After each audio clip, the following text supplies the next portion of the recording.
This audiobook contains 21 censored sentences and 463 modified sentences to make it suitable for all audiences.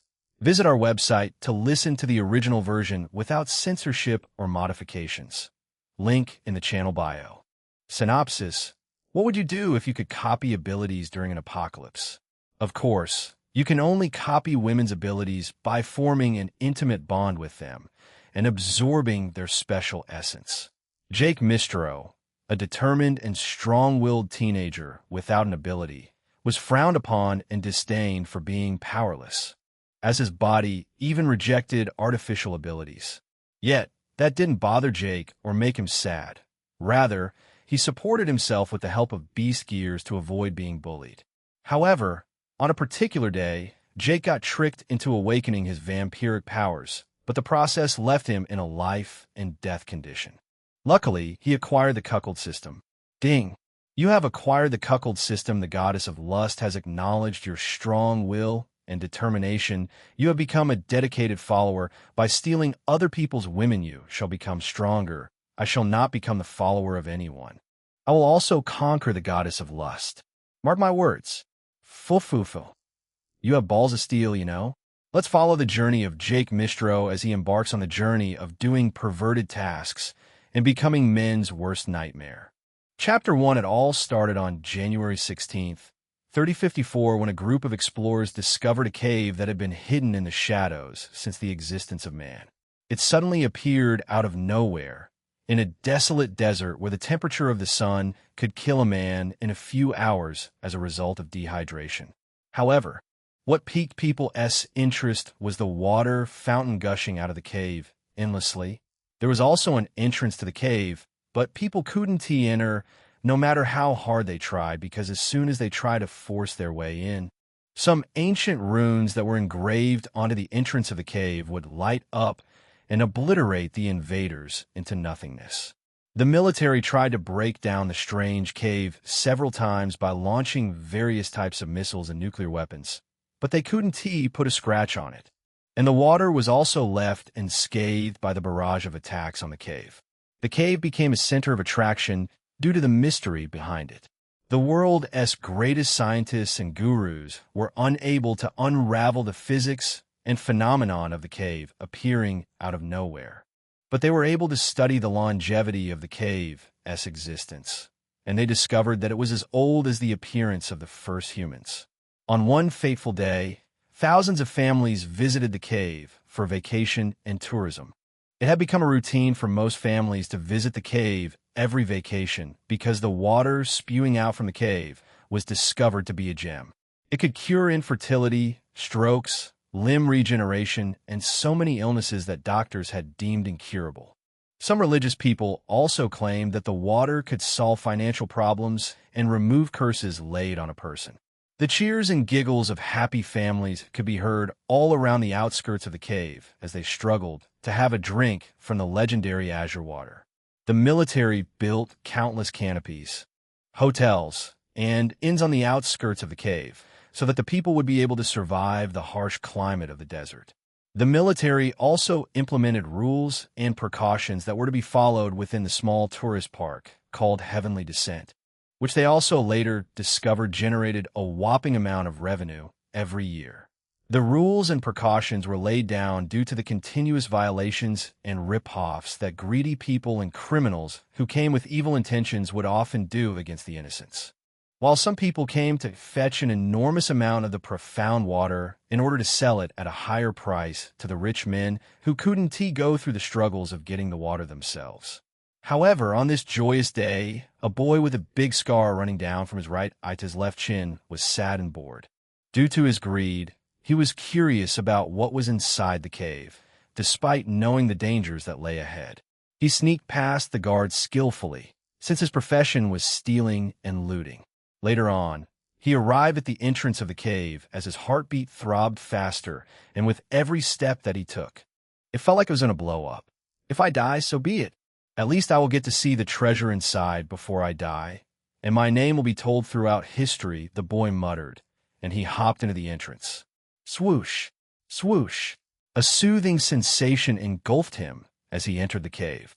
In his mind, he thought he was dying. Thud! The boy screamed and clutched his head in pain as he hit his head on a hard surface. Where am I? I didn't die. The boy muttered as he kept checking out his dark surroundings. He brought out his phone from his pocket and sighed with relief when he saw that the screen was still working despite the numerous cracks. Then he turned on his flashlight. Oh, got him ollies, the boy mumbled, and he began to tremble at the sight in front of him. There were a few gigantic statues with red, glowing eyes that seemed to be staring at him. The boy gulped loudly and backed away. However, he felt his back hit something sturdy. Then he turned his head and saw hundreds of statues with crimson eyes staring at him with creepy smiles carved on their faces. Please don't kill me. The boy screamed and peed in his pants as hundreds of thousands of red, glowing eyes started to appear. Suddenly, a big pillar shot out from the ground. A few meters away from him, and a black orb pulsating with a cyan glow could be seen on the pillar. The statues turned their heads toward the boy with their creepy smiles and directed him towards the orb by turning their heads in rhythm. The boy cursed inwardly and walked towards the glowing orb with shaky legs. When he arrived in front of the orb, he placed his right hand on it so as to pick up the orb. However, the orb didn't budge. Instead, the green glow began to shine brightly while it began to drain the boy's blood, rendering him helpless. Push! Swoosh! A bright green light suddenly shot out of the orb and pierced the cave, like concentrated water, aiming for the sky. The boy collapsed instantly as the orb finished draining his blood before it exploded. The cave shook violently as the green light kept piercing the sky and getting wider. People began to panic and run for their lives as the whole world began trembling. The green energy filled the entire world, and humans thought that the end of the world had finally arrived. Green vines also began to sprout and grow from the core of the earth, and rifts started appearing in the skies. Different types of strange beasts started appearing from the rifts and began attacking humanity. At the same time, alien races started to appear and mutants started popping out as well. Humans fought back with all they had, but the beasts and the mutants were too strong, as a single creature could kill a full battalion within a few minutes, causing humans to become almost extinct. After a few years of struggling against the beasts and mutants, they made a peace treaty with the aliens. Meanwhile, the population of humans had already dropped to a total of 1 billion. Also, after the treaty, strange changes began happening to humans. Many discovered that they could blast a mountain with their bare fist and were able to perform various stunts and manipulate different elements, which are things that were formerly impossible to do. Humans called these strange powers innate abilities. And with these powers, they fought back against the beasts and mutants with all they had, along with the alien races. Finally, they were able to send them back through the rifts, sealing them temporarily. Humans discovered that the rifts were linked to several beast planets, and the energy that the vines emitted was known as mana, which empowered the superhumans. Hence, the Earth evolved into a world of fiction that people had never imagined. A world where one without a superpower was trash. Humans realized that the innate ability could be transferred to their offsprings or by copulating with the aliens. Some crazy scientists were also able to replicate the abilities into crystals that were carved from specific beasts. These crystals granted people who didn't have any ability the power to wield one. Chapter 2: Eating, Sleeping, Enjoying Romance, and Gaming. Yes, these are my hobbies. My name is Jake Mistro. I'm a pure blood vampire who lives on Earth with my family. However, I'm basically trash because I don't have any ability. My appearance is very human-like, and I have perfect control over my bloodlust, unlike other vampires out there. The existence of my abilities may be void. However, it does not make me a pushover either. I have many beast items that make up for my weaknesses. Moreover, I'm neither poor nor rich. I'm just an average guy. My beast gears are at the basic tier and intermediate tier. They're low beast items, but are expensive as hell. And to top it all off, my darkest secret is that I have a crush on my sister. In this world, humans and demi-humans live together after the strange phenomenon that happened decades ago, and which destroyed our home planet as a result of several spatial rifts that were linked to Earth opening and causing our planet to explode. We signed a peace treaty with the humans and lived together in peace, since they were the cause of our doom. At the same time, the Earth was too small to contain all of us. Thus, many poorer humans and demi-humans were forced to live on other beast planets that were linked to Earth through the spatial rifts. Of course, I wasn't T-born at that time. After all, I'm just 17 years old. However, every single event was written and passed down throughout history. We can now travel to numerous beast planets effortlessly by using teleporters, which were invented by a renowned scientist called Edgar Frost. He, along with various other scientists, were also able to replicate innate abilities into what we call an ability crystal, which serves as an artificial means for people who don't have an ability. Nevertheless, the price of a single ability crystal will make you puke blood. Currently, I'm lying down on my bed, half asleep with a sleeping mask on my face. My alarm had sounded about 20 minutes ago. If I'm a guess, 7 a.m. is the fixed time that I'm supposed to wake up since I have to attend high school. However, the hot session between me and a certain woman yesterday was making me a little exhausted. Suddenly, I hear a growling sound very close to the vicinity of my room. Fuck! I immediately spring up from my bed like I was electrocuted, removing the sleeping mask on my face. Damn, a zombie! At this scene, I quickly pick up my beast dagger and activate a skill on it before dashing toward the window of my room. Looking through the window, I see a level 1 zombie, trying to force its way through my window. Although no matter how hard it tries, it won't be able to leave a dent in my window, since even a level 10 zombie will have a hard time breaking through it. And it's almost impossible to find a level 10 zombie, since they're all killed before they can even evolve into a higher level. I tighten my grip on the dagger and dash towards the window.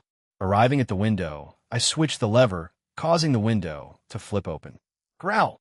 The zombie growls at me as I open the window and try to climb inside. Swoosh! Slash!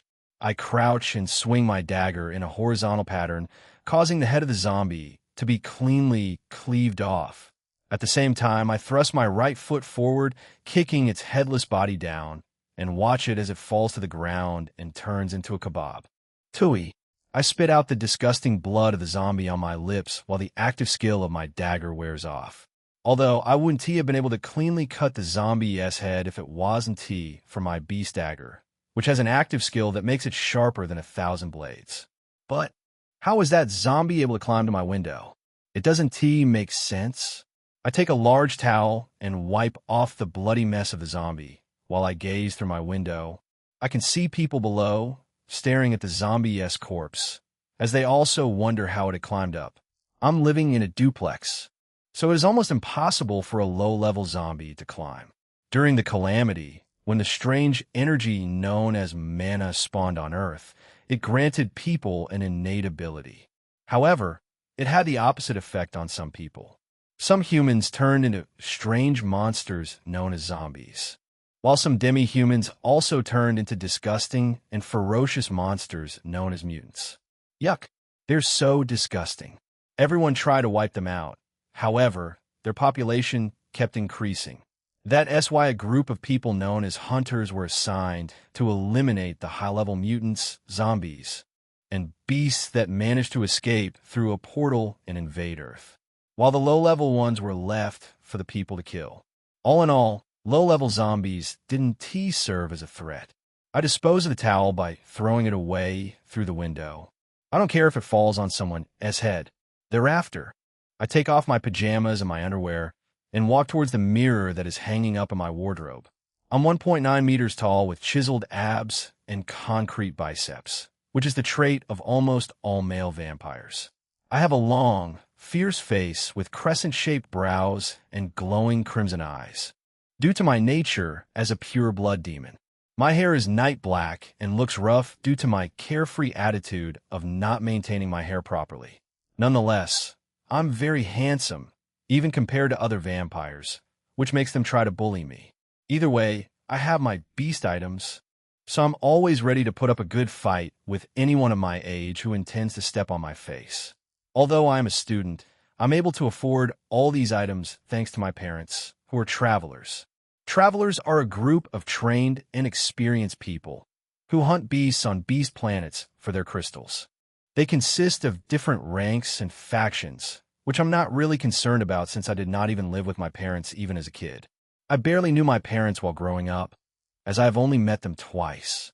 Ever since I knew the difference between right and left, my sister and I were left to live alone. They only send me and my sister our feeding allowance, which is always a reasonable amount of money. Knock, knock, knock, knock. Get your lazy ass down here, Jake. Oh boy, my Uncle S. wife is here. Damn, she must not check my sheets this morning, or else she will discover that there is a mess on it. I dash toward my bed to remove the sheet that I made a mess in. However, before I can reach my bedside, I see the mechanism of my door being opened from behind. Fuck me sideways. I should have known that her fingerprint was embedded in my door as security. Chapter 3, Fuck Me Sideways. I should have known that her fingerprint was embedded in my door as security. Creak, the door of my room opens up, and a beautiful, breathtaking woman enters. She is 1.8 meters tall, with red crimson eyes, gracefully set within their sockets, flawlessly pale skin, and red juicy lips that every man would want to suck. To top it all off, her crescent-shaped brows fit perfectly with her pearl-round face. On her chest are two juicy-looking, average tits that could fit perfectly in the hands of an average man. As for her backside, well, it's something otherworldly, as it even puts 70 of housewives to shame. This woman is no other than Aurora, the wife of my late uncle, Sid, who was eaten by a mutant a few months ago. After the death of her husband, Aurora still decided to look after me in the stead of my sister whenever she goes to work. Although it kind of feels weird, since Aurora is just 22 years old, which makes her older than me by 5 years. Considering a vampire-esque lifespan, it's only a puny number. Furthermore, she is also a pure blood, just like me. Basically, in the vampire standard, she is around my age, and it feels somewhat peculiar with the way she treats me like a son. Maybe the future holds something for us. Foo-foo-foo. Right now, she's standing in front of me, looking at me with a suspicious gaze as beads of sweat roll down my forehead. Jake, what are you hiding? And why are you only wearing your underwear? You pervert. Her face flushes as she bellows at me and walks toward my bed. Fuck. Now I'm done for. She will discover my little secret again. Aurora removes the sheet from the bed and begins to inspect it thoroughly. Suddenly, her eyes flash with a cold glint as she stares daggers at me, disappointingly. Jake, you pervert. You've done it again today. And why did you come home yesterday to eat dinner? Were you with her? Tell me. Aurora yells again, this time sounding furious, as she lets out all her vexation.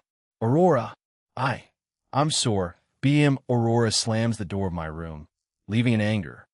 I was with my girlfriend last night, and I forgot it was already late at night. She is very mad that I didn't eat dinner. Misty should have covered up for me. What kind of sister would expose her brother?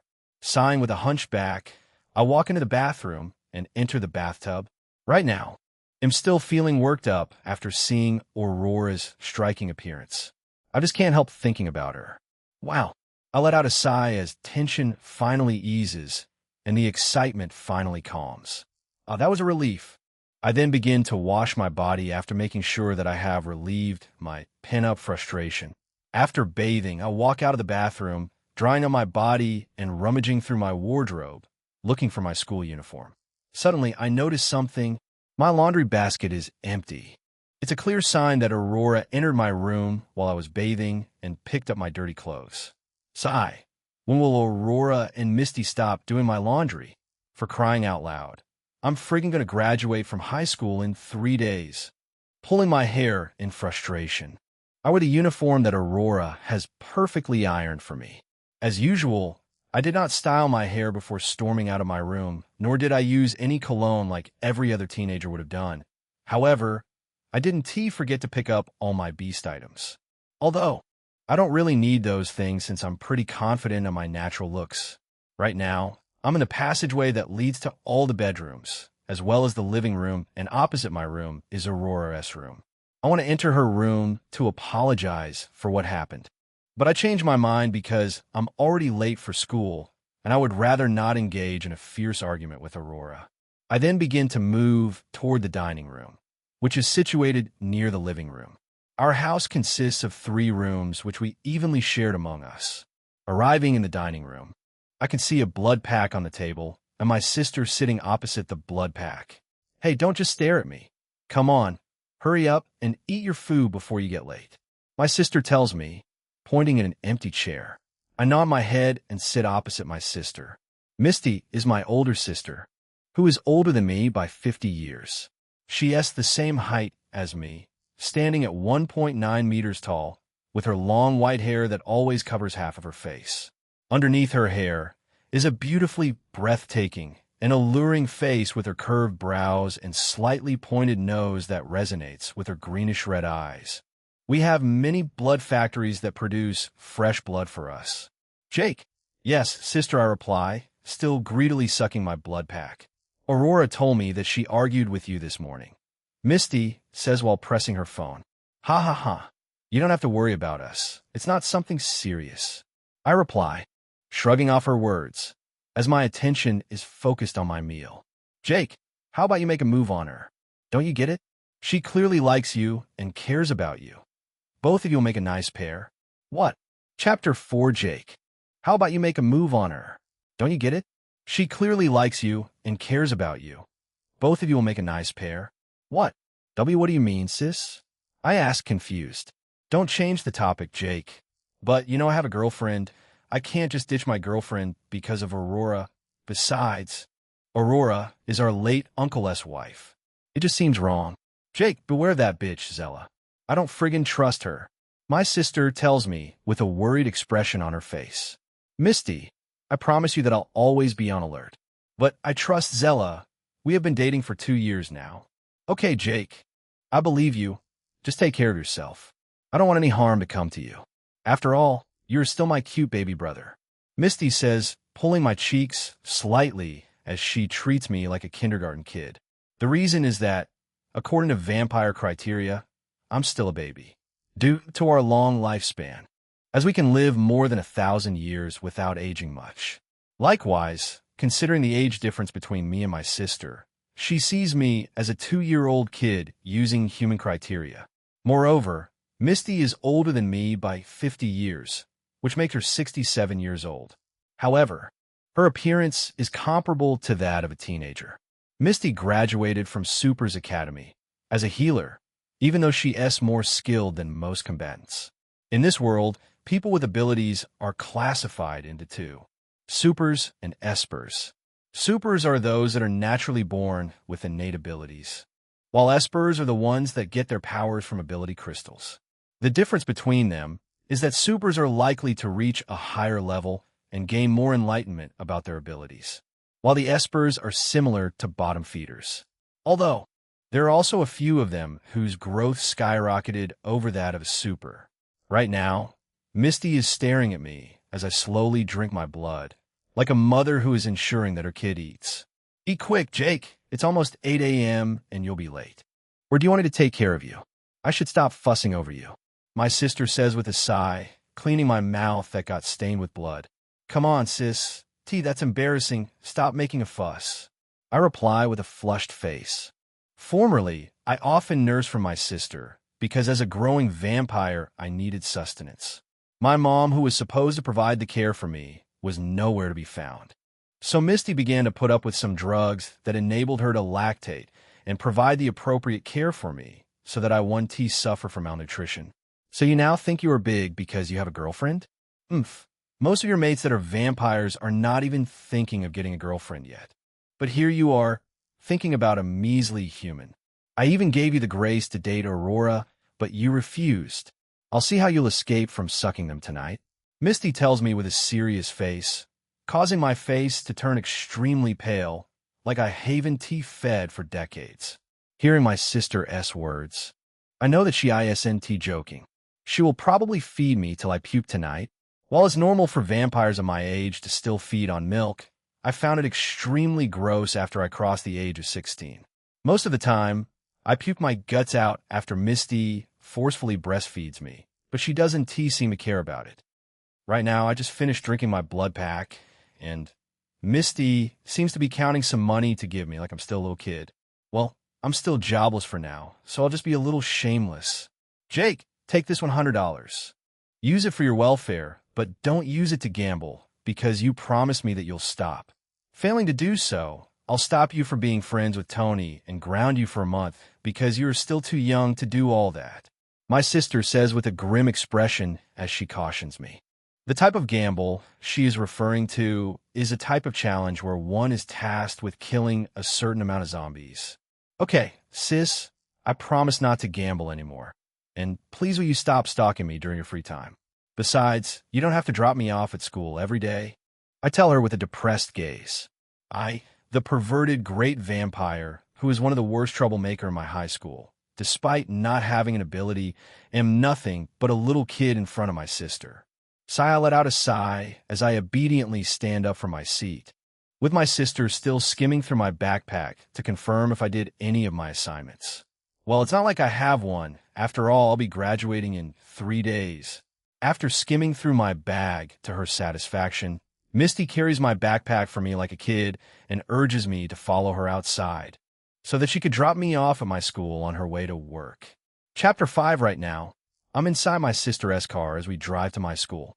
The distance between my school and my house is not really far, but Misty won't let me go by myself, sigh. We drive through the streets of my house at an insane speed since we're taking a shortcut. To make a clear explanation of this world, it's pretty much weird. As written down in history, the cars that were driven in the past worked with something they called tires, while the world right now uses what we call tracks. Although tracks were pretty common among heavy trucks and machinery in the past, they were imperfect, heavy, and slow. Furthermore, beautiful birds and cute animals used to roam around the earth in the past, but today, zombies and mutated birds flock around, and if you aren't careful, you could end up dead before realizing what is going on. Although my sister and I live in a much safer place. And the best part is that we do not have to pay a dime since the house is an inheritance. In the past, there were different countries, states, and territories. However, after the calamity, 80 of the Earth's crust was destroyed, thus forcing people to live on other beast planets. In addition, the Earth is now divided into 26 districts, districts AZ. In these districts, there are many streets, and these streets are so vast that they could be compared to the size of city in the past. Thinking about it makes me want to bang my head so hard for ending up in this kind of misery. Sighing, I glance at my sister from the side of my eye, and I see a wide, sadistic grin forming on her face as she crushes the low-level zombies with her car. To top it all off, the road is as free as fuck, which makes my sister smash her foot on the accelerator. Vroom! The car lets out a growling sound as we bump into hordes of zombies, killing them effortlessly. Oh man, I've seen this side of my sister twice, and it's very scary, to be honest. It feels like my sister enjoys killing. This is just a guess, but man, the grin says it all. Sister, why is your face like this? I don't like it. I tell my sister with a nervous expression. Jake, do you still love me? Misty suddenly asks, her face turning red. Look here, sis, I love you the most, and I'll always love you. I interrupt my sister, stopping her from talking further. But man, I had chills with her sudden change of personality. What the hell was that? Jake, will you kiss me? My sister suddenly asks, puckering her lips forward while driving, and with her nervous expression gone. Fuck, why the kiss? This is getting weirder. Teeth. I'll surely kiss you. This little bro loves you.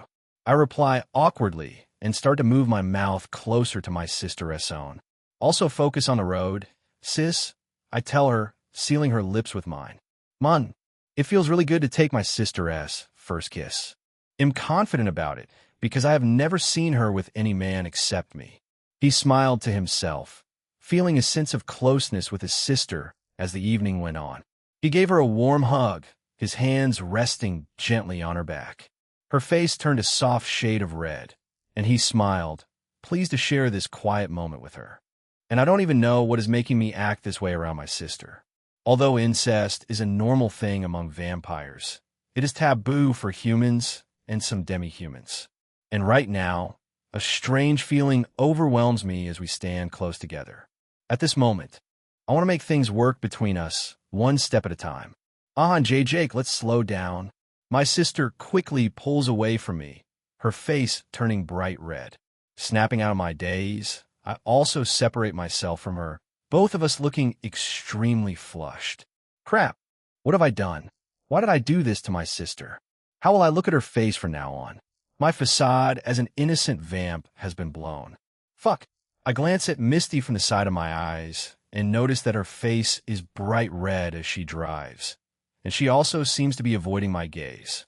Zizek, do you see me as a woman? My sister suddenly asks with her face getting redder like a human-'s own. Damn, I have always known that my sister will ask this question someday, because our relationship doesn't seem to be that of ordinary affection. I mean, which normal sister breastfeeds her brother?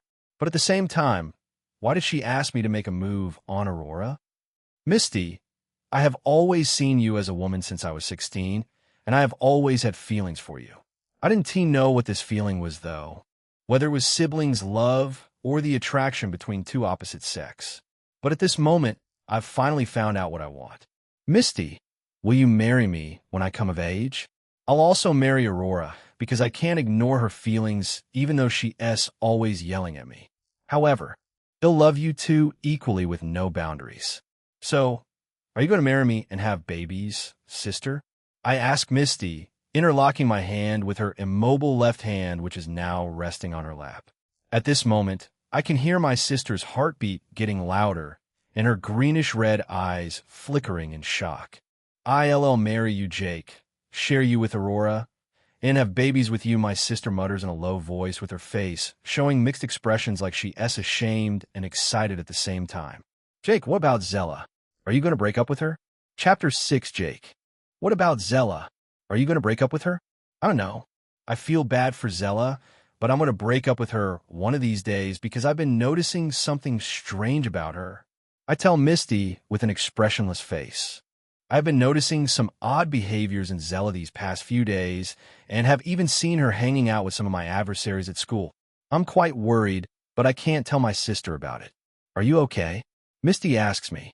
Yeah, I'm fine, I reply, while she simply raises her eyebrows a little and doesn't reply. I give out a long sigh after seeing my sister like this. Her face is showing her intense jealousy and hatred for Zella. Sister, are you jealous? Jay, jealous about what? You know, a sister can't hide her feelings from her brother, who is also her lover. I bet no one knows you better than me, sis. I can tell that you feel like ripping Zella into chunks of meat. Am I right? I ask with a disapproving look on my face. How can you say something else like that? I don't really mean to rip her into chunks of meat. I just want to rip off some bones here and there. It's not like I want to kill her. But if she is doing anything suspicious to my brother, I want to think twice before silencing her. Misty starts to babble as she drives, with severe jealousy showing on her face, which she tries to cover with a smile. Sister, as I said, I'll keep my promise. Do I look like a joke to you? In fact, let me prove my words to you. I tell her and instantly dip my hand into my back pocket. In the next moment, I bring out a black, fancy ring which has some strange runes carved on it. This ring is one of my beast items, and it's made from the crystal of a basic tier beast called Water Kraken. This ring buffs my agility for 5 seconds when activated. It's the most useless item I have ever purchased, but at this moment, it's the perfect ring that I can use to propose to my sister, as it looks fancy and attractive enough for a beauty like her. With the ring now on display in front of my sister, she also pulls over. In the next moment, I grab her left hand and go on my knees. Will you marry me, Misty? I ask, flashing a radiant smile at her. Before I can even react, Misty jumps on me, causing the seat of the car to automatically tilt backward. You idiot. Do you even have to ask? Just put on my finger already. Misty giggles in excitement as she puts her left hand forward to obtain her ring. Wasting no time, I grab her fourth finger and put the ring on it. Oh my, It looks adorable. I'll flash in my workplace and let those losers know that I'm getting married in a year's time. Fufufu, she giggles, looking extremely excited as she checks out the ring. But man, I'm not really feeling good right now. To begin with, will she tell her colleagues about her kid brother? Thinking about how bold my sister is makes me want to put my face in my hands. Furthermore, the situation we are currently in is quite awkward. My sister is currently sitting beside me, with her body pressed close against mine and my face near her chest. Fuck, I can't take it anymore. In the next moment, I move my face towards her and plant a kiss on her red, juicy lips. Changing the direction of my face, I move it towards her chest, slowly pulling down her blouse, leaving only her bra, which was straining to contain her figure. Her bra right now looked as though it might give way if she moved too quickly. Treading with caution, I gently touched my sister's shoulder. Sister, you said your chest feels full, right? I'm going to help you feel more comfortable right now, and then I tell her assertively with a mischievous grin forming on my face. Jake, don't do that. It tickles on, just stop it already. You're late for school, and I think you're also underestimating the amount of milk that my boobs accumulated. Misty leaks out small moans as I lick her cleavage while she stops me from unstrapping her bra. However, while she was doing that, I also had another surprise for her. Though it wasn't my fault, I just couldn't control a certain part of my body. Jake, what are you doing? Why are you touching me like that? My sister exclaims in surprise as she suddenly becomes aware of how close he is. Oh my, do you want to be intimate with me? When did you even remove my shorts? My sister asks in surprise as she separates her body from mine and instantly wears her shorts back, then returns to her seat. Sigh, you got me excited, sis. I tell my sister with a frustrated look on my face, gesturing toward my lap. Oh, did I? My sister exclaims again. Then she continues, don't forget that I'm a virgin. Do you want to do that in a place like this? Besides, we can't do anything like that without getting married first. If in a look at the vampire criteria, it even feels so wrong. Are you changing your mind now, sis? No, I'm not. We just can't be intimate right now. Just take a look at Aurora. She never was intimate with her husband before he died. We'll do any other thing, but that is restricted. My sister tells me with a very flushed face as she looks away shyly. Sigh, this is going to be awkward, but I can help, although this will be my first time trying it. Misty mumbles with a tomato-red face as she nervously fidgets with the hem of my shirt. Sometime later, I share an intimate moment with her, after which she proudly displays the result before swallowing it down. After meeting my needs, she tidies herself up, then ignites the engine of the car and starts driving again. Throughout the journey, we both have red faces with our hearts pounding very fast, something which is uncommon among vampires. Sometime later, we arrive at the front of a very large building. Pulling the car over, Misty kisses me on my cheek one more time with a red face. Smiling back at her while interlocking fingers, I gaze through the car window, looking afar at a large familiar signboard with the words, Springfield High School, boldly written on it. Chapter 7, all 12th grade students should assemble in the Coliseum right now. I repeat, all 12th grade students should assemble in the Coliseum right now. A mechanical voice says as I alight from my sister's car. Looking up at where the sound is coming from, I see numerous black drones flying in the sky. These drones are always guarding the school and keeping zombies and mutants from carrying out an invasion. Moreover, they're also used for making announcements, occasionally.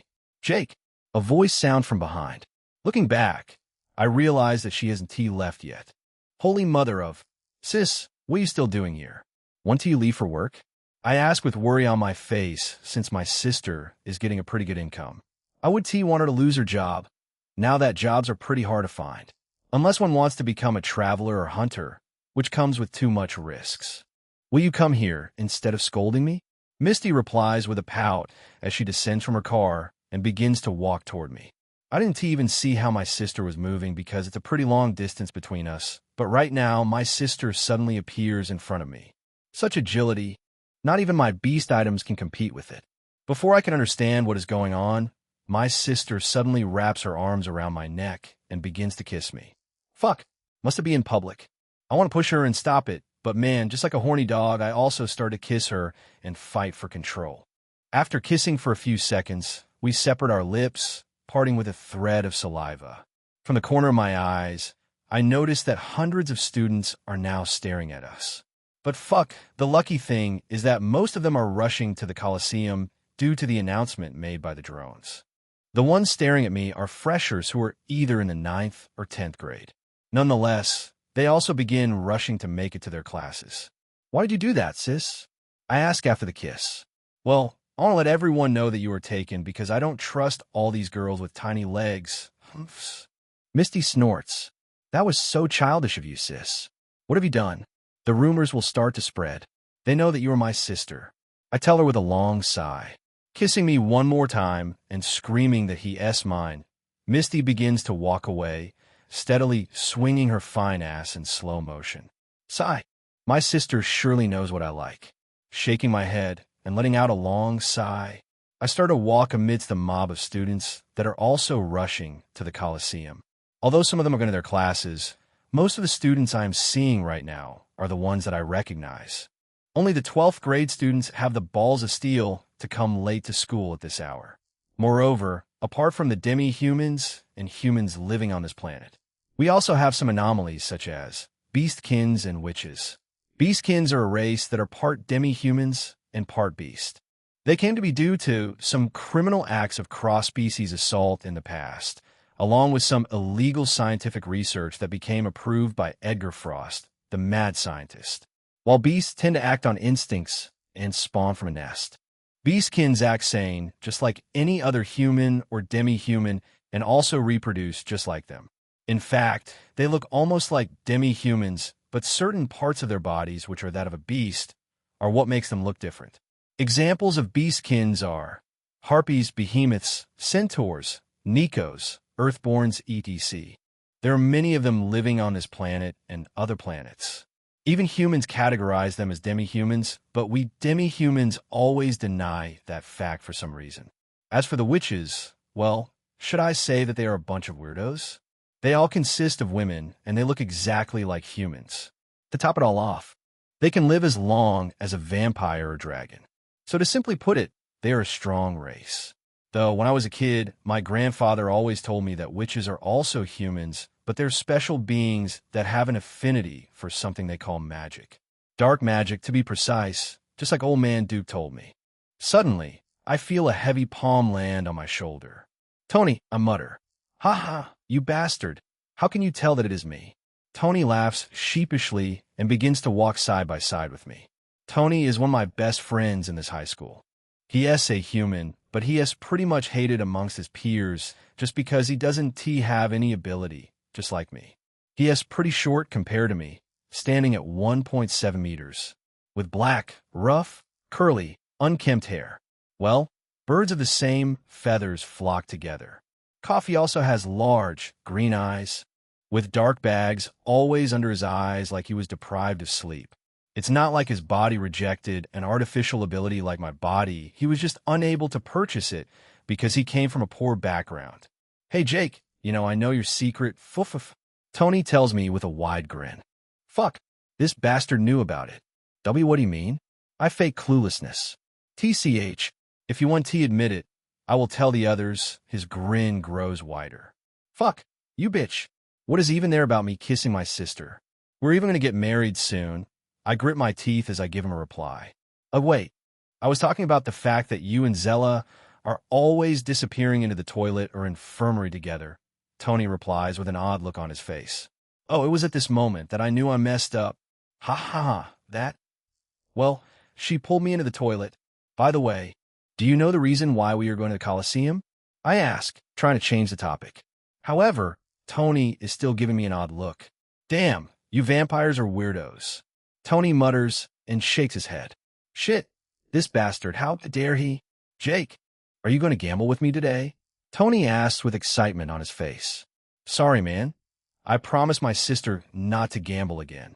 I reply, shaking my head at the idea. Although I want to lie, gambling is embedded in my blood. I don't know if I can leave it, sigh. It's as though I inherited it from my grandfather. Cough, what do I expect? After all, You're going to marry your sister. Tony tells me with an evil grin. Tony, if you dare tell the others about it, they'll get you back good. You know she has a crush on me. She's not going to be happy with you. Keck.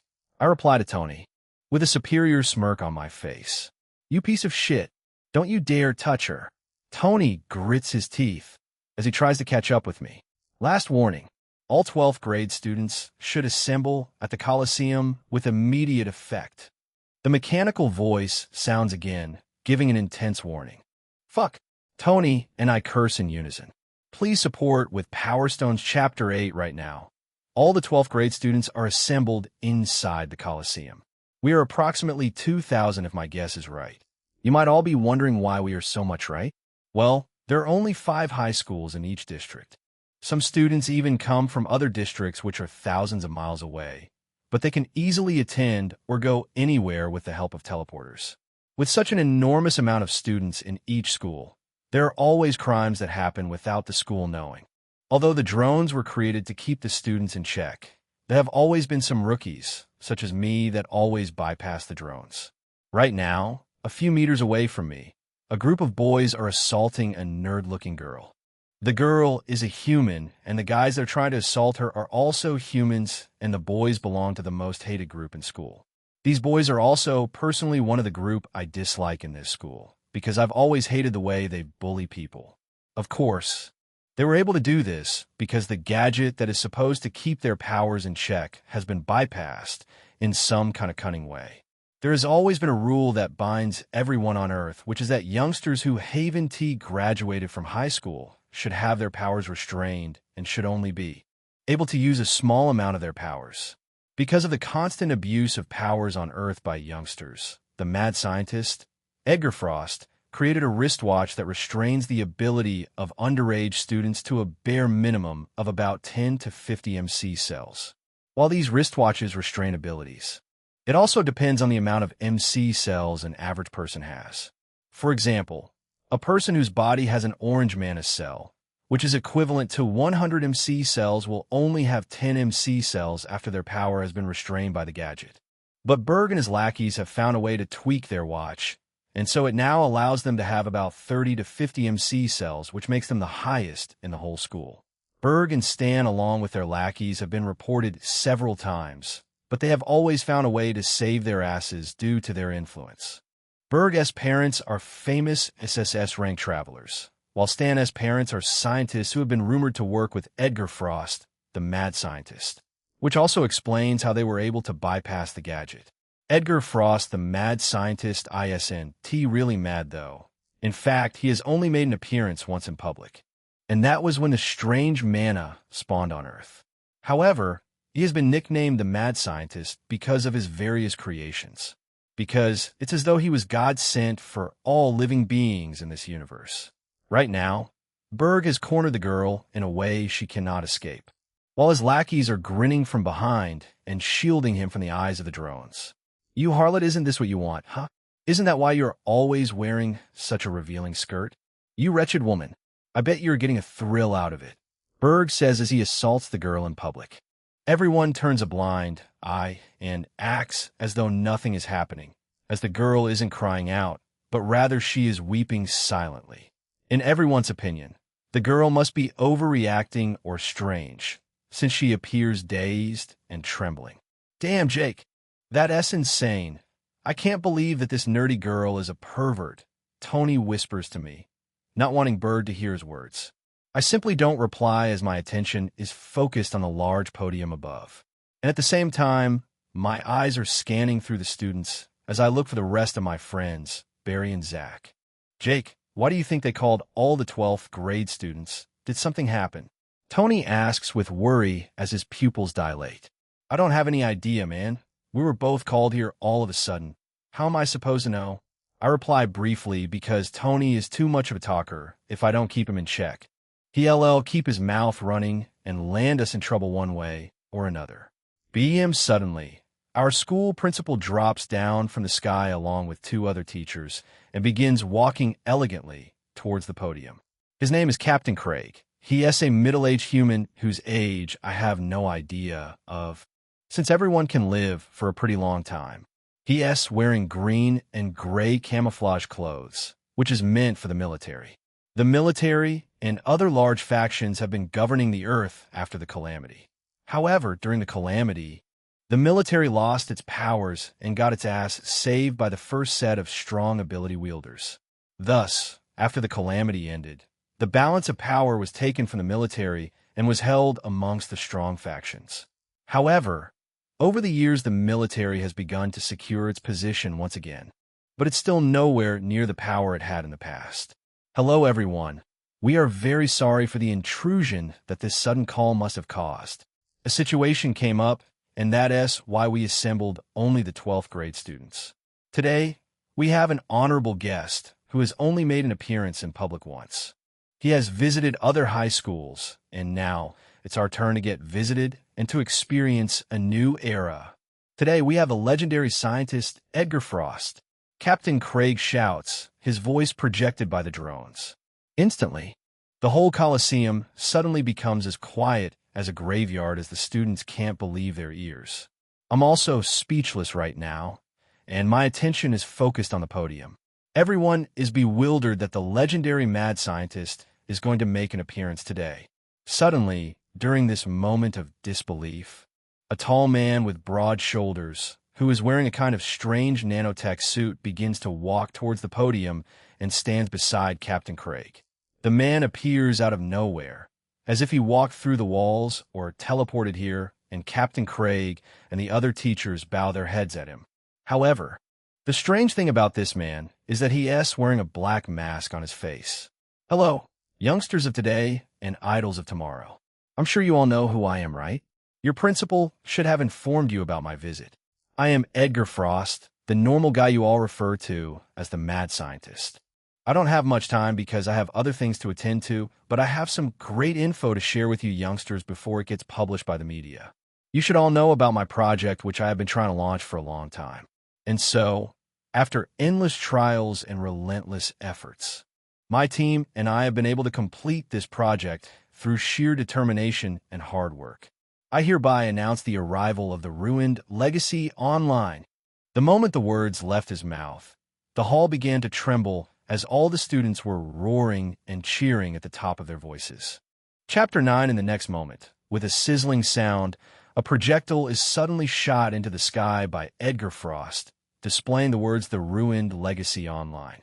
The podium begins to shake and the whole school is thrown into chaos.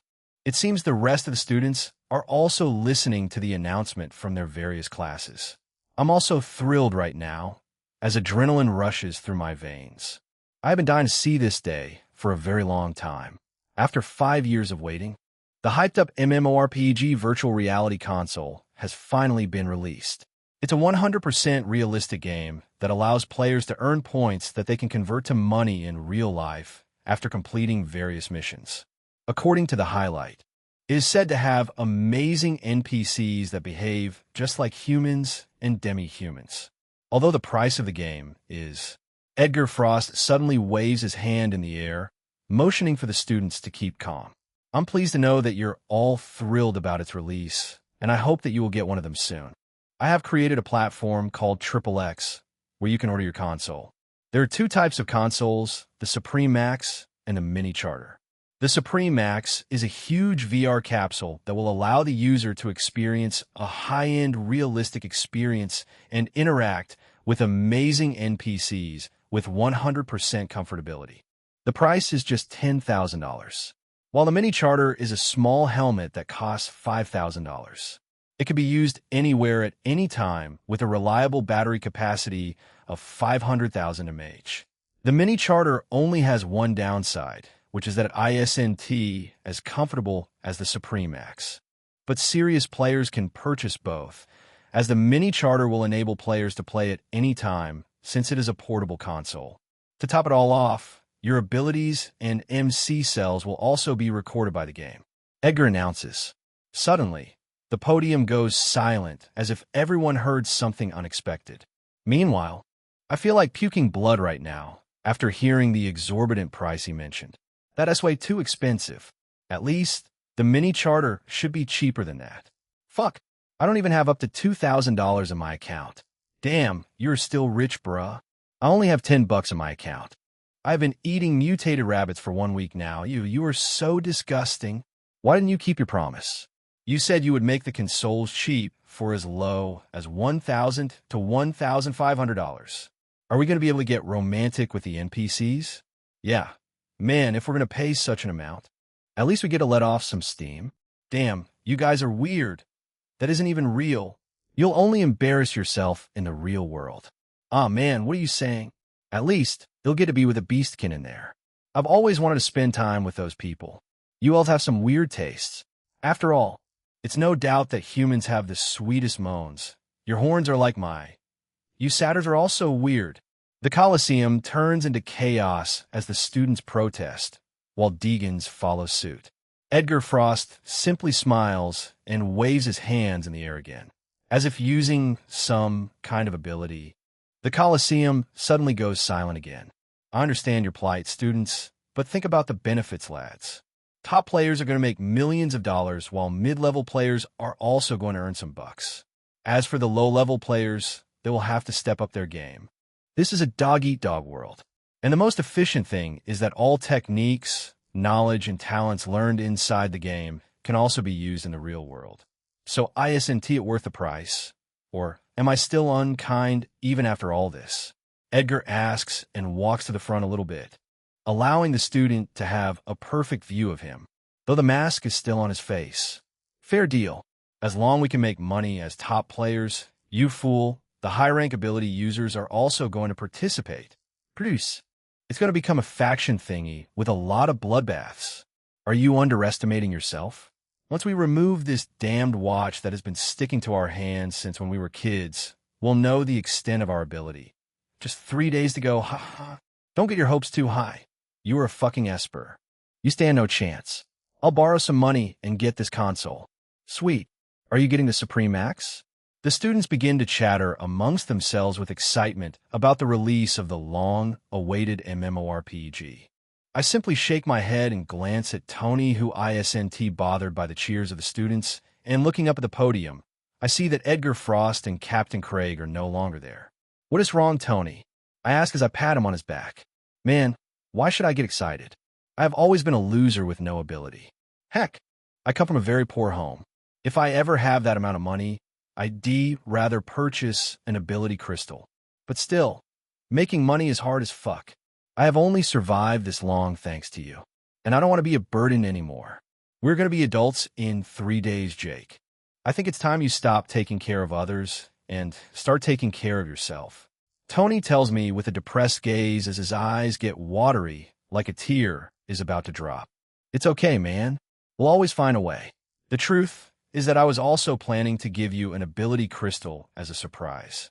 My sister bought it for me, but my body rejected it, so it's pretty useless to me. By the way, let us gamble after closing time. You never know, luck may be on our side today, I tell Tony with a pat. Tony's face brightens and a smile forms on his face. You're the best, man. Thank you very much. I don't even know how to repay your kindness, Tony says and suddenly hugs me. Era. That feels weird, I reply jokingly as we separate. But, Jake, aren't you worried about yourself? Your body is rejecting abilities. I've never heard of that type of phenomenon. Tony utters with worry and guilt shown on his face. Well, I'll support myself with stronger beast items till I awaken my innate vampire blood powers. Vampires are naturally strong with their blood powers, so I should be able to at least live a low-key life after getting married to my sister. I answer sincerely. I see. Tony mutters in understanding. I will sooner or later awaken my vampire blood powers, just like my sister, since we are purebloods. I just don't know what type of blood power it is or when I'm going to awaken it. In my sister's case, her blood power is very complicated. Anytime she uses it, she is always scary, and I don't like that side of her. That's the reason why she only uses her ability, which is healing rather than using her blood powers. Even during fights, my sister avoids using her blood powers. All students should return to their various classes. I repeat, all students should return to their various classes. The mechanical voice of the drones announces once again. Chapter 10. After the announcement, everyone returned to their various classes, including me. There are many classes for the 12th grade students, which ranges from AZ because of our population. The same goes for other grades. Tony and I are in the bottom class, which is Class YZ, the classes of all the losers and deegans. Well, should I call myself a deegan? Of course I am. I'm the only one in this class among my friends because of a certain incident that occurred when I was in the 9th grade. That incident also made me quite popular as the Unshakable Beastman. Well, I was actually nicknamed the Unshakable Beastman because of my possession of various beast items, which is almost impossible to get as a high school student regardless of how rich he/she might be. And as for me, well, I have my ways. Though my possessions are mostly basic tier items, it's still a big deal for a high schooler who hasn't started working or attending college. I have just entered my class, and it's pretty noisy here. The moment I enter, the class suddenly goes silent, as though I am a scourge. Only Berg and his lackeys continue talking. The reason why Berg and his lackeys aren't afraid is because, well, we are both deegans and perverts, but the difference between us is that I don't bully, and I don't have any ability. Moreover, I am more of a lone fighter. Well, who do we have here? The Unshakable Beastman. Come join us, Jake. Berg shouts the moment he sees me. Come on, man. Continue doing your thing. I'm not interested, I reply with disgust on my face as I walk to my seat in the back row. Berg has always wanted me to join his goons and even promised me Stan-S position. But I'm not interested in joining any kind of gang that does nothing but bully people. I store my backpack in my locker and sit down on my seat. Checking the time, I realize that it's just 9 a.m. on the dot. And there's still no teacher here. My eyes dart around the classroom for a particular person. And then, my eyes finally spot her in the front row of the classroom. This girl is Zell, my girlfriend. These days, she's been acting strange and unusual. The most annoying thing is that she has been secretly hanging out with my most hated enemy. In fact, the most hated enemy of all vampires. But our personal feud is on another level, for reasons even I do not know. Just 3 more days to go, and I'll finally dump you. You good-for-nothing cheater. Nonetheless, before that, I'll make your life a misery and do terrible things to you. I mutter under my breath with my fists clenched.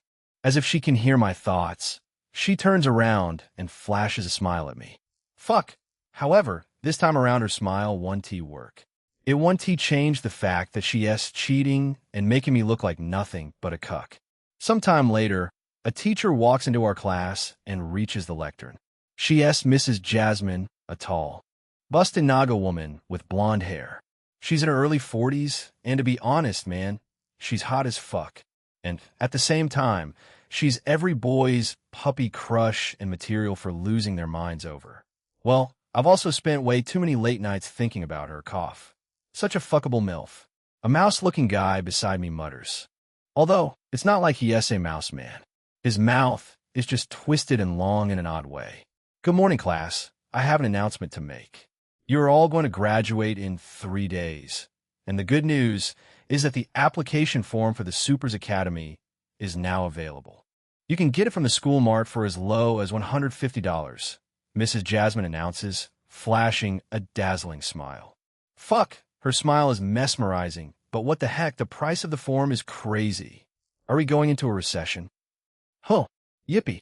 The whole class, which contains about 90 students, start to beam with excitement, not caring about the price. Even Berg and his lackeys are not excluded. The only person who isn't excited right now is Zell. She seems to have a perturbed look on her face. Is she feeling guilty already? How stupid of her to think that I wouldn't know about it, even though I haven't caught her red-handed with him. But then what else could she be doing secretly with my most hated enemy? Sometime later, Mrs. Jasmine finishes her lectures, followed by 2 more lectures by the nerdy teachers, Mr. Kevin and Mr. Warner. However, they didn't teach us much. Instead, they only gave us some kind of stupid orientation as graduating students. It's now lunchtime, and most of the students are exiting the class. The broke dudes find their way to prey on the nerdy juniors for some quick bucks, while the normal ones decide to get something from the School Mart or eat in the cafeteria. I stand up from my seat and walk towards Zel's seat. Zel, stand up and follow me, I tell her. Her body jerks in surprise as she hears my voice and turns her head to see me standing in front of her. She simply nods her head and doesn't say anything as she stands up from her seat. Right now, I'm taking her somewhere away from here, with intentions she will not enjoy. Chapter 11, right now. I'm taking Zel to the school's former infirmary, which is no longer in use. I only have the keys thanks to the deal I made with a certain nurse. Fufufu. Sometime later, we make our way into the infirmary with no one noticing us. And then I shut the door from behind and begin locking the door. While locking the door, I suddenly feel a hand on my shoulder.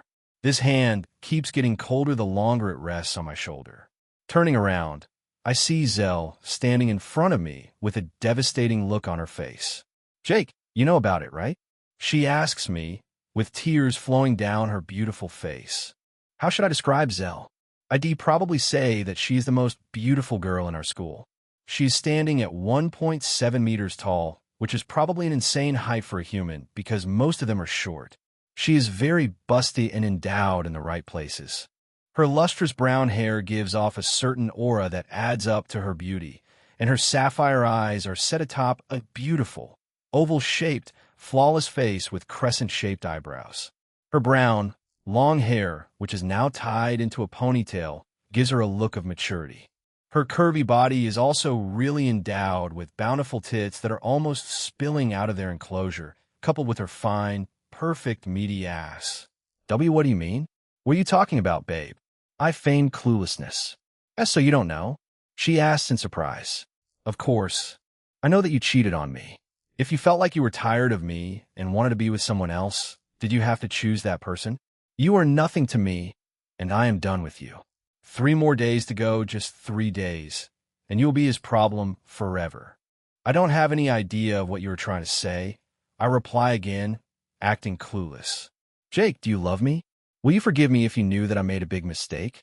Zel asks me, with both of her hands now resting on my shoulder and her sapphire eyes getting teary. What? Am I imagining things? This time, as if a spark goes off, anger begins to swell in me. This bitch is really asking for forgiveness after cheating? How shameless of her. Maybe this is the perfect time to let out everything, so we can finally go our separate ways. It's such a shame that I won't be able to humiliate her as planned. I take a deep breath as I make up my mind and begin to let loose my knowledge of her secret. You cheating liar, you don't need to tell me about it. I already knew that you were sneaking around with that bastard. How could you? How could you do such a thing to me, Zel? It's over between us. I wanted to humiliate you for what you did, but seeing that you want to confess, I'll let you off. But nothing will ever happen between us again. Let us go separate ways. It's over. Our relationship ends here.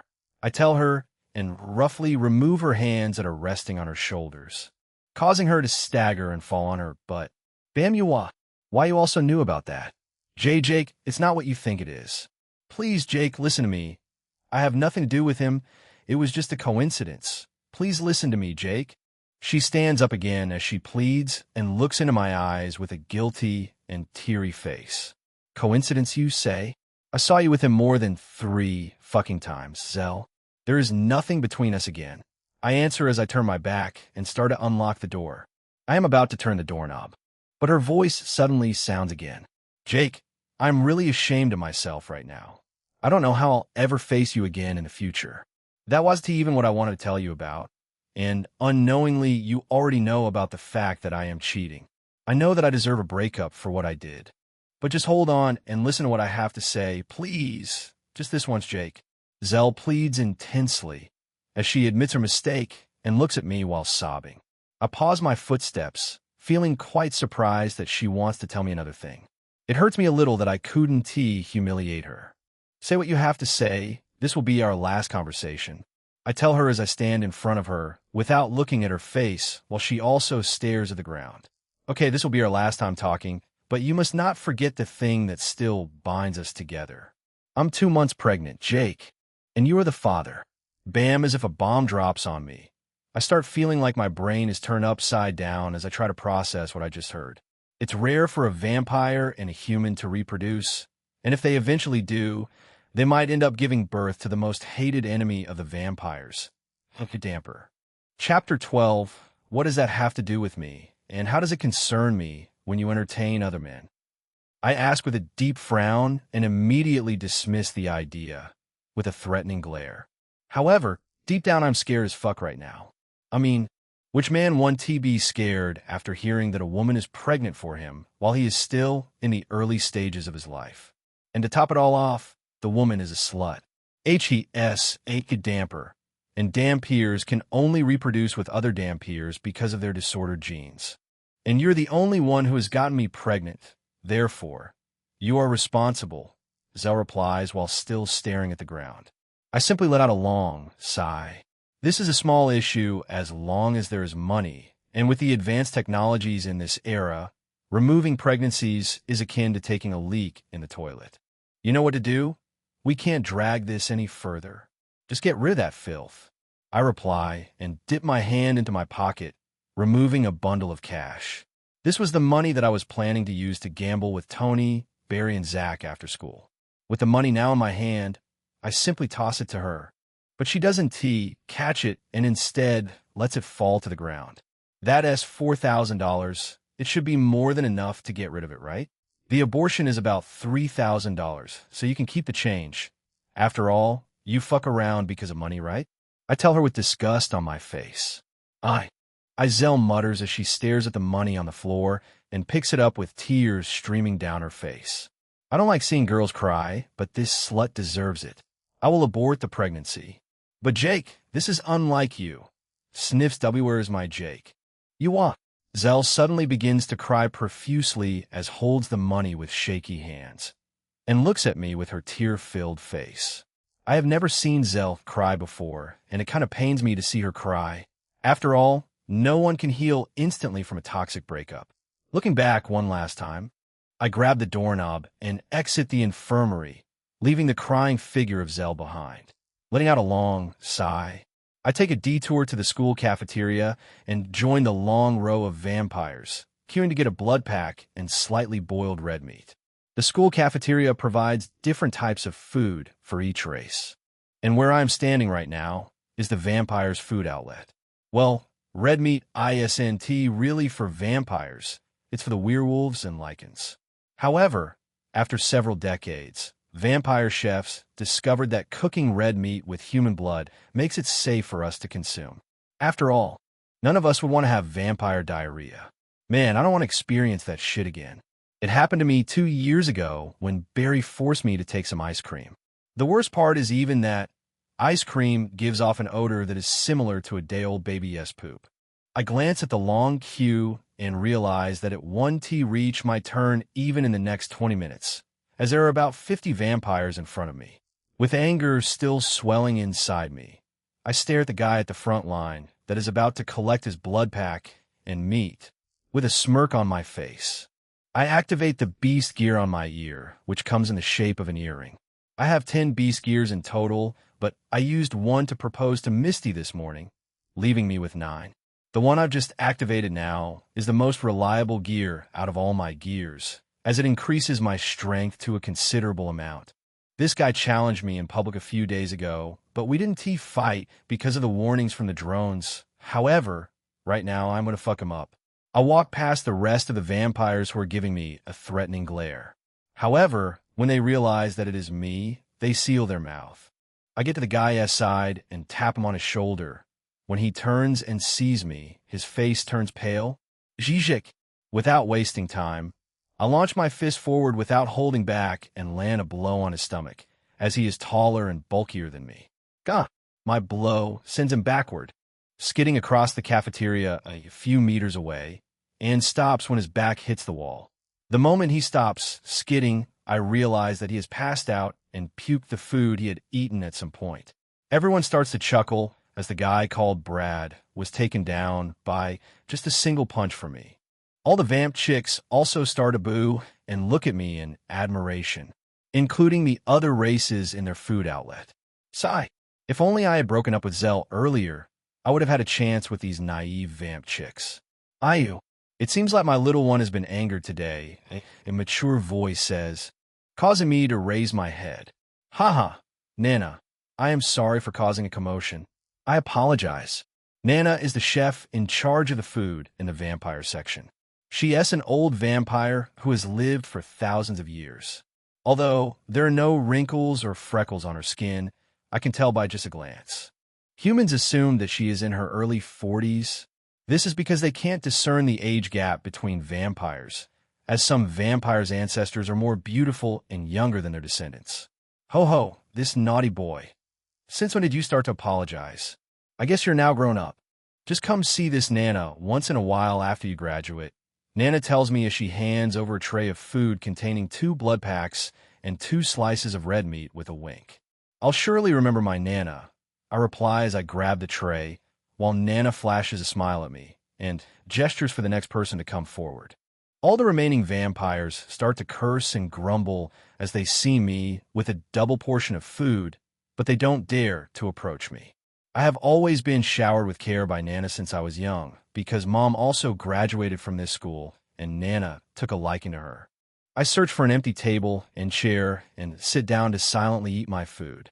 I would have joined my friends at their table, which is just a few meters away from me, but Barry and Tony are always scared when they see me bare my fangs and begin to suck on human blood. They told me that whenever I drink blood, they feel like I'm sucking their own blood. While taking a bite from the slice of red meat, I noticed the shadow of a person approaching me through the reflection of the steel table. Long time no see. Jake, it's time to keep to your promise. A short, mature woman tells me as she sits down opposite me, with a seductive grin on her face. Chapter 13, a frown forms on my face the moment I see this woman, who is a beastkin. And I utter, Jake, have you been hiding from me recently? And asks, flashing a smile at me. And Aniko, who is one of our school's nurses, has a healing ability just like my sister. She is the one in charge of class Y and Z in case any student is injured.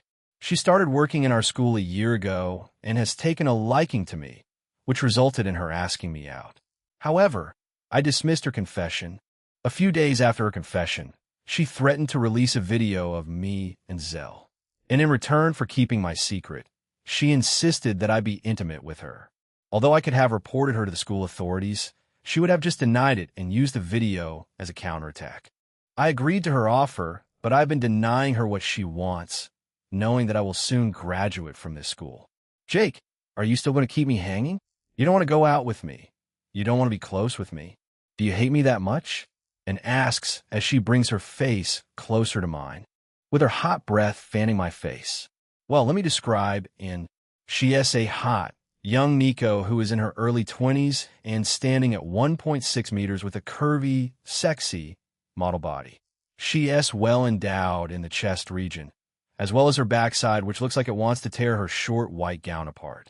Her looks are average, but unique due to her long red hair and her cute fluffy ears, which are wriggling in excitement right now. I simply take another bite of red meat and sip some blood. I am not hiding from you, I tell her without avoiding contact with her blue feline eyes. But you have been ignoring me. You won't even pick up my calls or reply to my messages, yet you have been sneaking off with Zell inside the infirmary almost every day. She mutters with a frustrated look on her face, causing the other students to glance at my table. They are looking at us curiously and with suspicious gazes because Anne is a hot nurse who is also one of the boys' crushes and object of their fantasies. What do you want us to meet? I ask, taking another bite from the red meat. Anna's eyes suddenly sparkle and gleam with stars as she hears my response. Really? Yes. Are you going to go out with me? No. I'm only going to hang out with you. I answer. Her eyes cloud over at my response like she is sad about it. What about your girlfriend? She asks. Should we go somewhere after school to avoid any form of embarrassment? No. We don't need to do all that. I want to be with you inside your office without locking the door. As for Zell, you don't have to worry about her. We're no longer dating. I reply with a shrug, as if another hope sparks in her. Anna's eyes widen and begin to glimmer with new hope. I see. So that is why she asked for permission to go home, saying she is sick, and mutters, Hey, are you going to date me? She asks again with a faint blush on her face. I'm sorry, and you are a good woman who every man would want in his life, but I already have a woman in my life. In fact, We're going to get married soon. I tell her and shake my head. She simply lets out a sigh. I am happy that you told me politely, and I wish you a happy married life. Well, if you don't mind, we Nikos accept polygamy just like you vampires do. So maybe it won't work out, and she will kill you. And I don't want anything to happen to you. My wife-to-be is an extremely jealous woman, and she won't hesitate to kill you off, I reply, immediately dismissing the idea. Sigh, that is so sad. I just wonder who the lucky woman is. I have a taste for men, and you have been the only man I have ever liked in my whole 22 years of living. To top it all off, you are also the first man who doesn't look at me with lust, and sighs again and looks into my eyes with the hope of changing my mind. Let's meet in my office after school. I have a surprise for you, foo-foo-foo, and giggles as she stands up and winks at me before she starts walking away. Fuck, I can feel on my back the burning, piercing gaze of the horny boys. They're looking at me with intense jealousy and hatred etched on their faces. If I was a pushover, I would have probably been beaten to a pulp by now. I quickly eat my food and leave the cafeteria. Even though I'm not afraid of anyone, I can still get beaten up if they gang up on me. I enter my class and receive the remaining lecture for the day. Throughout the lecture, I don't see Zell in the class, but I instantly recollect that she took permission to go home for some unknown reason. Sometime later, the school finally closes and the last teacher of the day, Mr. Bonrex, leaves the class after clicking his tongue several times because he couldn't punish us for not completing our thesis. I let out a sigh after receiving the boring lectures from the teachers. To top it all off, they are all grumpy old men, except Mrs. Jasmine. I open my locker and carry my backpack. Although, the moment I carry it, I hear a weird sound coming from it. With curiosity, I open the bag. However, to my surprise, there are only shameful things inside. The contents inside are vampire biscuits, blood sweets, blood bars, and blood candies. These snacks are meant for vampires below the age of 15, yet my sister stuffed them inside my backpack. I let out a sigh as I zip the backpack and sling it over one of my shoulders. The next moment, I exit the classroom and begin to make my way towards an S office to have fun with her, pending the time that my friends finally decide to leave school. Chapter 14 right now. I am on my way to an S office. My movements are swift because I don't want people to notice that I am heading toward her office. Of course, it will look suspicious if they were to know. After all, they saw her acting all flirty back in the cafeteria. A couple of minutes later, I arrive in front of a brownish-looking door that looks like it is made out of zlitherium, one of the strongest metals in this world. It is even rumored that it can constrain an Emperor-tier beast. The next moment, I knock on the door, and for some reason, something inside my pants also responds to some signals, as if it's trying to scan for any available Wi-Fi. Knock, knock, knock, knock, come in. The angelic voice of a lady sound from within. Foo-foo-foo. Evil giggles escape my mouth as I hear the sweet voice. This will be my first time being with someone else, apart from Zell's. And for some reason, this makes me excited. I grab the doorknob and twist it, causing the door to open wide. Creak the moment I open the door, my eyes suddenly land on an unexpected person who is sitting on one of the chairs in Anna's office. A frown forms on my face. This man is a buzzkill. The number one rule of cultured men, according to what my master has taught me, is to avoid buzzkills at any cost. Hey Jake, what are you doing here? The man asks while adjusting his wretched glasses. Mr. Bond, I want to run a checkup on him, Mr. Bond. So, you'll have to take your leave now. And interrupts and gestures to him with her hand. Phew, that was a close shave. Mr. Bonrex is a strict and mature teacher who has been teaching in Springfield for over 120 years, and yet he's still ISNT married. There is even a rumor spreading about him still being a virgin.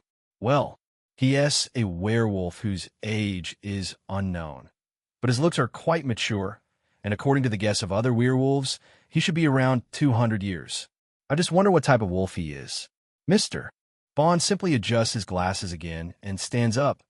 Then he looks at and, please consider what I told you during our conversation, miss. And Mr. Bond says shyly, of course, Mr. Bond, I'll think about it, and replies, flashing a smile. Mr. Bond glances at me, and then glances at and before sighing and storming out of the office. When Mr. Bond is gone, I'll lock the door from behind using the security mechanism. What the hell was that? I ask after locking the door and dropping my backpack on one of the couches. Foo. Were you jealous? And asked with a grin. Sigh. Of course I was jealous. I knew it. Jealousy was imprinted all over your face the moment you came inside. She replies with excitement over the fact that she finally made me jealous. Well, what was he doing here, and what were you guys talking about? I ask, while walking slowly towards her. She is currently sitting on an office chair, in this room that looks like an average, cheap office with a few couches. And then there's also a small door that leads to the main infirmary where the patients are going to be treated. So this place just serves as a place for she and her assistant. Well, the loser said he was interested in me, and he wants to marry me, and tells me as she stands up from her chair and sits down on the office desk, slowly opening her thick laps. Damn, those are thick thighs. Gulp just like that, I added, clearly trying to get my eyes off her thighs. Puffed. I guess this was his first time asking a woman out. He just went straight to marriage. What a SUS, and mutters with a facepalm. In the next moment, I suddenly close the distance between us and hug her while she is still sitting on the desk, and she also receives my embrace. Yeah, that startled me, she exclaims as I hold her close. Her hands are on my back, and her hot breath slowly fans my neck. I can also hear the rate of her heartbeat getting faster every second like she's scared. Jake, why don't we use one of the beds inside the infirmary? This is my first time, and I thought I was mentally prepared for this. But I was wrong. I feel so nervous, and I don't want to do it on this desk. She tells me as she separates herself from me and uses her hands to cover her red face. Her cute fluffy ears also reacts to her shyness as they slowly flop up and down, while she peeks at me through the gaps of her fingers. Sigh. How can she be so cute all of a sudden? Suddenly, I lift her from the table in a princess carry and begin to make my way through the small door. Then, I arrive inside a small room that has 10 beds that can each fit 2 people at once. There's also the smell of pills lingering in the air. I glance at one of the beds and slowly place her on it. Right now, her hands are still covering her red face, with her long hair spread all over the bed. Seeing this cute scene, I suddenly feel my heart racing. Damn! I quickly look away, try to compose myself. Open your eyes. And utters with a red face as she sees what I am holding above her.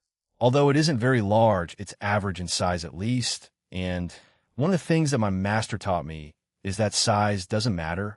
It depends on your skill and experience. It looks big. I don't think it would fit inside me, and mutters again, while her hands are still covering her face. And you said you had a surprise for me earlier. Where's the surprise? I ask as I start to slowly move closer. Well, it's right in front of you.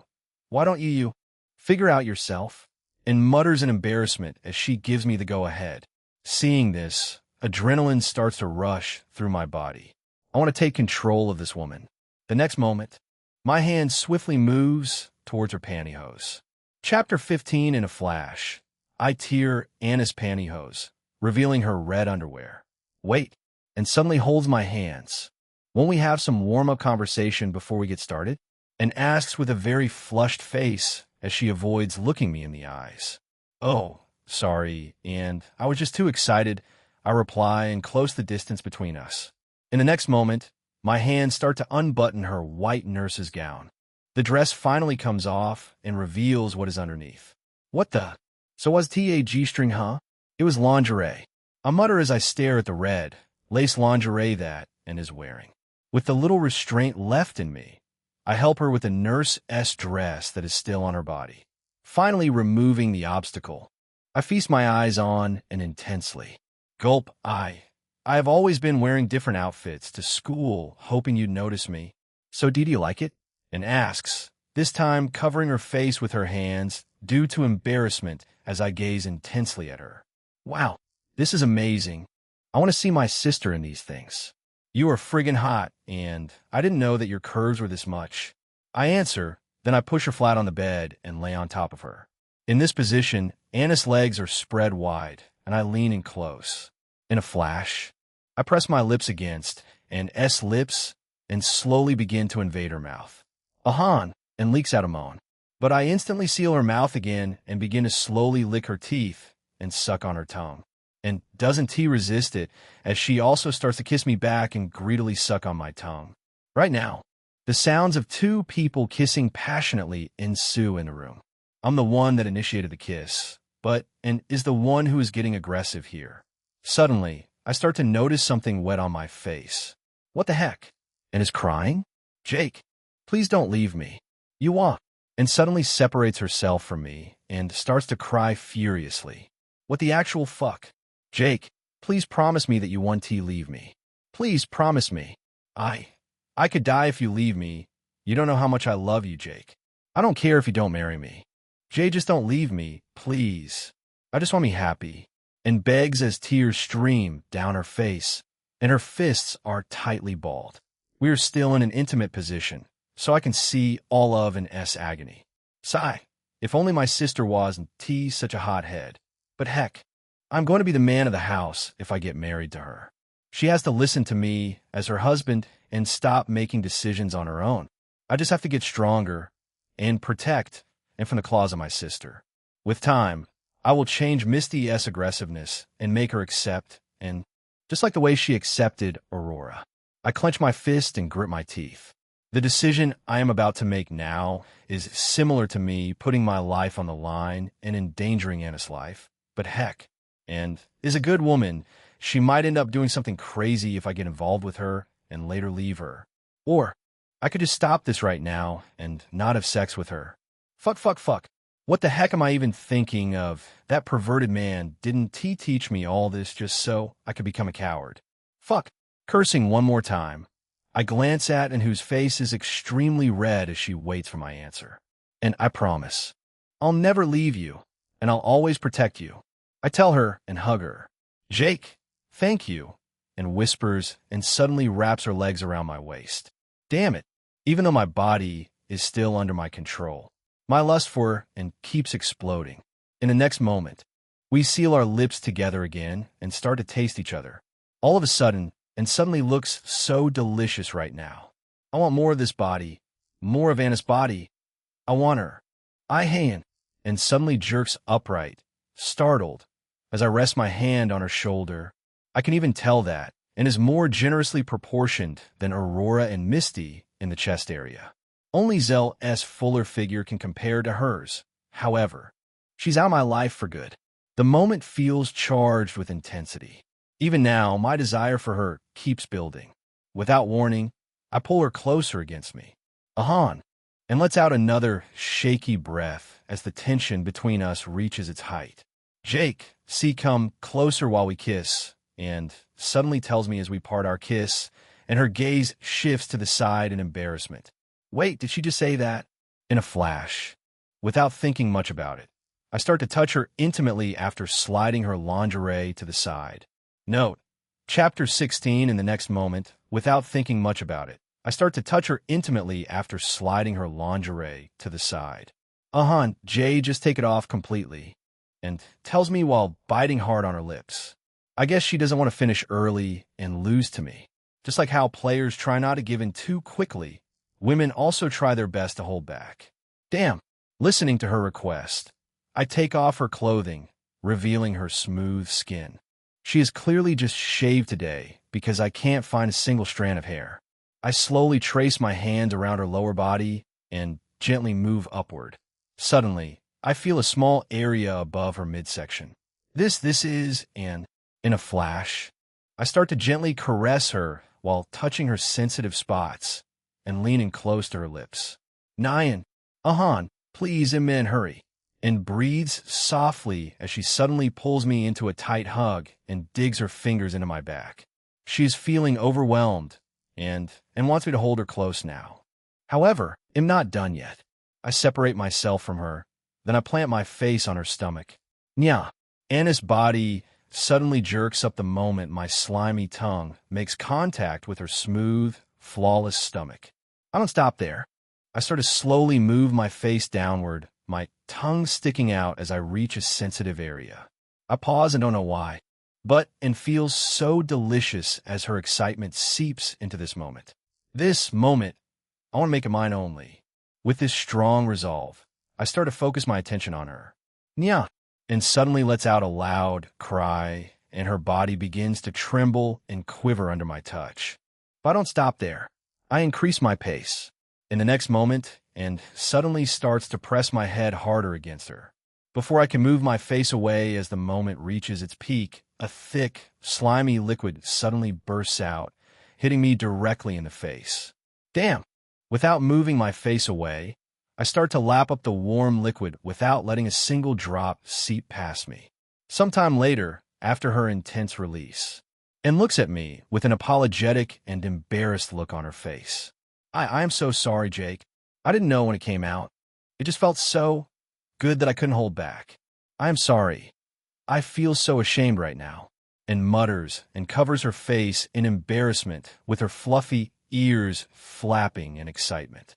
I simply let out a chuckle as I lay on top of her again, pressing myself close against her as the moment between us deepened.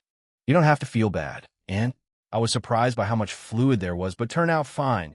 It's unusual and quite remarkable how much there was, and I couldn't stop focusing on you down there. Focus on me, D, down there, and utters with a very red face, and her breathing starts to get rougher.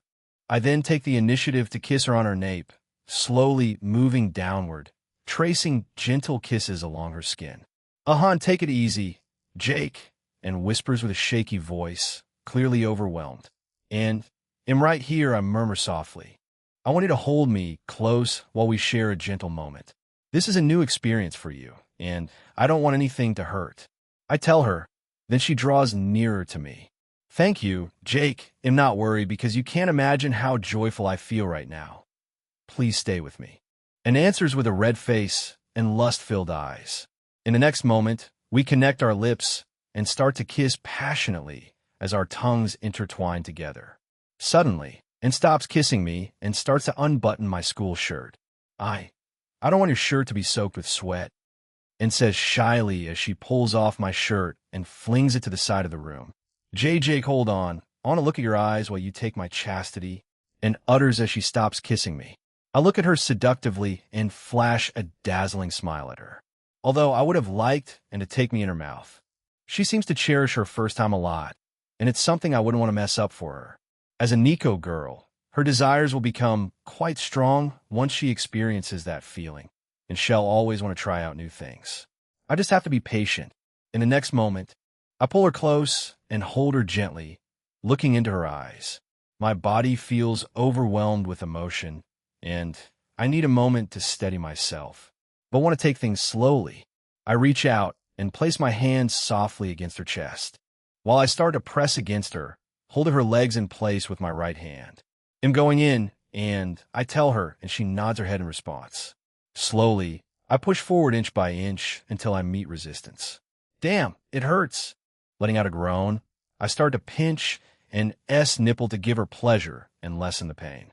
In the next moment, after letting and feel pleasure from getting her nipple stimulated, I pull her close to me in one sudden movement, overwhelmed by the intensity of the moment. Nya, and cries out in a feline voice and clenches the bed sheet tightly while tears flow from her eyes. And you are mine. Chapter 17, Nya, and cries out in a feline voice and clenches the bed sheet tightly while tears flow from her eyes. And you are mine. I mutter as I push in all the way and stop moving.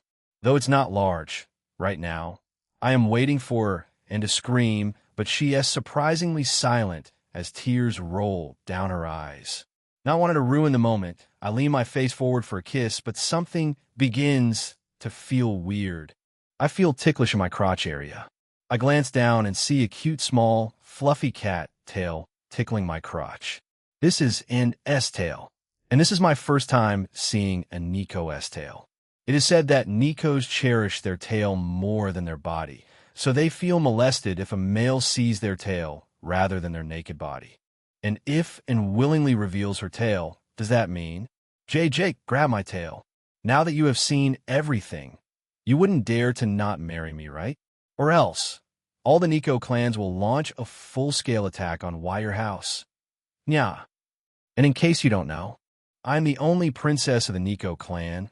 My mother is the current queen, and I'm going to be the next queen. At least that S if I don't get killed. However, I want to die without spending some good times with the love of my life and giving him some furry babies.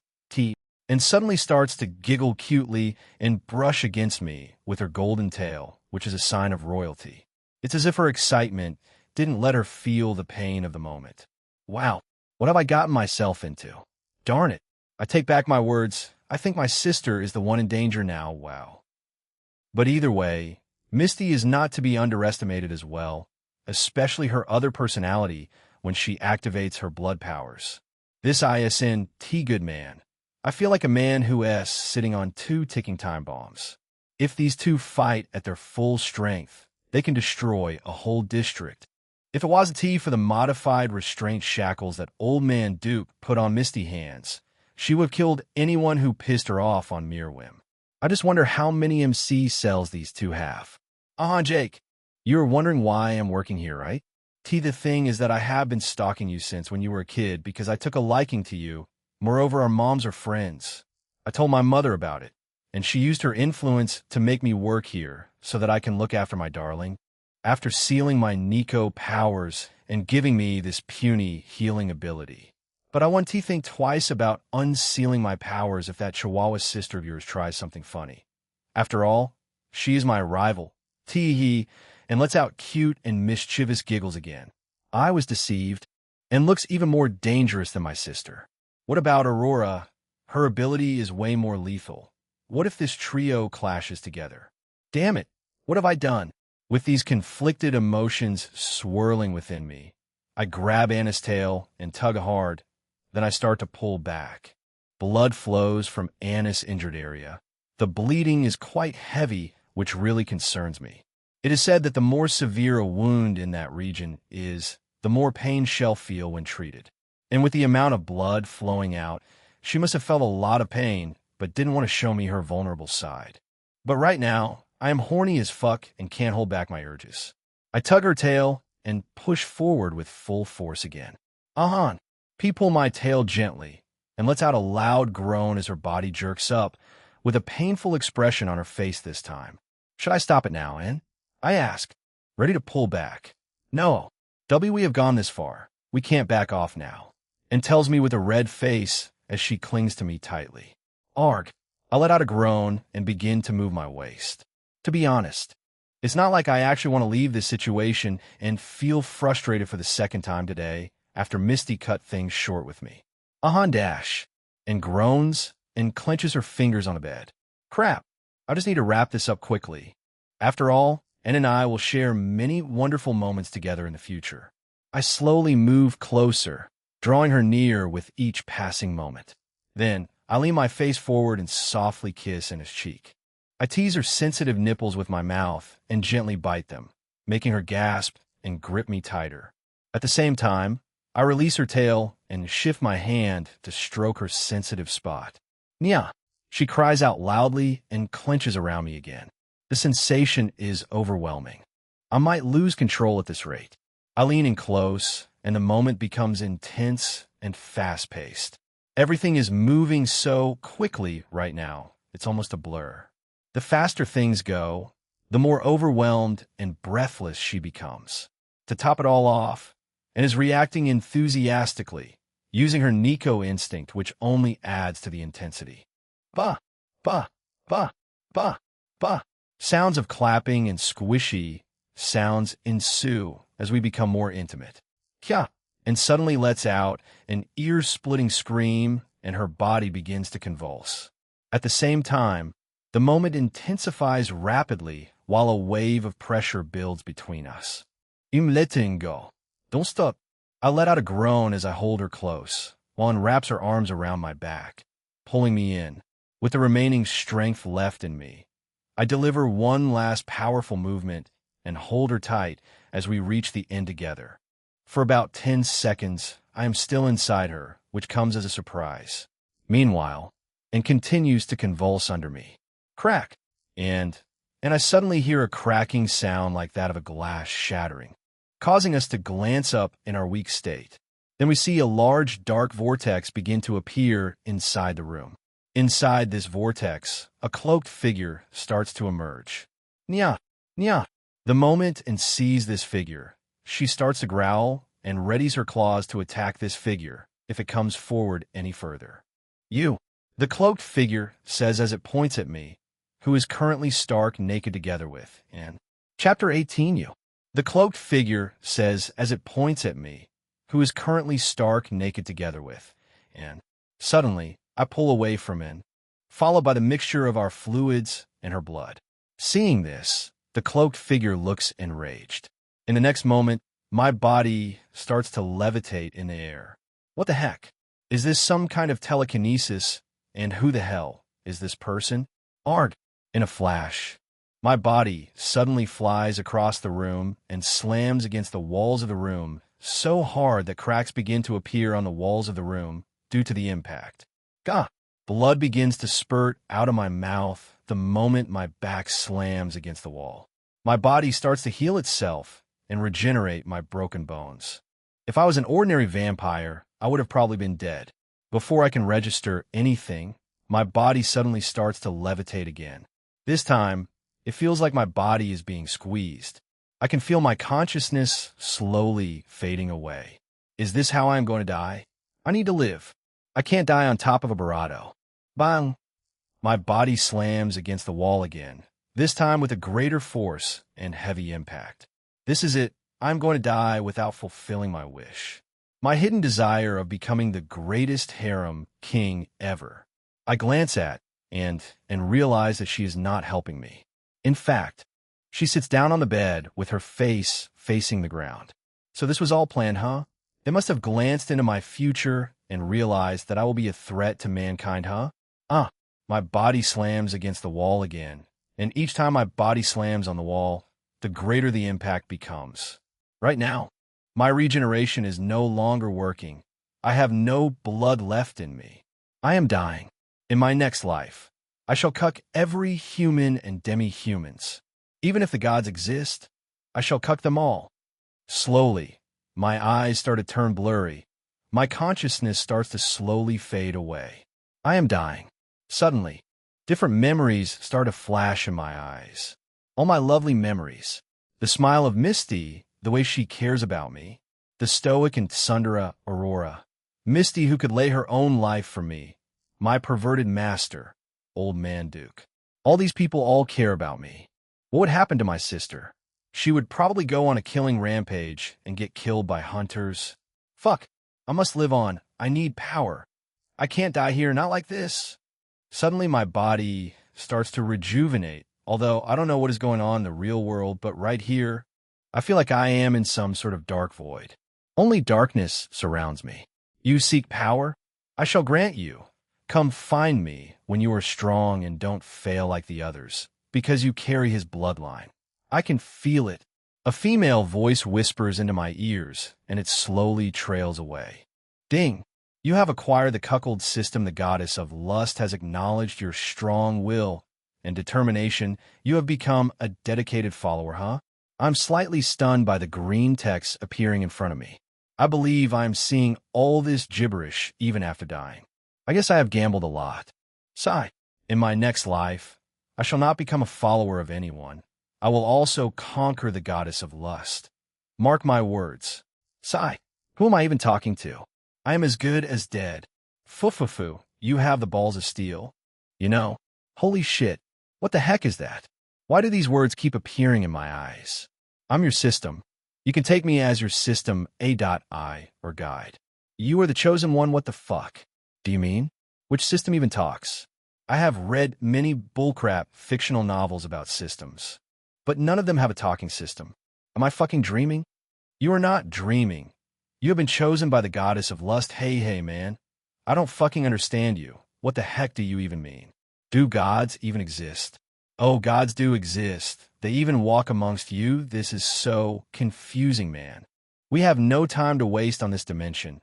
You have to return to your body very fast before it is too late. I'll help you activate your blood powers. The green text flash in my eyes. In the next moment, I feel my soul being sucked into something. The next moment, I find myself back inside my body. Arg! I let out a loud. The pain I am feeling now is unbearable. I resolve my will and stand up. Right now, I see the cloaked person standing beside, and, with the cloak removed, huh, woman? A Nico at that. The woman is like the clone of, but a mature version with bigger body proportions. It's time to get your revenge and eat up these beauties. Just do as say, it'll be very beneficial. Fufufu. Green text suddenly appear in my eyes again. In a flash, a huge amount of power starts to flow in my body.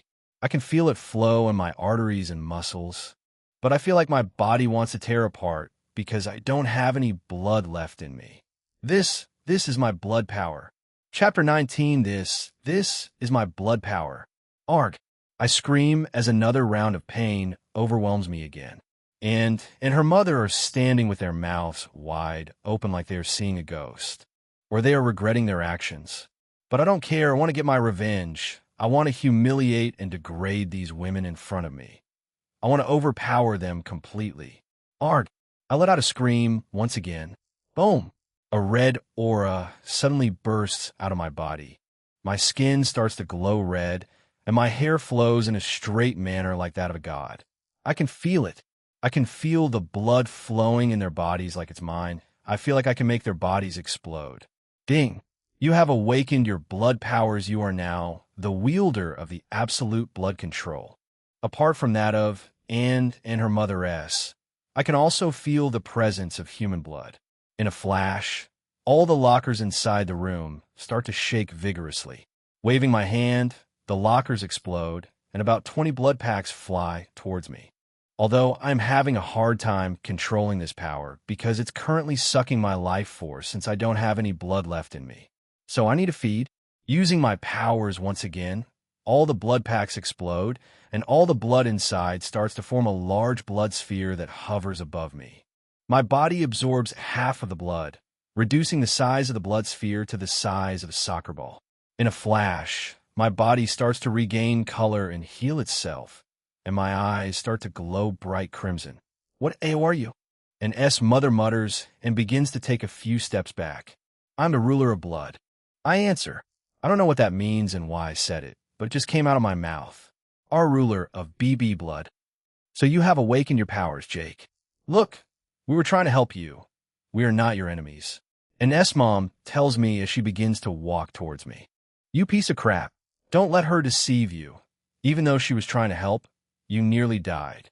Let her pay with her holes, you dumb host. The green text suddenly flashed before my eyes again. I don't have time to argue with the system. I guess I should just follow its instructions for now. Talk to my fists. I shout and suddenly start to control the blood sphere above me. I don't know what I'm doing, but I guess I can control the blood to do my will. I'll let the blood crawl onto my hand and use it to coat my right fist. Punching my fist forward, a burst of blood and aura suddenly leave my body. The impact is so strong that the recoil makes me stagger backward a bit. Seeing the blood aura coming towards her, and S-Mom tries to deflect it, but it's too late. The blood aura is just too fast. Whoosh, the blood aura hits, and S-Mom. But nothing happens. Huh, was that attack a fluke? Look here, Jake. I'm your mom's friend. We are just trying to help you. Your mom. And S-Mom suddenly stops mid-sentence. Nya, you pervert. And S-Mom suddenly lets out a loud cry and covers her body. I look down and notice that the robe on her body is rapidly melting. The robe quickly melts. Then her pantyhose also begins to melt, followed by her white bra and panties. Not to lie, man, her body proportions are twice as big as Anisone. The Nico Queen is right in front of me, naked. Mwahahaha. Ding. You have learned a new skill, perverted blood, aura, what a perverted host. Creating a dress-melting aura. Ignoring the perverted notification and the System S comment. The remaining blood flies toward me again. Although, this time it is in a smaller quantity than before. I let the blood crawl onto my hand again and begin to form something like a gauntlet. I glance at Anna's mother, who is now stark naked and trying to cover her private parts and breasts. I need to make her weak. with the blood now completely covering my whole right hand. I dash forward, activating one of my beast gears. Unaware of the incoming attack, Anna's mom is unable to dodge. I land a powerful blow on her stomach, sending her flying backwards and causing her to hit the wall. Bang! A loud sound reverberates across the room as an S-mom slams against the wall. I am pretty sure that the impact will even make the school suspect that something is going on here. Ding! You have learned another skill, blood hardening. However, to my surprise, Anna's mom doesn't stand up. Her body starts to convulse, and her eyes roll to the back of her head. Anna's mom lets out a loud cry as she collapses to the floor, and at the same time, she starts to focus on herself and immerse herself in it like she's in paradise. What the hell is happening now? Is she getting something out of the pain? Was she intentionally holding back? I knew it. The Nico Queen won't let a random guy like me attack her. Mun, the situation took an unexpected turn. You have to follow the flow. Fufufu. This is much easier than I thought. The green words appear again. This is so confusing, man. I glance at the also naked and realize that she is shooting a threatening glare at her mom. What the hell are you doing, Mom? Must you always show your perverted side everywhere you go? Jake is mine, and Bellows. Ahan. And men, see, can't I share things with my daughter? Anna's mom lets out giggles as she acts inappropriately, shocking everyone in the room, and grits her teeth and looks at me with an apologetic look on her face. Sorry, Jake, but I will have to knock you out, and tells me and readies her claws while her tail also begins to pulsate and glow with a golden light. And why you a broken seal? And Esma mutters, within the blink of an eye, and suddenly dashes towards me. She is so fast that I can barely follow her movement. This is the power of a Nico. But man, we must not fail. We must eat up these beauties. In a flash, I also start to run forward, activating all of my beast gears and using the remaining blood to harden my skin. Chapter 20 in a flash. I also start to run forward, activating all of my beast gears and using the remaining blood to harden my skin. Right now, seeing Anna and her mom naked seems to give me some boost, which increases my speed. Within the blink of an eye, Anna appears in front of me and throws her right fist forward. Seeing this, I'm guessing that she doesn't want to injure me with her claws, but unbeknownst to her, this was the very reason why I used blood to harden my skin. With the incoming strike, I raise my hands to block it. Bam! A loud sound erupts the moment her fist comes in contact with my two hands. The impact of the blow pushes me back a bit and causes the ground below me to crack. And I'm sure that she is not even using 30% of her strength. For some reason, the crazier the situation becomes, the calmer and more fearless I get. Furthermore, the red aura on my body starts to pulsate violently and causes several ripples. Seeing that her attack was futile and suddenly vanishes from my view, which made me confused as to her whereabouts. Erg! I let out a loud groan as I suddenly feel a sharp pain at the back of my neck. Using all of my strength and without holding back. Arg! She lets out a scream as she flies backward upon my fist, making contact with her stomach. It feels like my agility increased even more than before, which is why I was unable to see the incoming attack. Of course, I did it because I know that she has a healing ability. Boom! A loud sound reverberates across the room as Anna's body slams against the wall and falls beside her mother, who is still recovering. Seeing the exposed mom and daughter, an unsettling smile starts to form on my face, and all my pain vanishes. Jake, you have to stop. We are helping you. If your power gets out of hand, you might kill everyone in this school. I think it's time to knock you out. Moreover, congratulations on awakening your power. An S-mom tells me, flashing me a smile as she tries to stand up. However, her body suddenly freezes. What? TT, the hell are you doing to me? An S-mom questions as she tries to move her body, but it is unresponsive. Puffed. Do you think you can mess with the ruler of blood? When I said it, I wasn't joking. As long as blood runs in your veins, I'll be able to manipulate you just like a puppet. I bellow in annoyance. causing the aura around me to grow stronger again. I am angry at this woman and her daughter for what they did, and they're gonna pay. Jake, your power is running wild. You have to stop. Your body can't handle this amount of power. I'm sorry if I offended you. And S-Mom cries out, looking terrified. If you want me to forgive you, then you and your daughter will have to pay with your bodies. I answer and begin to walk towards them. At the same time, I use my powers to make Anne and her mom drift towards me by controlling the blood flowing inside them. In the next moment, I force them to kneel with their chest pushed out, making them look submissive. At the same time, I pin their hands behind their back. After that, I take hold of their tail and hold it firmly behind them. What do you plan on doing to us? And suddenly asks with a red face and shaky voice. Unlike her mother, who seems to be enjoying this moment. I want to enjoy your company, of course. You playful women, I reply with a mischievous grin on my face. In a flash, I move behind them and slowly start to reach toward them. Yes, these are their reactions. Feeling two soft nubs above their lower bodies, I start to circle my finger around them. Nya! The mother and daughter let out cries of elation as I gently massage the area. Sometime later, after they reach a peak of excitement, I move my hands upward and begin to touch them affectionately from behind. Ahan. I gently hold them and brush lightly, looking for the person whose reaction is the most vocal, while their tails brush against them. Anna's mom seems to have the loudest reaction and makes the most expressive face, making my heart pound constantly. You are a bold woman, aren't you? I'll show you what comes first. I tell Anna's mom while pressing my fingers against her lips. Although I stop them from talking, the only thing I'm interested in is their startled sounds.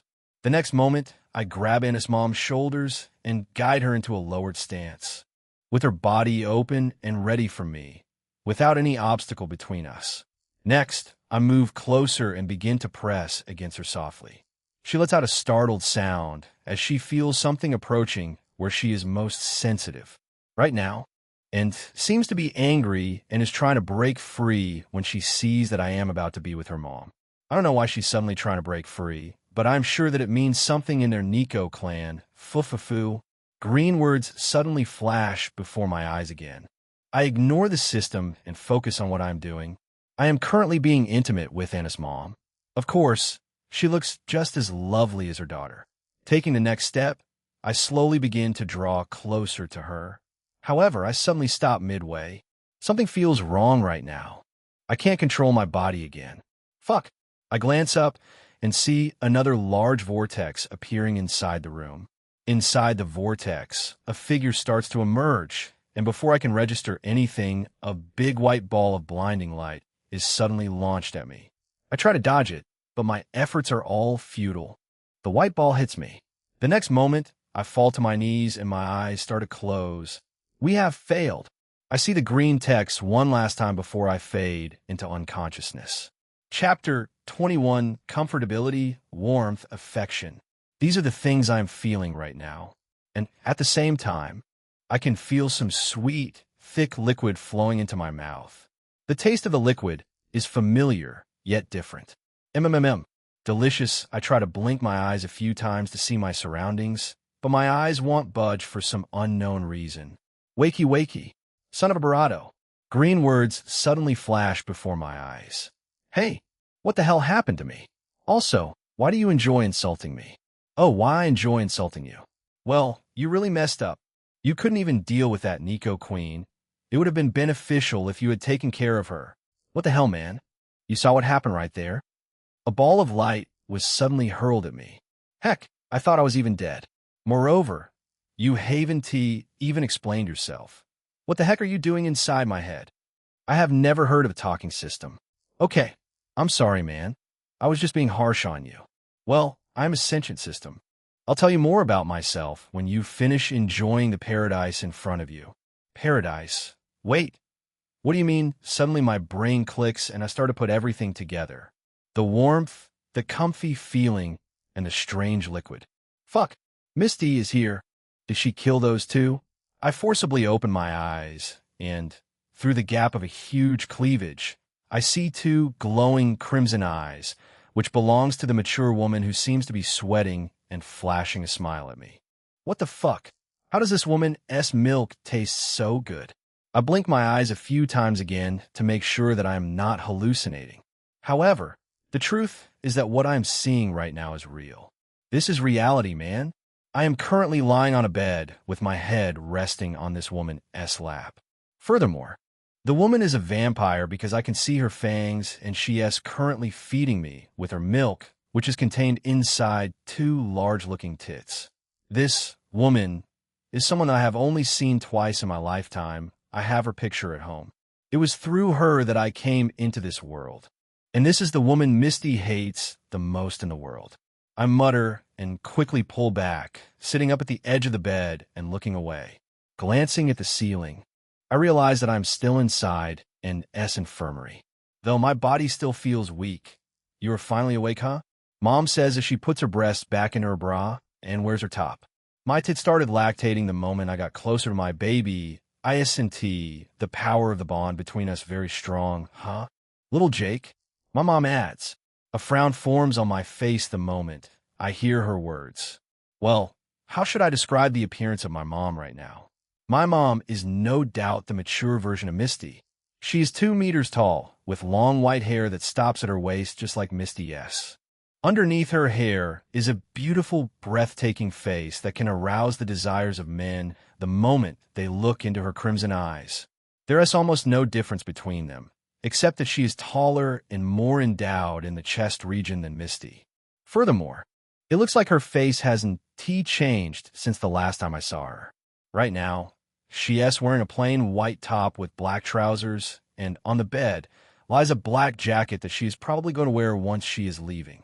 Mom, did you know about all these? I ask in anger with my fists tightly clenched. My mom simply looks at me and lets out a long sigh. Although I can't see her expression well because of her long hair, something she and Misty has in common, in order to avoid unwanted attention from men because of their beautiful faces. I am sorry, Jake. I know that I have offended you in many ways, but I did what I had to do to help you activate your blood powers. My mom says while gazing at the floor.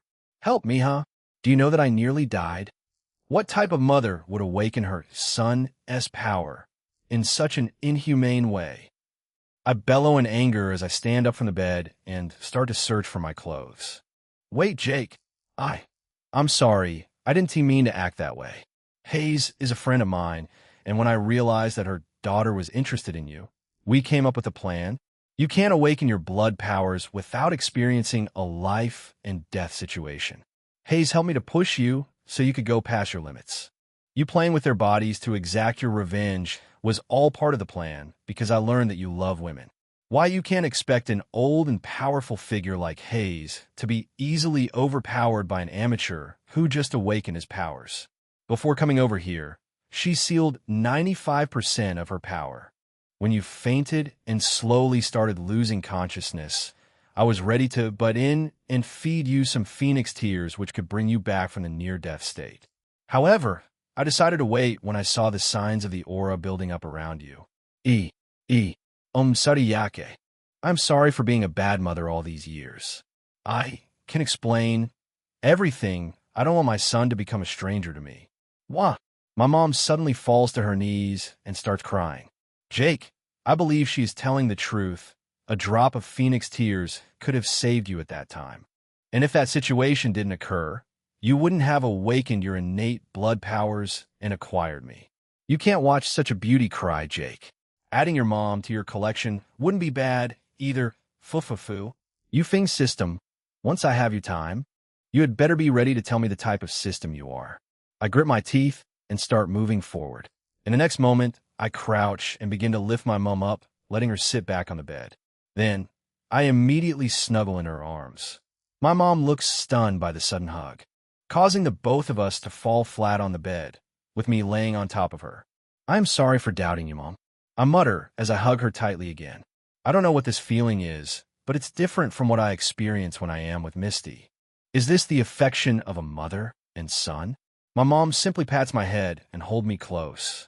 I will tell you, son, they'll tell you everything. Just stay with Mommy while Mommy tells you the reason why Mommy abandoned you. My mom pats my head, and we shift our position. So we lay sideways on the bed while facing each other. In the next moment, she pulls off her top again and starts to unstrap her bra. In a flash, her bra comes off, and her G-cup tits appear before my eyes. Living and making friends with the humans has made an impact on you, Jake. You have the instinct of a mature vampire, but you are still a baby in my eyes, my mom mutters and inserts one of her pink cherry nipples inside my mouth. She is no different from Misty. I hope I will learn the reason why Misty despises our mother. In the next moment, thick white milk starts to leak into my mouth. Begins my mom's explanation of the reason why she never stayed with us. Jake, I never intended to abandon you guys and ignore my responsibility as a mother. It pains me a lot when I think about the fact that I left my baby and grown-up daughter all alone in this deceitful world. Deceitful world? What do you mean, Mom? Different races live on this planet. I don't understand what you're saying. I ask, slightly confused about what my mom is trying to point out. Sigh, you're still too young to know this, but do you know where my dad went to? You mean Old Man Duke? Jake, try to respect your elders. Call him Grandpa. My mom retorts. Okay, I get it, but didn't Grandpa say that he was going to slumber? Yes, he went into a deep slumber. But haven't you ever wondered where all the old vampires go when they are going into slumber? Haven't you realized that the number of vampires on this planet is smaller compared to other races? My mom asks me with a serious expression on her face while her milk keeps flowing into my mouth. Now that you mention it, I have also realized it. But what does that have to do with the fact that you abandoned us? I reply and latch my mouth back on her nipple. You see, there's several other planets out there, some of which are beast planets. After the calamity, the Earth couldn't contain everyone because 80% of its surface had been destroyed. Gradually, people began clearing some of the beast planets and started living on them. Although it was an arduous task, some planets which inhabited low-level beasts were easy to clear to an extent, because no matter what they tried, they couldn't wipe them out completely as they kept spawning. It was like an endless cycle. However, we vampires were also forced to look for a home planet because there was a never-ending war between the vampires and the Dhampirs. On Earth, my mom mutters with a sad expression on her face. Dhampirs, huh? So do the Dhampirs also have a home planet like the vampires? If so, why are the Dhampirs and the vampires still on this planet? Why have I never heard anything about this? Also, it doesn't change the fact that you abandoned us. Just like how vampires were able to walk under the sun, how the Dhampirs came to be, and how only vampires could summon a familiar. There are so many secrets, Jake. The reason why the vampires and Dhampirs settlement ISNT talked about is because of the humans. Humans are the weakest, but they are very cunning. Vampires are no doubt one of the strongest races ever along with the werewolves. But have you ever wondered why the humans are still feared? Even though we have our settlement, the humans are still wary of us, and they still believe that we might attack them in the future. Because during the calamity, humans witnessed the terrors of vampires as we hunted them for food, when we realized that their blood gives us a certain boost and also changes our metabolism. However, this issue was solved by Edgar Frost. Therefore, since that time, humans have been finding every means to weaken the vampires, or if they get the chance to eradicate us completely. That's why we formed a pact with the humans and got it finalized by the witches. And the prizes for that pact are you and your sister. My mom says as a single drop of tear falls from her eyes. And Mom, what do you mean? I ask with a scared voice. Because I'm currently wondering whether we're going to be used as a sacrifice or something like that. The grandchildren of the Vampire King are used as a bargaining chip. My mom replies and glances at the ceiling, seemingly in deep thoughts. Does that mean Grandpa is the Vampire King? Is that the reason why we are pure bloods and different from other vampires? I further ask, instantly losing the urge to drink her milk. Yes, that's right. That is the reason why you and your sister have blood powers. Moreover, you're the only one who wields the mythical power inside you, the absolute blood control, the power of the vampire god. My father should have been the one to help you awaken your blood powers, but unfortunately, as you already know, he went into a deep slumber. Mom, if Grandpa went into a deep slumber, does that mean that Dad is now the new king? No, Jake, your dad is gone. He has gone for life. Mom replies and lets out a long sigh. Dad is gone. W, what happened to him? He was forced into eternal slumber. And eternal slumber means that he has gone into slumber for life. So he is as good as dead. There are two differences between an eternal slumber and a deep slumber. My dad went into a deep slumber after putting your dad in an eternal slumber. Your dad went berserk and planned to attack the humans because of the pact. My father talked to him about signing the pact, but your father went towards the dark path about killing the humans, something which seems almost impossible. So a big fight broke out between the two of them. The fight caused several ripples and tidal waves all over the settlement, and my dad was finally able to force my husband into an eternal slumber. Because of my dad's old age, he also went into a deep slumber. He is probably going to wake up in a few years. My mom tells me and closes her eyes. So, that is the reason why Misty despises you? Yes, that is the reason why Misty hates me. I didn't want to do that, but I couldn't let him go down the part of destruction that will affect the fate of all vampires and may even cause us to lose our kids, which we were trying to protect. Mom lets out a sigh, and her milk even begins to gush out more from both tits. Mom, so you and Dad have been lying to us all these years, huh? Do you even love Dad? You sound like you don't care about his death. Moreover, what was the pact all about, and why does it involve the witches? No, Jake, we only hid it from you. Your sister knows everything. We didn't tell you because you were too young. As for your dad, I cared about him, and his slumber pained me a lot. He can only be awoken by the vampire god. And as for the love between us, we never really loved each other. In fact, we only came together when we wanted to have our children. The reason is that our marriage was arranged, and your father was also an unlikable person. And lastly, the answer to why Misty hates me is that, Sai, you might end up hating me like Misty if I say it. That is why I want to request something from you, Jake. Something that one T let me lose you. What's that, Mom? I asked with curiosity. Do something inappropriate with Mommy. What the hell, Ding? A charm has been detected, trying to influence the host. The host has been charmed. The host's resistance can't break through the charm suddenly. My body starts to feel weak, and my eyes start to close as elation overwhelms me. The last thing I see is something shocking and inappropriate that I never expected from her. Note, before you start complaining, wait for the next chapter. He couldn't just resist the charm of a vampire lord. Moreover, the mom is ashamed of what happened with her son. It took her all her will to allow that. Chapter 23, Wake Up. You snoring panda. My dignity as the cuckold system is trampled upon. My reputation is falling apart. All because you fucking slept off. Green words suddenly flash before my eyes. Headache that's the only thing I can feel right now. It's as if I can feel the system's emotion as it keeps ranting. I glance around and realize that I am in a dark space, and my body is currently floating in it like a wisp. Is Thanatos coming? How'd I end up here again? You are inside your sea of consciousness. The system suddenly says in a calm voice. Inside this space, I can hear the system's voice. It's like the voice of a teenager. It wasn't my fault, man. My mom used her charm on me. Moreover, why do you keep blaming me? Mun, this is the second time. How am I sure that you even be the youngest host to die early? Youngest host? Why do you wish me death?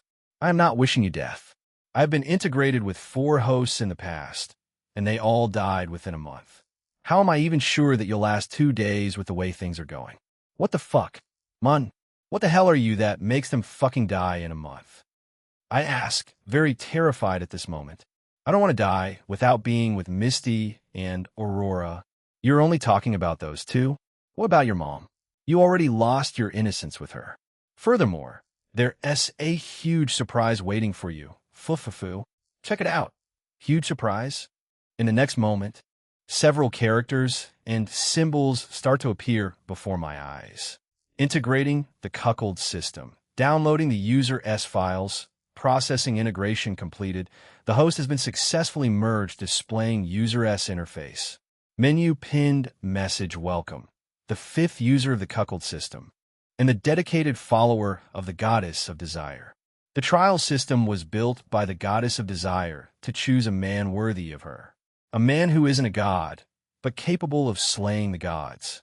The trial system aims to make the host a god slayer by undergoing demanding trials and proving his resolve on the battlefield. The special system allows you to copy the ability and mana cells of the opposite gender through intimate contact and absorbing their spiritual essence. Through this method, and by completing missions, the host will increase the number of abilities he can wield the higher the number of partners bonded. The higher the number of abilities the host will be able to wield. The abilities that are copied would only last for 24 hours before the system resets itself. Therefore, the host has to challenge many opponents for survival every 24 hours additionally. Snatching people's wives and girlfriends basically means betraying other men.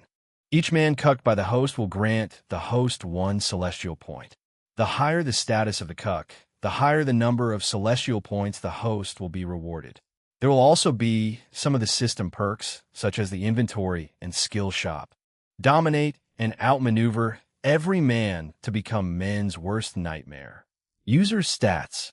Name, Jake Mistro Race. Vampire Strength, 10 Direxity, 10 Stamina, 10 Resistance, 10 Perception, 10 Charm, 100 Celestial Points, 0 Ability Bank, 1 Current Cell, Cyan Mana Cell Number of Mana Cells, 70-50 MC Current Ability, Gravity Ability Category, Esper Host S Women, List Jill Mistro Misty Mistro, Aurora Gray, and Heath Hayes Heath Note. Temporary women will be removed from the list after 48 hours. Each interaction with the host will allow them to hop on the list again, till they become a permanent woman or get dumped. System S Skills Inspect. The host will be able to analyze any item. Can also be used on beasts, humans, and demi-humans. Inventory. Store anything inside the endless space except living things. System Shop. This is a function of the system that would be generated once in a while as a reward after the host completes a mission. There could be anything inside the system shop ranging from skills, weapons, items, and consumables. What the actual fuck? Damn it. Everything is strange. Everything just feels strange. I opened my mouth wide as I read the pinned message and my Women-S list. This system is a blessing in disguise, to be honest, because it flows with my dream of becoming the biggest harem king ever, but man. What is the shitty thing about becoming men's worst nightmare? They will probably put a bounty on me in many factions. Fuck. I just want to enjoy my low-key life. Why do I have to snatch plenty of people's wives when there are many chicks out there? It just doesn't make sense. Fu. You'll understand everything with time. Besides, you said it yourself earlier. There's a reason why the goddess chose you. And about living a low-key life, you have never lived a low-key life. You and your sister have always been watched from the shadows. So what difference does it make? Those humans have the best chicks, no doubt. Beastkins are also good, especially in the chest region. Their nipples are LS. Okay, I get it. Do you study the kind of inappropriate material or something like that? I ask as I cut off the system sentence. TCH, you're no fun. System. There are some things that I don't understand and aren't clear to me. My other stats are showing 10, while my charm showed 100 with a lock icon by the side. What does that mean? Oh, every vampire has a charm, and it varies on the amount of charm aura they have. Yours seems to be locked. It wasn't done by the system. It was probably the work of your sister. I knew it. I'm a most handsome boy in our school, yet girls aren't flocking around me as I expected. Fuck. You misty. System. Is there a way of unlocking it or turning it on? Yes, naturally. Every vampire can turn off their charm at their will. However, looking at the numbers of your charm, your sister feels like it's quite dangerous for you, so she locked it using her powers. Your charm is on par with that of a vampire lord. It could even erase someone's memory. If it was unlocked back then, your mother's charm wouldn't have worked on you. The only way to unlock it is by issuing a mission to you. Nothing comes for free, fu. Arg. I get it. What about the celestial point? It also has the lock icon by the side of it. Celestial energy is something that only the gods harness instead of using mana. For some reason, this system will allow you to use it when you become a god slayer. It was locked by Lust herself. There are also several gods, slayers out there, but none of them is capable of harnessing celestial energy. They only harness mana and another type of energy that you'll later learn about in the future. The path to becoming a god slayer is a rough one. It might take years if not centuries, and hundreds if not thousands of battles will be fought. The system replies with a sigh. Hearing the system talk like this makes my heart skip for a moment. This is the first time it has ever been serious. So the system allows me to wield celestial energy, huh? I wonder what it has installed for me in the future. Sigh. Moreover, that's one crazy amount of MC cells, damn. I never knew my mom had the gravity ability. That's why I couldn't move my body again when I was about to be intimate with Hayes. Thinking about that, I'm pretty sure that I would have gone further with Hayes if my mom didn't show up earlier. Would that still be counted as part of the plan? Fu. Nikos are one lewd race, but it wouldn't be bad if we conquer the daughter and mother. There is something that those pairs are hiding. Furthermore, we're going to have all of the Nico clan under our wing if we conquer their queen and their future queen. I see. Jake, you need to wake up. You can't stay long inside your sea of consciousness, the system tells me. The next moment, my body vanished from the space, and I slowly start to open my eyes. Chapter 24, the next moment, my body vanishes from the space, and I slowly start to open my eyes. What is this pleasant sensation? Something soft and warm is pressed against me. I blink a few times to clear my eyesight. Then my eyelids suddenly open in a flash, and a figure of my mom appears before my eyes, with me currently lying on top of her. I look down in shock and confusion at what I see. Damn! I quickly pull away from her, and something of mine spills out of her. Right now, my mom seems to be asleep for some reason. I get up from her body and carefully start to inspect her proportions, while my hands move on their own accord to grab her pale, full backside. My mom has a very nice figure down there, which I cannot resist. Honestly, I also don't feel weird right now, because certain unconventional bonds are accepted among vampires. Moreover, things have already happened between us. My mom is very well-groomed and clearly prepared herself carefully for this encounter. The intimate moment we shared earlier left her skin still flushed and radiant in the afterglow. If I hadn't already been so close to her, I would have liked to take more time exploring and savoring every part of her. But right now, lingering here feels different, almost like returning to a familiar warmth. After holding her close against me until I felt completely at peace, my desire rises again. I want to be with my mom, and this time with a clear mind. But my body suddenly freezes because she's suddenly staring at me with her glowing crimson eyes as I'm about to approach her. He. Someone seems to be enjoying mommy. If I had known that you love something like this, I wouldn't have charmed you. My mom lets out cute giggles and covers her face in embarrassment. I never knew that she had such a cute side. Seeing that I have been caught in 4K, I quickly move forward without warning. My mom gasps, and her body jerks in surprise at the sudden contact. Then I start to move my waist after spreading her legs apart, moving slowly as I press closer. Next, I increase my pace and lean in deeper, holding her close. With each movement, she reacts physically and involuntarily.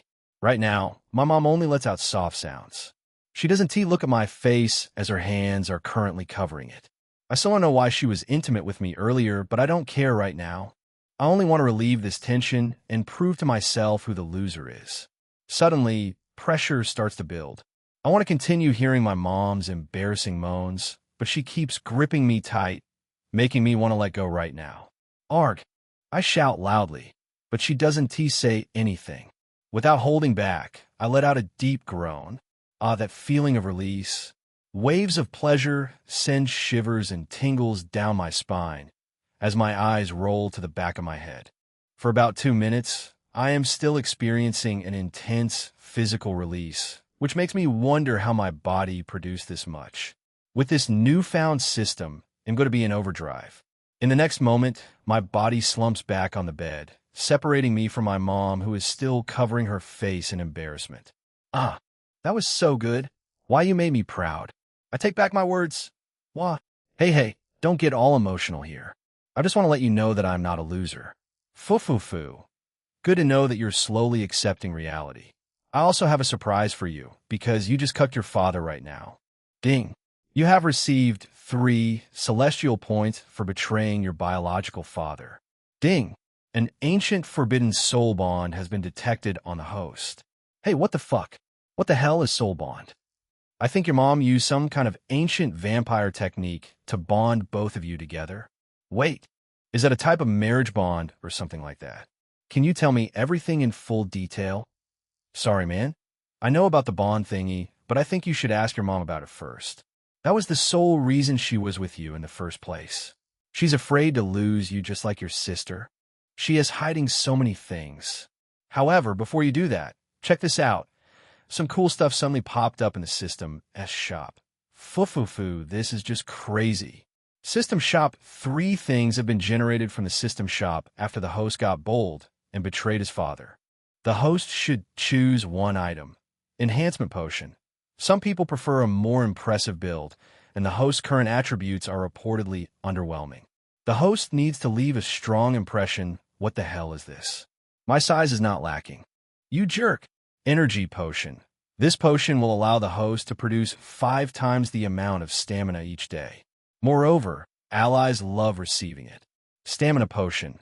This potion will allow the host to maintain peak performance even after extended use. The potion will also boost the host's stamina during sexual activity. The host should choose wisely. You broke my heart, System. Sorry, man, but you don't quite measure up for my liking. Sigh. Which potion do you think I should pick? Are you still contemplating? Take the enlargement potion already.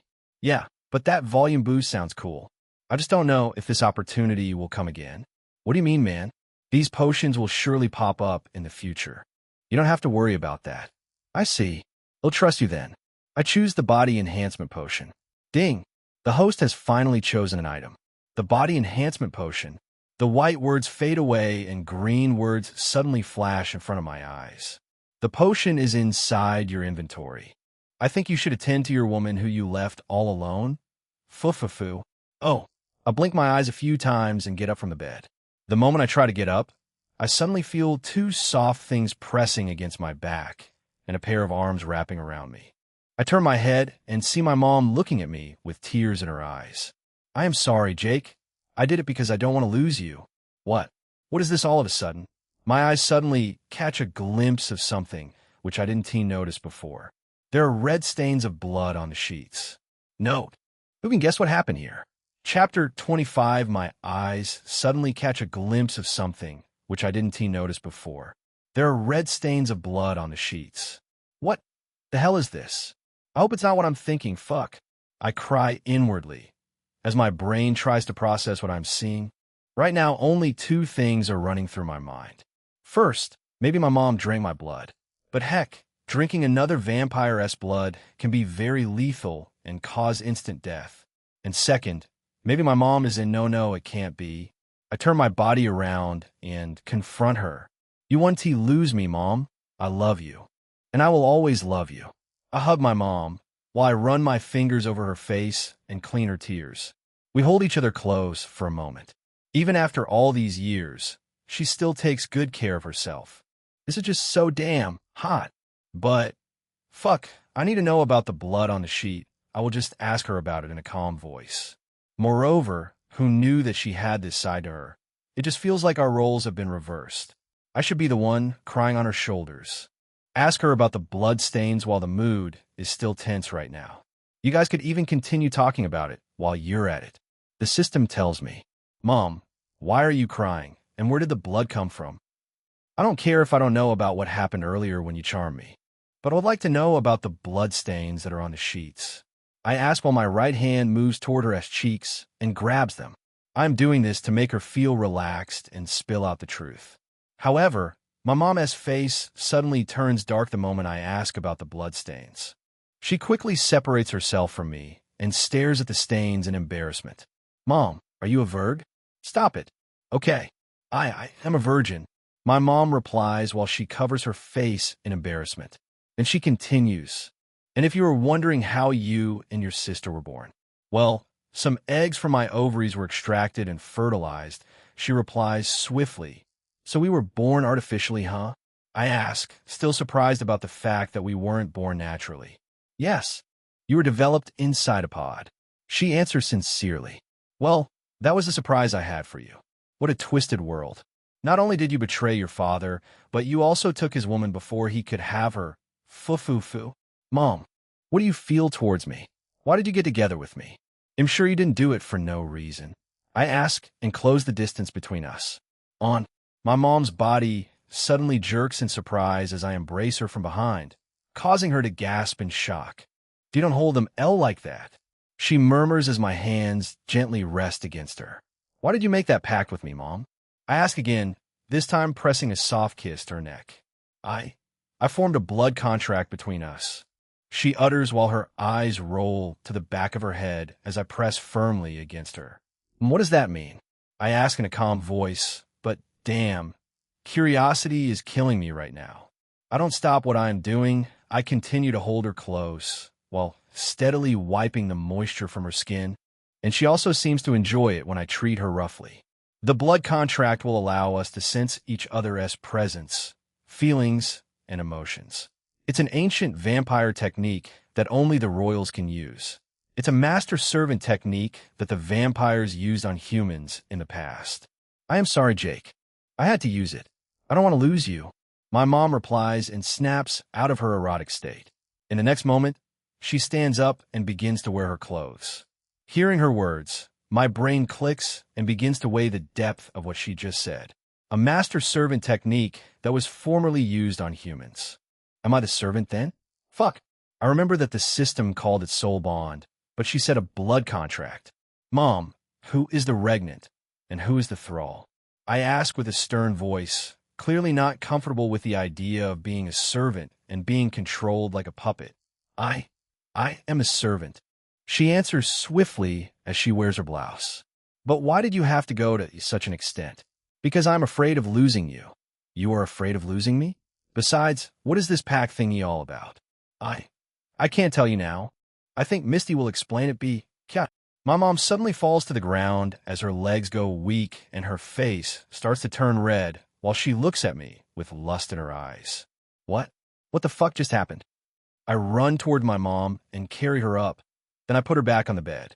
But her face is still red, something which is rare amongst vampires. Furthermore, she seems to be pressing her hands against her crotch while she looks at me pleadingly. Damn, there's more to this soul bond contract, but your mom doesn't want to tell you everything. This is one of the effects. I guess she suddenly became flustered after she refused to answer your question. Dealing with her directly should solve her dilemma. Moreover, I think you shouldn't ask further about the pact. Just find a way to get your sister to reveal it. The system's words suddenly flash before my eyes. Although, what the system said makes sense, it made me think of the fact that if the technique was used on humans in the past, then did it also make them horny? I glance at my mom's figure on the bed and let out a sigh. I pity her. She did all these because she doesn't want to lose her son. I just wonder what the pact is all about and what other things the soul bond does. In a flash, I pull her close and we share a tender moment together. After that, I whisper softly to her about everything I'm feeling. Sometime later, the room is quiet as we hold each other in a warm embrace. Note, we are moving to the next arc. Chapter 26. Phew, I can't believe we ended up going for 6 rounds. I let out a sigh as I get up from the bed. I glance at the figure of my mom who is lying asleep on the bed and shake my head. Vampires don't really need to sleep as much as humans, but for some reason, my mom is extremely exhausted. Well, I can't blame her. She was really overwhelmed and exhausted.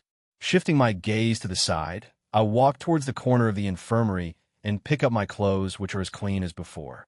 After wearing them, I glance at my mom one more time and walk out of the infirmary. The moment I step out of the infirmary, I enter an office. Just as I guessed, and her mom are both sitting on a wide red leather couch. The moment they see me, their faces turn red, especially in S. Oh my, it seemed like a lot really happened between the mom and son. Anyways, congratulations on awakening your blood power, Hayes tells me with a wink and a wicked grin on her face. Well, It's all thanks to your stupid idea. I reply swiftly while my eyes scan the room for something. Jake, are you okay? Here is your backpack. And asks me as she gets up and returns my backpack to me. Nodding my head in confusion, I collect the bag and sling it across my shoulder. The mother and daughter pair are acting weird right now, and it makes me wonder what happened between the duo. Jake, let me see you off. And suddenly tells me and locks her hand with mine. Oh my, are you just going to forget me here? I should also see you off. Hayes suddenly interrupts as she also stands up and walks to my other side. Mom, what are you doing? And bellows. I don't really know what to do with these two women by my side who are sandwiching me with their massive breasts. It's making me anxious for some reason. Moreover, I haven't heard the perverted comments of the system since when I woke up. Did something happen to it? Did I hear someone looking for me, huh? Ah, you fucker. Where the hell did you go? Yes, I knew it. You can't do without me. Fufufu. Well. What do we have here? Two hot Nico women. Come on, man. This is no time to joke around. I am really losing my mind. Just push them aside and get moving with the actual fuck. Is that the solution? Just push them aside already, damn it. Okay, but you can't keep bossing me around. You asked for my help first, you dimwit. Sigh. I glance at and Hayes, who are still arguing, and is trying very hard to get her mom away from me, while Hayes keeps teasing her daughter. Right now, and is no different from an angry chihuahua. In a flash, I simultaneously move both of my hands towards them and grab them, catching them unawares. Nya! The mother and daughter let out a startled cry as I seize them by the shoulders. They struggle against me as I hold on tightly, ignoring their protests and refusing to let go. Ahan Jake, grab them gently. Fuhan, IF feels so warm. Their bodies jerk and tremble as I hold them close and give them a gentle nudge. You're both mine. There's no need to argue, I tell them and give them a pat on the back. Why, yes, master. They reply in sync while smiling. They don't say anything even after what I did to them. Instead, they look at me as if they are expecting something more. Hey, system, what the heck just happened? Fufufu. It has something to do with their Nico clan. My hunch was right after all. Being close with the mother and daughter will make them your eternal slave. You have done 50% of the job by seducing the daughter and drawing the queen's interest. You just have to win the queen over to finally conquer her. Ah, I see. But isn't Anna's mom playing games with me this time? She looks like a cunning woman. She was toying with you earlier. But right now I think she is interested in you. You have gone quite far on her body, and I don't think she is going to back away. Fufufu. I see. I'll just have to do this another day. Sure, you have their loyalty in the palm of your hands, and it will probably last for a few days. Before that, you can fuck the queen and finally be their owner. It will be so bad if that Chihuahua sister of yours shows up right now. True, I need to leave quickly. I turn my gaze to Hayes and who are still waiting for me to say something. You guys don't need to see me off. I appreciate your effort, but I am cool. We're going to meet again at my graduation, Hayes. Or aren't you going to attend? I ask with a smile. I'm going to attend. Hayes replies and bites her lips. Are you okay with it? Anne? Yes, of course. She also replies with a nod. Seeing them agree, I let out a sigh and leave the office after bidding them farewell. Then I take a detour to the main school ground. Hey, system, I want them to behave normally rather than behaving like servants. I get what you mean. You want them to be potential partners. Well, to be honest, I think those two enjoy being pushed around and bullied. They were that kind of people. Ah, I see.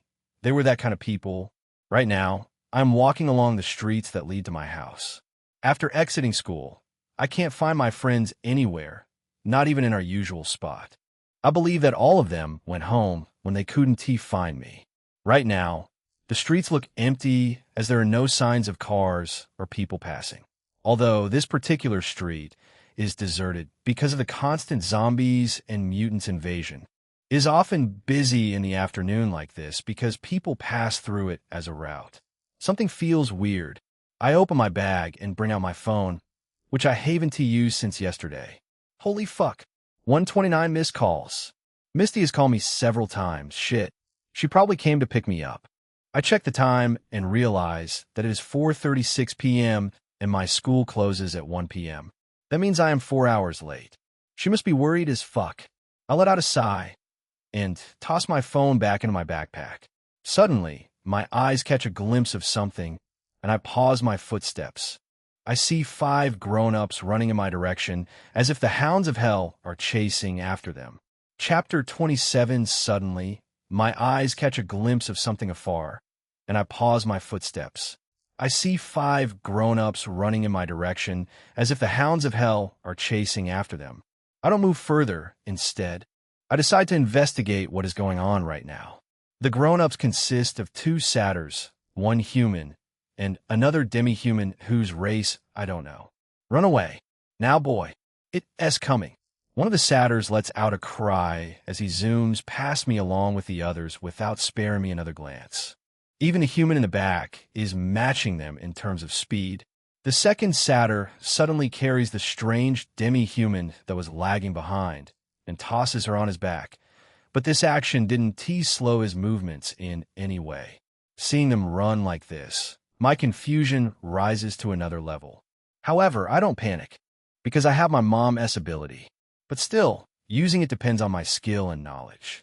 Although I have my beast gears, I don't know if they will be reliable in this situation since I do not know anything about the incoming threat.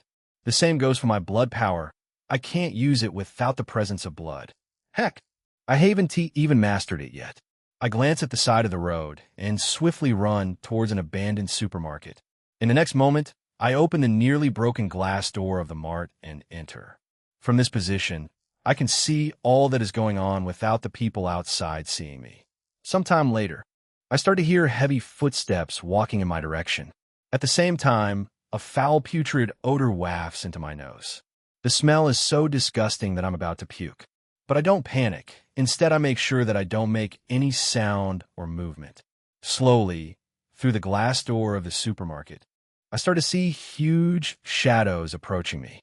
In the blink of an eye, the illuminating shadows appear before my eyes. There are 3 huge humanoid figures standing outside the mart. These figures are about 4 meters, which is twice the height of an average vampire. The noticeable thing about them is the slimy green mucus on their body and their rotting body parts, which attract a lot of flies. In addition to these, they also have large heads and uneven forearms with a long, curved sharp claw in each hand, which makes them look like Grim Reapers. Only one thing comes to my mind right now. These are mutants. Fuck, what the hell are mutants doing here? I thought the hunters were supposed to have taken care of them. Heck, I don't even know what level they are. Hey, have you forgotten about the inspect function? The System S words suddenly flash before my eyes. Damn, I forgot about that. These things are still so new to me. By the way, how do I use it? Just think about it in your mind. And imagine it popping up, I do, as the system says, and before I know it, green characters suddenly start to appear before my eyes. Inspect category. Mutant type. Death Claw rank. Level 1 ability. Super strength weakness. Attack pattern. Swinging of their claws. Damn, that is so dope. I don't even have to panic that much. Thanks, man. Well, ISNT dope. It might not work on items or people with higher levels than you. So don't get your hopes high. Moreover, be careful there. Level 1 mutants are much stronger than basic rank beasts, so use your senses. I understand. Looking at my system, even though it's a perverted system, it's always serious during situations like this, as it tries to help me out. Right now, the mutants are currently in front of the supermarket sniffing around and smelling the air. Seeing them do this likely means that they have detected my scent. Let us do this. In the next moment, I spring up from my crouching position and activate all my basic tier beast gears. This will be my first time fighting against a mutant, unlike my everyday zombies. And to top it all off, there are 3 of them, and their agility is no joke. I dash toward the glass door and punch it with my full power, coupled with some boost from the beast gears. Crack. A cracking sound ensues as my fist slams into the door, breaking through it and hitting the mutant in its gut. Bang! A loud sound explodes due to the impact of the blow, and the mutant is sent flying backwards through the air. The impact is so strong that I can even feel the backlash on my forearm, but there is no damage done to me yet. Roar! The other mutants let out a thunderous roar as they look enraged after seeing their companion suddenly being swatted away like a fly. Then they also start to dash towards me. Wasting no time, I come out of the mart and begin to charge forward, while running towards the two other mutants. I start to form a large ball of white aura on my palm. Right now, the mutants are only 8 meters away from me, but I suddenly leap into the air and let the white aura expand while putting a distance of more than 10 meters between me and the monsters. Eat the power of gravity, I shout as I throw the large ball of aura at the mutants. Note, this novel has been contracted today. I hope you all support me with PS and GT. If possible, you can also leave an honest review of what you feel about this novel. I want to delete your reviews. It can only be filtered out by web novel if you use a flag word without inserting or chapter 28 Eat the Power of Gravity. I shout as I throw the large ball of aura at the mutants. Bang! The moment the ball of aura hits them, they immediately explode as they are flattened onto the ground and turn into meat paste. My attack doesn't stop there, though. It continues to compress them until even the remains of their bodies are erased from existence. However, the white aura doesn't dissipate. Rather, it starts to seep deep into the floor, causing earth tremors, deep craters, and web cracks to appear on the ground several meters from me. The moment I land on the floor, I glance ahead and look at the mass destruction that my attack caused. There's a huge crater in front of me right now that looks like a meteor crashed into it. Furthermore, most of the abandoned shops and houses in my surroundings have been demolished by this single attack. Is this the power of gravity? Rio a war. Suddenly, I hear a thunderous and deafening roar from behind. So I swiftly turn my head around just for me to see the mutant that I had sent flying away earlier. Right now, it's standing on its 2 feet and is giving me a dangerous glare while something strange begins to happen to its body. Its body begins to bulge as it starts increasing in height, while its head and jaws also start getting bigger. The mutant seems to be taking on an even stranger form. While its transformation is going on, I decide not to immediately attack it on a whim. It's evolving to level 2, attack it immediately. The system S words suddenly flash before my eyes. Level 2, but it was at level 1 before when I used the inspect function. You dummy, it was about to evolve before. Its anger triggered its evolution. After seeing the system S words, I don't waste any more time and instead glance at the small puddle of black sticky blood that was left behind by the mutants. In the next moment, my skin starts to glow red, and a burst of red aura explodes out of my body. The aura is not as strong as before when I had just awakened my blood power, and the feeling of being able to control the body of every living being is no longer there. The reason why I'm currently using my blood powers is because I don't want to cause mass destruction again with my mom's ability, since I haven't gotten the hang of how that power works, and I might also injure myself in the process. Looking at the mutant once again, I see that its transformation is already complete, and it's now over 5 meters tall, with its bony curved claws that are now a little more than 1 meter long. In a flash, I start to control the small puddle of blood on the floor and compress it into the size of a tennis ball before bringing it to hover above me. Seeing me do this, the mutant starts to charge forward. Fuck! The mutant is so fast that I can barely keep up with its speed right now. It currently feels like I've gotten slower than before, and none of my beast gears seem to be working, and I know that I might lose my head if my eyes move away from this mutant for even a nanosecond. Seeing the incoming attack of the mutant as it swings one of its bladed claws at me, I use the small tennis blood hovering above me to harden my skin. Although I don't plan to block the attack with my bare arm, it's better to lose an arm than a head. A loud clanking sound explodes as the mutant's claw clashes with my forearm. Surprisingly, my arm isn't sliced off, and only a few cracks appear on the blood that I used to coat my arm. Nevertheless, I still felt the impact of the blow on my body, and it feels like a truck slammed into me. Not giving me any chance at all, the mutant swings its claw at me again. Fuck! I quickly leap backward in the air, tilting my head and spinning my body sideways, causing the claw to miss me by a hair's breadth. I land a few meters away from the mutant and try to catch my breath, but the mutant is not giving me any chance as it starts to charge forward again. Fuck. I guess I have no other choice now. I don't care if this whole street collapses. I can't die here. In a flash, a big ball of white aura starts to form on my palm, and this time the ball of aura is even bigger than the one I had conjured before.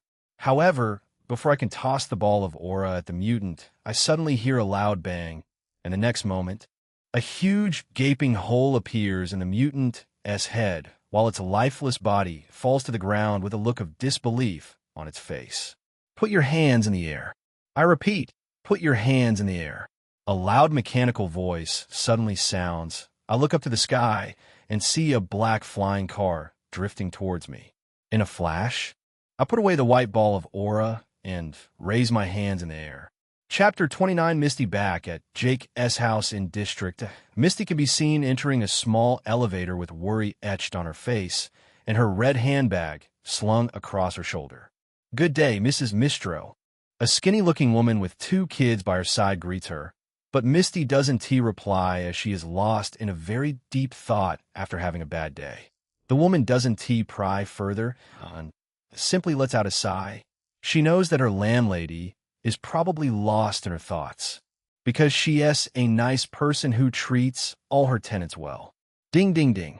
Several metallic sounds erupt from the elevator as it suddenly comes to a halt and opens wide, snapping Misty out of her daze. The skinny woman then grabs the hands of her kids as she steps out of the elevator and walks to her apartment. Sigh. Jake, when will you stop doing this to me? You're probably somewhere with that girl. Once again, Misty mutters as she also walks out of the elevator. She climbs a flight of steps that lead to the last floor, which is only meant for she and her family. Soon after, Misty arrives on a well-tiled marble floor. This part of the building is restricted to their tenants, as it is only meant for Misty and her family. Taking a few steps forward, Misty arrives in front of a black Slitherium door, and without further ado, she knocks on the door. After some clicking sounds, coupled with the performance of some mechanism, the black door opens up, and a figure emerges from within. The person is wearing a nice, fitted white gown that shows all her tempting curves.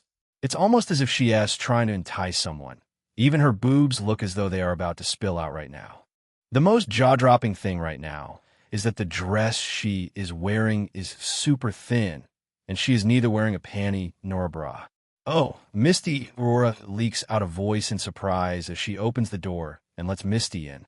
Misty enters the flat and shuts the door from behind with a miserable look on her face, as she flings her handbag away and slumps into the couch.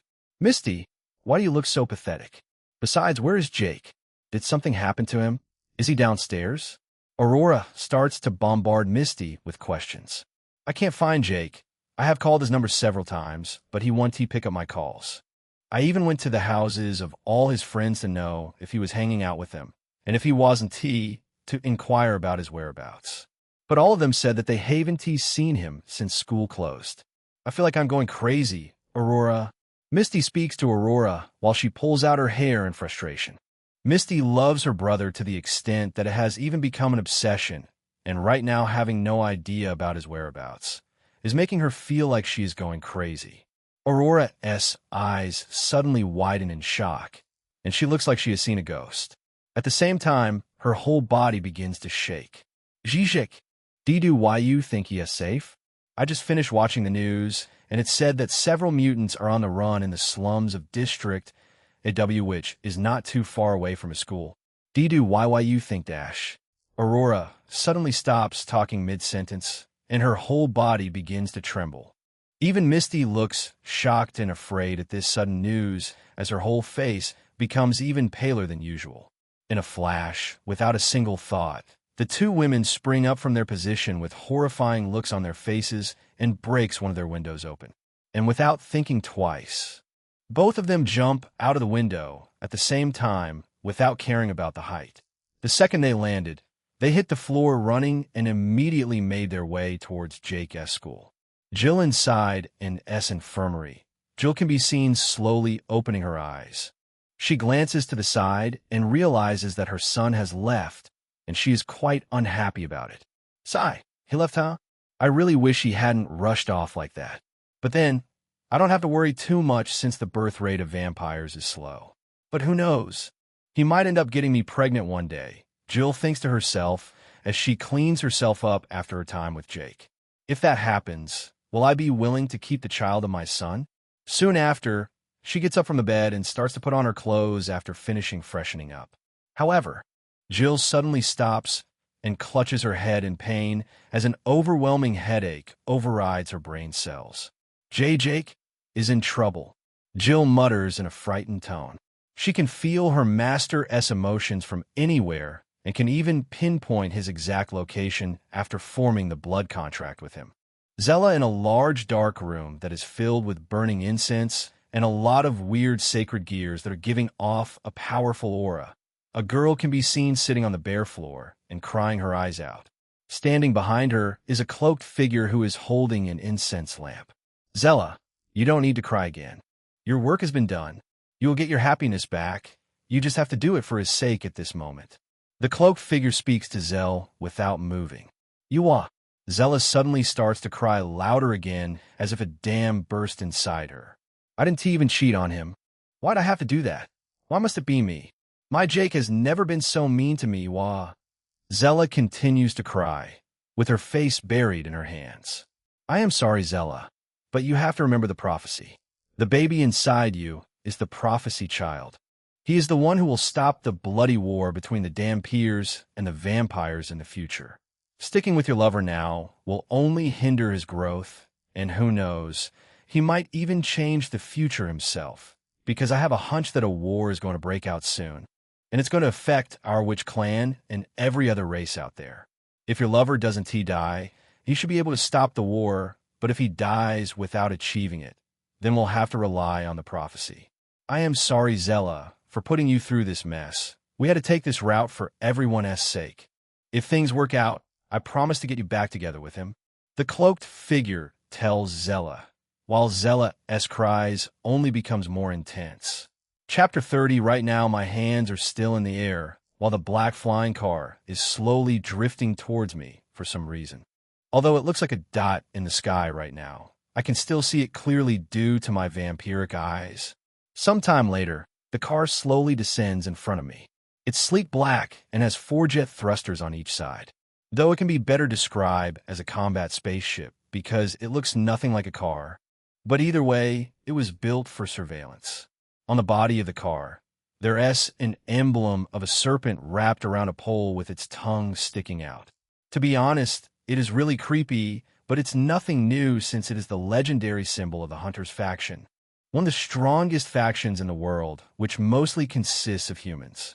In this faction exist some of the strongest humans in the world who are known for their monstrosity. It is also well known that the Hunters faction holds a large chunk of the power of this world apart from the military, and their leader is still unknown to this date. The car drops down, and its hatch slowly begins to open, followed by the sounds of faulty hydraulics. Then 2 people suddenly hop out from it, and when they land on the floor, they begin walking towards me elegantly. The first person to hop out is a male who looks about 20 years old and is wearing a black special uniform that is similar to the Army's. He is not wearing any beast gear, which comes as a surprise to me. And on his shoulder pad, there's a white-colored letter, B, boldly written on it, and below the letter are 2 golden stars. Wait a minute, what the fuck is a B-rank hunter doing here? Walking directly behind the male is a woman with extraordinary beauty. Her silky hair is long and blonde in color. Her bluish-green eyes are sharp, making her delicate face even more beautiful. Her porcelain white skin also looks spotlessly smooth and fabulous, coupled with her perfect body, which includes her bountiful tits that look as though they are about to spill out, and an amazing ass, and adding her graceful movements. She looks like a goddess whom any man would fall for instantly. However, 2 things are bothering me here. Firstly, her elongated long ears indicate that she is an elf. Secondly, I can't stop admiring her figure despite the type of situation this is. I mean, even I feel a strong physical attraction the moment I see her. What the heck is going on with me? Focus, focus. I must stay focused. I mutter under my breath and try not to stare too much at this woman. Suddenly, these two people stop right in front of me, staring deep into my eyes. It looks like they are surprised that I am just a high school student. At the same time, they glance around to check the mass destruction that I caused and the dead body of the mutants. There is still a clear trace of the ones I first killed. "Pete, put your hands down," the male tells me, and I do as he says. "Hey, are you the cause of all this? Did you destroy this whole place and kill this level 2 Deathclaw?" The guy asks, as he gets more confused and surprised. He brings out a weird gadget and starts to scan me with it. G-Gravity, BB Blue Mana Cell, 7050 MC. W, what the hell are you? The guy mutters in shock and slaps his gadget a few times to check if it is malfunctioning. He scans me again and gets the same result. This time, even the elf behind him looks shocked and stares at me in awe. I carefully glance at her and realize that she is an A rank hunter. Like, what the fuck? Is today my unlucky day? Listen up. Where is the restraint on your hand? The guy asks me this time, clearly baffled. He is talking about the wristwatch that normally restrains the power of minors. Well, I have never had one before. I just awakened my powers today. I tell him with a shrug. This time, the guy and the elf both start coughing blood. "What the hell are you?" The duo shouts at the same time with blood dripping down from their noses. For some reason, I suddenly feel like messing and toying with these hunters in front of me.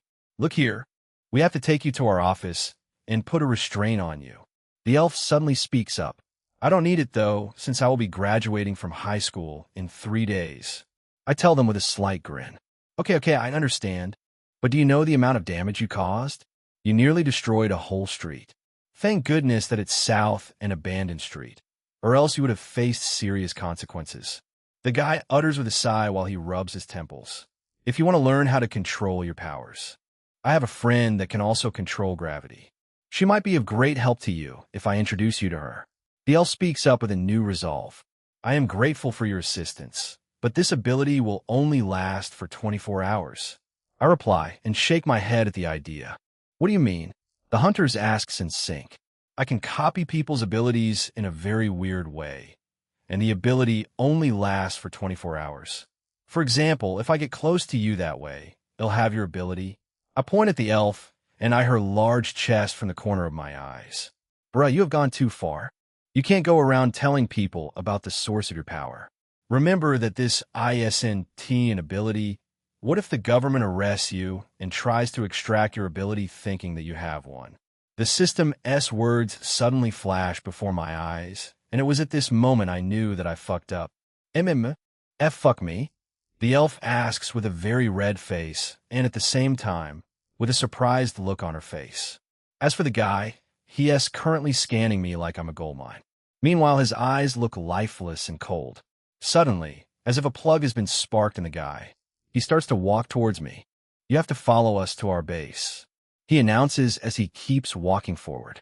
Realizing what he means to do, I start to step backward and summon a big ball of white aura, ready to hurl it at him if he comes any further. "Stop it, Owen! Back away from him. He is just a minor," the elf shouts, but the guy doesn't listen and keeps walking towards me while he also summons a big ball of fire after he sees me summoning my white aura. Boom! A white ball of aura suddenly hits the guy, blasting him away and creating a big crater. However, this attack didn't come from me, but from someone else. Mom note: please support me with your GT and PS. You can also support me on Perverted Fella to feature a cover for our story. Though this novel is still in the early phase, I believe it will grow one day. Chapter 31. Hey, wake up, sleepyhead. No, I want to sleep more. Come on, wake up, man. Ah, fuck it. This pillow is way too soft. Bruh, do you know that you have been kidnapped by the Hunters faction? You are about to be used as an experiment. And well, they're about to put a knife on you. Huh? What the fuck? Foo-foo. I'm just kidding, ah.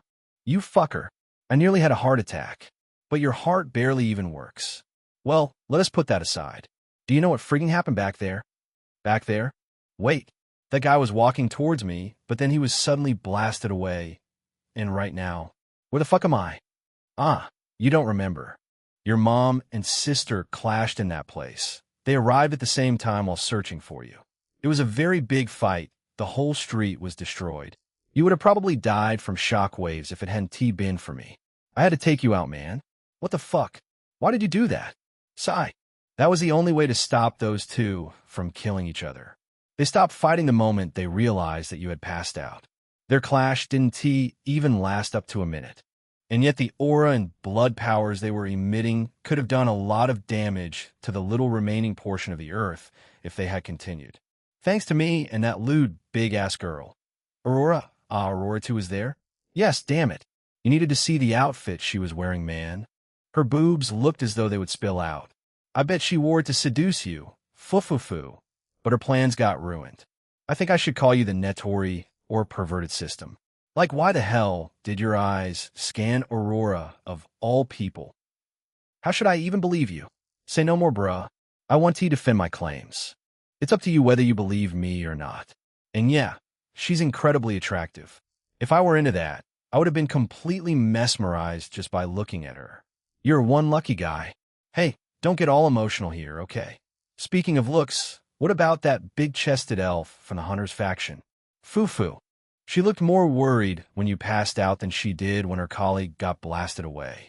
Unfortunately, she left with her colleague when the two titans clashed. But I smell a new member soon, foo-foo-foo. Pervert. Well, you really need to open your eyes. By the way, your sister has some nice tits and nipples there. Unfortunately, you don't play with them often. Foo-foo. Tits, nipples. Wait a minute. Suddenly, I open my eyes in a flash, and my gaze falls on two juicy marshmallow-like pillows. At the same time, a sweet liquid is slowly flowing into my mouth. Fuck. Cursing out loud, I get up with a jerk and turn around. Lying down on the bed is the figure of my sister, who is wearing a black negligee with her breasts visible at the neckline and slowly secreting milk. I can't take my eyes off her right now. It's as if my dream has come true.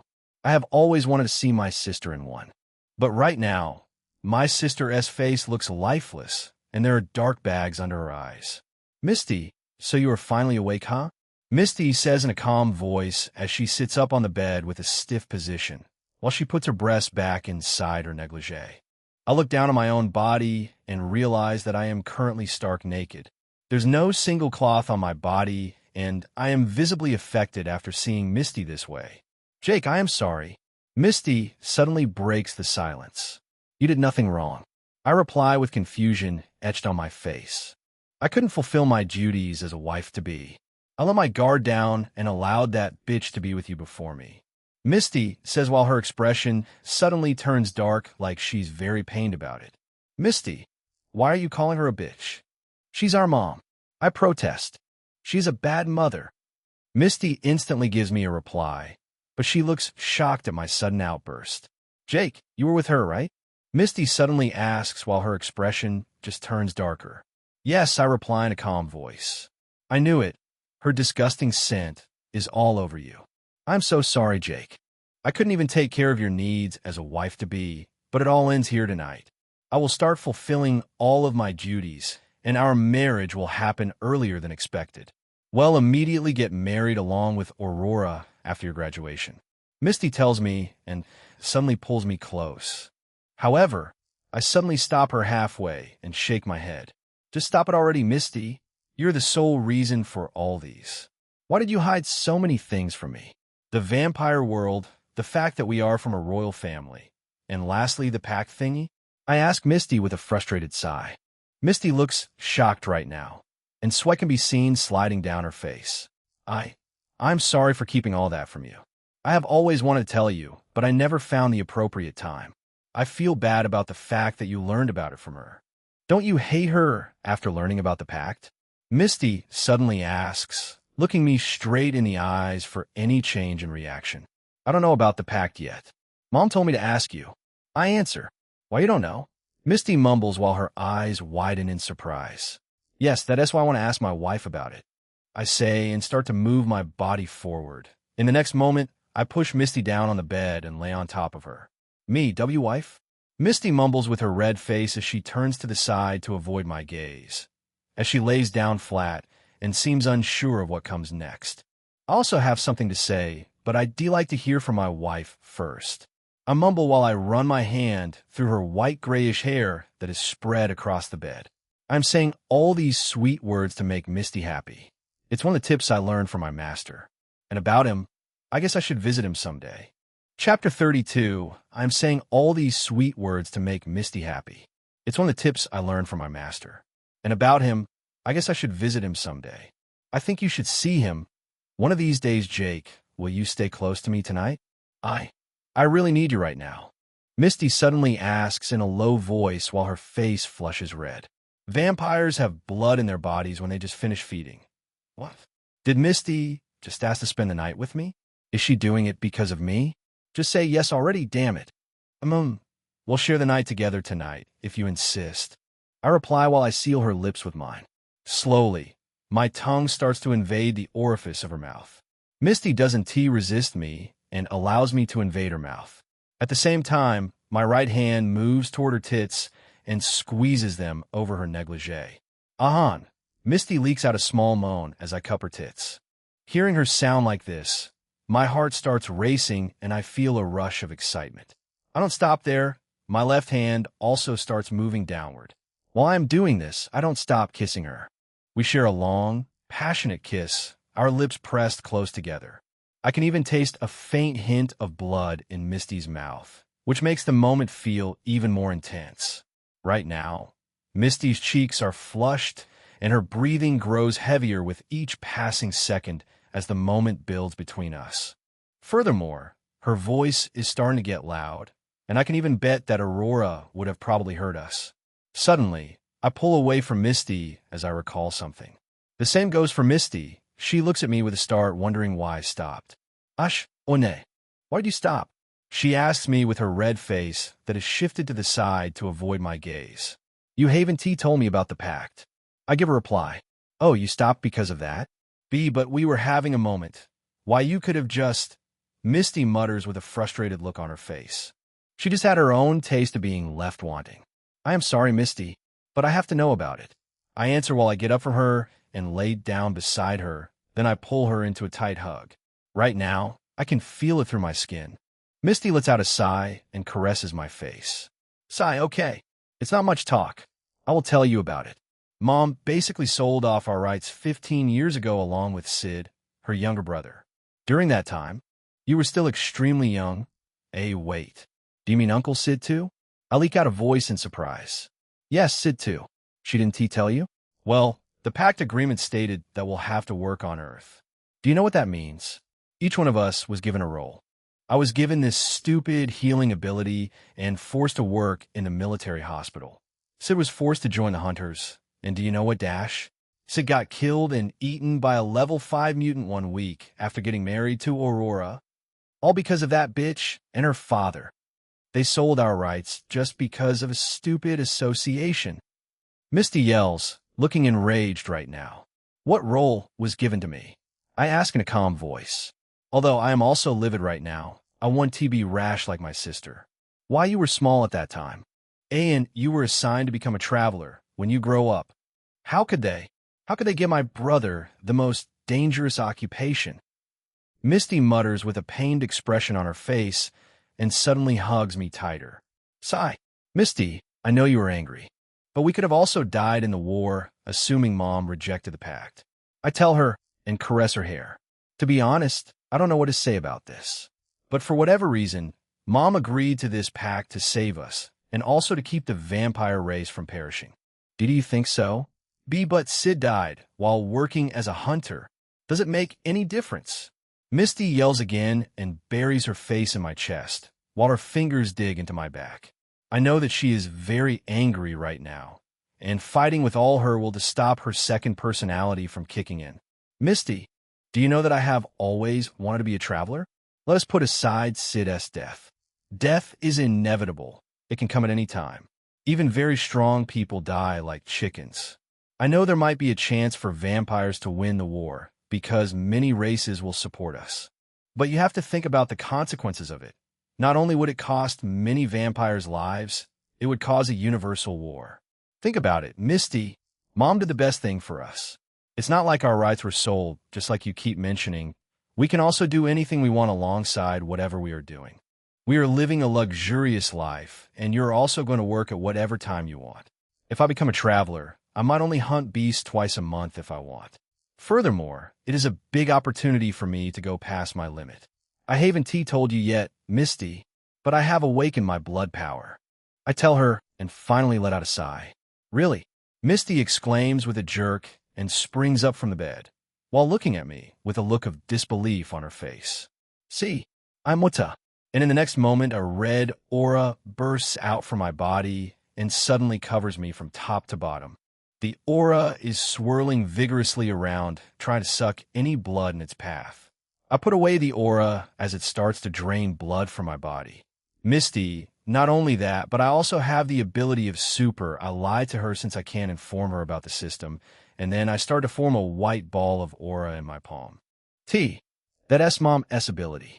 B-But Mom S ability is a rare Esper ability. Did your body finally absorb an ability crystal? Did Mom get it to you? Misty asks with a confused look on her face. I simply shake my head. Here it comes. Misty, this is not my ability. I can copy only women's abilities through physical contact with them, and any ability I copy will reset every 24 hours. I was with Mom most recently, so I copied her ability. I still have it with me, because it hasn't been up to 24 hours yet. I am sorry to say this, Misty. I can't be exclusive to only you and Aurora. If you want me to live long, I have to be with other women, but I will always love you the most. I let out all my words and look up at Misty for her reaction. Surprisingly, Misty doesn't have any reaction on her face. Instead, she suddenly hugs me tight, causing the both of us to fall back on the bed. What the heck? Is Misty crying? If that would make me not lose you, then do all you want. I just want to be by your side. I want to spend the rest of my life with you. Although I have never heard of this type of ability. You're the first person to have it, and also the first vampire to develop a super innate ability. This ability of yours, will our babies also have it? Misty suddenly asks and raises her head, looking at me in the eyes with tears-filled face. Luckily for you, your kids will also have this type of ability, the system suddenly tells me. What the fuck, man? But you said this wasn't an ability? Moreover, you never told me about this. Well, you never asked me. And well, this wasn't an ability before. But somehow, it seems like lust favors you a lot. She made this power completely yours, so your offspring will also have this power. And well, you're my last host. If you die, I will cease to exist. So you had better not die. You little punk. Ah, that makes sense. That reminds me, I should drink the growth potion. That would be after courting your sister Fufufu. I glance at Misty, who is still waiting for my reply. Although only a second has passed in reality during my chat with the system. Yes, our offspring will have this ability. I reply and run my hands through her hair. Although it's a perverted ability, I can't hide how happy I am right now. At least we'll finally have some standing of our own without using our identities as pure blood vampires. Jake, whatever you do, don't involve yourself with vampire affairs. Misty tells me with a happy smile on her face. Sure, seeing her happy right now makes me feel so relieved. I didn't expect her to accept this so easily. Speaking of babies, should we try for one tonight? I've been using some fertility drugs to help with timing. Who knows? Maybe luck will be on our side. Misty announces and shifts her gaze to the side. Chapter 33 Beep. Beep. Beep. Wakey wakey, sleepyhead. You really had a good time last night. Fufufu. Aw, fuck. I feel tired, man. Misty was so aggressive yesterday, even though it was her first time. Ayaya. She really wore you out last night. She has an inhumane amount of stamina. Well, now that you have dealt with your sister, that wide-hipped girl should be next. Fufufu true. Forget off. Hey, system, I've been meaning to ask you a question for a while now. What is that anyway? Are you a male or a female? You dumbass. You piece of shit. Do you have a fish brain or something? You probably heard my voice when we spoke inside your sea of consciousness. The System S words suddenly flash before my eyes in a harsh manner and with a very bright contrast. Hey, I remember now, but your voice sounded weird and neutral. I couldn't even guess your gender. Are you purposely making me angry today? Saying my voice is neutral also implies that I'm bisexual. Zich. Okay, sorry man. Just forget I asked this question. I am not a man. Oh, you're also a complete jerk. Fufufu. I sarcastically tell the system, intentionally trying to anger her. If I had a body, I wouldn't even let anyone touch me like that. I would slice it off the moment I see it. Then why are you making me do such things with other women? That's because I am the friggin' cuckold system. Okay. I'm sorry for messing with you earlier.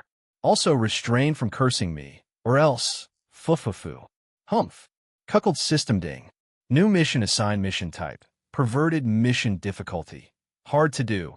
An inappropriate and shameful task involving Jack Barry's family mission rewards. 1 celestial point intimacy points. Unlocking the points slot will also automatically unlock the system shop permanently.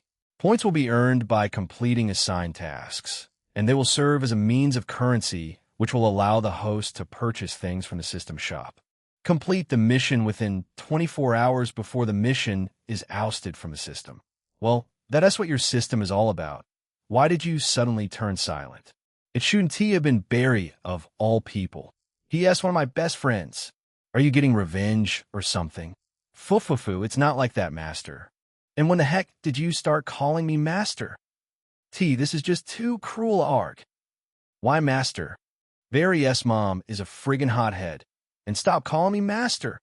Fufufu, sorry, Master. I have no idea who Barry S. Mom is. Most times, random missions will pop up by accessing your memories. And if I'm correct, you have always fantasized about being with Barry's mom. CRR, I mean that's a lie. You're one big weirdo. Anyway, talk to you later, man. Where the hell do you always go to in a hurry? Have you ever called for my attention and I didn't respond to you? No bye, Master. You don't really need to know about it. Foo-foo. The system S words vanish away from my view. Sigh. What the hell is she hiding? I can't believe I was given such a ridiculous mission. How do I go about it? Suddenly, my eyes open in a flash, causing bright sun rays to enter my eyes through the curtains. I glance to the side and realize that my sister is not in the room. Oof, it's already morning. I let out a voice as I get up from the bed. I look down and notice that the bedsheet has been changed. Although nothing obvious happened overnight, my sister had been resting peacefully and the bedsheet had been replaced at some point during the night. I pick up one of my sister's pajamas to cover myself since I was brought into her room yesterday with my school uniform on, and I wouldn't want to wear it again. We're the same height, so I don't have to worry about her pajamas not fitting me. After wearing them, I walk towards the window and open the curtains. The scenery in front of me is nice and calm. The sun is also high up and shining bright in the sky with a slight red hue to it. Most of the mutated birds flying up in the sky are not harmful because they feast on zombies and other dead mutants. However, there has always been a case whereby a deadly mutated bird shows up and starts attacking people. Nevertheless, the hunters have created a technology that allows them to detect a dangerous mutated bird with their radar. Today and tomorrow, I have decided not to attend school and instead hang out with my friends. Thinking about it makes me nervous and excited for some reason. I'm about to step into the real world and become an adult, Sigh. That reminds me, I should also get the Supers Academy form. In the next moment, I put my hand forward and a small ball of white aura starts to form on my palm. Letting out a sigh, I put the aura away after testing what I wanted to test. I still have my Mom S ability since it hasn't been 24 hours yet. The system should reset itself around 4:30 p.m. or something. After testing out some things and stretching my body for a while, I walk out of Misty S' room. The moment I step out of her room, a nice aroma wafts into my nose. This aroma is so nice and alluring, and I can bet that it's not Aurora S cooking. The next moment, I start to tiptoe towards the kitchen. When I reach the entrance of the kitchen, I peek through the door, and I see Misty preparing some nice red meat with some vampire special ingredients. Wait, is she not going to work? And what the hell is she wearing? Misty is wearing another outfit that is different from yesterday's. This one is even more revealing because it's almost see-through. To top it all off, she's not wearing any undergarments, and I can see she clearly stayed over last night. And Misty is really behaving like a housewife. Gulping a flash, I start to tiptoe toward her without alerting her and grab her plump ass. Yeah, Misty's body jerks in surprise, and she turns back and looks at me. Zhizhizhik. Misty calls out my name with a red face. Sorry, Misty. You are just too attractive that I couldn't resist being close to you. I tell her with a smile while my hands rest on her and gently lift the hem of her nightgown. Be but pulling me like that. Misty mutters as she bites her lips and continues what she's doing without telling me to stop. Seeing that she doesn't mind, I decide to take it to the next level. The next moment, I adjust my pajamas a bit, revealing myself. Damn, I forgot to drink the growth potion. TCH, I will surprise Misty with a bigger surprise tonight. Foo. Maybe you are cursed with being small. And I take back my words. Misty is sexier than that big. You are such a confused entity. I ignore the system and focus on what I'm doing. Next, I move closer to Misty. Zhizhik. Am not ready. Misty's body jerks in surprise, and she stiffens at my approach. A wife should always clean up in case her husband wants to do it again. I speak to her, then grab her and pull her close in the kitchen. With my sudden move, Misty lets out a surprise sound while she holds on tightly to the kitchen counter to keep herself from falling. I am sorry. I won't be a naughty wife again. Misty stutters and lets out a gasp. She's trying to keep her voice down, but I haven't started yet. They'll have to punish a naughty wife. Next time, you should always clean it and shave it. I tell her while I increase my pace. In reality, Misty's appearance is a bit wild. Hearing me say this, her face turns red in embarrassment. The sound of bodies bumping against each other resounds throughout the kitchen as we move together, followed by her reactions. Right now, Misty is reacting loudly, and I can tell that she is no longer holding back. Suddenly, I start to feel the pressure build up deep inside me. I'm about to finish Misty. I let out a loud groan. Inside me. Let it out inside me. Misty also gives me a passionate reply. Hearing this, I tighten my grip around her waist and catch her as she stumbles backward, her legs wobbling. Nya. Misty lets out a startled cry, but I steady her before she can fall. I step back and make sure she's okay, and she gives me a sheepish grin. She gasps softly the moment we part, while she grips the kitchen platform, her eyes rolling to the back of her head in the intensity of the moment. Suddenly, something catches my eye, causing me to turn my body in surprise. Aurora. Chapter 34. Suddenly, something catches my eye, causing me to turn my body in surprise. Aurora. I shout in surprise, causing her body to jerk in shock. She looks at me and Misty again, as if trying to process everything that she had just witnessed. Yeah, don't you two have no shame? She finally snaps and bellows with a red face before storming out of the kitchen in anger. Aurora. I call out to her again, but she doesn't answer. If someone had told me that a vampire could have a red face, I would have probably mocked the person. But I have seen it happen to both Aurora and my sister. Shit, I need to follow her.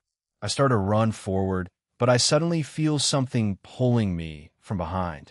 No matter how much I try to move, I am sure that I can't escape from this grip. I look back in a jerk and see Misty tugging on my pajamas. Are you just going to leave me like this? Misty asks with a pout, seemingly unfazed that Aurora just caught us. I look up at the kitchen counter and realize that the food she was cooking is ready. Seeing this, a creepy smile forms on my face. And Misty, didn't you realize that Aurora just caught us? I ask in surprise. Oh, Aurora? Well, we are both your women. She has to wait for her own turn. She is probably mad because you are not making any move on her despite all her efforts.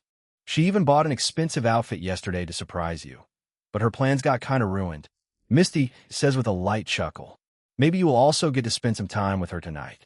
I start to move my face towards her mouth, puckering my lips forward. Thump, thump, thump. For some reason, I start to hear the sound of heartbeats coming from Misty and it kind of comes as a shock to me. Normally, a vampire's heart only beats like once a year or when we are in a dire situation or overly excited. And right now, my sister's heart is beating due to the excitement.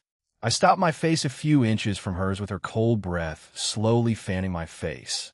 I look down a bit and notice that Misty seems tense and distracted, while she catches her breath, visibly flustered. "Jake, I love you," Misty suddenly announces and kisses me. Surprised, I gently hold her close and kiss her back. In this position, we are beside a large refrigerator that we always use to store blood packs and red meat. Staying in this posture seems to give us a sense of freedom and security. My hand moves down a bit and rests on Misty's arm. She lets out a soft sound as she leans closer into my hand. I can feel her tense up, showing how sensitive she is right now. Then, I gently brush my thumb across her shoulders, and she shivers in response. "Nya!" She lets out a loud cry with a jerk, and her legs begin to wobble. But I catch her from falling. The more I do this, the more milk comes out her chest. And right now, I can feel how damp her clothing is around her nipples, which makes me wonder if her milk ever runs out. I stop what I was doing and pull away, stepping back from the moment. I don't know why I let things go this far with my own sister. If I were reading this in a novel, I would probably have cringed and closed the book by now. Yeah, this is so uncomfortable, but heck, it's a strange kind of escape. Fuck those MF who hate incest. Fufufu. The sound of two people kissing passionately reverberates across the kitchen. Slowly, Misty and I start to separate our mouths, followed by a thread of saliva. "I'll love you till death," Misty mutters as our kiss comes to an end. "Me too. I'll love you till death do us apart." I give a reply and stare into her red-greenish eyes. "Jake, don't ever stop loving me, even if there is a conflict between us. Nobody is perfect, and there might be times when I might do some annoying things. Same goes for you. But as your wife, I want you to forgive me if I anger you in the future, and I will also do the same," Misty utters with a red face as she wraps her hand around my neck. What good waifu. She doesn't want to anger her husband. Who knew that the girl with an always angry Chihuahua attitude can have some respect for her man? I simply run my hand through her face and flash a smile at her, while I don't give a reply to the perverted system. "How was yesterday?" I suddenly ask her. Yesterday was so steamy dash, surprisingly. I didn't feel any pain after losing my virginity. Misty replies while we keep looking into each other's eyes. I just wish to continue seeing her happy like this. "Misty, aren't you late for work?" I quickly ask as I recollect that she is supposed to be at work by now. "I won't go to work till after your graduation." She give a reply swiftly. I furrow my eyebrows. Why? I'm on some fertility medication right now, so we'll need to spend these days together while I'm taking it. Misty answers while her face turns beet red. "Sigh, you really want a baby that badly?" I give a reply and shake my head. I want a child. We need to figure this out within these 2 days." Misty mutters. "I hope so." I answer. "Hey buddy, do you really want her to have a baby?" "Hell no. But if it did happen, I don't mind having a baby. I just can't refuse her, Sigh. I feel your pain. But once you complete your mission and unlock the system shop, you could buy a skill that makes you toggle your virility just like a switch." "Really? Does such a skill exist?" "Damn, this system shop looks really cool." Fufufu. "It's very cool, as long as you have enough points to purchase something from there." "I see. That sounds interesting. I guess I should get to Barry's house soon." Fufu. "However, I want to use that skill on Misty and Aurora. I'll let them proceed however they want if they insist. But any other girl apart from them is a no. Not even my mother. Sigh. I have to get that skill real fast. I also have something to tell you." "What is that?" "I will tell you later." I glance at my sister, who is still looking at me with a lovely gaze, and then I wrap my hand around her waist. "Misty, I want you to prepare yourself for tonight. I'm going to take care of you, and you could do the same for me." I tell her while I pull her close. "Why you have said that twice. I will get ready once I go and freshen up." But you sound so bold right now. Were you always this forward?" Misty mutters in embarrassment and avoids looking at me. "Don't be a dirty wife." I tell her and smack her ass. A hand. She leaks out a moan as I slap her buttocks. I will go and serve your food. Maybe you should take a bath first before eating? Misty says to me and escapes from my grip before dashing toward the kitchen counter to clean up the mess from earlier. Soon after, she begins to wash the dishes and do some petty cleanup. While she's at it, I walk out of the kitchen. Is this the life of a married man? I wonder what the future holds. I still have a long way to go. I let out a sigh and begin to walk towards Aurora's room. I have to clear any misunderstandings and let her know that I care about her. I walk forward and pass through the dining room, then take a sharp left to the passage, which leads to Aurora's room. Although her room is adjacent to mine, there is a lot of distance between the two rooms. Suddenly, I stop in front of Aurora's room as I recollect something. Yes, the potion. Growth enlargement potion appear. Appear enlargement potion. Appear growth potion appear. Fuck, it's not working. Appear growth enlarger appear. Sigh. You know you look so stupid right now. How the fuck does the inventory shit work? It's pretty simple, just think about it. And it will appear. I do as the system says, and in the next moment, a vial containing a red potion appears in my hand. Now that you are about to drink the potion, it seems like you want to make a bold impression today. That confident girl over there will be the first to witness your newfound power. Fufufu. Wasting no time, I gulp down the potion in one go. The potion doesn't taste bitter, but it has a minty flavor. All of a sudden, I start to feel a weird sensation inside my pants. Chapter 35 Note. Slice of life ahead. Wasting no time, I gulp down the potion in one go. The potion doesn't taste bitter, but it has a minty flavor. All of a sudden, I start to feel a weird sensation inside my pants. It feels like my member is rejuvenating, as a sharp pain appears at the base of it. Arg! I leak out a pained voice, but I instantly cover my mouth. At the same time, blood starts to rush down there, and it begins to turn and twist in a weird way like a joystick. Although this shit is very painful, I can't just make weird noises in front of Aurora's room. If I were in my room, I'd have probably bawled my eyes out. Sometime later, my misery down there came to an end. And now, I feel like I have 1 kilogram of meat attached down there. Is this what it feels like to have something that big? I pull down my pajamas a bit to southeast. Holy shit dash. Is this really mine? I exclaim in surprise as I look down at myself right now. I won't say the length though, since some of you probably have something to be insecure about. Oh, I forgot that you were formerly my homies. But damn, I'm no longer part of that group. Fufufu. Congratulations on getting a brand new upgrade. Ha, thanks. I'm going to use it to challenge you now. Fufufu. Must you say that? You didn't tell me that the shit would be painful. But it was lit. I mean, you're so big now. Let's go find that girl Fufu. True, I mean, shut up. Then, I start to knock on Aurora's door. Knock, knock, knock, however, she doesn't give me any reply. Fuck. Aurora is probably mad right now. I just hope that she didn't lock her door. In the next moment, I grab the doorknob and twist it in excitement for what is about to come next. Creak, the mechanism of the door lets out a creaking sound as I open it and enter her room. Her room is pretty simple, as it's fitted with a large king-sized bed and a holographic television displayed above. The room is painted white and illuminated with an incandescent light bulb.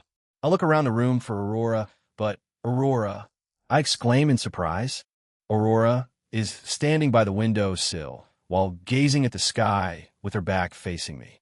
And she doesn't answer me no matter how many times I call her.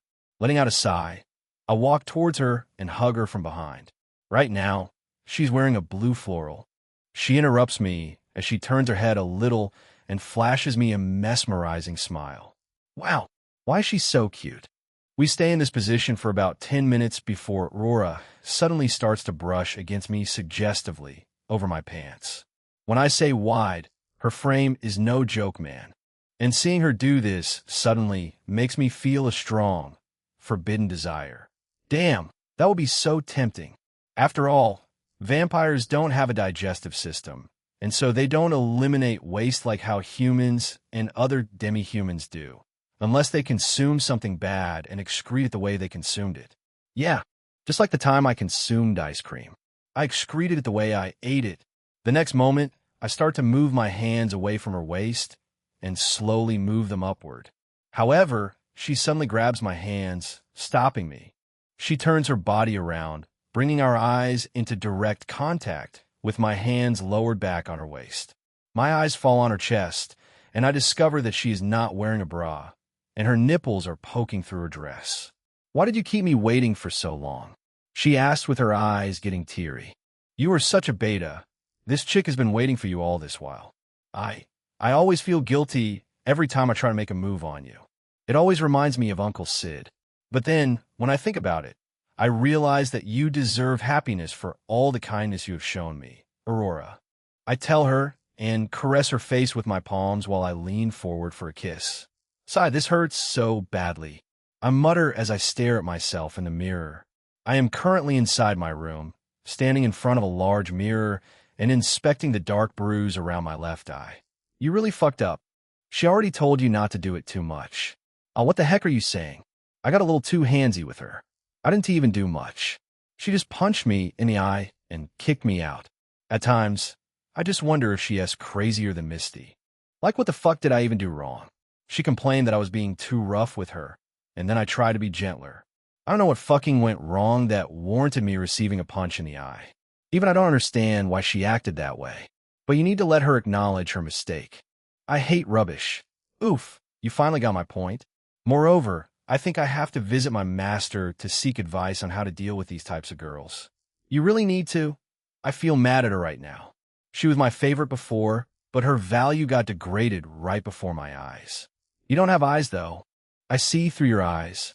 They are not yours. They are mine. Ignoring the system, I walk into the bathroom and take a quick bath. Sometime later, I finish bathing and decide to wear a black t-shirt and pants by an expensive designer brand called Ducci after rummaging through my wardrobe. Sigh. Misty would probably get angry when she realizes that I scattered my wardrobe again.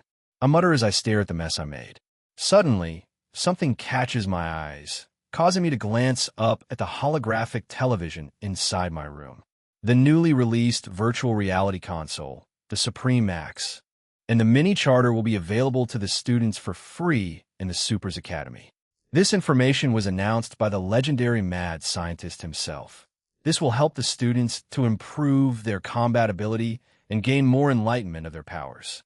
Furthermore, it will also reduce the number of casualties tremendously since the student will often use the console to practice. I switch off the television by simply clapping my hands. I have heard the important news there, so I'm not in the least interested in the jovial remarks of the reporters. Suddenly, a question that has been bothering me for a while pops into my head, causing me to tilt my head upward. "Hey system, I have a question." "What is that?" "If Misty probably gets pregnant and gives birth to a girl, our child would also have my ability, right?" "Yes, are you thinking what I am thinking?" A man is able to copy women's abilities by having sex with them. Therefore, a female would be able to copy abilities by... Oh man, this is so bad. Are my daughters going to get involved with men around? Hell nah. What's the name of the system? The partnership system. Good. Do you think you'll let your daughters mingle before copying abilities? Let me tell you something. This ability was tweaked by Desire herself. The original ability just requires you to touch someone and copy their ability. So if you give birth to a female, she will be granted the original ability, which requires her to touch someone with an ability.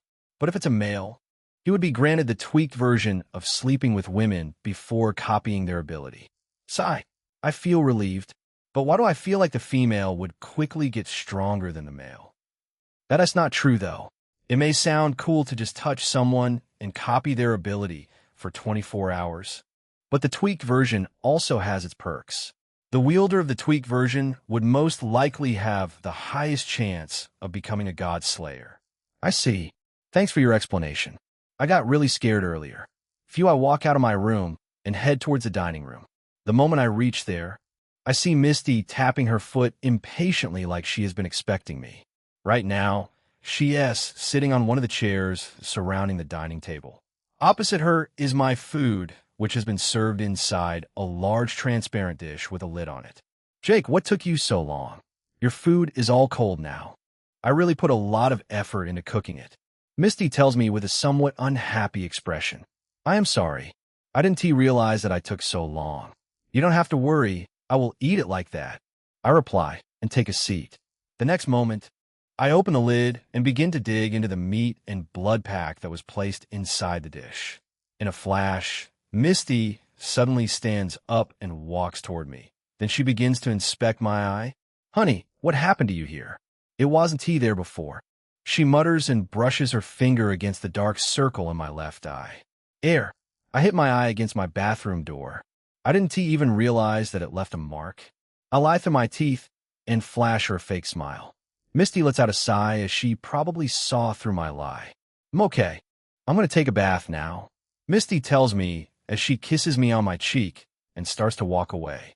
I'm also going to hang out with my friends today. Okay, she replies while her voice trails off as she walks away.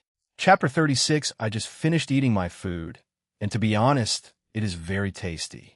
It's as if Misty dedicated all her heart while preparing it. I close the now empty dish and get up after cleaning my hands. I'm all set, huh? I mutter as I get up on my feet. Suddenly, a thought pops into my head, and I look at my hands and ears, but I can't see any of my beast gears. What the fuck? Where did they go?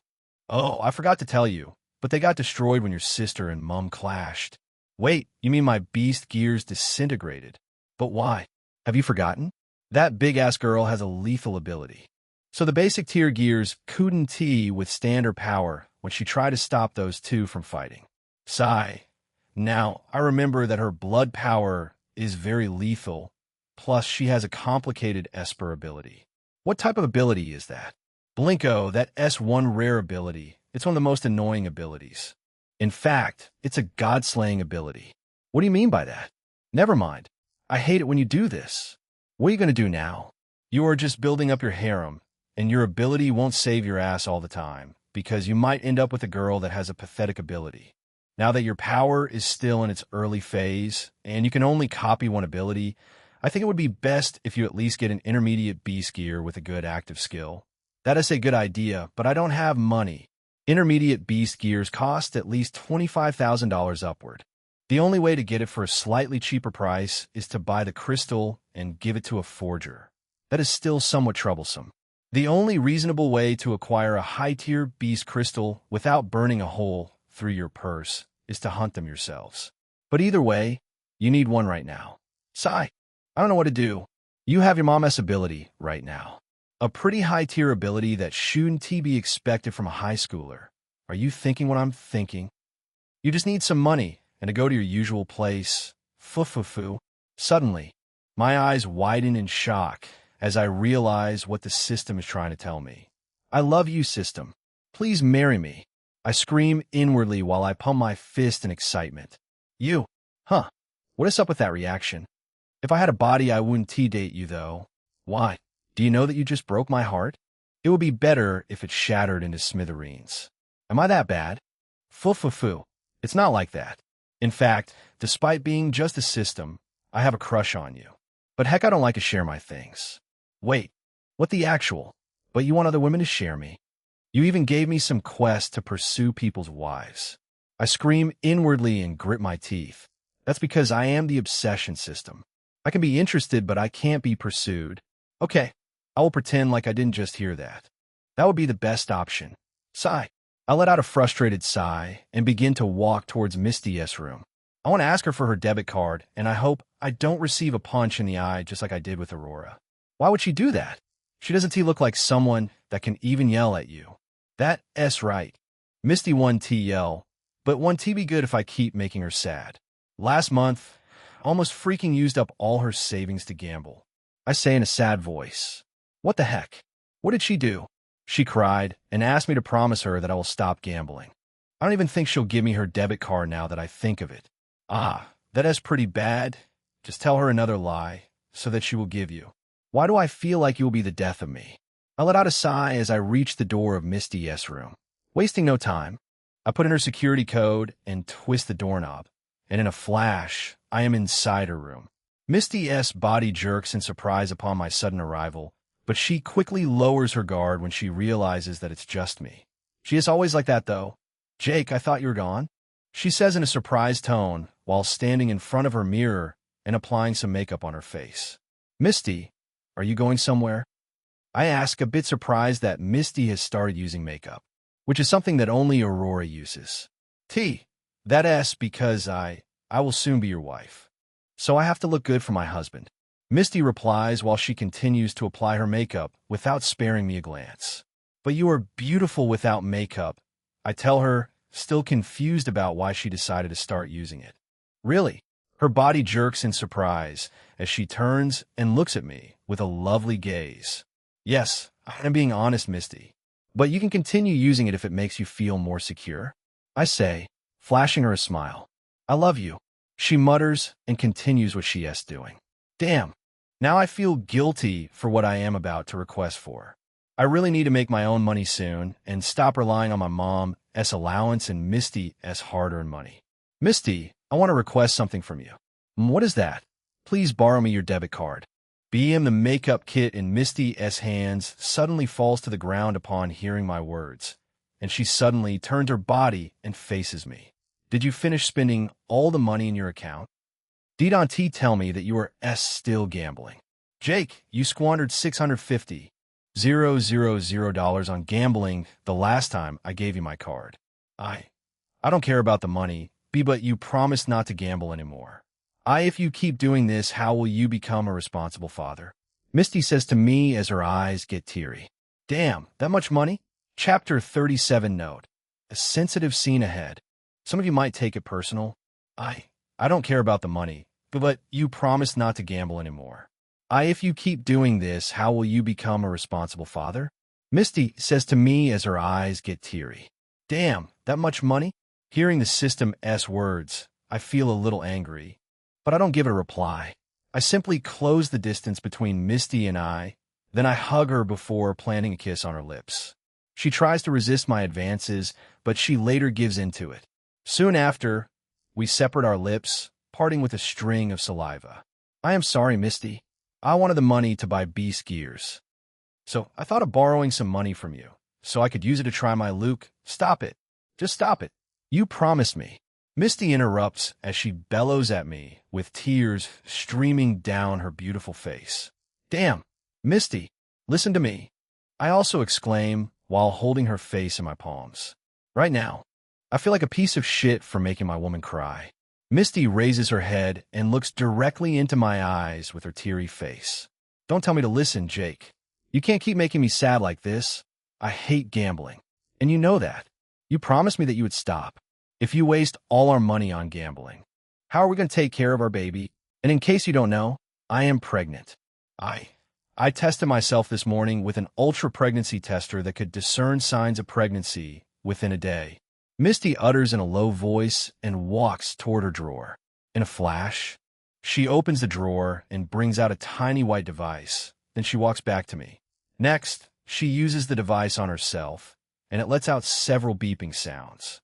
After using it, she handed it over to me with a red face. I collect the device from her and see the words pregnant displayed on the strange device, which is about the size of a pen. WL, we are about to become parents. I had planned to surprise you with the news before, but now I've let it out in anger. I'm also sorry for yelling at you. Misty mutters and averts her red face to the side. Wow, congratulations to us, Misty, I say in surprise and hug her tightly. I really don't know how to feel right now or how to digest the sudden information. Everything just happened in the blink of an eye. I give Misty a long kiss again while my hands caress her ass. I'm not as calm as I look right now, but I'm trying to act cool. I am sorry for asking for your debit card earlier. I tell her as we separate our lips. It's not like that. You can take my debit card if you want. I am just saying that you shouldn't gamble with the money. Misty stutters, but I simply shake my head. You don't have to worry about it, Misty. I reply and kiss her on her forehead. We'll celebrate your pregnancy tonight when I return, but I have to go somewhere right now, I say and kiss her one more time before walking out of her room. Although she looks somewhat reluctant to let me leave, I also needed to calm my nerves. Even though I had no problem with her getting pregnant, I'm still stunned by how fast it happened, considering the fact that vampires have a very low birth rate. Back inside Misty's room, she can be seen pacing back and forth with a worried expression on her face. I want to be the perfect wife, but I ended up yelling at him. He looked so sad and surprised at how I shouted at him. And to top it all off, I even informed him about my pregnancy at that same moment. I think I went a little too far. B, but I hate gambling. Sigh. I really need a session with my therapist. Misty mutters as she bites her lips, then picks up her phone to dial Jake S. number, but she stops midway and slumps onto the bed. Right now, I am walking along the street of Honor in District. I feel somewhat regretful about asking for Misty's debit card, but I didn't expect to hear about her pregnancy. Sigh. Is it really that easy for women to get pregnant after being with me? I let out a sigh. Sorry, man. You just need to complete your new mission and unlock the new slot ASAP. Just shut the fuck up. You are the cause of all this. I understand that you are angry, but you shouldn't blame me for what happened. I didn't know that you wasted such a huge amount of money on gambling before. Sigh. That's true. I'm sorry for yelling at you. It's okay, buddy. But where the fuck are you going now? To make money. Money? But aren't you going to complete the mission? Besides, didn't you say that you don't have any money? I'll go to Barry S. house after making money. I still have about $5,000. I'll use $1,000 and start from level 1. Level 1? Then why did you want to use Misty S. money if you have up to that amount? I thought about starting from level 5 right from the onset so that things would be easier. Also, what the fuck is this level thingy that you keep talking about? You'll find out soon enough. Sometime later, I arrive at a commercial warp station that will teleport me to the next few streets, which are about 100 miles away from Honor. It's completely free to use. There are several teleporters here with different colors that lead to different locations. Some are even teleporters that lead to other planets or beast planets. The teleporters that lead to other planets are bigger than the ones that teleports a person within the Earth. Next, I walk towards a large teleporter that has a glowing green portal at the center of it. Wasting no time at all, I hop into the teleportal. Sorry for the late update. Web novel kind of fucked me up by not registering my word count in the last update. Chapter 38, I feel a usual tingling sensation on my skin as I hop into the portal. And in the next moment, I arrive at another warp station, which is my location, Thud Arg. I let out a groan as the teleporter suddenly ejects me like filth the moment I arrive at the station. Well, it's not surprising since commercial teleporters are known for their rash and unkind way of teleporting people. Of course, private warp stations require money to be able to use their teleporters to deliver you in a more secure and comfy way. Wasting no time, I get up on my feet and start to walk forward. A couple also gets thrown out of the teleporter behind me, and they fall to the ground just like me. They seem so surprised about it. It almost seems like this is their first time using a commercial teleporter. However, I don't give them a second glance. Rather, I continue to walk to my destination. Right now, I'm in Aldabra Street in District A. This street is one of the most dangerous streets on Earth, as it is filled with notorious criminals. I am currently walking along the highway of this street, as it leads to my real destination, which is only a kilometer away from my position. Everywhere is buzzing with people of different races with sexy and attractive babes. I might even come here later after completing my first mission. Fufu. Ah yes. Let us come back here, buddy. There are a lot of chicks here, and more importantly, don't forget those 2 cat girls. Fufufu. Damn, that's right. And her mother, huh? I wonder if that Nico queen will be able to resist my charm. I'll test it out on her first. Yeah. The most important thing is to be able to deal with Barry's mom. Arg. Come on, man. That woman is a hothead. I wonder how I will even approach her. And let's not even get started on her gorilla husband. Fufufu. This is making me feel so excited.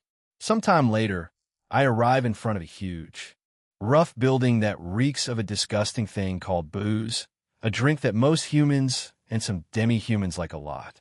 Nevertheless, it's a human's favorite drink. The words Flaming House are boldly written above this building.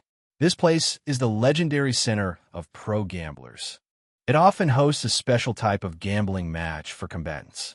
The players are tasked to kill a certain amount of zombies, ranging from different levels. The higher the level of the match, the higher the level of the zombies or mutants that the players will be required to exterminate. Furthermore, people can also wager on their favorite player to win or lose without participating in the match themselves. Before this match, A certain amount of money is used to stake a bet upon the completion or loss of the match, but it also depends on the level the player chooses. In the next moment, I walk towards the building. While walking through, I see several demi-humans and humans rolling on the floor in tears and regretting why they gambled. It isn't that these people are weak or dumb. It's just that once the players start completing the low-level matches with ease, they become greedy and go for a higher level where they might face off against high-level mutants and zombies, causing them to quit the match in order to stay alive. However, I ignore the people and enter the large building that seems to be accommodating at least 1,000 people right now. Several huge holographic displays are also showing the matches of the pro gamblers. Suddenly, the moment some people's eyes fall on me, they start to whisper, "Damn, don't you know that guy? Ah, I remember him now. He's that dude that wasted 650,000 here. What an idiot. No one else even going to bet on him. If I had that much money, I wouldn't gamble ever again." Me too. No doubt. He is here to waste money again. He doesn't even have any ability. Sigh. Rich kids nowadays. He might be older than your grandparents. Vampires' ages are hard to guess. I ignore the whispers and a wide grin starts to form on my face. After all, a person who has the amount of MC cells that I currently have in my body wouldn't even bother to gamble. And this is because she would be rich at this level due to the offers that will come in from different factions. Flaming House. A hot wolf girl is the one in charge. Damn, she has got some nice tits there. Good day. Please, I would like to play a match. I tell her confidently. Your player's identification card, please. She replies swiftly without sparing me a glance, as she seems focused on her computer. I simply dip my hand into my pocket and bring out a cyan-colored card with 5 stars on it. The moment the lady collects the card, she looks stunned for a moment. F5 star, player. She mutters and quickly regains her composure. Please, which level would you like to start from? The lady suddenly asks as she inputs the card into an odd-looking gadget. Level 1. Please, I answer. A level 1? B, but you're a 5-star player. She stutters, but quickly does what I requested when she sees the strange glare in my eyes. Well, the higher a player bets on a match or the higher wins he gets, then the higher stars and recognition he would get. You have to pay the sum of $1,000 for a level 1 match and win $2,000 upon completion. Then starting from level 2, you can choose the amount that you are willing to wager by yourself. The lady speaks to me, raising her head and giving me a perfect view of her face and cleavage. Such a gold digger. Here, transfer $5,000 to my Player S card and deduct $1,000 from it for the Match S wager. I say while handing over my debit card to her. She transfers 5. I wish you good luck. Please proceed to Arena 01. The lady instructs me, flashing a dazzling smile. I simply nod and begin to walk towards the teleportation circle with the words Arena 01 boldly written above it. Chapter 39, I power walk to the teleportation circle, and in a flash, a white blinding light suddenly envelopes me and teleports me away from the reception hall. Right now, I'm standing in some kind of deserted street with destroyed vehicles and buildings surrounding me. Above me, the sun is hanging brightly, but in a very unusual way, as there is a crimson glow at the center of it. This place is called Arena 01, and it is also what players and gamblers call Level 1. I have been here on different occasions, and I have always cleared this ground easily with my beast gears. Although I always face difficulties when I get to Arena 03, which often forces me to quit the match by tapping on the glowing runes which are on my left wrist right now. However, the most amazing thing is that I can't explain how their teleportation circle and runes work.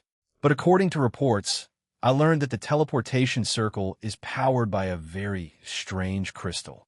But still, the amount of energy that is expended in order to teleport someone to a random, forsaken, zombie-filled street is no child's play. Therefore, this makes the existence of the runes on my wrist and the teleportation circle inexplicable.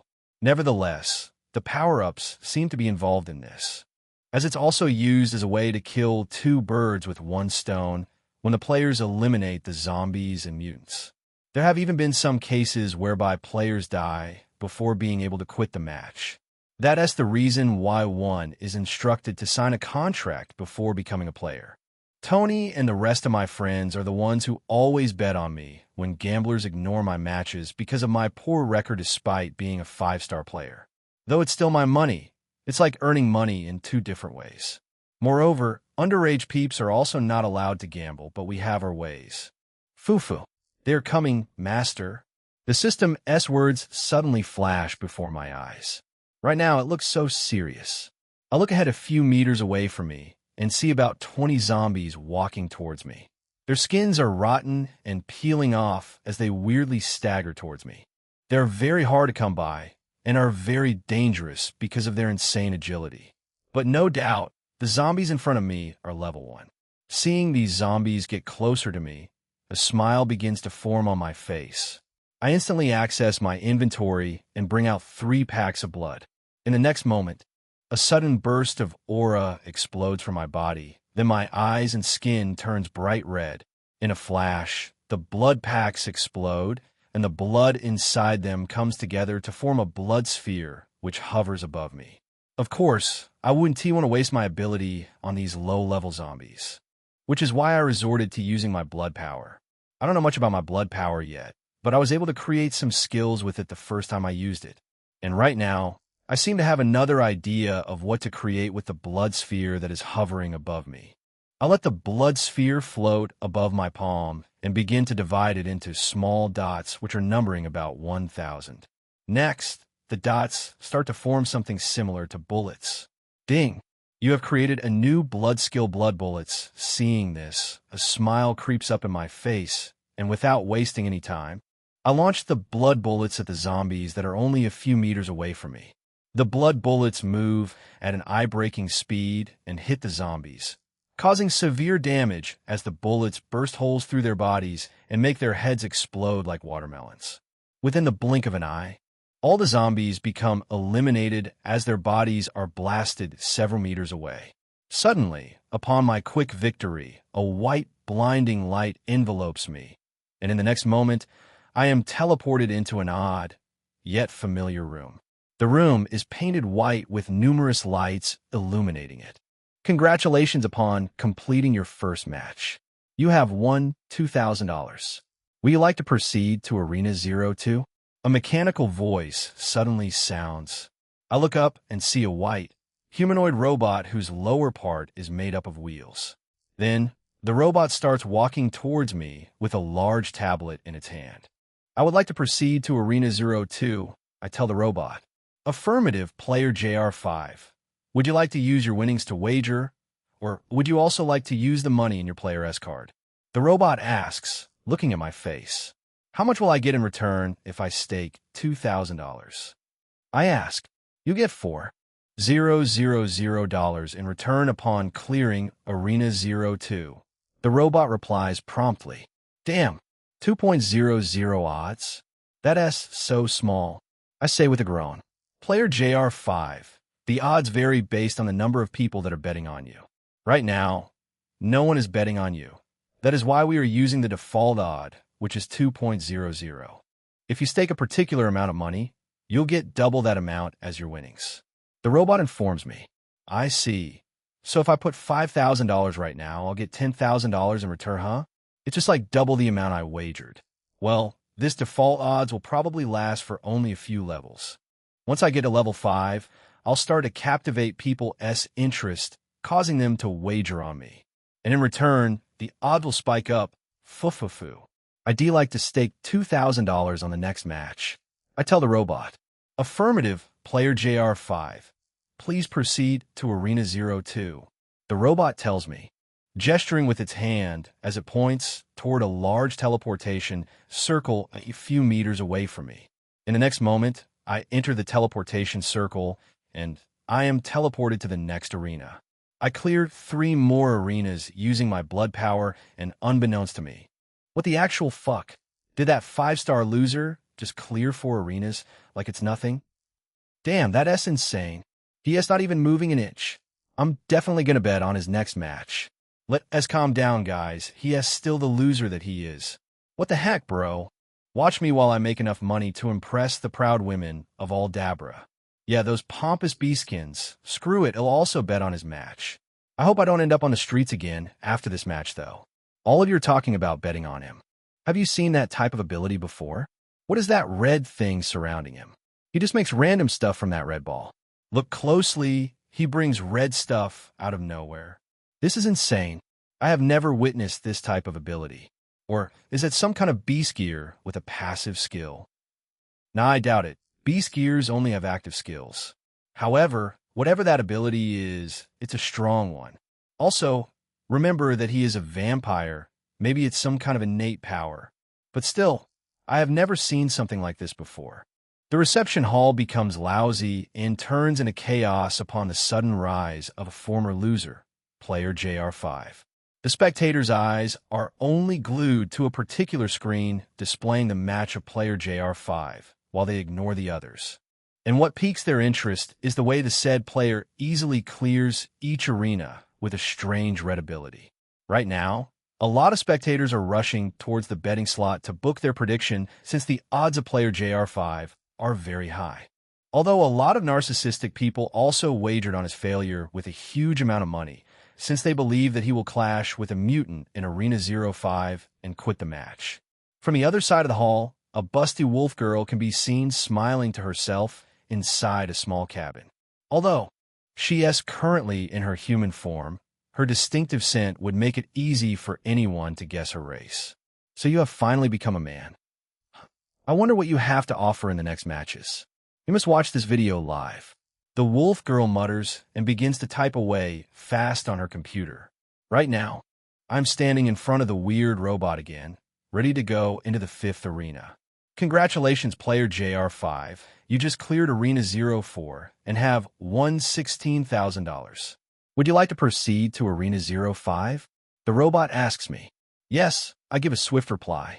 Good. Due to your constant victory, people have started betting on you, thus causing your betting odds to rise. Your odds are now 15.00. Would you like to stake $16,000 on these odds? Note that these odds are different from the ones that will be available to the gamblers since the player can't stake on losing. The robot asks again. Holy fuck. That has so many odds. That will be 240,000 freaking dollars. Holy shit. Yeah, it's a lot, but it's nothing compared to what you've lost here. True. I reply and shake my head at the system S words. Wager all my winnings on the odds. I say to the robot. Affirmative, player JR5. The bet has been placed. You will win $240,000 upon clearing Arena 05. Please proceed to Arena 05. The robot says to me, gesturing with its hand as the ground opens up and a much larger teleportation circle appears.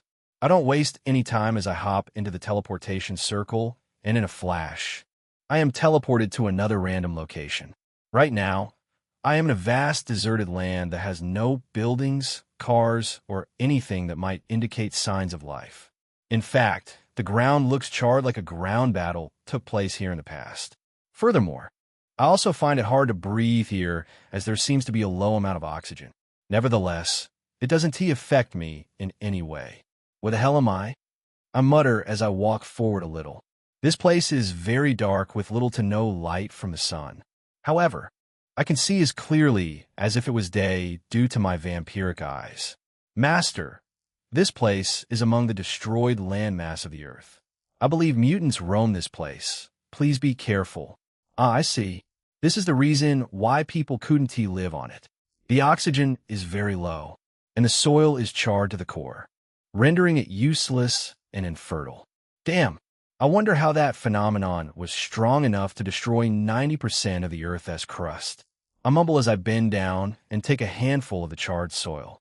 Suddenly, I hear loud flapping sound approaching me, which causes me to lift my head upward a bit, which was when I saw 4 humanoid figures landing on the ground. The figures are humanoid-like eagles with large black wings sprouting from their backs. They are 1.8 meters tall, with thick torsos and sharp-clawed feet that could rip apart an average human in one swipe. Inspect. Category mutant. Type. Mutated eagle. Rank. Level 1 ability. Weaknesses. Seeing these stats, a smile creeps up on my face. I don't care if I don't know anything about their ability or weakness. All I know is that they're all going to be destroyed by me. Scree. One of the mutated birds lets out a loud shriek like it's telling the other mutants to come and feast on me. Seeing this starts to make me wonder if something is wrong here. Normally, Arena 05 ISNT is tough as the one I am about to clear right now. Most of the players are teleported within the ruins of the Earth and face off against level 3 zombies or a single level 1 mutant. However, right now I am facing 4 mutants, if not more when others come as well. Master, something is wrong here. I know. It was planned by the Flaming House to force me to quit. However, they are in for a nasty surprise. They will end up bankrupt by the end of today. I tell the system, and in the next moment, a sudden burst of white aura explodes from my body as it shines very brightly and starts to spread across the area. I'm going to go all out with this gravity ability without the fear of damaging properties. Chapter 41, I'm going to go all out with this gravity ability without the fear of damaging properties. I mutter as I inspect the 4 mutants in front of me. Master, I would like it if you could go hand to hand with these mutants while using this ability in order to restrain their flight. But unfortunately, you have no weapon with you. I don't really need to do that when I can do this. I tell the system, and the white aura continues to flow out of my body very brightly. I don't feel pain in any way, but I can see several web cracks appearing on the floor. The moment the white aura reaches where the mutants are standing, their bodies splatter onto the ground and turn into meat paste. The overbearing pressure of gravity ended their lives in a split second without giving them any chance of fighting back. In the next moment, the white aura starts to diminish and vanishes completely. After that, I glance around the area and see several cracks on the floor, and before I can even see how far my attack went, I am forcefully teleported away from the arena and back into the room with the robot. Congratulations on winning this match. Player JR5, you have won $240,000. After looking at your matches, the board of directors have decided to give you a big offer. You're such a skilled player, it would be time wasting against the rules if you keep waging on these diminutive levels. How about you start from level 15? And of course, we have very reasonable and acceptable odds that will benefit you abundantly. The robot tells me with a straight face. Although, when I look a little deep into this robot, it almost looks like there's a small, sinister grin on its face. Master, what are you going to do now? I have never seen any player complete level 15. Although there are some rumors about a guy reaching level 20. He ended up dying in the last match. The most annoying part is that the match wasn't T-displayed, thus leaving the spectators with little to no idea about the opponent of the said player. Master, I have no idea how the power levels of this game works. It's unpredictable and unstable. It would be better to think twice about it. Although you have a good offensive ability, you're not skilled with it, and besides, nobody knows what lies ahead. The system tells me with concern. Even though she's a pervert, she is always serious in situations like these. How many MC cells do I have left? You have 50 MC cells left. Wow, that is still a lot. I only used 1,000 MC cells in that last attack. I was worried earlier since I used up all the blood packs in my inventory.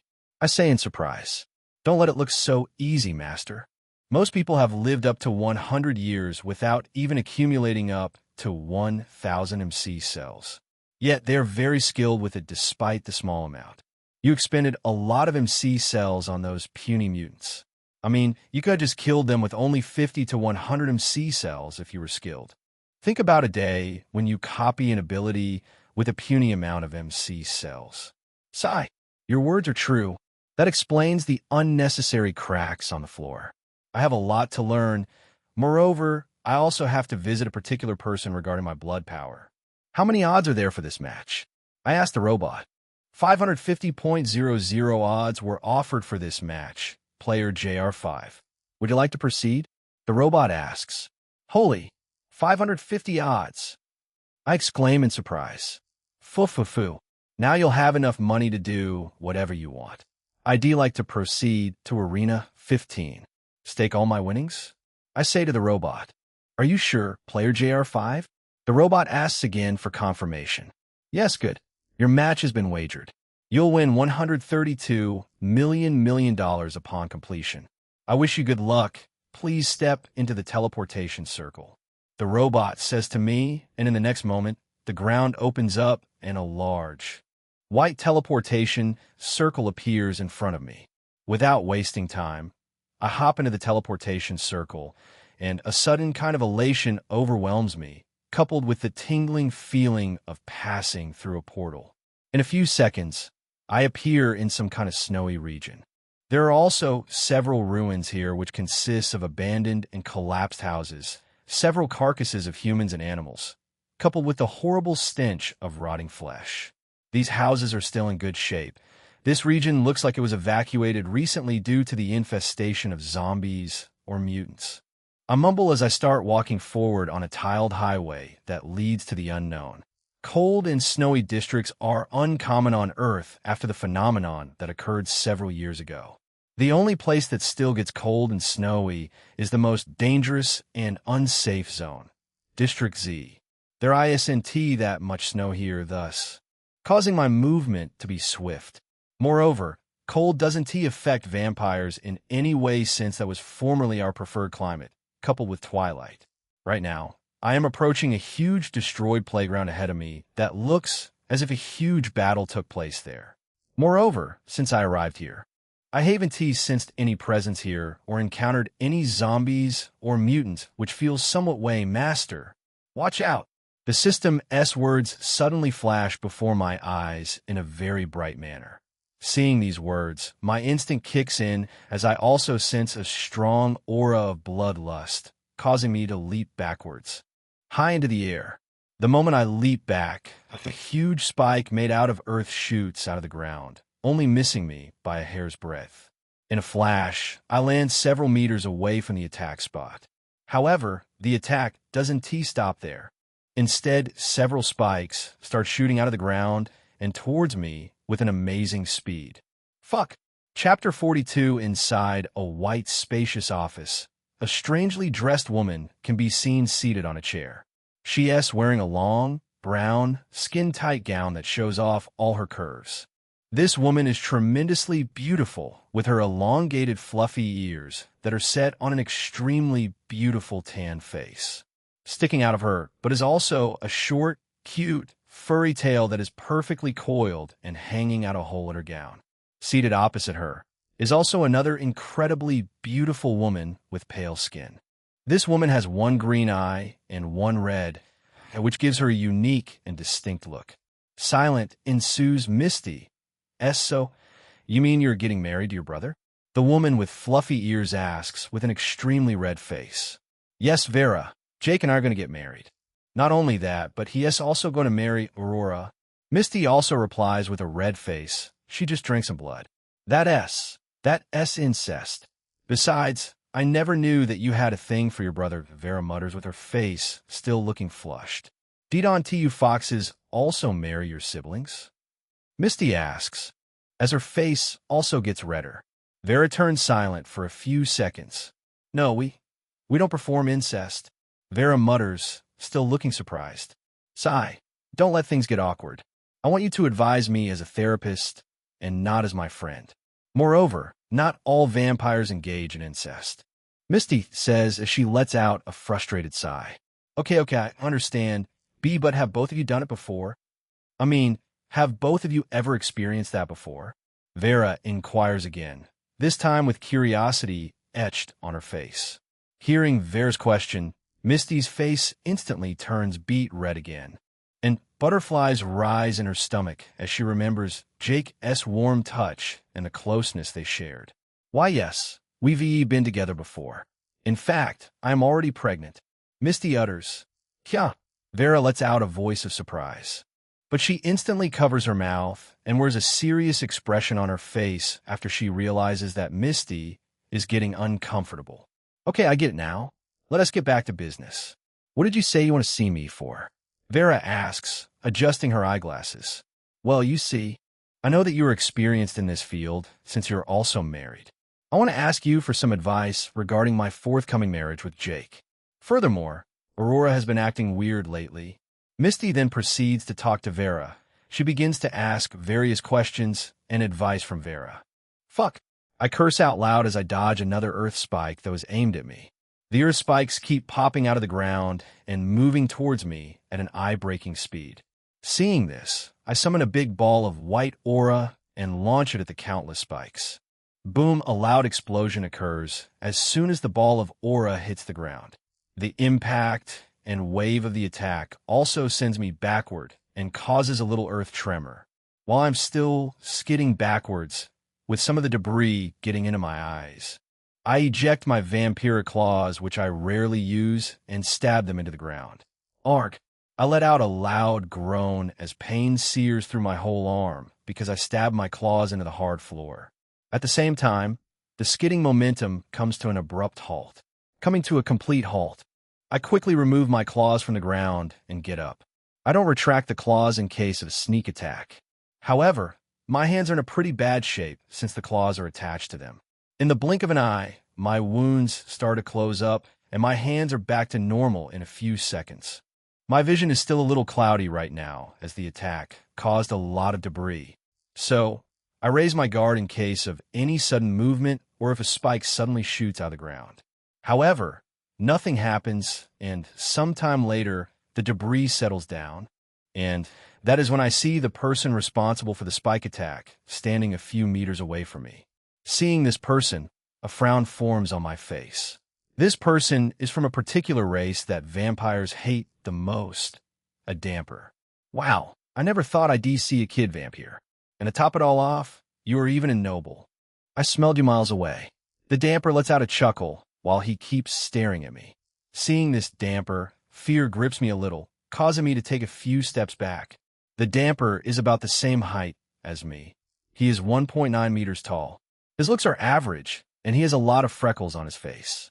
His now red hair is tied into a single large ponytail, and the most eye-catching thing about him is the lightweight armor he is wearing on top of his clothes, which is probably a beast gear.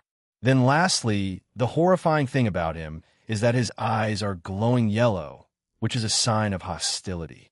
Dampirs are a race that look exactly like humans, but anytime they come near vampires, their hair changes color, and their eyes glow yellow while their fangs simultaneously grow out of their mouths. This sign is a great urge to kill vampires, just like how vampires have a thirst for drinking human blood. In short, they were like vampire hunters in the past. However, this urge was solved by Edgar Frost when he created a potion antidote that cools down the damper's bloodlust, just like how he solved the vampire's taste for human blood by creating mindless clones. Nevertheless, despite this solution, dampirs are still a great threat to vampires. And right now, the damper in front of me is directing his bloodlust at me. His eyes are glowing bright yellow, and his aura is getting stronger. Furthermore, my inspection skill ISNT working on him or the beast gear on his body. Master, this is very bad. He looks like a traveler and a skilled fighter. You're going against an ability user. Please be careful. The system tells me with worry. W, what are you doing? It's against the rules to attack a vampire. You'll be prosecuted by the Punishers. I tell him, still taking a few steps backward. I came here to fight against mutants, but I ended up meeting a crazy damper. Is this a setup? Take a look around you. Everywhere is destroyed. This place was infested with mutants, causing every single person to evict this area. However, I received news that my only sister is dead, and she was the only victim. Guess what? The cause of her death was unknown since she wasn't killed by a mutant. Then, while trying to annihilate all the mutants, I met a noble vampire. The damper says in an emotionless voice, and the next moment, he begins to form a very sharp spear from a piece of the earth. I try to convince him that I know nothing about his sister's death. But this guy in front of me, ISNT listening, he is diverting all the aggression of his sister's death onto me, and he is ready to attack. This is very bad. I'm Muta. Seeing that his spear is almost complete, I also ready my claw. Meanwhile, something also begins happening to my body, something only the royals are capable of doing. However, I haven't reached the age to do this yet, and even my sister hasn't tried it out before. Blood starts seeping out of my back while two slits also begin to open up. The pain I am feeling right now is immense, and I might even pass out from it at this rate. In a flash, two black, large wings suddenly burst out of my back. Chapter 43. In a flash, two black, large wings suddenly burst out of my back. Arg! I groan in pain as the two wings suddenly sprout from my back. It feels as if I'm being pricked by 1,000 needles right now. However, I don't waste any time as I glance up at the damper in front of me. The damper's spear is already completed, and a smile seems to be forming on his face, while the yellow of his eyes begin to glow brightly. Ah, fuck it. Master, you can just frigging exit this place by tapping the teleportation runes on your wrist. It's not working. Do you think that I also want to die? Fuck. The system curse. Suddenly, the damper grabs the earth's spear and hurls it at me. Seeing this attack, it's just so fast that I know I can't evade it. So I raise my hands and use the blood in my body to harden my skin. Thrust the spear breaks through the blood hardening around my hands, causing my two hands to shatter. However, it doesn't stop there as it continues to move forward and passes through my bloodied hands. Arg! I let out a cry as a huge, gaping hole appears in my chest, while narrowly missing my heart. The force of the attack was just too strong, and I couldn't deflect it. At the same time, black blood begins to pour out of the side of my mouth while the hole in my chest begins to close up. Immediately, the damper starts to run towards me at an insane speed. Seeing him coming nearer while thrusting his right hand forward for a blow, I instantly wrap my wings around my body and curl into myself like a ball. Bang! A powerful strike lands on my wings, sending me flying into the sky. The blow is so strong that I can feel the bones in my wings shattering and regenerating. Although my wings are meant to block attacks and are also used for flighting, the person in front of me is a very skilled fighter. Furthermore, my wings are still too weak to do much. Suddenly, I spread out my wings while in the air and effortlessly control them in the sky as I find my balance and come to an abrupt halt. Gaining control in the air and completing healing myself, I glance at the damper from the sky and see him forming thousands of earth spikes again. Master, that guy has a much lower MC cells than you, but he has an insane amount of stat points. That is why he is faster and has a powerful throwing force. So I'm losing against him because my natural body stats are pretty low, huh? Yes, that's the reason. I'm even surprised at how your body could even contain your mom's ability despite your low stats. How do I increase my stat points? Other people increase their stat points through a particular way. But yours is a different matter, Master. Only by sleeping around the world will you be able to increase your stat points to a monstrous amount. Fufufu, I see.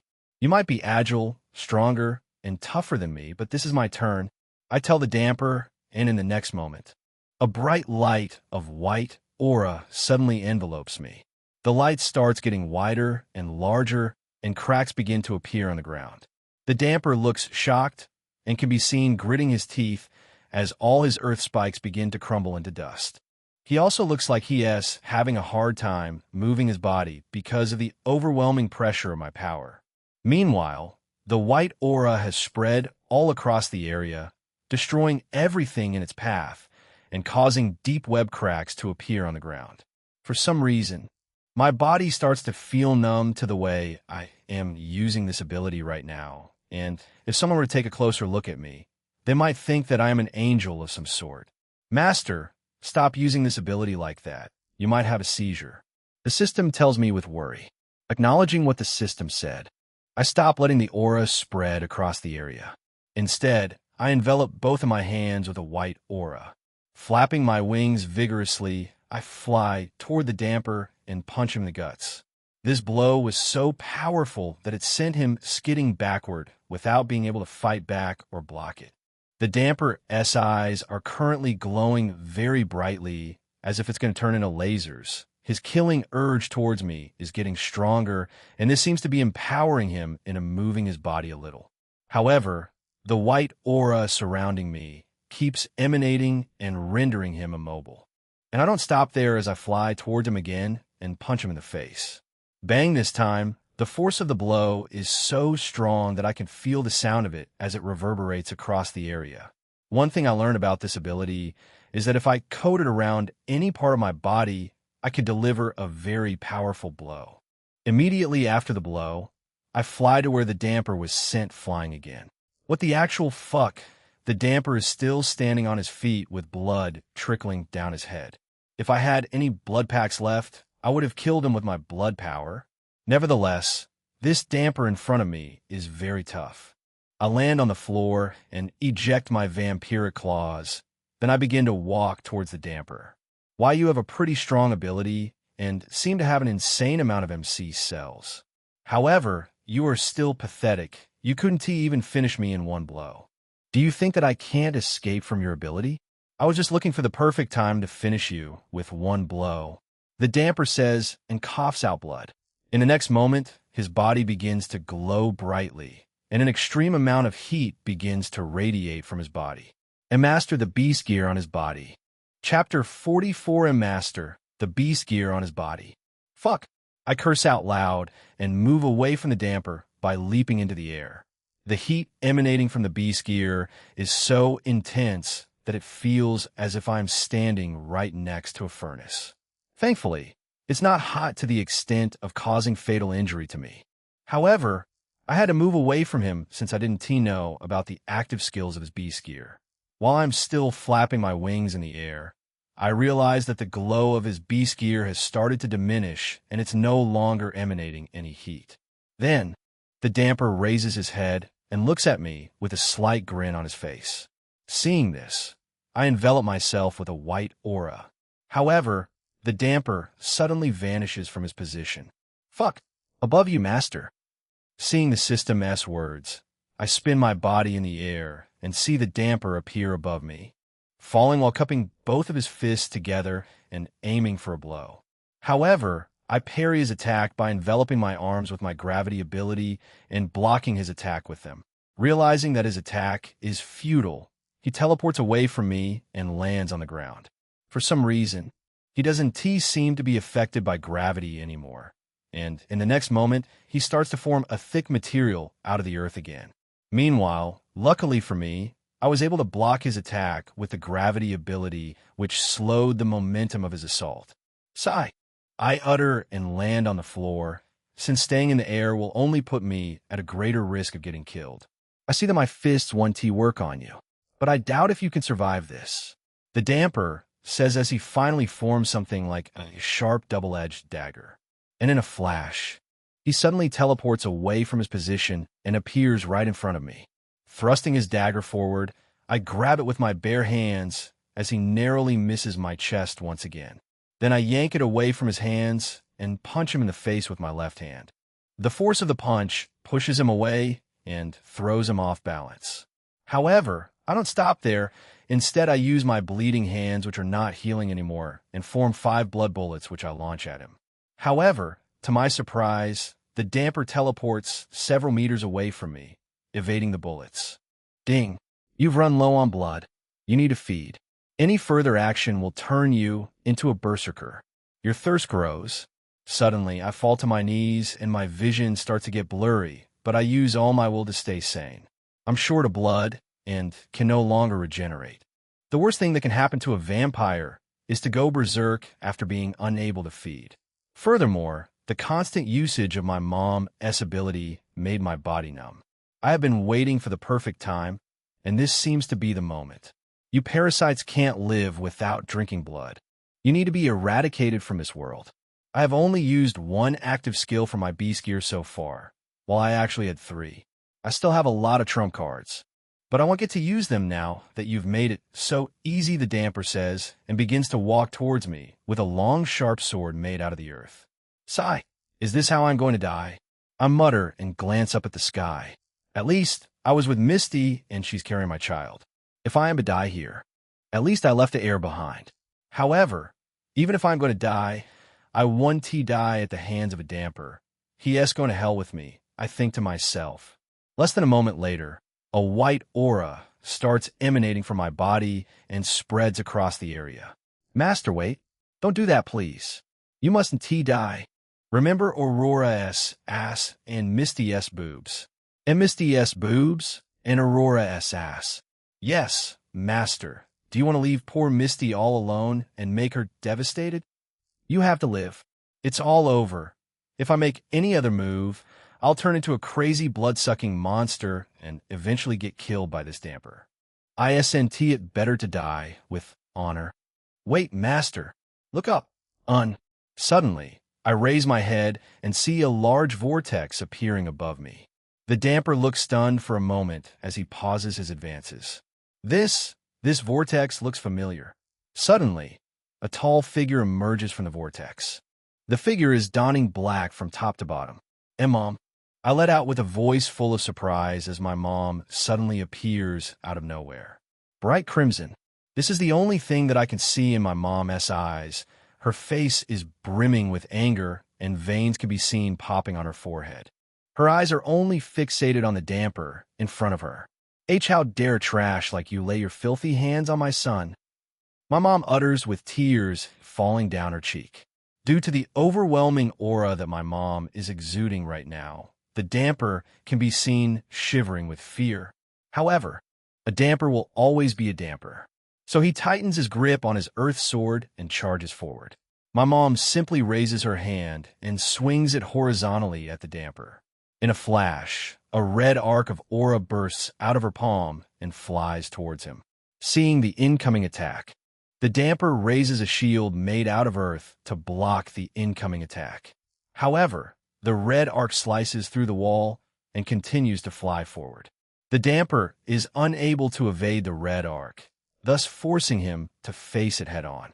The red arc cleanly passes through him and slices him into two, including the beast gear that he is wearing. Thud! The two halves of the damper falls to the ground with his guts spread across the floor. What the actual fuck? Was that a blood attack? Is Mom's blood power the same as mine? In the next moment, my mom turns her body and looks at me with tears in her eyes. She crouches down beside me and pulls me into a tight hug. Mama is sorry for coming late. I'm going to feed you first before asking any questions, my mom says in a low voice.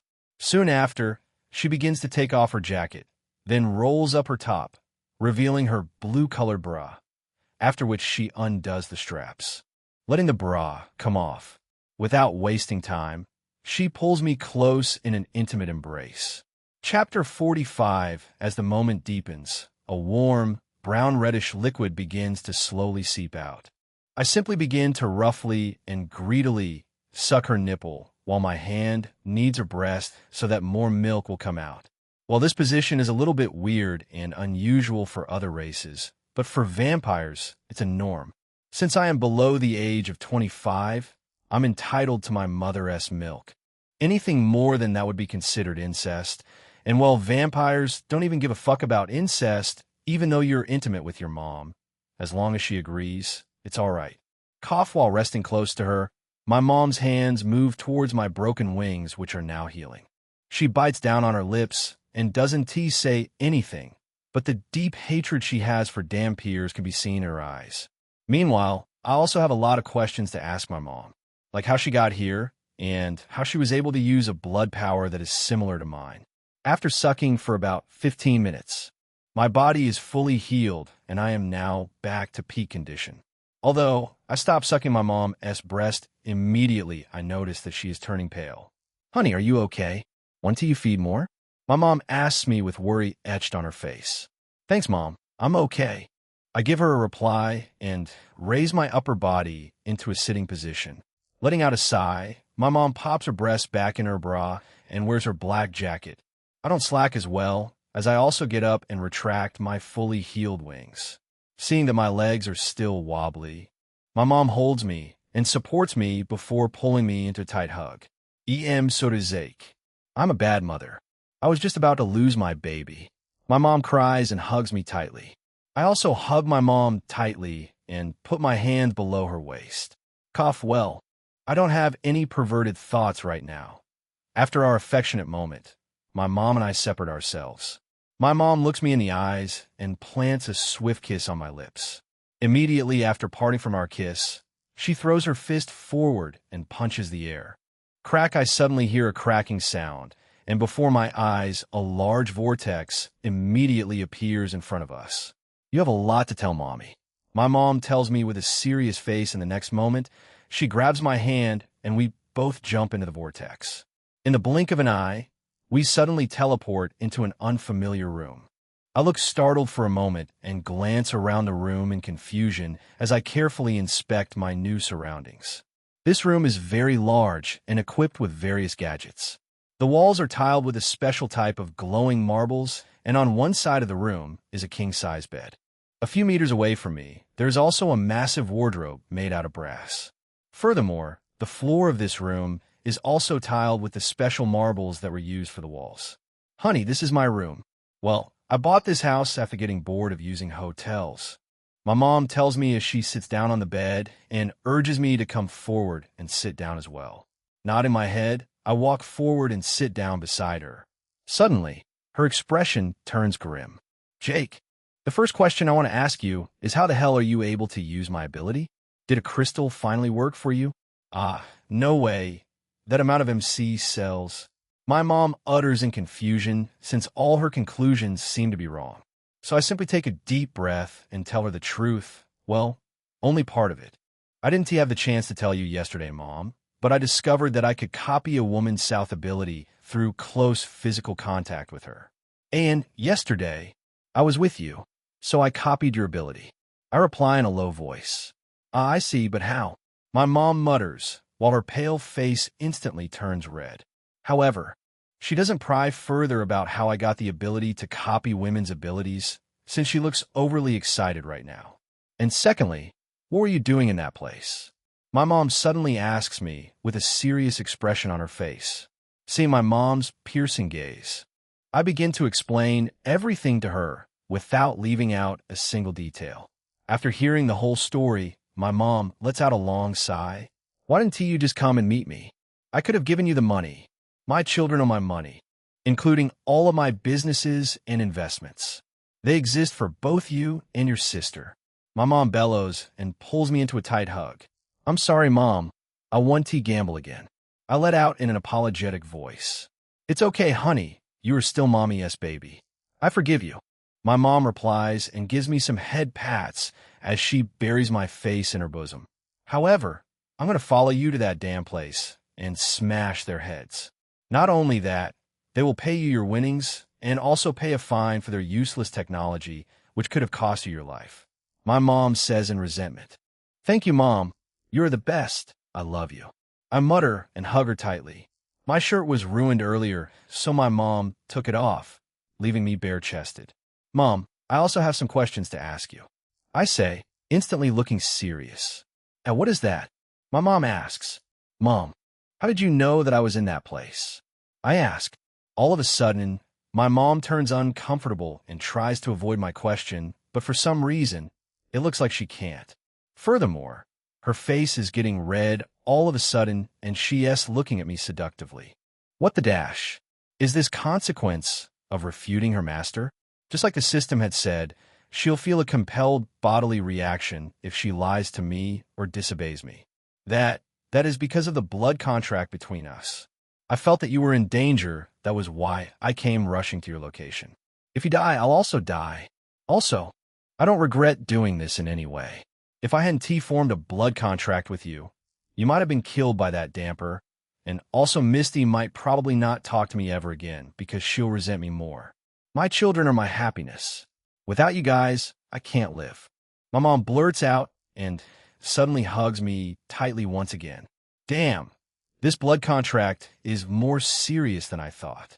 Suddenly, my mom separates herself from me and stops crying. Then she looks at me expectantly, as if waiting for something. Zizek, punish me, she mutters in a low voice while she shifts her gaze to the side. Wait, dash.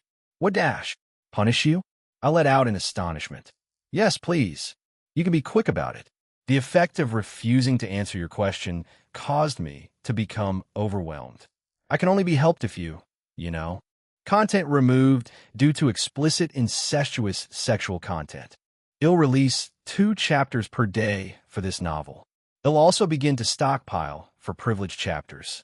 Chapter 46 note. Jake and Jill's intimate scene won't be too detailed because I've been dragging this arc for too long.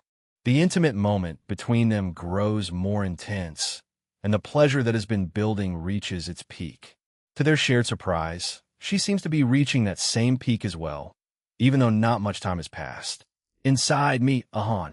Ahan, come inside me.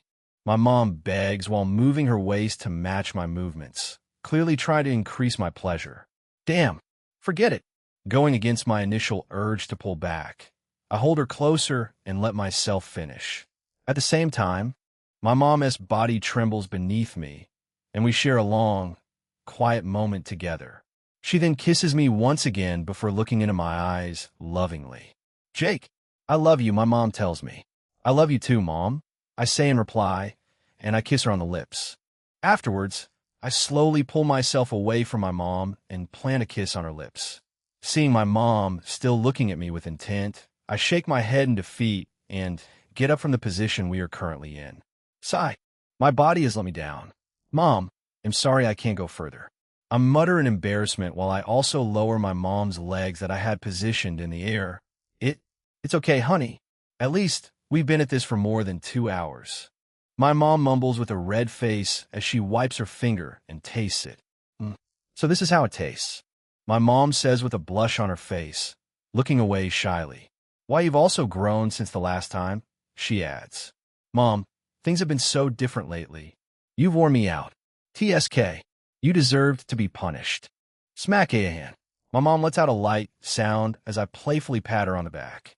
Realizing she wants attention, I lean forward and give her a hug. After all, apart from being my mother, she's also someone I care about, and she probably wants some quality time together. Next, I give her a long, deep kiss as we intertwine our tongues together. She wraps her legs around me, and in a flash, 2 extremely large black wings sprout from her back, and she also uses it to wrap me. And to my surprise, my mom suddenly becomes aggressive and starts to kiss me fiercely, but I don't slack. I pin both her hands above her head and kiss her deeply, brushing against her fangs. Immediately, as we come together like this, my desire rises again, and we become one. The position that we are currently in is hot and comfy, as we are staying in the missionary posture with her wings wrapped around us. Without wasting time, I start to pull her close and embrace her. Soon after, only the loud sighs in the room can be heard, and the sound of 2 bodies moving together. Im exhausted. And what the hell was that, Mom? I let out a groan as my body goes limp, and I fall back on the bed. That is a secret for now, Mom mutters shyly as she gets up from the bed. Let's take a bath first, she adds, standing up. And then she begins to walk toward the bathroom. Damn, those thighs and ass. Joe, Mama S. boy, you had a nice time with your mom, huh? Foo. And I disagree with your words. Your Mom S. ass is nothing compared to Aurora S. own. Take it or leave it. Yeah, that is right, but my Mom S. got some thick thighs. Soon after, I follow my mom into the bathroom. Right now, my mom and I are sitting inside the bathtub. I'm sitting at the rear and washing her back after she just washed mine. There hasn't been any conversation between us after I enter the bathroom. So now, I have decided to break the silence. Mom, aren't you worried? I was with you so many times today. Are you sure that you don't need to use some pills or something? I ask while rinsing her back with water. Oh, that. I'm not on pills, honey. I don't really need to use that. Vampires don't get pregnant easily. Jill mumbles with a red face. Mom, do you know that you can get I know. My mom interrupts me. If I get pregnant, won't you accept it? She turns her head and asks. A vampire's pregnancy lasts for 5 years before delivery. So things would have become better by that time, Jake. If I become pregnant, our baby will understand. After all, you and your sister were born artificially. I want to know how it feels to go through labor. Moreover, you were the one who changed everything for me.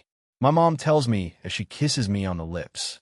However, as a vampire lord, you can't give me a child so easily, you know? Tee. Mom says softly as she hugs me. I just want the best for you.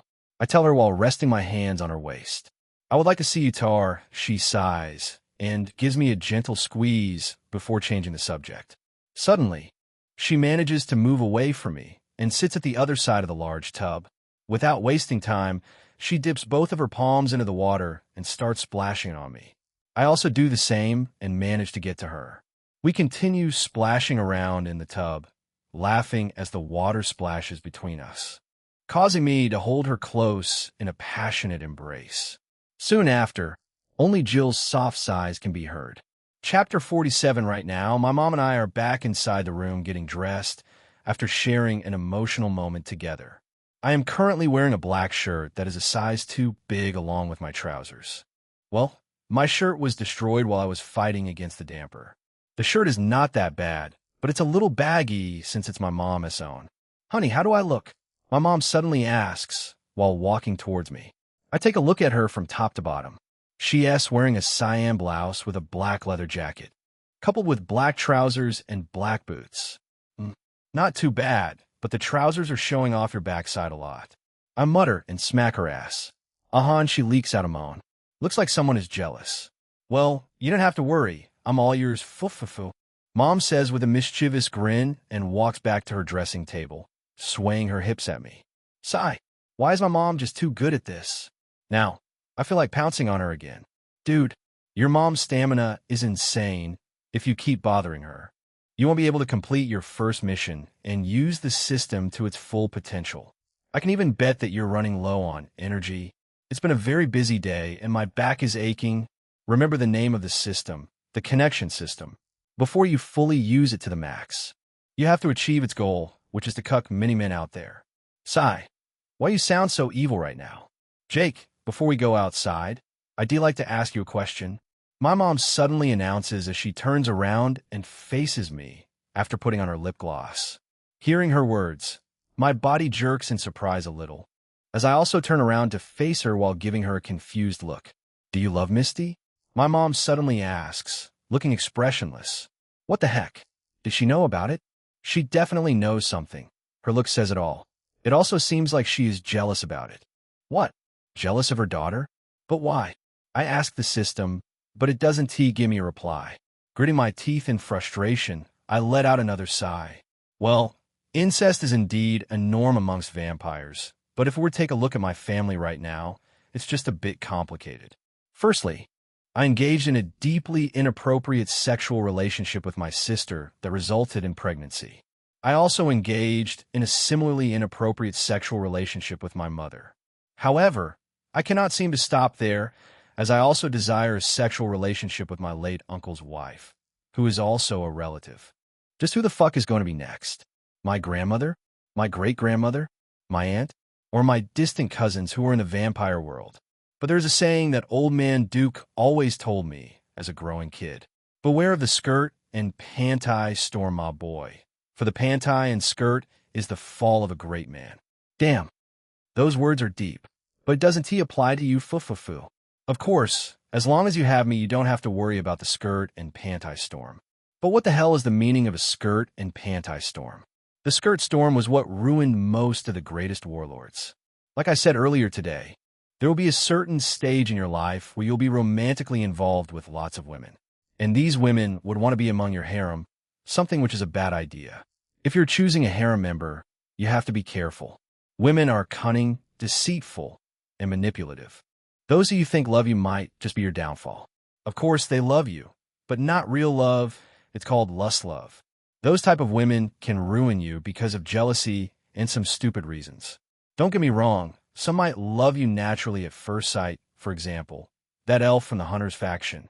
Okay, here is another example. Some might love you because of the way you handle them on the bed, while some might just be there because of your appearance, wealth, fame, fighting skills, and many other things. Does that mean I should be wary now? Even to my sister and mom? No, you dumbo. They all love you naturally. I didn't say anything about them because I didn't notice any red flags. After doing a thorough investigation, I also realized that and loves you unconditionally. The only person that has a lust-love type of feeling towards you as of now is Hayes and S-Mom. And the reason why I wanted you to add her to your harem is because she'll make a good ally. Also, she can't betray you because betraying you is akin to betraying her own daughter. Furthermore, your interactions with her will bring her into submission because of their culture. Nikos tend to be submissive to men who they willingly allow to dominate them.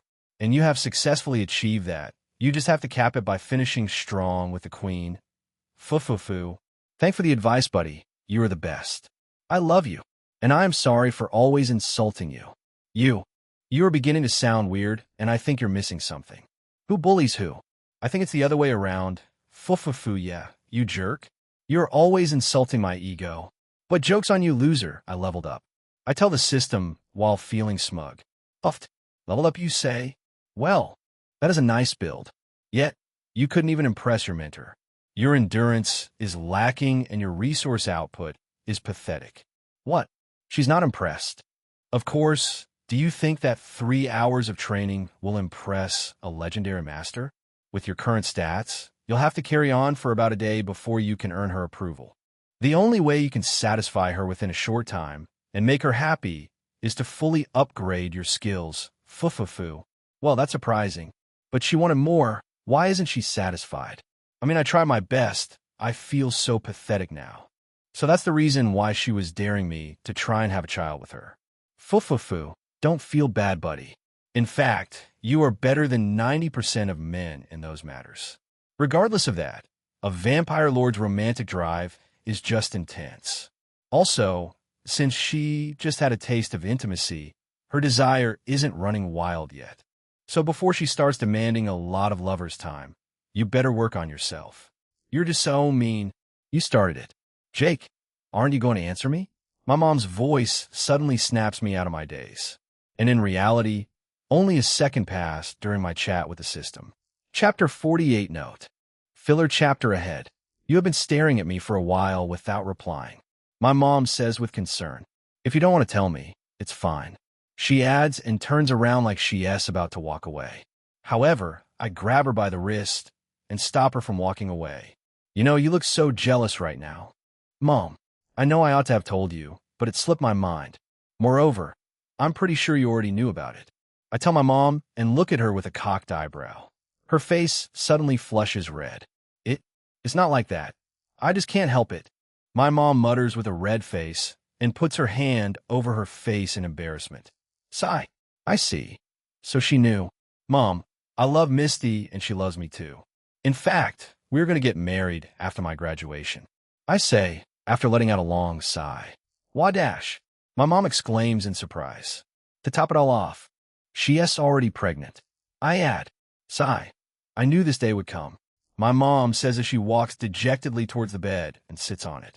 So now, I'm about to become a grandmother. I'm happy and sad at the same time.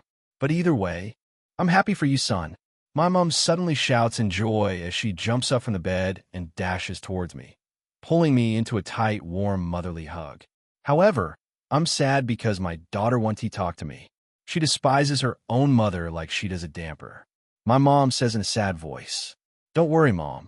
I promise to settle the dispute between you and Misty, and to also make you present when we are about to wed. Thank you, Jake. Are you also going to marry Aurora? Yes, I see. Mom replies in a low voice as she removes herself from me and doesn't pry further about Aurora for some reason. Mom, I want to ask you a question. Do you have the same blood power as me? No, I don't. I just have the standard blood power that every vampire has, but I am more skilled with it. Mom replies, Standard? What do you mean by that? I ask, looking confused. Well, you can't blame me. I don't really know much about vampire culture. The few that I know were taught to me by Old Man Duke. You see, when most vampires awaken their blood powers, it means that they learned how to use blood attacks. Blood attack can be described as turning blood into any dangerous weapon of your choice. However, using blood attack is limited because you're only able to use the blood from your own body to attack. This is an example. My mom says as she raises her palm in the air and slashes it horizontally. Suddenly, a curved red aura bursts of her palm and flies toward her wardrobe, cleanly cutting it in half. Phew! I guess I have to go shopping again. My mom groans as she drops her hand. Wow, I leak out a voice in surprise, clearly impressed by what she just performed.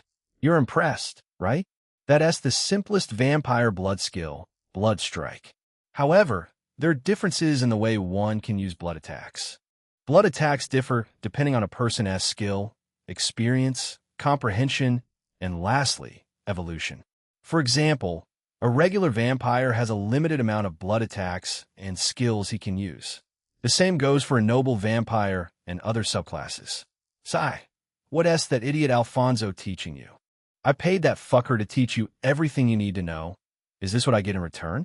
My mom lets out a long, frustrated sigh while putting her hands on her face. Actually, my mom is talking about my teacher whom she de-hired for me when I was a kid. Well, my teacher wasn't really a standard teacher to me. He was more like a pervert who showed me the way of the skirt. Sorry, Mom. I understand that you are not much of a talker. I reply in defeat. It's not like that, honey. I'm not done explaining. I'm just mad at your good-for-nothing teacher. I'm going to call him and give him a piece of my mind. Mom says in anger. Suddenly, she calms down and glances at me again, looking apologetic. So as I was saying, as a vampire lord, my body can take as much as 1,000 liters of blood, which allows me to have an enormous amount of blood at my disposal for blood attacks. However, if I go against a stronger enemy, that amount of blood will be worthless. This weakness made vampires use abilities as alternatives as well. My mom says and glances up at the ceiling as if she is trying to recall something. Mom, do you mean you can live for a year without feeding on blood? What then? Is the reason why Misty and I are different? I ask my mom as I can't just wrap my head around her explanations. Yes, I can live for 20 years without feeding on blood. The more you evolve, the less blood you consume. I only drink blood to fill myself up so that when I sustain any injury, I can heal myself without any problems. And as for your question about why you and your sister are special, well, as I said, I don't really know the reason behind it. You guys are just special. There are 10 types of special blood powers apart from the normal blood attack. Yours is one of them. The power which is similar to that of the vampire god.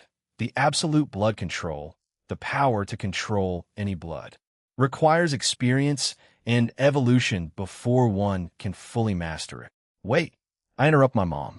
So you mean my power is really similar to that of the vampire god? I asked, looking surprised. Although this is the second time I'm hearing this, I always thought it was a joke. Yes, according to history, the vampire god had the same power which made him the ruler of all blood. That's why you shouldn't show off your power too much. Misty also has one of the 10 special blood powers, the Sanguine Wrath. Sanguine Wrath is really complicated and lethal. I hope she figures out how to use it properly. And the third one I have seen so far out of the 10 is my father's own, the Blood Eye of Abhorrence. I don't know about the remaining 7, but I believe that their wielders are somewhere in this universe. My mom says that she finally catches her breath. Mom, according to your explanation, you mean that only one person is entitled to wield one of the 10 special blood powers? But why do I have the same power as the vampire god? It just doesn't make any sense. I say in confusion. That's why you are an anomaly amongst other vampires. Enough talk for today, Jake. Get ready, we have to head to that damn game house. Mom gives me a head pat and cracks her knuckles. However, I don't give her a reply because right now, blood-red letters are beginning to appear before my eyes. Ding! You've unlocked a hidden mission. Mission: kill the vampire god. Reward: evolve beyond a god slayer. Time left. Chapter 49 note. Filler chapter ahead. Jake, what are you looking at? I hear the voice of my mom in my ears, which breaks into my thoughts and makes me look up. Nothing, Mom. I reply, shaking my head. Are you sure? Or do you want us to, fool around again? Mom asks with a red face. Is this what the system meant when it said that she wanted more excitement? That's not the problem, Mom. Let's head to the flaming house. Okay, but I saw you staring at me. If you want to do it, you can just grab me and pin me to the bed, you know? My mom mumbles and turns around in embarrassment, walking towards her wardrobe. I guess I'll just check how much damage was done to my wardrobe since he wanted to touch me. Sigh. When did I become like this? Jill thinks to herself as she opens her wardrobe. Hey, system, what the hell was that? Kill the vampire god? Like what the actual fuck? Calm down, buddy. The mission was triggered by me. It's a hidden mission, but the conversation with your mom triggered it. Let me tell you something.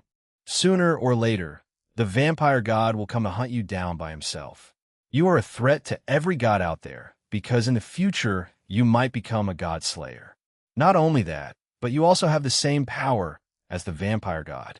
If he realizes that you exist, he'll try to kill you by all means since you're his exact opposite, a mere vampire with the ability to slay gods. Gods are prideful beings that want to trample upon every other being. That's the sole reason why they eliminate any existence that poses a threat to them. You'll meet other god slayers in the future, and the best thing for you is to ally yourself with them because they can be of great help. That's why I want you to get stronger by all means. Mind you, being a god slayer doesn't mean that you should try to fight every god out there. There are weak gods, just as there are weak god slayers. And although god slayers always conceal their identities, the gods are always after them because they feel threatened by their very existence. So, you mean the gods are just some greedy, selfish, malicious, dominant, and power-hungry beings, right? Yes, that's who they are. That makes sense. But why the fuck is Lust trying to make me a god slayer? Now, I'm starting to get wary. Hey, you're a special one. I can't say the reason why she chose you. And not only that, but you are also the only one that she wants to make her man. She never planned on getting married to any of her previous followers. See, the truth is that Lust has woken up to reality, and she just wants to live a normal life while keeping the balance on her side. No doubt, she is one of the strongest gods, and she has an insane amount of celestial points because the more that people have sex and lust, the stronger she becomes and the more celestial points she gains. If she likes, she can give you a shit ton of celestial points that rival what most gods have. However, she wants you to earn it by yourself, since giving you her celestial points will only make you her follower and hinder your growth in becoming a god slayer. So, you mean that if I become a god slayer, I'll automatically break free from being her follower, but still be able to wield celestial energy through the help of the system? What if I change my mind and decide to slay her? Will she take the system back? Is she in control of the system? All these things are making me worried. I understand your plight.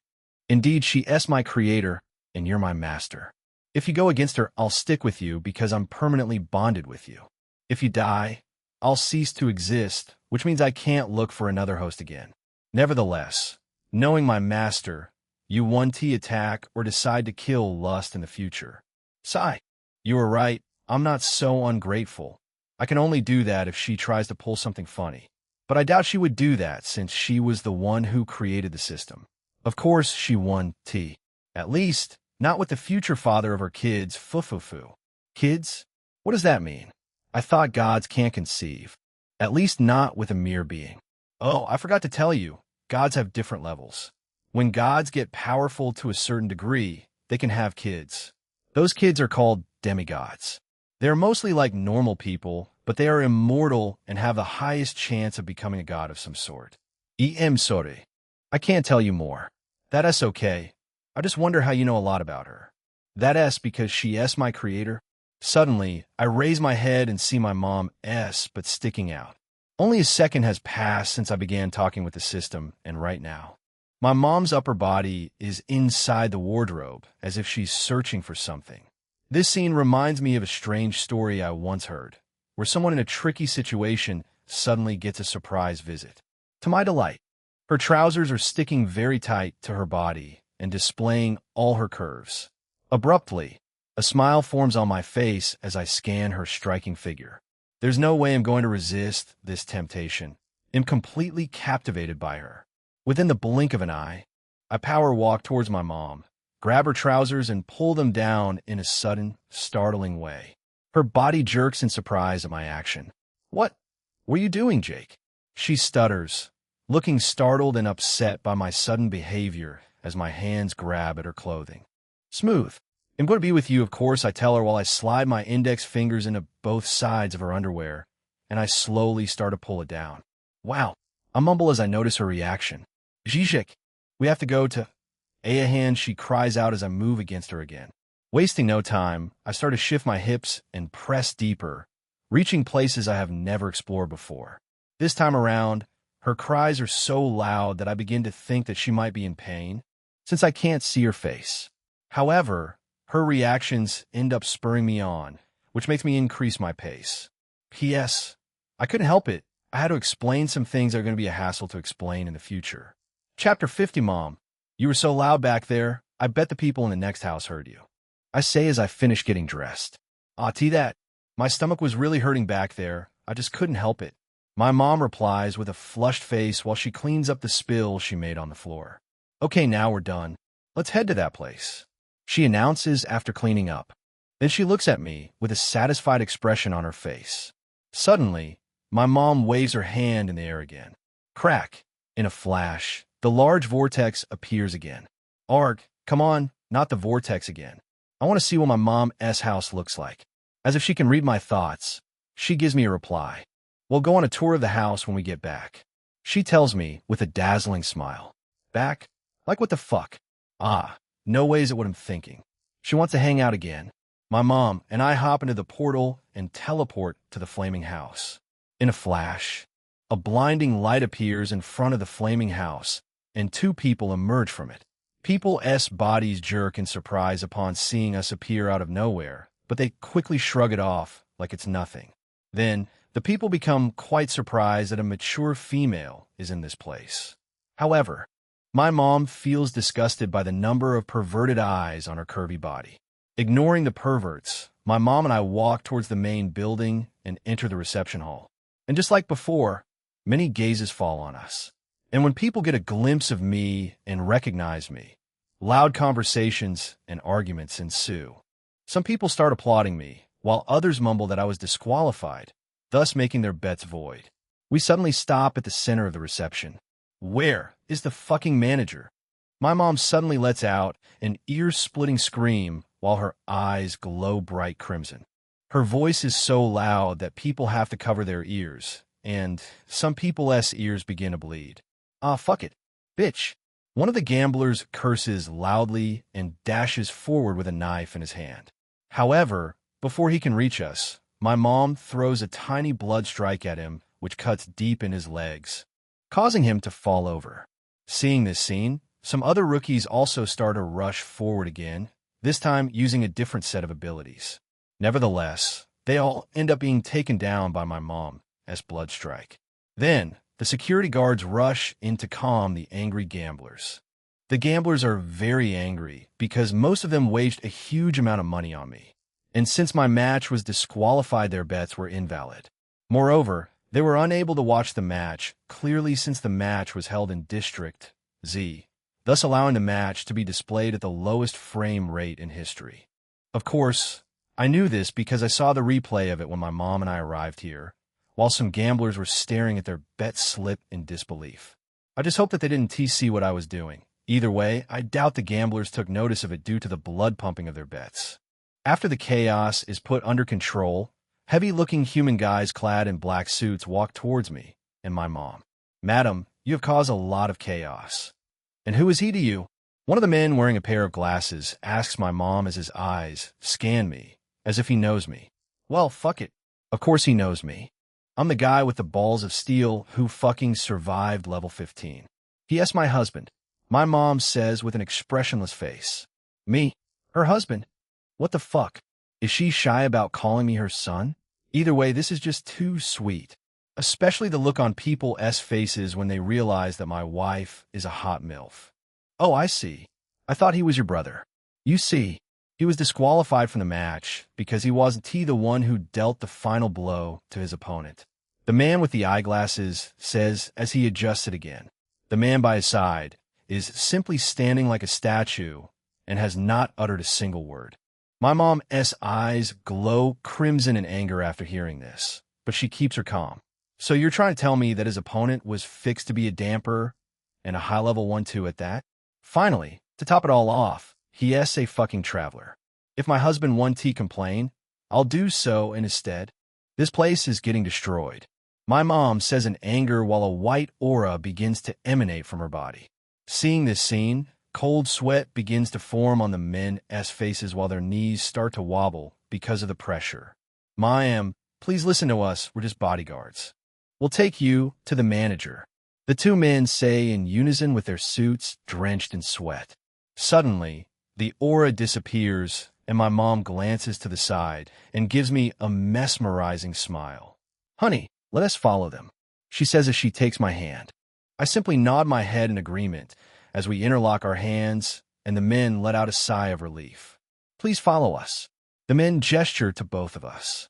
Nodding our heads, we start to follow them while people try to grasp what is going on. We pass through the receptionist's cabin, and I turn my head to see that the wolf girl is currently busy with lots of customers at her desk. My mom notices this small action of mine and also turns her head in the direction of the wolf girl. Don't tell me that you're planning to bet a werewolf? My mom asks in a low voice without bothering to hide the disgust on her face. Well, this expression of hers is common because the werewolf scent are disgusting to us vampires. And it's also the same for them, as they also find our scent disgusting. Either way, that doesn't make us enemies. In fact, there have been cases whereby a vampire marries a werewolf and gives birth to a Veywolf. Sometime later, we arrive in front of a large wall made out of Zlitherium. Then one of the men places his hand on the wall, and a green light envelopes his palm.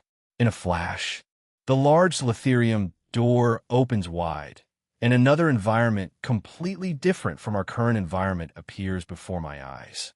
Chapter 51. Inside this place, I see many workers clad in full protection gear as they carry out their duties. Many mechs are also being used in this place to transfer materials and carry heavy objects. The most surprising thing here is that most of the workers are Earth ability users, and they're using their powers to build gigantic buildings within this dome, while the rest are just normal people with the essential knowledge of welding. What the hell is going on here? I mutter as we walk through this place that seems to have no end. Just how much land did they amass for whatever it is they are doing here? And how is this dome made? Hey, why did you bring us here? My mom suddenly asks the men, pausing her footsteps and looking at the two men suspiciously. The manager moved his office down here so that he could monitor this project. As you can see, we brought you here based on his order. This project is being designed for next year, so as to expand the Flaming House and encourage all other types of games and tournaments. The man with glasses explains. Too much information. My mom tells him threateningly. Gulp, let us get going. The second man, who has been quiet so far, gulps loudly and interrupts. Wiping their sweat, the men let out a long sigh again and begin to lead the way. Jake, if we go back home, are you going to be with me again? Like I said, if you are man enough, I want you to come back to me within 2 days. Foo-foo-foo. My mom lets out giggles as she tells me what she wants without lowering her voice. What are you doing? They can hear us. I mutter in embarrassment while my face turns red. Yeah, don't you want to let people know that you are the one with me? She retorts without lowering her voice. My mom is so shameless. Looking up at the two men, they both have red faces, which is probably because of me and my mom's perverted conversation. For some reason, the men hasten their footsteps and move a little bit away from us. Mom, why did you call me your husband back there? I ask in a low voice once I finally get the opportunity to move a small distance away from the two men. That's because you're now my husband. How is that? I ask in confusion. Oh, you didn't know? While we were mating, do you recall that I ejected my wings and wrapped them around you? Yes, I remember. You wrapped your wings around both of us while we were mating. I answer her swiftly as I finally remember the sweet moment of that time. Well, the thing is that I initiated a marriage ritual at that time, and so we are now a couple aside from our blood contract. My mom utters in a shy voice. What have you done, Mom? I mumble as a little fear begins to grip me. I know I messed up, but wasn't my fault. I didn't know that you and Misty were going to get married in a few days. Although, I didn't know that you two had a thing for each other. My mom speaks up, looking apologetic. Okay, I understand that it wasn't your fault, but this will just make things worse when Misty and I want to perform our marriage ritual. I let out a frustrated sigh and glance up at the dome's ceiling. In the culture of vampires, marriage rituals can be performed through mating or getting intimate. Modern time has now made vampires perform elaborate marriages, and the couples are to perform the ritual in a secluded, luxurious room while the guests await the conclusion of the ceremony.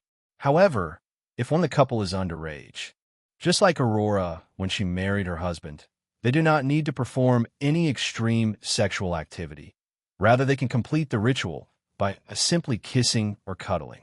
Nevertheless, the rituals are always done in seclusion with the guidance of the elders. I just didn't expect my mom to perform a secret marriage ritual without my consent or invite guests to hear her moans like it's done in our vampire culture. The scariest part right now is that if a vampire has been married before, she will have to break the ritual with their partner in order to get a divorce. However, if they refuse to break the ritual and go ahead to get married to another vampire, she will be busted big time because there will be a marriage marking on them. Although, they can marry another race and get away with it. As long as it's not a vampire. Zake, sorry. Maybe we should hire a witch to break our marriage ritual. My mom suddenly says in a sad voice while staring at the floor. You want to get a divorce? No way will I allow that. I would have married you, though, if only you had been patient. The problem right now is that Misty will feel bad that you married me before her. Assuming this was done after marrying her, it wouldn't be a problem. However, the deed has been done, I'll just have to settle things as a man and do something of equivalent value that will make Misty happy. I tell my mom assuringly. Thank you, Jake. Mom replies in a low voice and doesn't say anything again. It's okay, Mom. At least those leeches called witches leech a chunk of money off us now that we're not breaking the ritual. I caress her hand lovingly, and she seems to like it. I don't know which category my mom falls into, but after studying her, I realize that she is the jealous type. And the person she is extremely jealous of is Misty.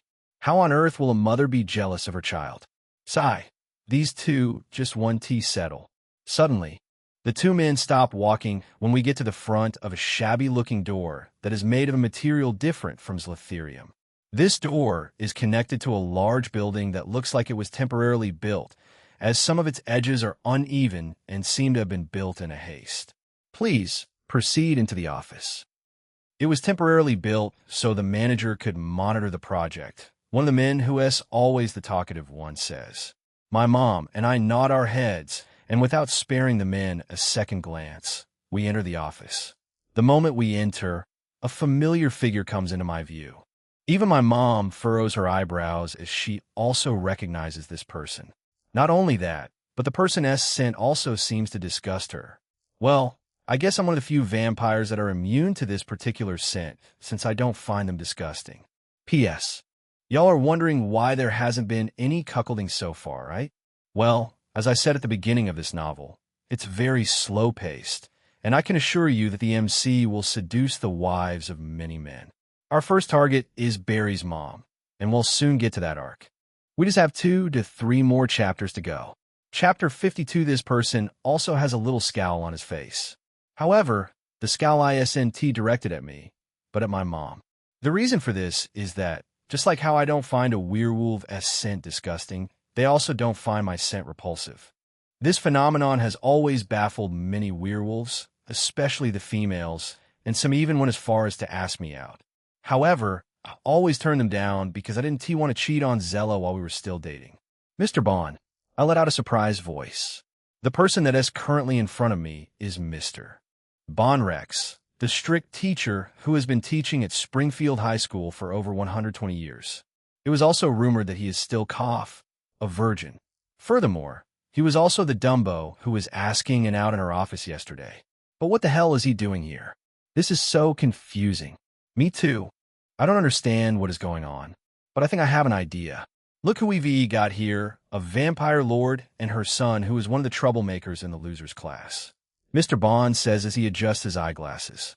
I want to take any insult from you, Bond. And mind you, I'm also his wife. Insulting him is also the same as stepping on me.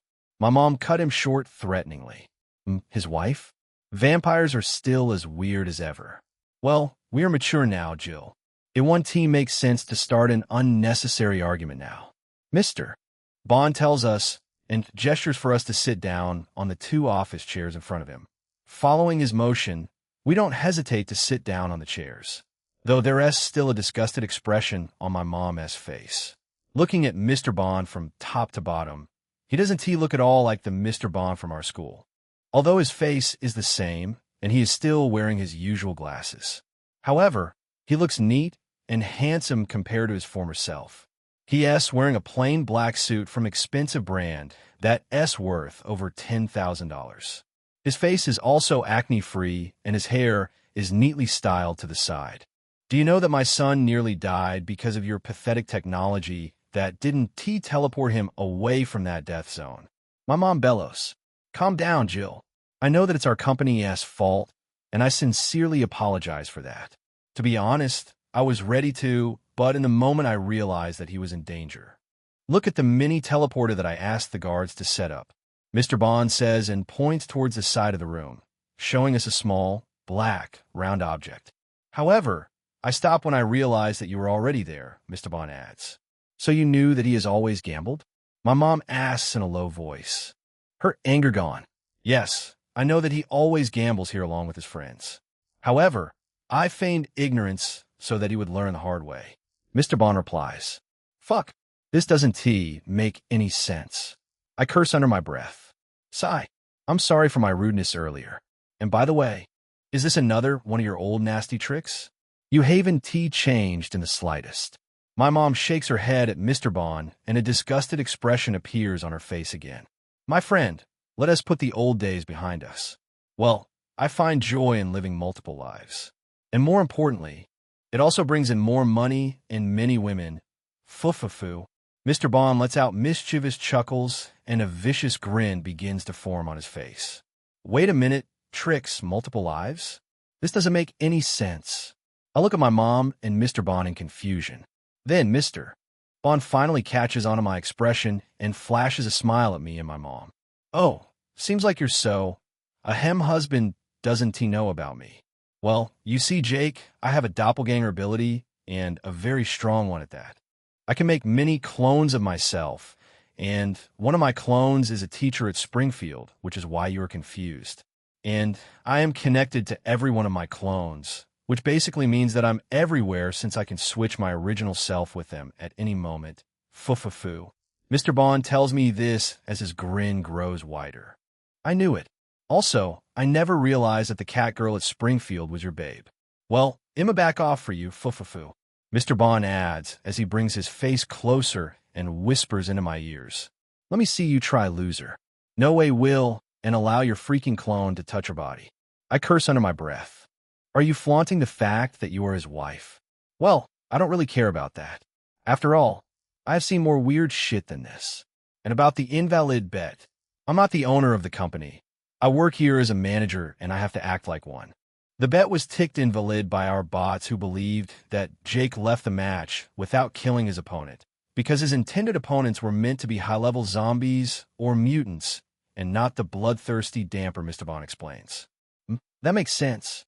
My mom ponders quietly. However, due to our company's policy and the poor technology that failed to teleport Jake, we're going to pay him his full winnings. And not only that, but we are also going to compensate him. Mr. Bond continues, then begins to type away very fast on his VHC, virtual holographic computer. After some minutes of typing, he pauses, then glances at me and my mom with a smile on his face. Congratulations, player JR5. You have won $132 million, and the company also offered you $2 million as compensation. So in total, you've earned $134 million. Mr. Bond announces with the same smile still carved on his face. Unfortunately, this is a huge loss for the company. He lets out a sigh and slumps into his comfy chair. For a minute, all my brain cells freeze. Did I just win $134 million?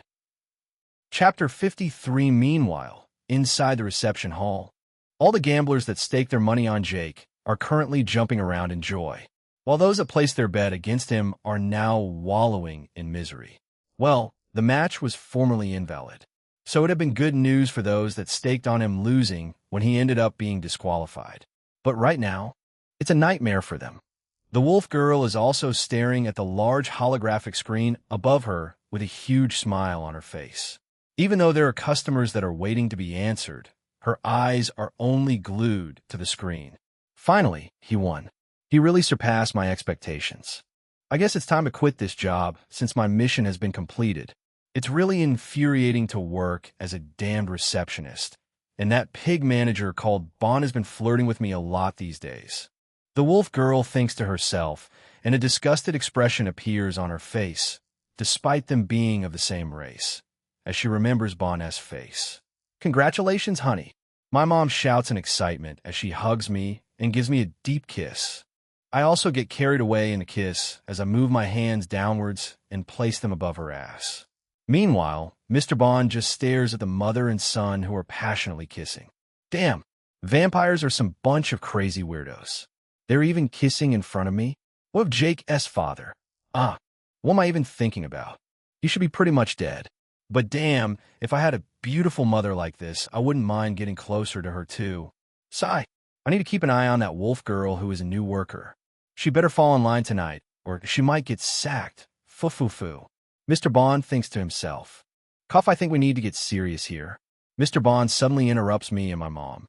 My mom and I instantly pull away from each other with red faces, since we forgot that we were in the presence of someone and got carried away. So what is next now? My mom asks in excitement. Ahem. Jake will just have to sign some documents, and we'll wire the money into his account. Mr. Bond replies and pushes a large screen tablet towards me. I write my signature on the TNP Tablet Note Pro and also scan my fingerprint by pressing both of my thumbs on the illustrated part of the screen. After doing all the necessary things, I return the tablet to Mr. Bond, and he continues to do some things again on his VHC virtual holographic computer.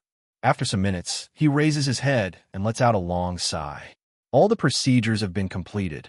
We can only send the money to your virtual coin wallet due to bank charges, and so that we can avoid an unnecessary investigation from the MLO, money laundering officials. So by the way, do you have one? Mr. Bond asks, looking at my face. Yes, I have one. I reply in a low voice. I mistakenly opened a virtual coin wallet app as a teen while I was messing around with my phone. Those virtual coins can be saved, traded, and used as a means of payment in some ways that I have no idea about. I opened it because I heard most of the rich kids in my school talking about it. So, what is your user ID? Mr. Bond asks while typing on his VHC. Misty212. I give him a reply. Misty212. ISNT, that the name of your sister? Mr. Bond asks while he keeps typing away. Well, Misty S' name was the only thing I could think of when I was opening the wallet. He even used her name as the user ID of his wallet. He must also use my name to open something, and he'll make sure to get my revenge on him today. Jill thinks to herself, and extreme jealousy flashes in her eyes. Okay, the money has been sent to your wallet. You'll receive an alert a few seconds from now. Mr. Bond tells me as he stretches his body on the chair. Oh fuck. Mr. Bond, my phone got destroyed when I was fighting against that damper. I tell him as I dip my hand into my pocket. In reality, I don't even know how I lost my phone, but I'm pretty sure that it broke into pieces when I was fighting against the damper. Okay, try to get a new one soon.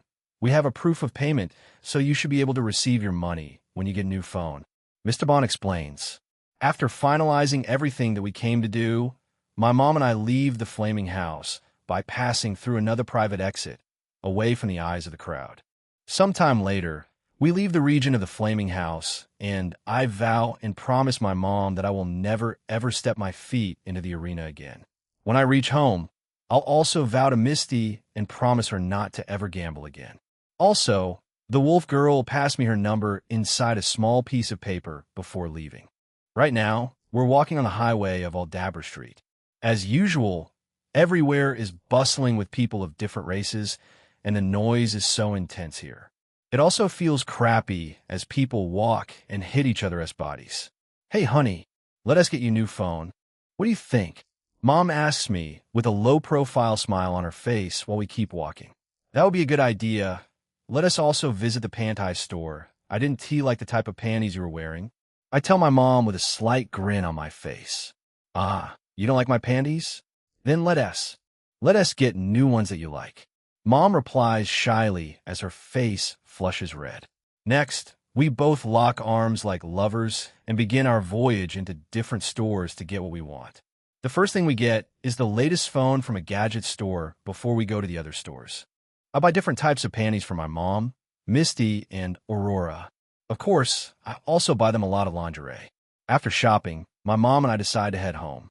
She really enjoyed this little shopping spree, and it put a very bright, genuine smile on her face since it felt more like we went out on a date.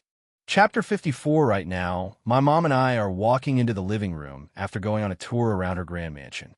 Although, the building itself is a small duplex without any tenant unlike ours. It's equipped with a large swimming pool and a massive garden full of exotic non-mutated birds. The truth is that non-mutated birds are expensive as fuck, and only the rich can afford them. The birds are always reluctant to fly away from their space and into the outside world, due to their fear of getting killed by a mutant. They are also reluctant because they're always well fed and monitored by an SP, Smart Pro, robotic torrent that will lock on any invading mutants or threat and fire powerful rounds of electromagnetic bullets. Right now, my mom and I have entered the bedroom and locked the door from behind. Immediately, I turn back to my mom. I drop all the shopping bags onto the side of the room. In a flash, I walk towards my mom, who is still trying to take off her clothes beside the dressing mirror, and lift her up into a princess carry. Yeah, you couldn't even wait for me to change? My mom mumbles with a red face as I carry her towards the bed and put her on it. She is only in her undergarments, having changed out of her other clothes. After settling her on the bed, I also start to remove my outer clothes. After putting everything aside, I stand over my mom, who is sitting on the bed. While we were in the flaming house, I regained my stamina, and well, am not sure how I feel right now. In the blink of an eye, I close the distance between me and my mom as I sneak towards her on the bed. Next, I slowly take off her bra and panties, and her body appears before my eyes. The warm scent of her skin and her soft curves leave me mesmerized. That underwear that you pulled off, do you like it? It's my favorite. Mom tells me shyly as her gaze shifts to the side. Underwear, right? I ask my mom in a confident voice while kissing her long and smooth neck and the area around it passionately. Why, yes, she answers. Obviously, you do. You look so juicy in it. Juicy? Are you teasing me? Yes, so fucking juicy, I say. Now, kissing her neck and holding her close. I can feel my mom's heartbeat through my hands as we embrace. Her warm, flushed cheeks show how moved she is.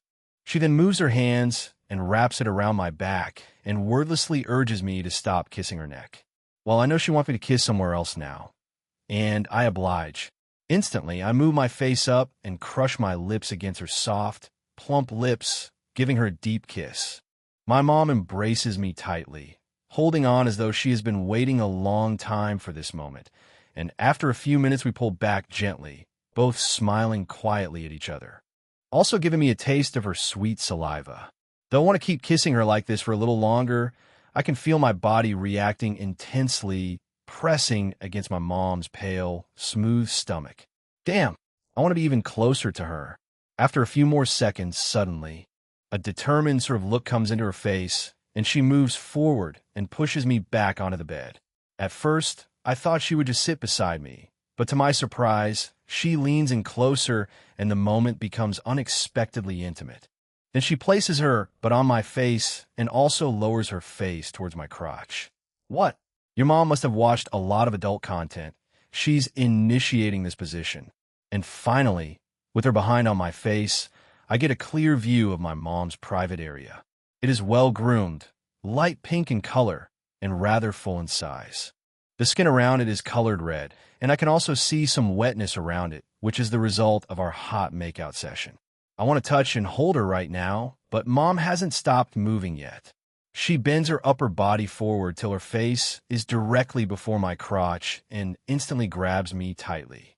A groan escapes my mouth at the unexpected touch. She leans in close, and a shiver runs down my spine as my body reacts. She begins to nod her head gently, and I feel overwhelmed by the strange sensation. Kissing me along her lips with her exquisite mouth without grazing me with her long fangs. The way she moves her head with practiced ease shows that she is very experienced. Just who the heck did she practice with? Was it my dad? Or some of her boyfriends during her teens? Well, that doesn't matter right now, because she's now permanently mine. In extreme heat, I grab her hair and force her head down, making her submit completely so I can take control. I also get a hold of myself and raise her slightly, taking full possession of her in that moment. In the next moment, I pull her close and the scene fades to black as the two of us disappear into the bedroom, lost in a passionate moment together. The scene between Jake and his mother reaches an intense and overwhelming moment, with both of them overcome by powerful emotions. "I am done," they both cry out loudly, caught up in the intensity of the experience.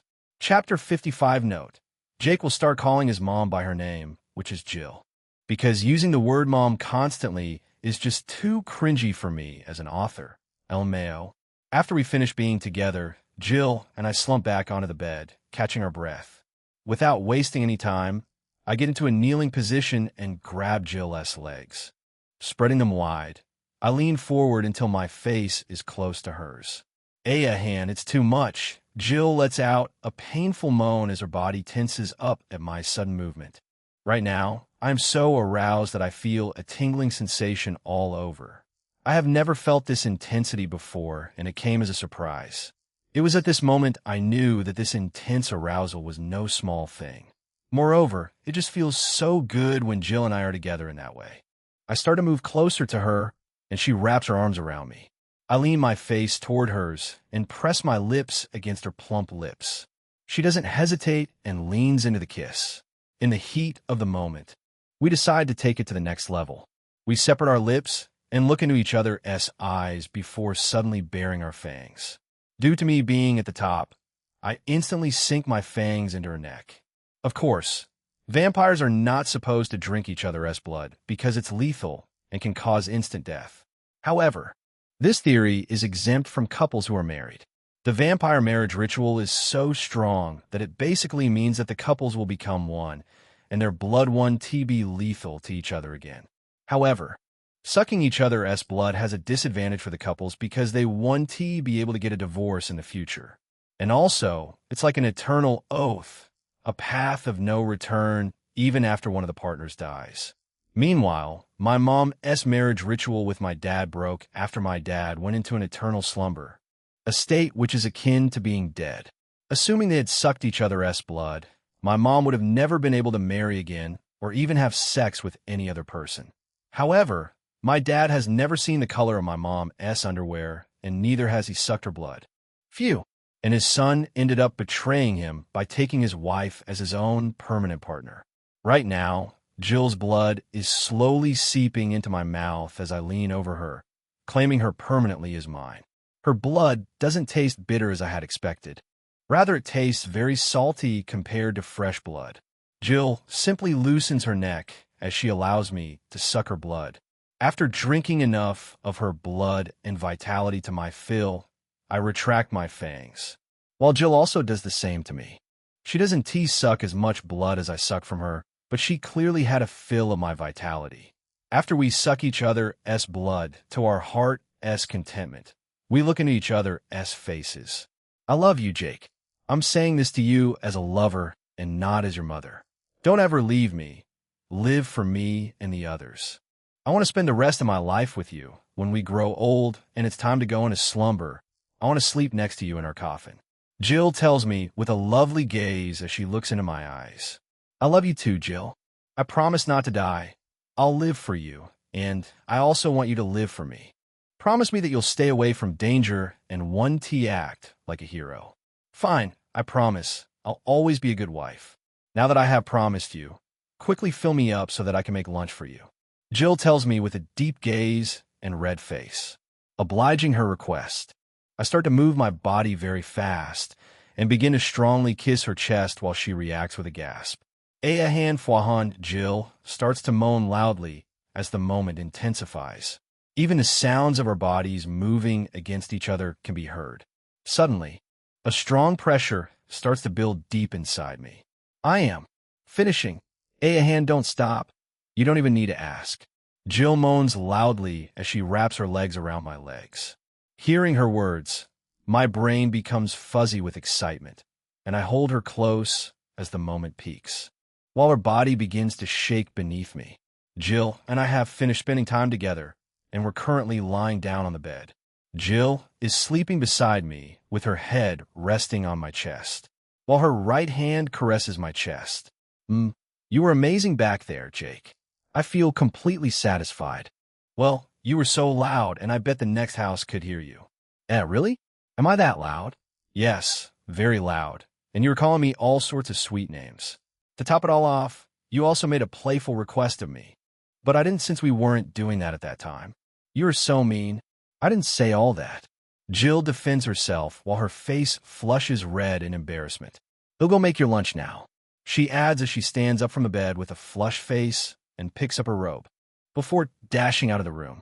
Chapter 56, I just finished eating the food that Jill made for me. To be honest, this is my first time eating her food, except the time I was a kid. It's very tasty, and it also shows her experience in cooking. How was the food? Jill asks as she clears the plates away. It was very, very delicious. If there is another word greater than the word delicious, then it would be the perfect word. Really? Yes. Is my food more delicious than Misty's own? Jill asks with excitement showing on her face. Sigh. Why is she so jealous of Misty? Actually, I don't know what to say, because Misty barely cooks. Aurora does all the cooking and the house chore. So, if I were to compare yours with Aurora's own, then yours will be the best. I tell her as I relax into the comfy chair and continue watching the program that is being displayed on the holographic TV. A disappointed look appears on Jill's face as she carries the plates to the kitchen. She wasn't too interested in knowing whether Aurora's food is tastier than hers. She wanted to know about Misty's cooking skills in reality. Jill's food is tastier than Misty's, but I don't want to get her hopes up. And it is pretty bad to make comparisons between my women. Sometime later, Jill comes back from the kitchen and sits beside me on the couch before pulling me into a warm couple-as hug. We are currently in the living room, which is furnished with exotic chairs and equipped with gadgets that have never been used.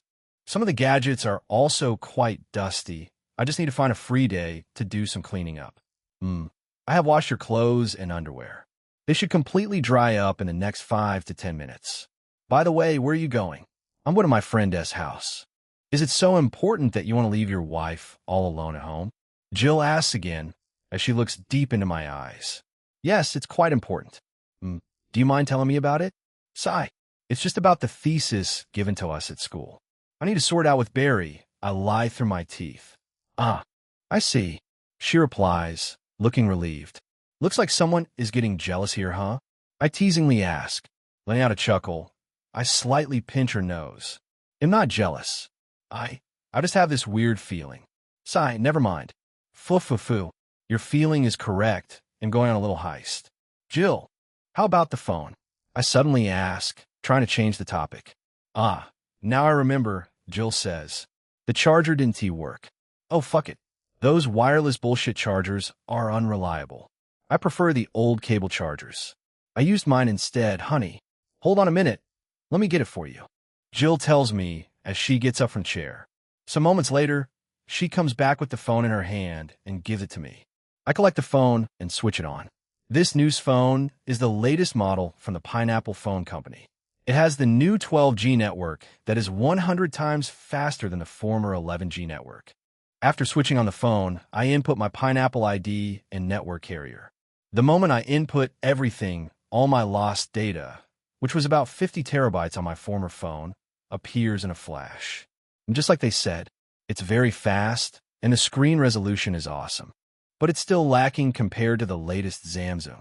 And all these phone fans 1T accept the reality, sigh. Ding. Ding. You've been credited with 67 million coins, which is worth 134 million. A notification suddenly pops up on my phone screen. Wow, I let out a voice as I stare at the notification in awe. Honey, what happened? Jill asks, and also checks my phone to see what shocked me. Congratulations, honey. She tells me again and kisses me on my cheek. This money is quite a lot, but it's akin to a drop of water in a wide ocean compared to what I own and what your dad left behind. However, don't spend it extravagantly just because you're rich. As your wife, I wouldn't want that, and I understand that you'll want to live large like your peers. You're still too young to go after money. Too much money might make you go nuts or turn you in the wrong direction. Please just be cautious and don't gamble again. You promised me. Jill says, looking at me suspiciously. Sigh.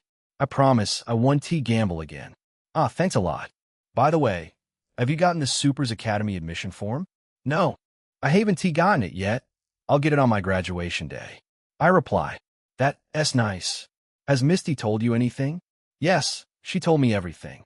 Are you angry with me? I had to do it. Jill says apologetically. I'm not angry. In fact, I have always wanted to be a traveler, so that I can explore different planets and galaxies. Moreover, Misty got a nice job where she's receiving a good income. What else can we ask for? Uncle Sid's death was just a coincidence. That is something that Misty doesn't understand, and that is why in his stead, I'll take care of his wife. Take care of her properly. My mom gives me an awkward look before shaking her head. With what happened today, there's a possibility that the damn peers are going to attack us in the future. It's such a pain in the ass that our subclass is trying to eliminate us. Jill exhales strongly. Also, Jake, the reason why we vampires can walk under the sun has something to do with the witches. Vampires and witches have been great allies since the beginning. They were the ones that supplied us with blood. And when the phenomenon that transported all other races to Earth occurred, the witches performed a ritual that allowed vampires to work under the sun. In return for helping us, the witches requested for something which I know nothing about. But according to the rumors, it's about crossbreeding a vampire and a witch, which is impossible. Well, it's just a rumor, so I don't really know. Jill shrugs. That's weird. Why can't vampires and witches reproduce? I ask. No matter how much they mated with the vampires, it was all futile. So the witches had to mate with other races to increase their population. But that doesn't affect the relationship between the vampires and the witches. Everything that has to do with us is done by the witches, like going into a deep slumber or breaking off a marriage ritual. Jill explains. Thanks for the explanation. So many things are just so weird. I tell Jill. Suddenly, Jill leans in close to me and smiles. I'd like to spend some more time together with you, she says. I'm feeling excited. She tells me with a playful look. I bet your brother wants to hang out with my sister again. She adds, Oh no, this is bad. Chapter 57 wait, I'm exhausted. I say in a low voice. I was just excited to go for another round. Are you going to sleep over tonight? Jill asks and removes her hand from my shorts. You know that is impossible. I have to sleep at home. I don't want to get in trouble with Misty. Well, if things become settled between you two, you'll join us over there or I'll spend some nights with you. Sigh. Can Misty and I ever settle our conflict? I hope we settle it, because I don't like the distance between me and my daughter. Furthermore, if you go to college, we won't see you as often. Jill says with a sigh. Actually, the current system is different from before. Students can now work while schooling, and they can also go to their various houses on weekends. I reply with a shrug. Wow, that sounds so cool and very different from our time. Wait a minute, your time? This is so confusing. I thought you only attended Springfield High School.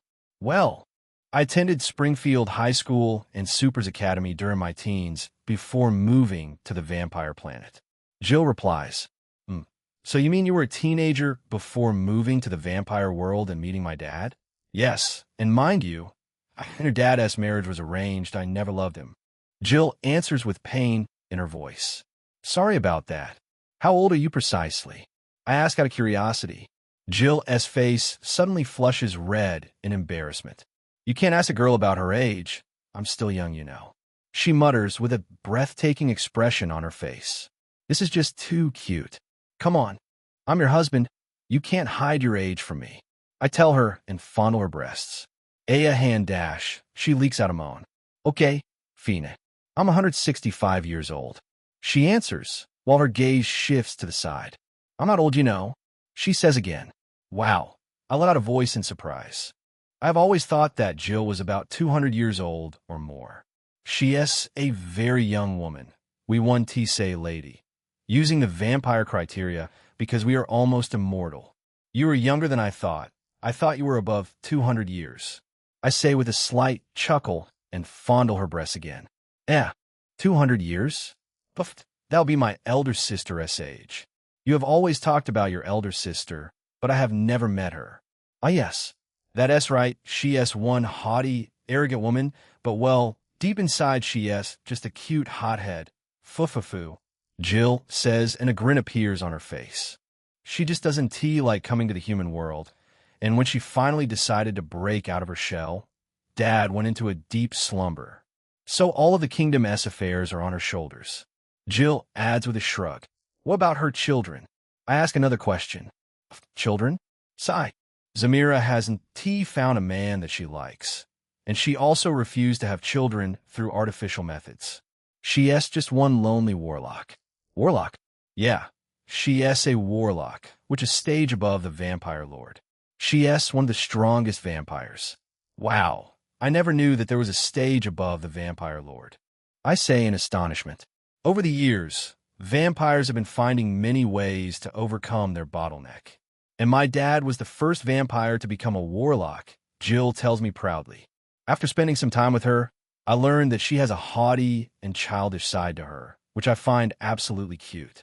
Is there a chance of a warlock defeating a vampire king? I ask because this question is now lingering in my mind. There is almost no way a warlock can defeat a vampire king. It might be possible if the king is caught off guard, though. She answers with a shrug. Okay, one last question, please. I tell her because she seems to be getting bored of my questions. Why did you say that it's almost impossible? That is because the king has a grimoire that contains all the vampire blood skills. Even a vampire king with the strength of a vampire lord can effortlessly kill a vampire warlock. Jill explains. However, there is one person who has unfathomable knowledge about vampire blood skills apart from the king. This person has even created several blood skills on his own. That person is the King S. Knight. And he is also your master? Jill says with a sigh. No way. Alfonso. That pervert. Thanks for answering my questions. I wonder what Alfonso's expression will be when he learns that I've awoken my blood power. I tell Jill, who seems to be fuming with anger at the mention of Alfonso's name. Then she suddenly stands up and goes inside her room to dial his number. Afterward, only her yells and rantings can be heard throughout the room. After yelling to her satisfaction over the phone, she comes back to the living room with my clothes in her hand. Darling, your clothes are now dry. You can put them on. She tells me as she gives me the clothes. Obliging her words, I stand up and put on my clothes. After putting on my clothes, Jill suddenly hugs me. Although it still feels weird standing beside her, since she is a frigging 2 meters tall while I'm 1.9. So this makes her a head taller than me and my sister. Should I cook for you before you come tomorrow? Jill asks sexily with a wink. And I also have a surprise for you. She adds, yeah, make some juicy steaks for me. I tell her with a grin on my face. Okay, you'll love it. Also, don't forget to video call me tonight, okay? She whispers and kisses me again. Sometime later, Jill sees me off to the door as I leave the house. I'm currently walking through the street that leads to Jill's house and heading towards the nearest warp station according to the Google map on my phone. Jill, buddy, you motherfucker. You have been ignoring me. This ain't fair, man. The system S words suddenly flash before my eyes. Hey, why the heck were you also disturbing me while I was enjoying myself? Sigh, where are you heading now? To Barry's house, of course. Fufufu. Chapter 58. Hey, why the heck were you also disturbing me while I was enjoying myself? Sigh, where are you heading now? To Barry's house, of course. Fufufu. Ah, you fucker. I thought you didn't care about the mission. I have just murdered you myself. Whatever. After walking for some time, I finally arrive at my destination. Seeing this, a smile forms on my face as I power walk into the warp station and use a premium teleporter that LL transport me to District E. The moment I enter the teleporter, it suddenly teleports me to another warp station in District E in a split second, and which carefully ejects me without tossing me like trash, unlike the commercial one. Few rich people are enjoying the most luxurious things in this world. It's good to be rich. I tell the system with a grin and walk out of the warp station. Right now, I'm on a street called Diasap Hill. It's very crowded here with a lot of people walking around. Also, the crime rate in District E is quite high and many people die daily from mutants invasion. District E is filled with middle-class people who make less than $2 million annually. Although, there are also poor people here. They are the minority. Even in District A, which is the capital and the most luxurious district, there are still so many poor people living there. These people put their life at risk by sleeping in abandoned homes that were left because of the zombies' invasion. After walking for about 1 kilometer, Barry's house appears before my eyes. Barry is from a middle-class family that is doing fairly well. His parents have the money to buy him an ability crystal, but they want him to graduate from high school first with flying colors. No doubt, he is the most intelligent in our midst. His house is a fairly large bungalow, surrounded by barbed wire, and inside it, there is also a small, elegant garden. Letting out a sigh, I enter their domain and begin to make my way towards their doorstep. Woof! Woof! Suddenly, I see a short, bulky, muscular dog barking at me. According to what Barry told me, and what I have seen it do before, this dog can kill a low-level zombie and mutant on its own. Hey, you fucker! Do I look like a zombie to you? I shout in anger and throw a stone at the dog. However, this dog doesn't stop there. It gets furious as it snarls at me and begins to dash toward me. Sigh. Humans and their pathetic dogs. The moment the dog comes close to me, with his mouth wide, open to bite me, I simply raise my leg and give it a very powerful kick. The kick hits the dog on his stomach, sending him rolling like a ball a few meters away. When the dog stands back on its feet, his legs begin to wobble, and he looks at me in horror. Sorry, man, you shouldn't have messed with me. I tell the dog and shake my head. Of course, this dog understands me because they are one of the most intelligent exotic animals in this era. There have even been cases whereby some dogs evolved into a beast and gained the ability to talk, though they are not wild beasts. The dog doesn't answer me and runs away in horror, leaving his shit behind. Well, he got scared and pooped himself when I kicked him. Damn, that dog got traumatized. It wasn't my fault, man. I can't get bitten by that dog. You could have just let it take a chunk of meat from you. I feel sorry for the poor dog. Are you crazy? You want me to sacrifice my own flesh? I see. You also love dogs. You are right. I love puppies. While chatting with the system, the door to Barry's house suddenly opens wide, and an average-looking woman comes out with a gun in her hand. Mrs. Yaveng. Before I can even complete my sentence, a bullet suddenly hits me. The force is so powerful that it sends me flying backward. But despite its massive force, it's useless against me because it's not an electromagnetic gun. While I am on the floor, I start to hear footsteps coming towards me. I don't move, but instead, I simply lay down on the ground so that I won't receive another round of bullets. The figure of Barry's mom suddenly stops and towers above me. Jake! The moment she sees me clearly, she quickly tosses her gun away and crouches down to pick me up. I'm so sorry. What have I done? I didn't know that it was you. I was so scared that I didn't hesitate to fire. You are. Barry's mom cries as she bends her upper body and carries me before pulling me into a tight hug. I can even hear the sound of her heart as it beats very fast, almost like it's about to fall out her chest. This shows that she was very scared earlier when she saw the dog run away in horror, and she may have probably had a bad experience before. I'm okay, Mrs. Jack, but I think you should install a camera in your house. If I was a human, I could have been severely injured. I mutter with a groan and fake a painful expression. In reality, even if I had been a human, this type of gun wouldn't have killed me, because humans have also grown quite resistant over the years. Thank goodness. I'm glad that you're okay. I was so scared. I'm sorry. She apologizes again as she cleans her face and buries my head in her bosom. How about you make an atonement with your body? You say what? Nah, I said I dialed Barry's number, but it isn't going through. I lie through my teeth. Oh, that? I don't know about it. Mrs. Jack replies with a somewhat confused look on her face. Did I simply hear that wrong? Mrs. Jack thinks to herself, but shrugs it off. Phew, that was a close call. In the next moment, Mrs. Jack helps me up as I get back on my feet, and I tower above her since she is just 1.6 meters tall. Well, let me describe Mrs. Jack. She is a busted woman with blonde hair, just like Barry S. She has a very curvaceous figure with two massive jugs on her chest that are caged within her bra. Her looks are average, with her green eyes and pearl-shaped face that perfectly fits her shoulder-length hair. The distinguishing thing about her is that she has a clear and smooth-tanned skin, which gives her a youthful and milfy look.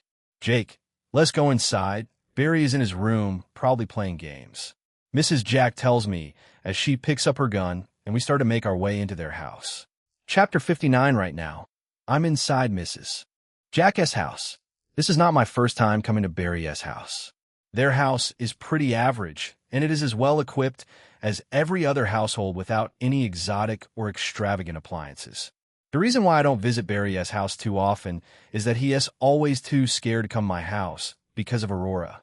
He feels that she is too cold, but he doesn't know about her being at Sundra.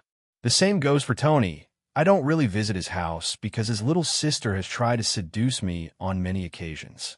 Well, his sister should be around 16 years of age, or almost 17 years, since Tony is older than me by a year and a half. The only person with a carefree attitude that often comes to my house is Zach. Aurora is more jovial and nice to Zach compared to the rest of my friends because he is always straightforward. The same goes for me. I always visit his house very often to play video games or watch the latest series of our favorite actress. Ahem, Jake. He'll go to the washroom, and meet Barry in his room.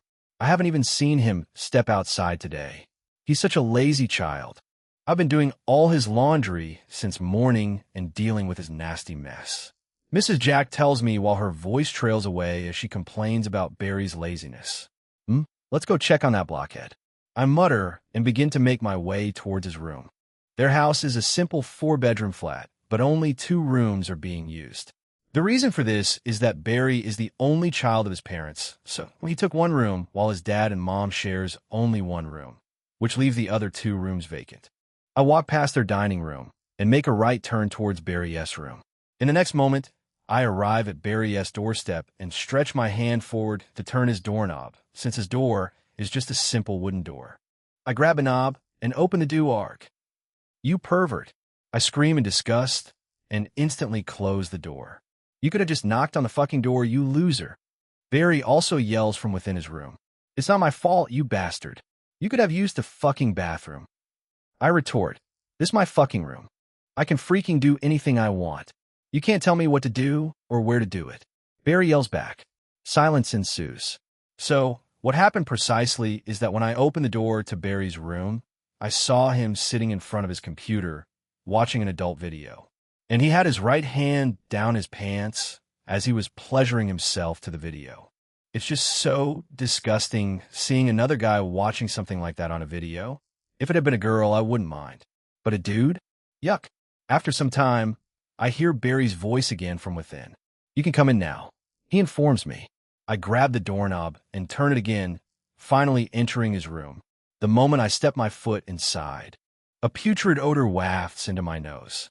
I shake my head as I realize the reason why his mom had been complaining and why she had used the word mess. "You could have knocked on the fucking door, idiot," Barry says again as soon as he sees me. Well, we always use swear words with each other, so we see it as a norm. Let it slide. I'll pretend I never saw that. I give him a reply and sit down on the small comfy chair in the corner of his room. "Fine," he replies in defeat. Barry is a tall, fat guy with the same height as me. He has a very rough and unkempt blonde hair. His head is relatively large, and his eyeballs are as huge as an egg. His cheekbones also look a bit out of shape, giving him an overly matured look. Although he is the smartest among us, there is no doubt that the ugly guy trophy belongs to him. And finally, he wears odd glasses that always gives him a nerdy look. The only similarity between him and his mom is that they both have blonde hair. Every other thing about him he got from his father. "How are you doing, man?" he asks as he drops his headphone beside his computer. "This visit is unexpected," he adds as he walks forward and sits down on his bed. His room is just an average teenager-esque room with lots of odd-looking wallpapers and a lot of female stickers here and there. There's also an overly large layout for his outdated non-holographic gaming PC that generates quite a lot of heat. Well, I was bored, so I decided to come and visit you. I lie through my teeth. Of course, I came to see his mom. After all, her gorilla husband barely even cares about her, since he rarely comes home. But still, you should have called. "And where the hell did you go yesterday? We were really worried and your number wasn't going through. Your sister was also here looking for you. I nearly pissed myself when I saw her." Barry says with a sigh, "Oh, that? Well, wasn't he that big a deal? I fell sick yesterday, so I had to visit the school clinic.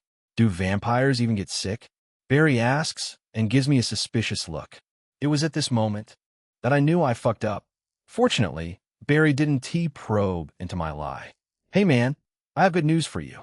Barry says in excitement as he taps his wristwatch, causing his computer to display the photo of a mature elf woman. What's this? I ask. Idiot. That's Alice Gunner. I was watching her latest premium video earlier. Barry tells me. I remember now. Alice Gunner, our favorite actress. How much did you pay for her premium video?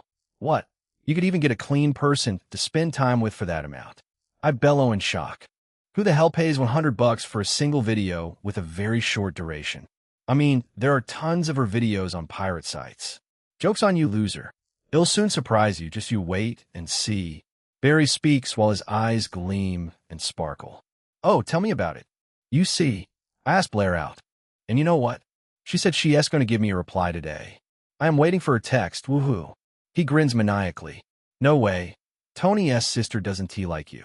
Don't worry. Emma can console you when you get rejected. I think inwardly. Who is the loser now? News about your breakup with Zella has spread throughout the school, and now you don't have a girlfriend. I'll show off Blair and make you feel bad. Foo. Barry brags again. Wait, how did news about our breakup spread? I ask in surprise. Oh, she was found crying profusely. And the other girls immediately knew what happened since you left with her a few minutes earlier, Barry replies with a shrug. Enough chit-chat. Let us get to the next phase. Find a way to distract this pig so that we can get to his mom. The system's words suddenly flash before my eyes. P.S. Join my Discord to view Barry's illustration along with other characters. Chapter 60, Initiating the Plan, Part 1 Note. Mature scene ahead. If you have any morals for fiction, then this chapter isn't for you. Enough chit-chat. Let's get to the next phase. Find a way to distract this pig so that we can get to his mom. The system's words suddenly flicker before my eyes. You fucker, I'm trying my best. Just knock him out or something. That's a bad idea. Do you think that you're actually a nice fella? You had better forget your morals in order to get what you want. You sound so evil right now. I'm neither good nor evil. Barry speaks up once again. Jake, why did you break up with Zella? She is such a nice girl. Every dude in our school would die for her. I can't believe that you dumped such a decent girl. You guys were so close. Everyone thought you would marry her. Did I say I broke up with her? And I don't want you to pry any further. I tell Barry with a cold glare. Okay, Phoenix. I want to ask you any more questions about her. He replies in defeat. So, are you going to watch Alice Gunner's video with me?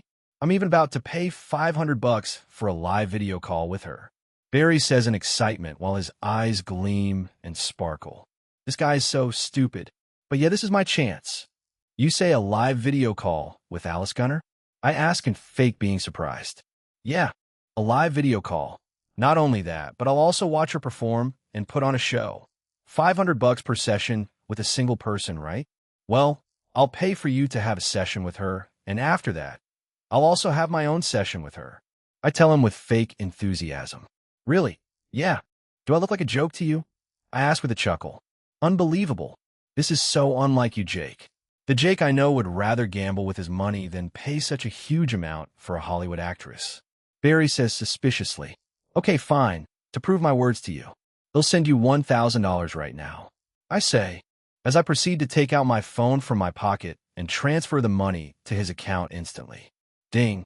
A notification suddenly enters his phone. Holy shit. I thought you were fucking kidding me. ISNT that the news phone. Barry exclaims in awe and rushes towards me to check out my new phone. After checking it out, he rushes back to his computer and begins to type away to make the payment for the session. Ahem. Barry, I want to get something outside and also take a walk around the street while you have your session with Alice. I tell him and get up from the chair.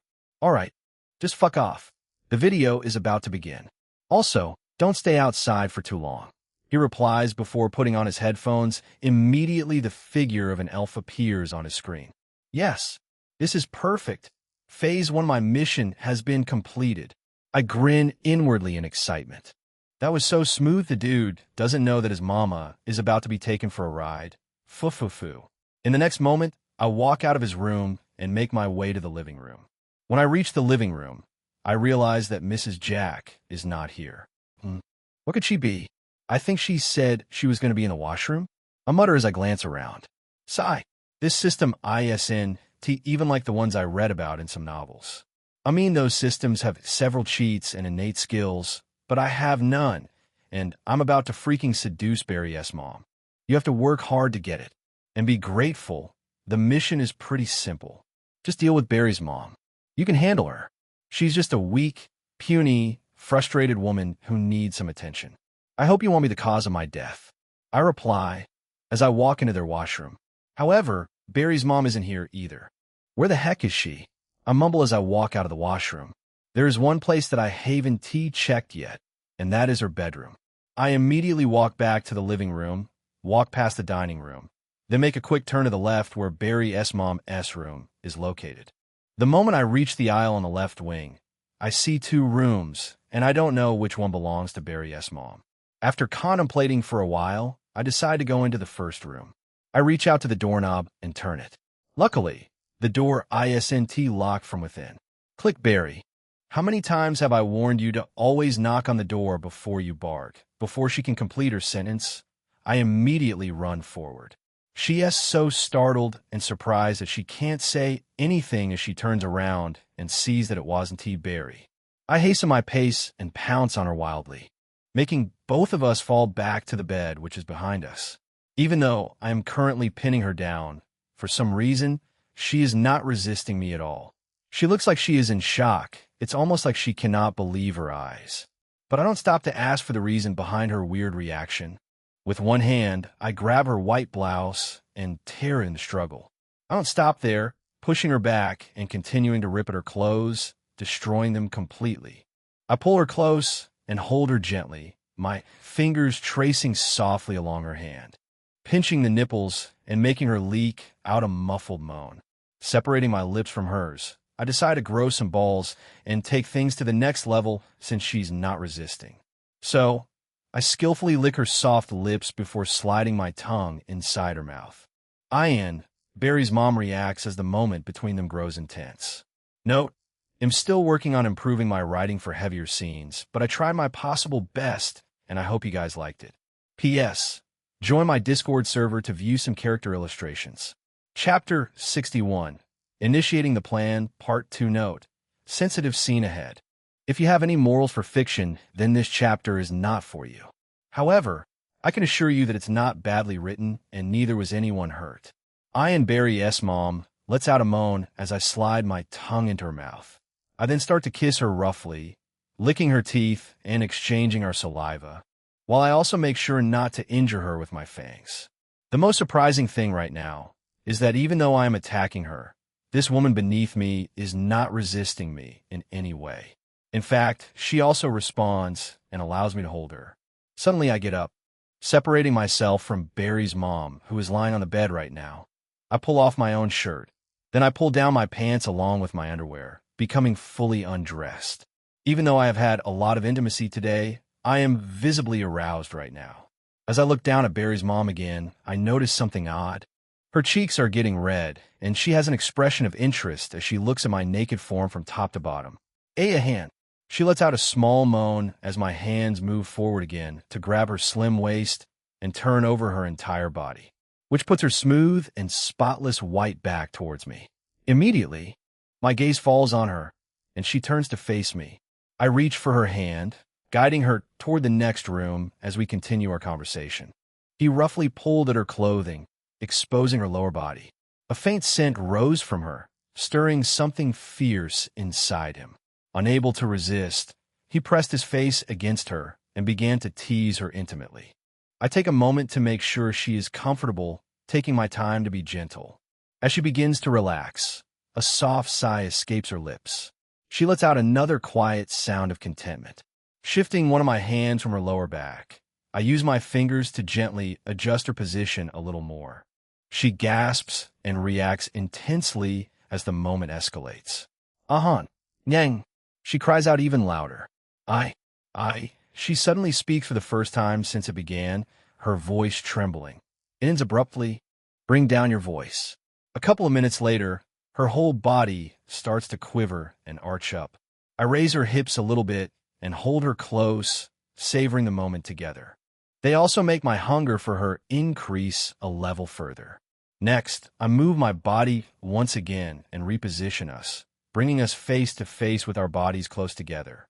Then I move my face up and bring my body down close to hers, holding her close as the moment between us grows more intense, and pressing against her damp skin.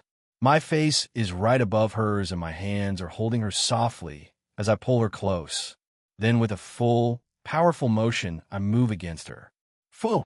She gasps while she holds on tightly. Then she wordlessly wraps her legs around my back as well, pulling me closer. Even though I want to stop this right now, this woman won't let me because she has her legs tightly wrapped around me. With my waist starting to move gradually, I lean in and press closer to her. He pulled her close and held her tightly. At the same time, his hands also reached out to her, holding her close while kissing her nape and leaving several marks. Wow, this moment feels so special. I can't believe how close we are right now. Her figure is still in great shape and shows no signs of aging. The two of us move closely together, and I now hold her tightly as we continue our intimate moment. The pleasure I am feeling is beginning to reach its peak as the pressure starts to build. Grabbing onto her waist tightly and pulling her close, I give one last powerful movement before reaching climax. Even though I'm finishing right now, I don't lose my intensity. And so I continue what I was doing. A hand. She moans below me and her body starts to shake. At the same time, she grabs my head and pulls me into a deep kiss.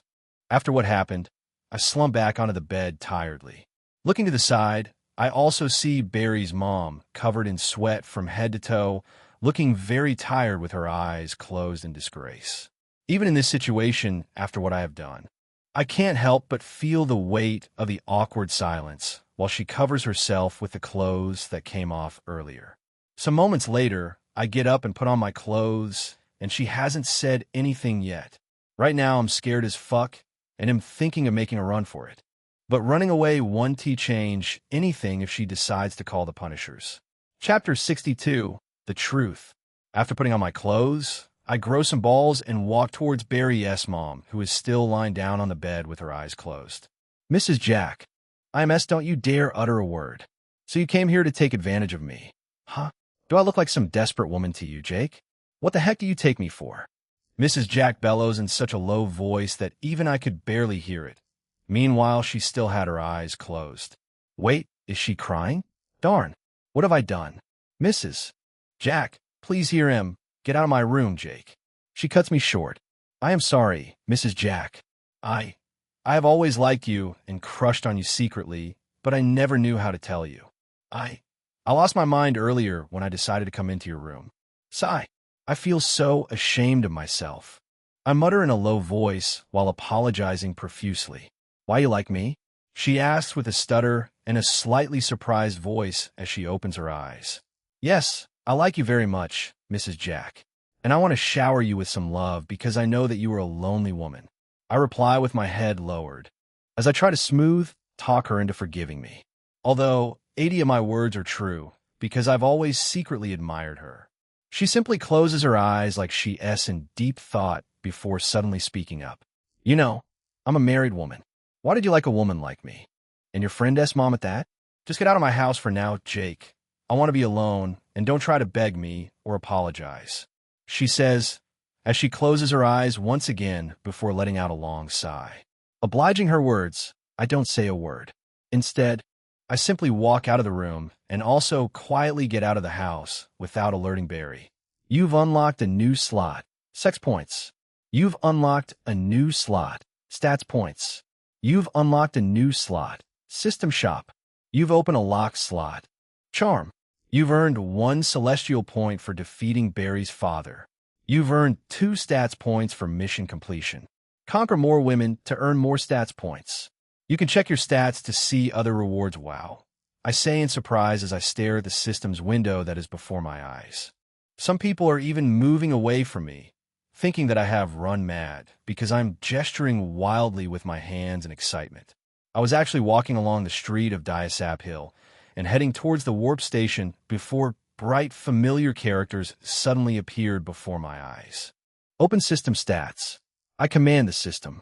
User S stats name, Jake Mistro race. Vampire strength, 10 Durexity, 10 stamina, 10 resistance, 10 perception, 10 free system stats, 2 sex points, 42,500 charm, 100 celestial points, for ability bank, 0 1 current cell, none number of mana cells, none current ability, none ability category, none host women S list Jill Mistro permanent woman loyalty, 99.9 Misty Mistro permanent woman loyalty, 100 Zella Fox permanent woman loyalty, 50 Aurora Gray temporary woman loyalty, Null and Heath temporary woman loyalty, Null Hayes Heath temporary woman loyalty, Null Emma White temporary woman loyalty, Null note.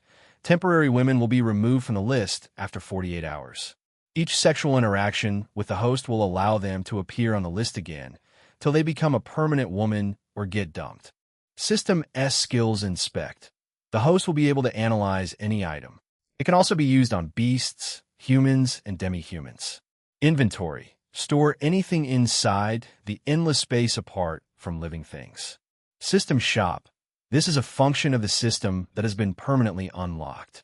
Anything can be found in the System Shop, ranging from skills, weapons, items, and consumables.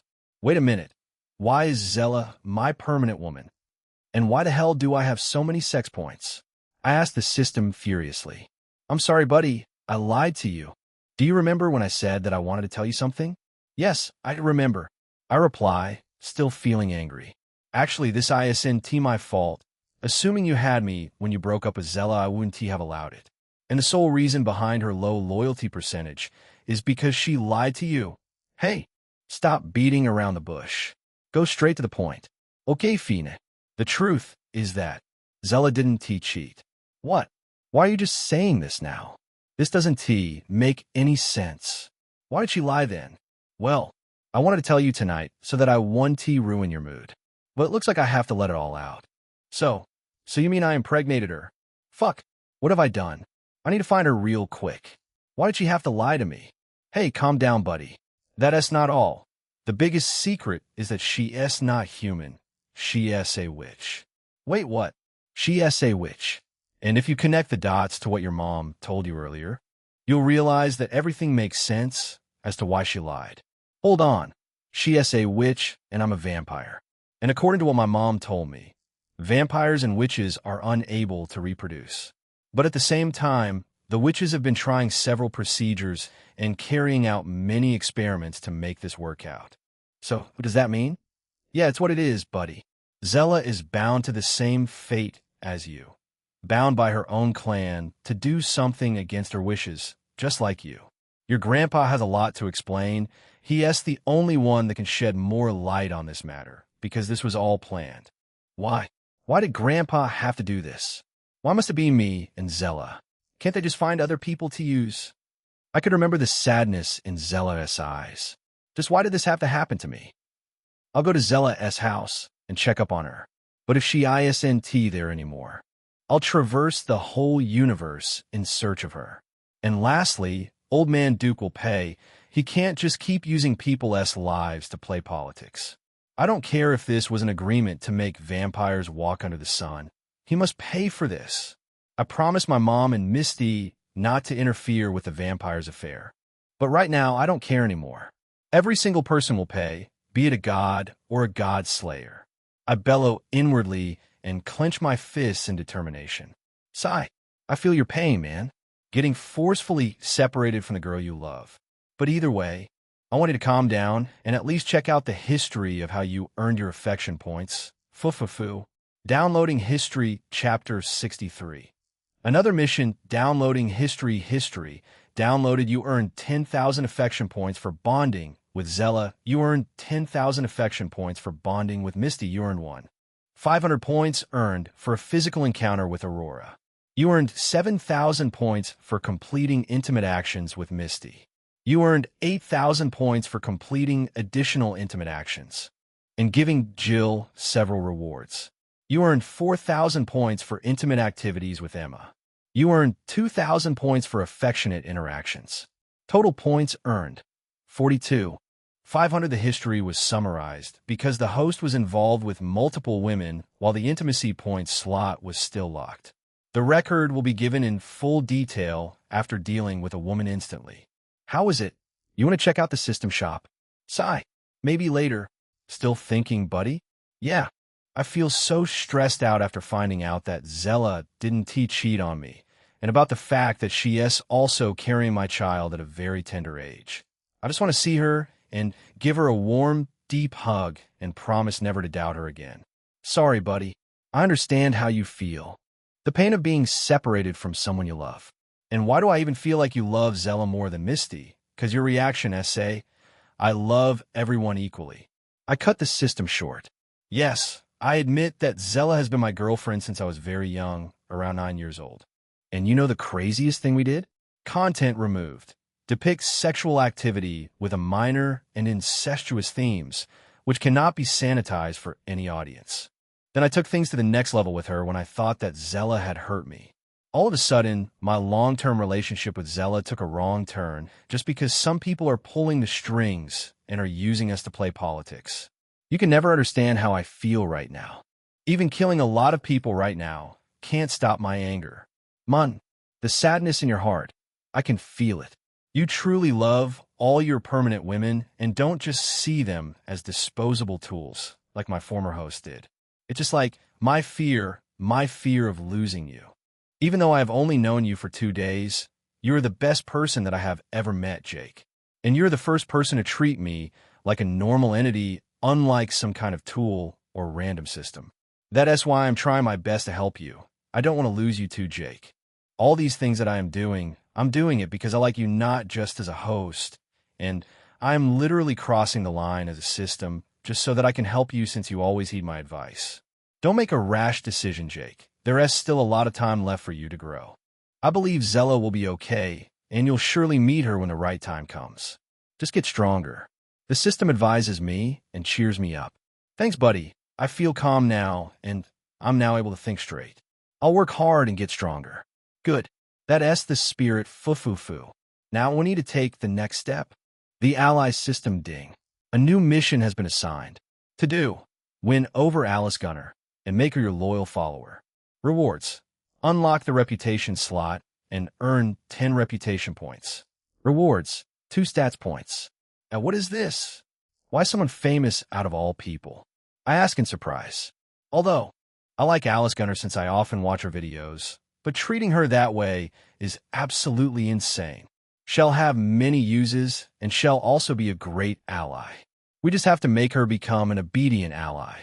Although I doubt she can leave the entertainment industry. We could take a different route, you know? That's by making secret videos with her, fufufu. What? You want me to become a secret video star? Yes and no. Have you thought about having 2 identities? Being a badass secret video star that all men would wish to be, and being a random vampire dude that steals people's women. Fufufu. How is that possible? I ask in surprise. I'm really shocked right now because this system just keeps amazing me. Here, that's the plan. Remember you have a system shop, huh? All the things in the store are generated randomly every 24 hours. So in today's item, there's a cool skill that will allow you to change your appearance to a completely different person. This skill lasts for some time before wearing off. So if you can get this skill, you can adopt a totally new look and have 2 identities. You just have to get Alice on board and you're all set. Fufufu. Wow, I let out a surprise voice. I can't wait to check out the system shop. It must be very cool. Yeah, it's very cool. I'm also excited about what you're going to purchase apart from the transformation skill, Fufufu. And hey, system, what the hell are reputation points? Reputation points are just like the amount of influence you have, how popular you are, and how you impact the people around you. Reputation points can come in handy in the future as it has a lot of uses.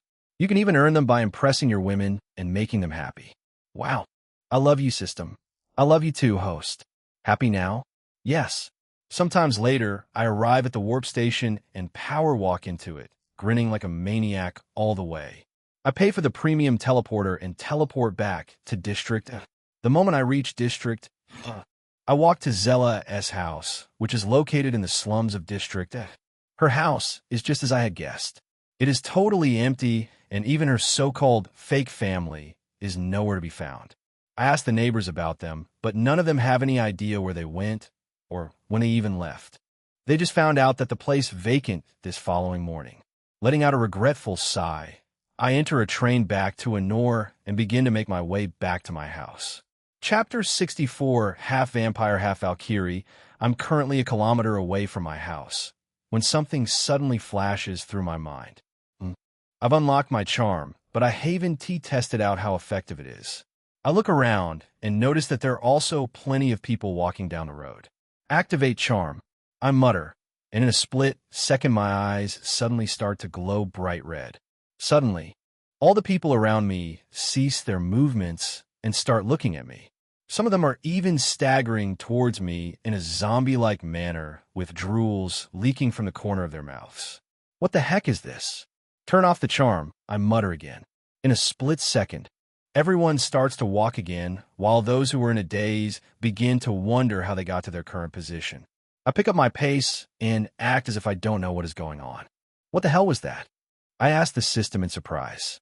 I also don't know, man, but I think you should use the system to turn on your charm again, because it feels like it's too strong and you need to learn how to control it. Is that even possible? Of course it's possible. Just turn on the way you always use your blood power. Furthermore, that amount of charm stats has many uses, which I don't really know about. I have so many questions to ask my master. Jake, I also have a question to ask you. When I access your memory, I realize that Misty hates Zella a lot. Why is that? The thing is that Misty has always been jealous of Zella, and she has been in love with me discreetly, just the way I always secretly admired her. To be honest, assuming that what happened between me and Zella didn't occur, then I would have married Zella first. I know about the fact that Misty is a Yandere, and she only agreed to share you with Aurora because of the guilt of her husband's death. Besides that, there is also something deep inside her that you are afraid of, but I don't really know it, because it's vague. Okay, Fina.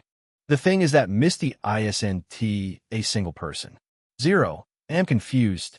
Do you know the reason why she has two different types of eyes, green and red? Just tell me already. If I fucking knew, I wouldn't have asked you. Fu. I'm getting my revenge because you're always beating around the bush too. The thing is that Misty has two personalities. What? I knew something was fishy. You were always scared of her going on a killing rampage. Where I knew that something was wrong was when she stood her ground against her mom, who is a freaking vampire lord, and that person didn't look like Misty. Not only that, so during the time Misty was being developed in a pod, the technology of the pod was lackluster at that time, causing Misty to be an anomaly when she finally finished developing. She is a half vampire, half Valkyrie. Misty owns 60% of her body, while her second personality owns 40%. Misty owns the red, while Amber owns the green. Misty is always in control of the body most of the time, because Amber always prefers to take a nap or watch what is going on through the green eye. Wow, there are so many mysteries in your family. Valkyries are a very powerful and rare species. And here we have a Valkyrie and a vampire in one body. So the Valkyrie's name is Amber, huh? Although Valkyries are known for their lazy nature, even though they look 80% human, that doesn't justify the fact that she doesn't want to come out. To top it all off, she even allowed you to be with the same body that she and Misty are sharing. Also, you have a child with her. Sigh. The problem is that Amber is not stable yet. That's why Misty is always in control of her body. Let me tell you something that you have no idea about. Both Amber and Misty love me. But due to Amber's unstable state, Misty makes all the decisions which Amber immediately agrees to. Furthermore, the real person that is in control of the blood power, Sanguine's wrath, is Misty. She is the sole owner of the blood power, but because she isn't the only one that owns the body, most things usually end up being pretty messed up. The only thing that the current Misty can use without affecting Amber is her healing powers. That is the reason why anytime Misty gets hurt or angry or tries to use her blood power, Amber takes control of her body and goes berserk. That is why anyone that hurts Misty will face Amber's wrath.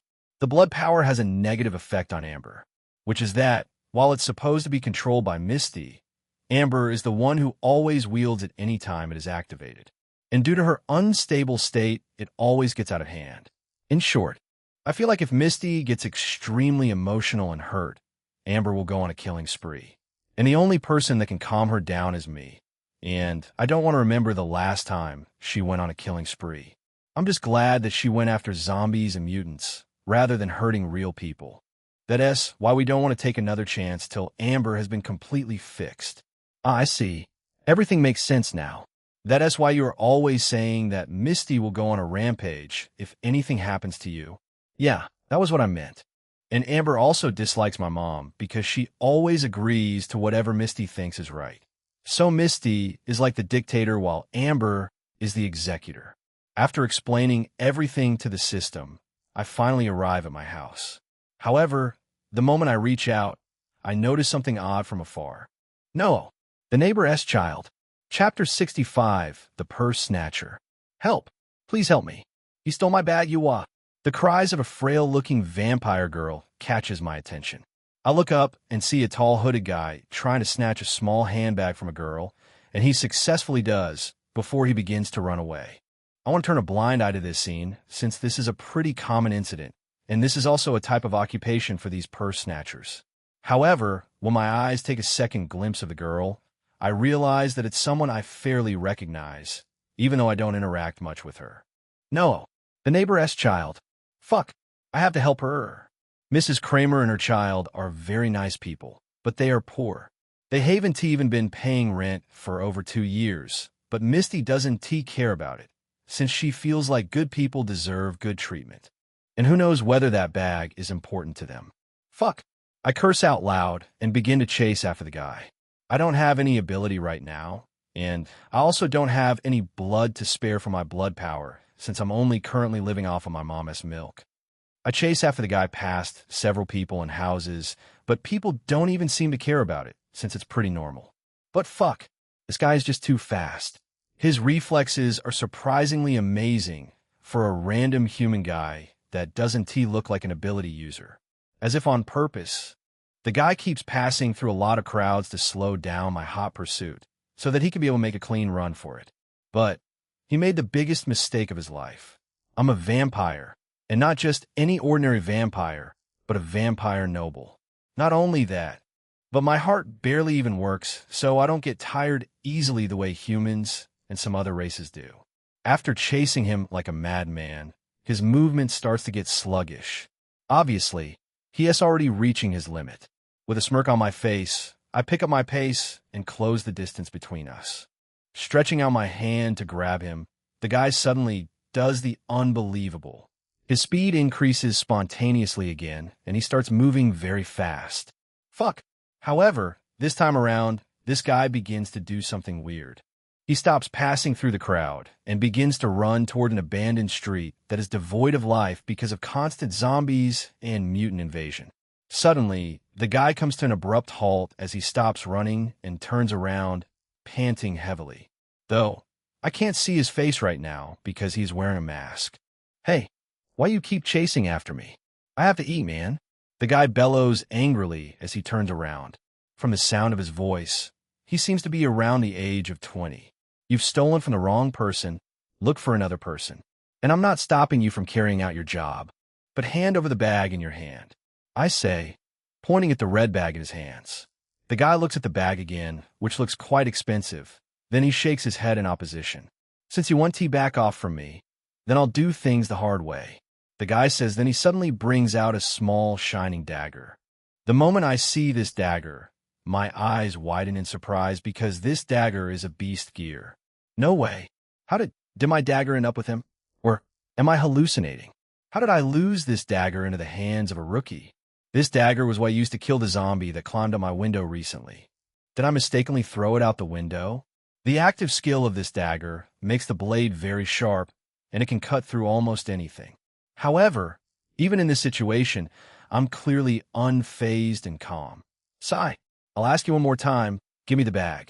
I say, in a slightly impatient voice this time. "Joke's on you, kid. It's such a shame that I'll have to kill you." The guy says threateningly, "Fine, you chose the hard way.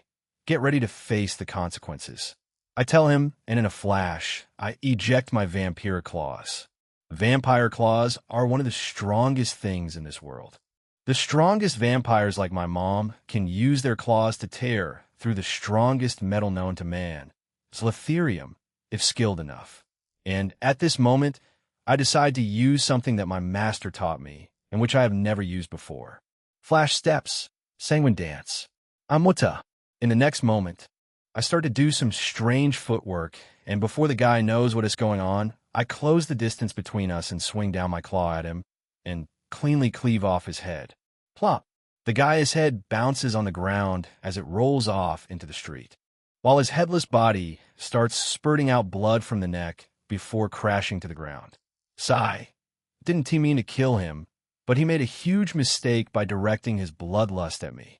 I mutter as I retract my claws and move towards the handbag, picking it up. I also pick up the dagger and store it inside my inventory. Wow, did you just kill someone? The system says in surprise. Killing someone is as easy as taking a nap for me. I had my first kill at the age of 7. I kill and don't spare those who have bad intentions towards me or my family. If I sense even the slightest killing intent or bloodlust, I 1T hesitate to finish the person. 0. Wow, you're more strict than I thought. But either way, that was the best thing to do. Don't be a good person or an evil person. Just do what you see fit. After picking up the bag and some loot from the guy's pocket, I head back home, leaving the dead body to be feasted upon by mutants and zombies. Chapter 66. Lilith. When I arrive home, I see that the girl is still standing outside and looking around nervously in search of me. Of course, she saw me when I chased after the purse snatcher. The moment she sees me, her eyes lights up and she dashes towards me. "This must be yours, right?" I say, handing over the bag to her. "Yua, thank you so much, big brother." The girl cries out as she hugs me, while her tears dampen my shirt. I simply pat her on the head while we stay in this close position for a few seconds. The vampire girl in front of me is about 16 years old. However, due to malnutrition and consumption of bad blood, she looks like a 13-year-old with a very frail, undeveloped body. However, this girl isn't a full vampire. She is an Etrees, a subclass of the vampires. They can also absorb any kind of ability crystal. Nevertheless, despite her frail-looking figure, this girl is an unprecedented beauty standing at a height of 1.6 meters. She has mercury red hair, and it uniquely flows above her shoulder, adding to her beauty, when coupled with the gothic dress that she is wearing. She also has pouted lips that go in rhythm with her sweet, angelic voice. And lastly, she has 2 little horns on her head. After some time, she separates herself from me and wipes the tears from her eyes. Looking at her, I feel sorry for her and see her as my little sister. I have always seen her around, but she doesn't seem like the type to play around after closing from school. "You can call me Big Brother from now on, Lilith," I tell her, caressing her face lightly. "Big Brother. I now have a big brother." Lilith cries again and buries her head in my chest. "It's okay. Big Brother is here for you. If you need anything, come and check up on me, okay?" "Well, I'll always check up on you regularly as well," I say as I pat her head while caressing her horns, and she seems to like it. She simply raises her face and nods her head in understanding to every word I say. She is quite childish, although almost every vampire her age is like this. Only a few anomalies, such as me, behave quite differently.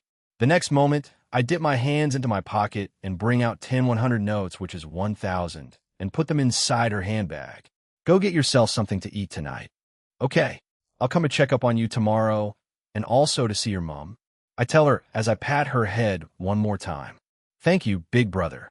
She appreciates and hugs me again. After hugging her back, the both of us enter the building and use the elevator. After seeing her off to the doorstep of her house, I also begin heading to my apartment. Sigh. There are just so many tenants that I always forget about Lilith. I'm just glad that I finally found her today. I let out an exhausted sigh. I feel pity for her, Such a cute young girl going through that type of suffering.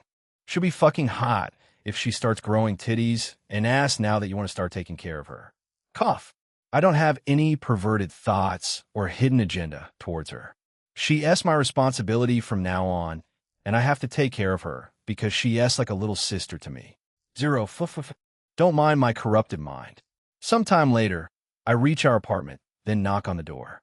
In a jiffy, the door opens up, and the captivating figure of Aurora appears at the doorstep. Welcome back, honey. Aurora suddenly hugs and kisses me at the doorstep. I am sorry for what happened this morning. She apologizes. Let us go inside first before we discuss anything. Or do you want us to make out at the doorstep? I ask with a smile. Her face flushes red, and she takes a few steps back, allowing me to enter and close the door from behind. The instant I close the door, she hugs me again, causing the both of us to fall into the large couch behind us. I'm sorry for what happened this morning, she says again, her warm breath slowly fanning my face. I furrow my eyebrows. Why did you even do that? I was ashamed and confused about what to do. Confused about what? When you grabbed me this morning, I had an unexpected physical reaction. It was so embarrassing, she says, and her face flushes red. That was why you punched me? I asked, letting out a sigh. I didn't mean to punch you in the eye. It just happened that I got carried away.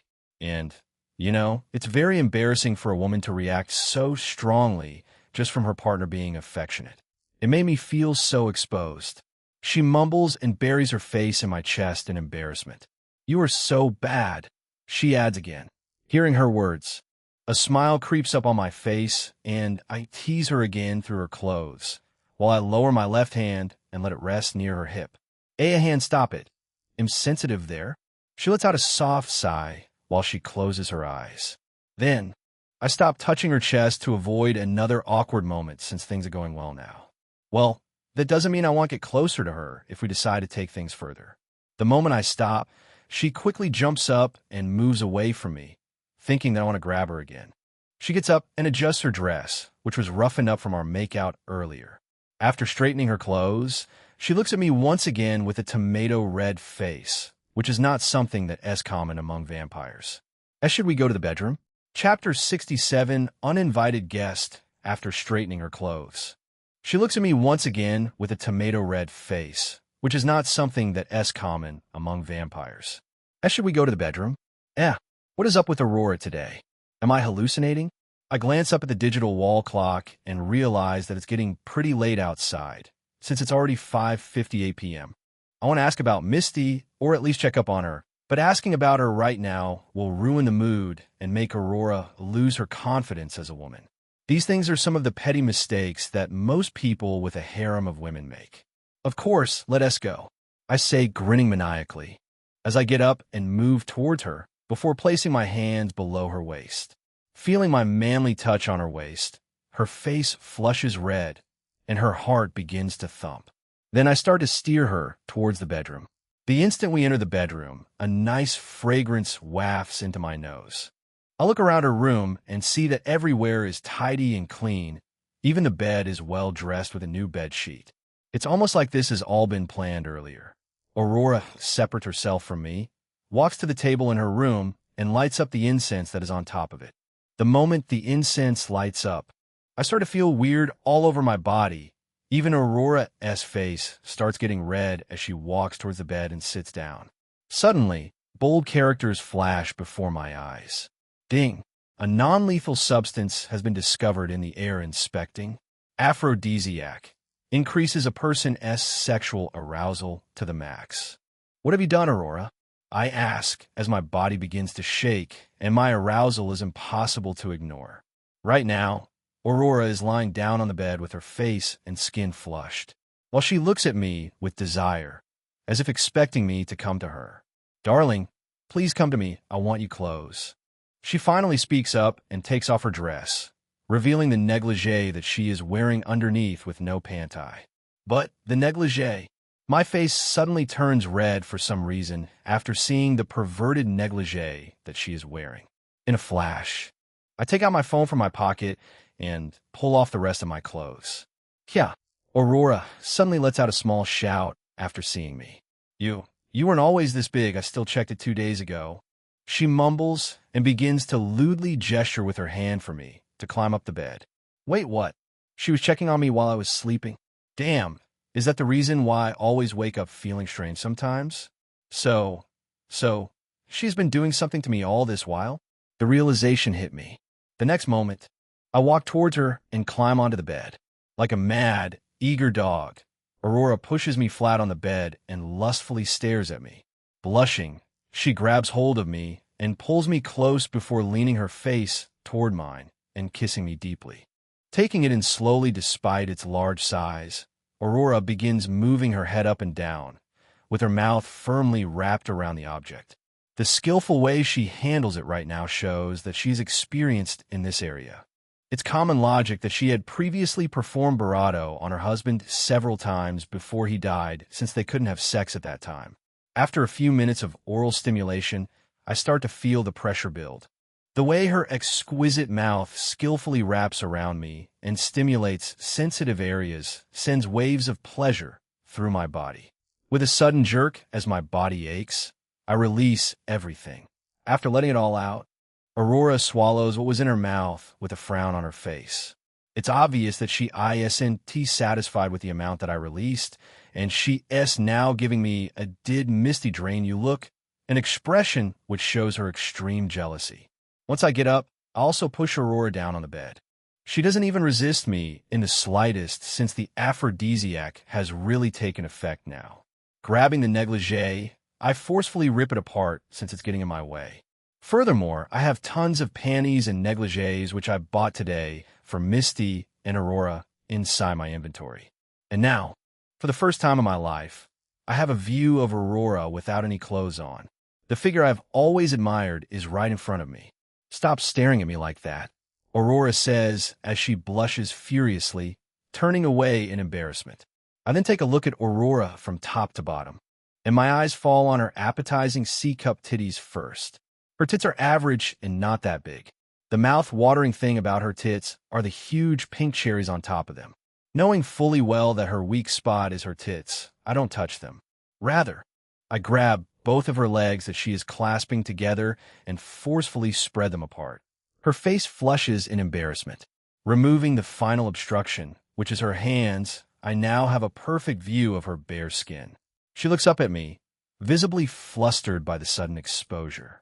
With her lower body, while noticing the scent coming from her, I use my thumb and index finger to gently examine the area below, slowly tracing upward till I go above and feel a small bump. 0.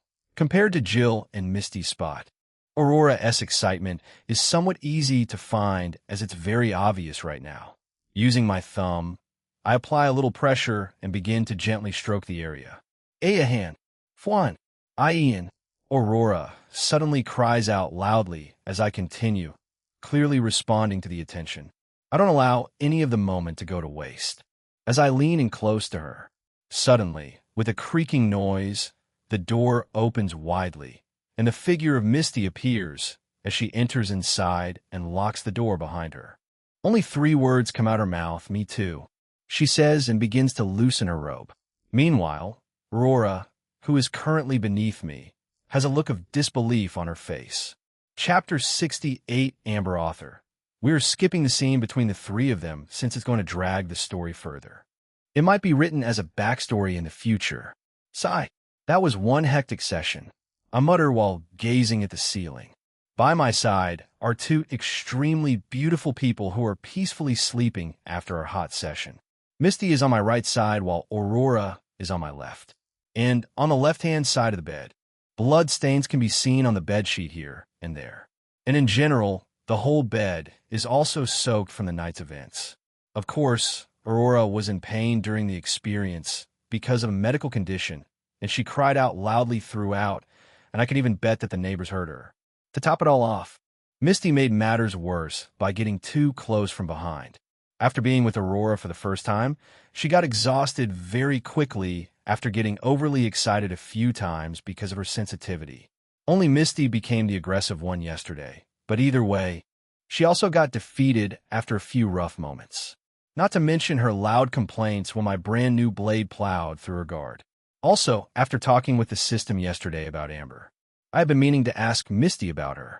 She just secluded herself to the extent that everyone forgot her. Even my mom doesn't remember that she exists. The reason behind it is that Misty has been the active one all these years, and ever since they were small. So to everyone, only Misty is the real deal because of Amber's unstable state. However, I felt guilty ever since yesterday, because I have been doing things without seeking out Amber's consent, as if she doesn't exist. I shift my gaze to the side and look at the beautiful face of Misty, and I decide to try out something that always worked for me in the past, but suddenly stopped working. Amber, I know that you can hear me. I want to say a few words of apology to you. This little brother is sorry for not paying attention to you, and I'm sorry for what I said 2 years ago. You're not scary, you're not a monster, and you're the best sister that I've ever had.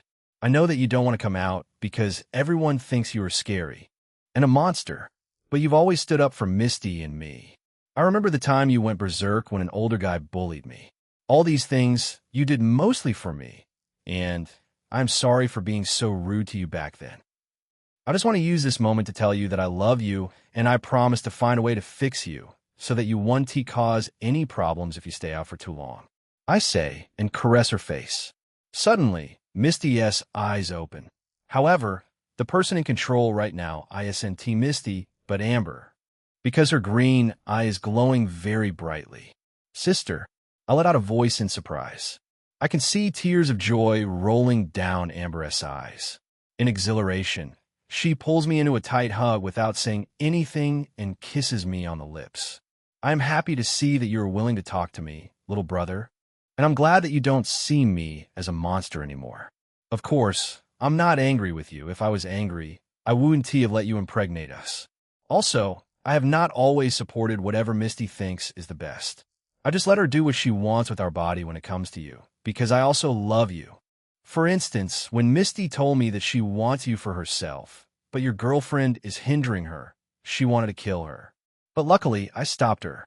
I'm not a monster. It's just unfortunate that I'm unstable. I wish I could talk to you further, but I have to go now.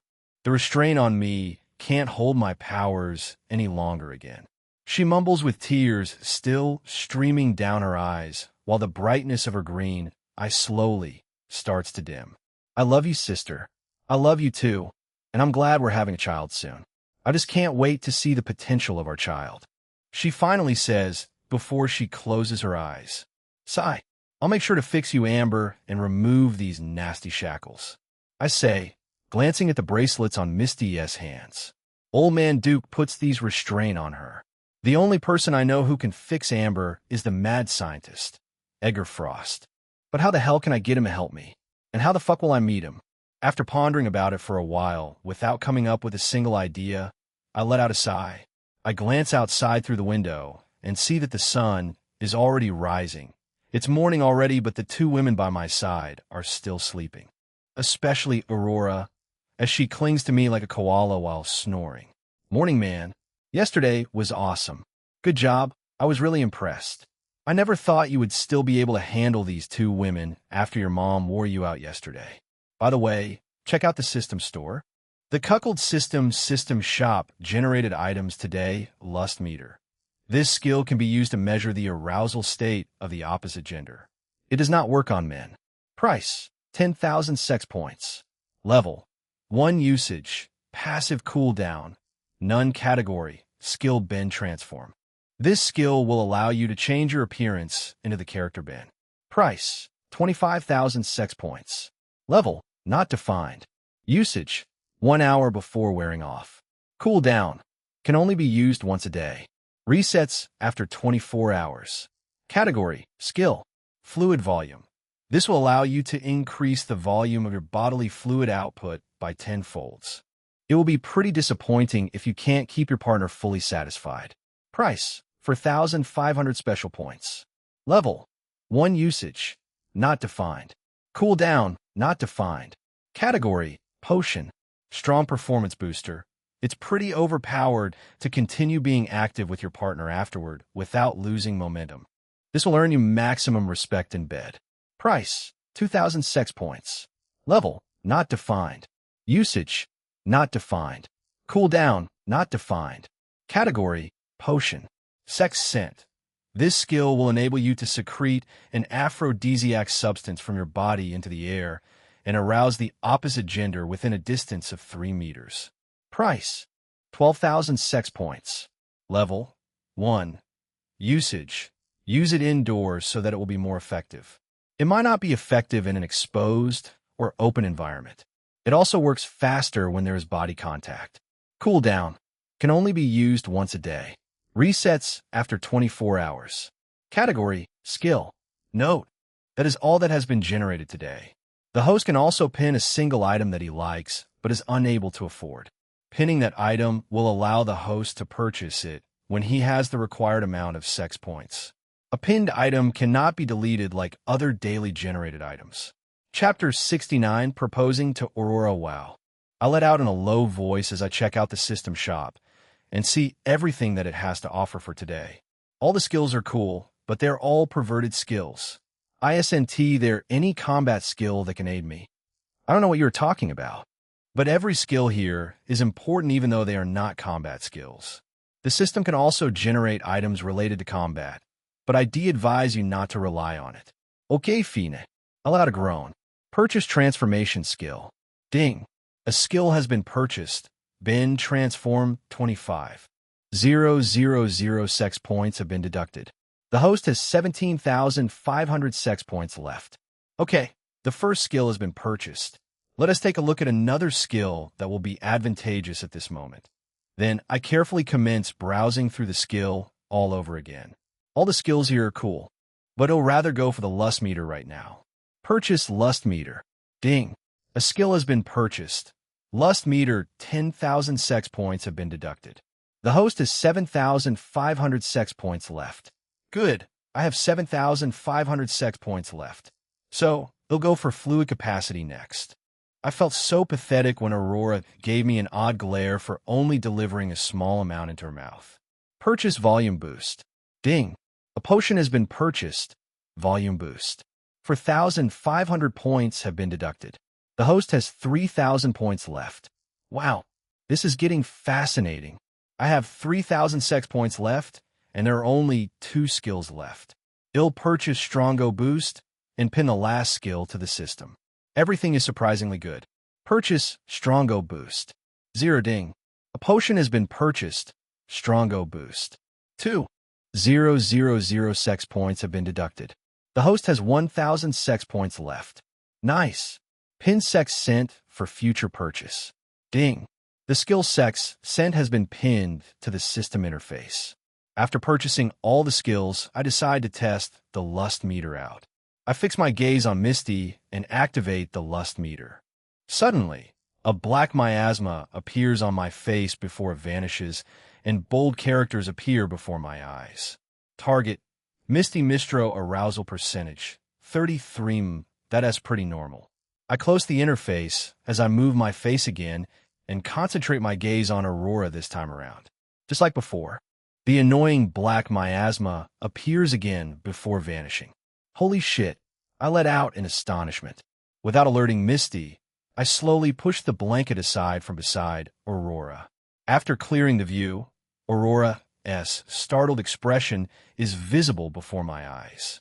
Even though I couldn't do much with her yesterday, I still enjoyed our time together. I then gently adjusted her legs into a comfortable resting position while she slept. I noticed a small mark on her that looked like it had been there since the night before. A look of amazement slowly materializes on my face. Then I position my right knee at the back of her right leg and also do the same to her left. After doing this, her legs are fully spread upright, and she is clearly eager for me to continue. Without further contemplation, I pull her close and we come together. A soft gasp escapes her lips as our bodies meet. Her eyes open wide in surprise, and she watches me as we move together. Seeing her startled expression, I lean my face forward and press my lips gently against hers. She doesn't resist and also allows my tongue to enter her mouth. My movements are gentle enough that they won't wake Misty. But maintaining this pace is becoming difficult because Aurora is responding so eagerly. After a minute of continuous motion, the pressure starts to build. In retaliation for the way she reacted, I move my index and middle finger upward and begin to pinch gently. A soft moan escapes from her mouth before my lips meet hers again, silencing it in a warm exchange. As I reach my peak and the intensity surges, I quicken my pace while Aurora shifts in rhythm with my movements. This signals she is clearly approaching her own peak moment. Without saying any word, I begin a climax deeply inside Aurora while her body trembles underneath me. Even after about a minute, I'm still climaxing, and this shows that endurance is clearly at work and doesn't always need to be activated like other skills. Of course, it's a potion, and I already drank it along with the Strongo Dicus potion. Even now, Aurora has an expression of disbelief on her face due to the amount of fluid that I am releasing inside her right now.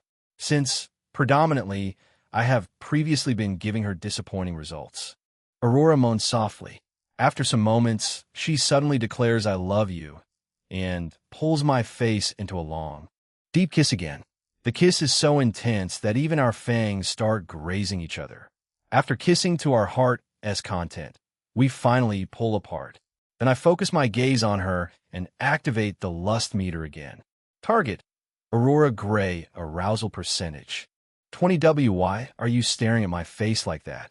Aurora suddenly breaks the silence as she avoids my gaze while blushing. That's because you're beautiful, I say, running my hands through her hair. Stop teasing me. You have teased me enough for today.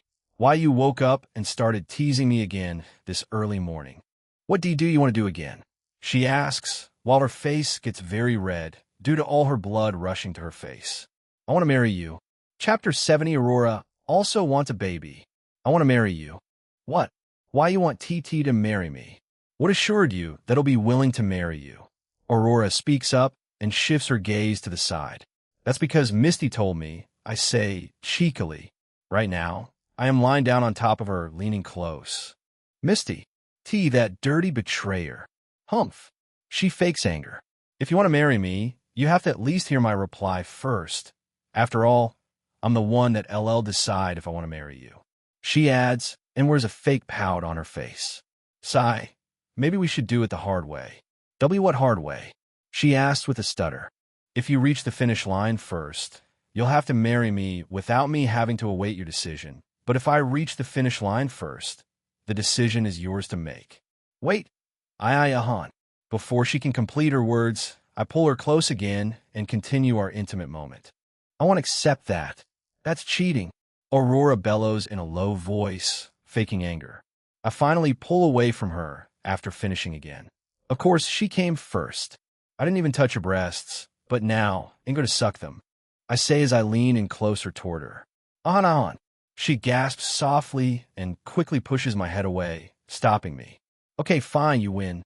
She mumbles with a tomato-red face. Yay, our marriage is going to be awesome. I say in excitement and kiss her on her forehead. Pervert, she mumbles and doesn't say anything again because she is excited for so many reasons. After all, she finally got what she wanted. Surprisingly, a tsundere like Aurora has been tamed by me. But who knows if she'll show her tsundere side again after our marriage. Because girls can go to any length to get what they want. If I didn't know her well, I would have said that she didn't like me.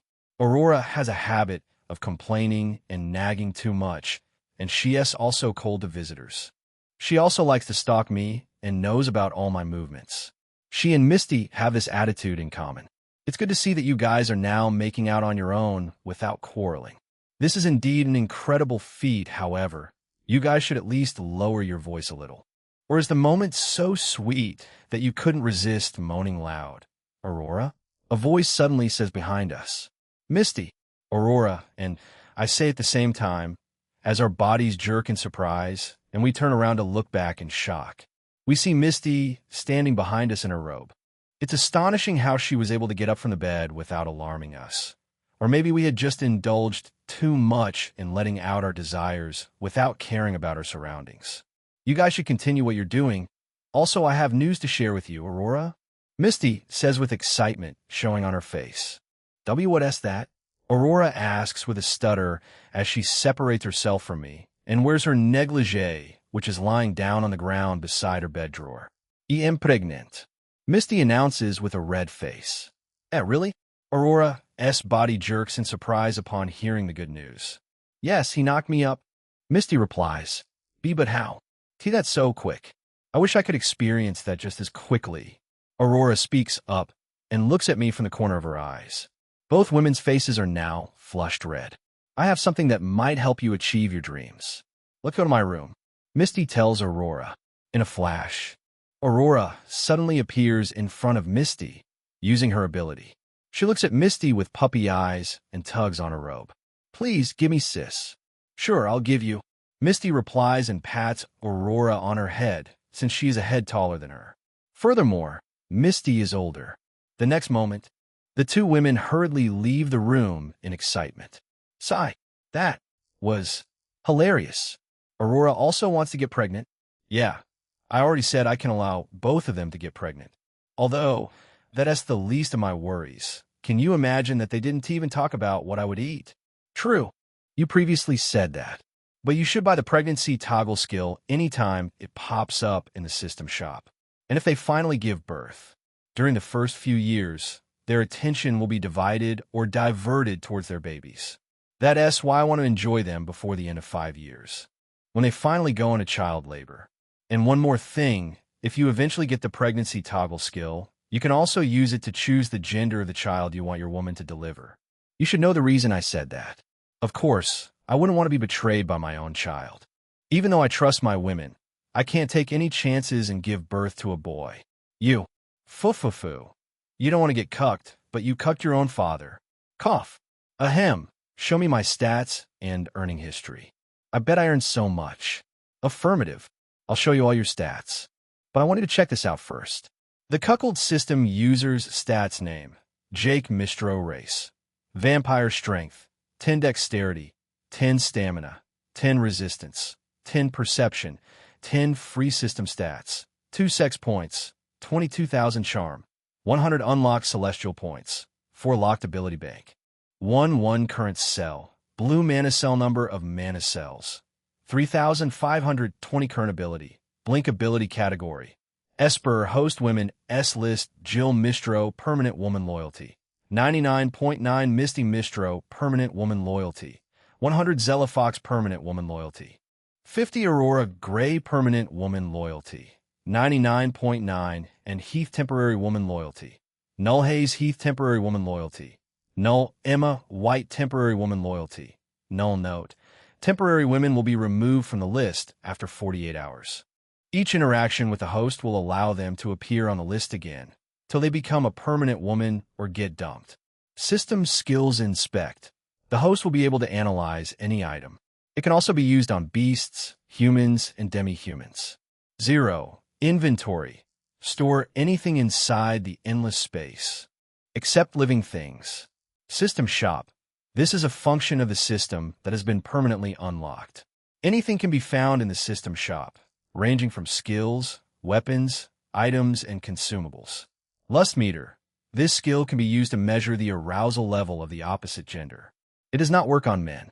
Level 1 usage, passive cooldown, none category, skill. Ben Transform. This skill will allow you to change your appearance into the character Ben. Level not defined. Usage lasts for 1 hour before wearing off.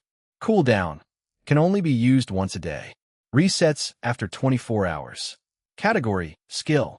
Chapter 71, the system suspicions and points earning method. Earning points history. You've earned 1,000 for 1,000 bonus. Points for subduing Aurora. You've earned 1,000 for 1,000 bonus. Points for recruiting Aurora from her first allegiance. You've earned 3,000 points for triggering Aurora's heightened reaction through targeted stimulation. You've earned 1,000 points for an intimate encounter with Aurora. You earned 1,000 points for a romantic moment with Aurora. You've earned 1,000 points for an intimate encounter with Aurora. You've earned 2,000 points for a romantic encounter with Misty. You've earned 1,000 points for successfully completing the intimate scene with Misty. Total, capital, 1,000 points net. 21,000 points, 1,000, 21,000 total balance, 22,000 points. Wow, that has quite a lot of sex points. Are they that easy to earn? Moreover, why are there bonuses besides the earnings from conquering and deflowering Aurora? Somebody, kill this guy. How the fuck is earning sex points so easy? This is just like easy mode and all that. This number of sex points amounts to nothing. The system was just being nice by bringing down the prices in its shop. As for the bonuses, well, some women might earn you some bonuses when you conquer them. I'm sorry, man. I was just too enthusiastic and surprised. Now I can pay for sex scent. Hold on. You've duplicated Aurora S ability, which is called Blink. How does it work precisely? Because it looks like a teleportation ability to me. Oh, that? Well, it's more like an upgraded version of teleportation. It's called Blink because you can teleport to 5 different locations within the blink of an eye. Using it against your opponent during a battle will give you a huge upper hand because before your opponent blinks his or eyes, you would have landed several blows on the person. 0.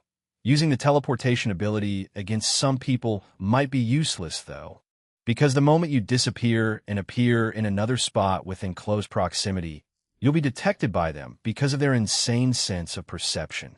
Some might even guess the exact spot you're going to appear at if they sense a slight ripple involving space. It's just like when that damper used the active skill of his beast gear, which was teleportation, and appeared above me. I was able to dodge his blow because you and I sensed it. However, it is impossible to sense Blink. It's just too fast. You might be able to sense the actions of a Blink ability user if you're some type of god or god slayer, but it's impossible for a mere mortal to notice it. However, when fighting against a Blink ability user, people tend to go on the defensive, while trying their best not to get killed until the moment the MC cells of the Blink user becomes low. Oh, that makes sense now. I can't believe I had to receive a lecture from you. But I sensed another sort of power radiating from Aurora. It looks like she has one of the special blood powers. Are you sure? Before my mom's explanation, I had always thought that every vampire has different types of blood powers. However, after learning from my mom, I realized that 99.9% of vampires are using blood attacks. Only 10 people have the legendary special blood powers, and Misty and I are one of them, including Old Man Duke. So, I don't think she has one of the special blood powers. Those ones I saw her use were just normal blood attacks. However, due to my previous naivety, I thought it was a special blood power. I know what I'm saying, buddy. I saw the same type of aura in you and your sister, within her. Also, there is something strange about these auras. They're like divided broken pieces. My guess is that those blood power things as a whole were one single power that was divided into 10. The blood power aura coming off from the 3 of you seemed to be incomplete. When I peered deep into the 3 of you, I sensed that those auras can integrate. Well, never mind my babbling. That was just a theory. Sigh. I believe you, man. But I see no reason why Aurora would decide to hide the fact that she has one of the special blood powers. Maybe she wants to use it as an element of surprise or something. That girl is just so unpredictable. It'll surely give her a piece of my mind someday. Also, where have you been since yesterday? I didn't hear those perverted comments because I was occupied. Sigh. I was working my ass out.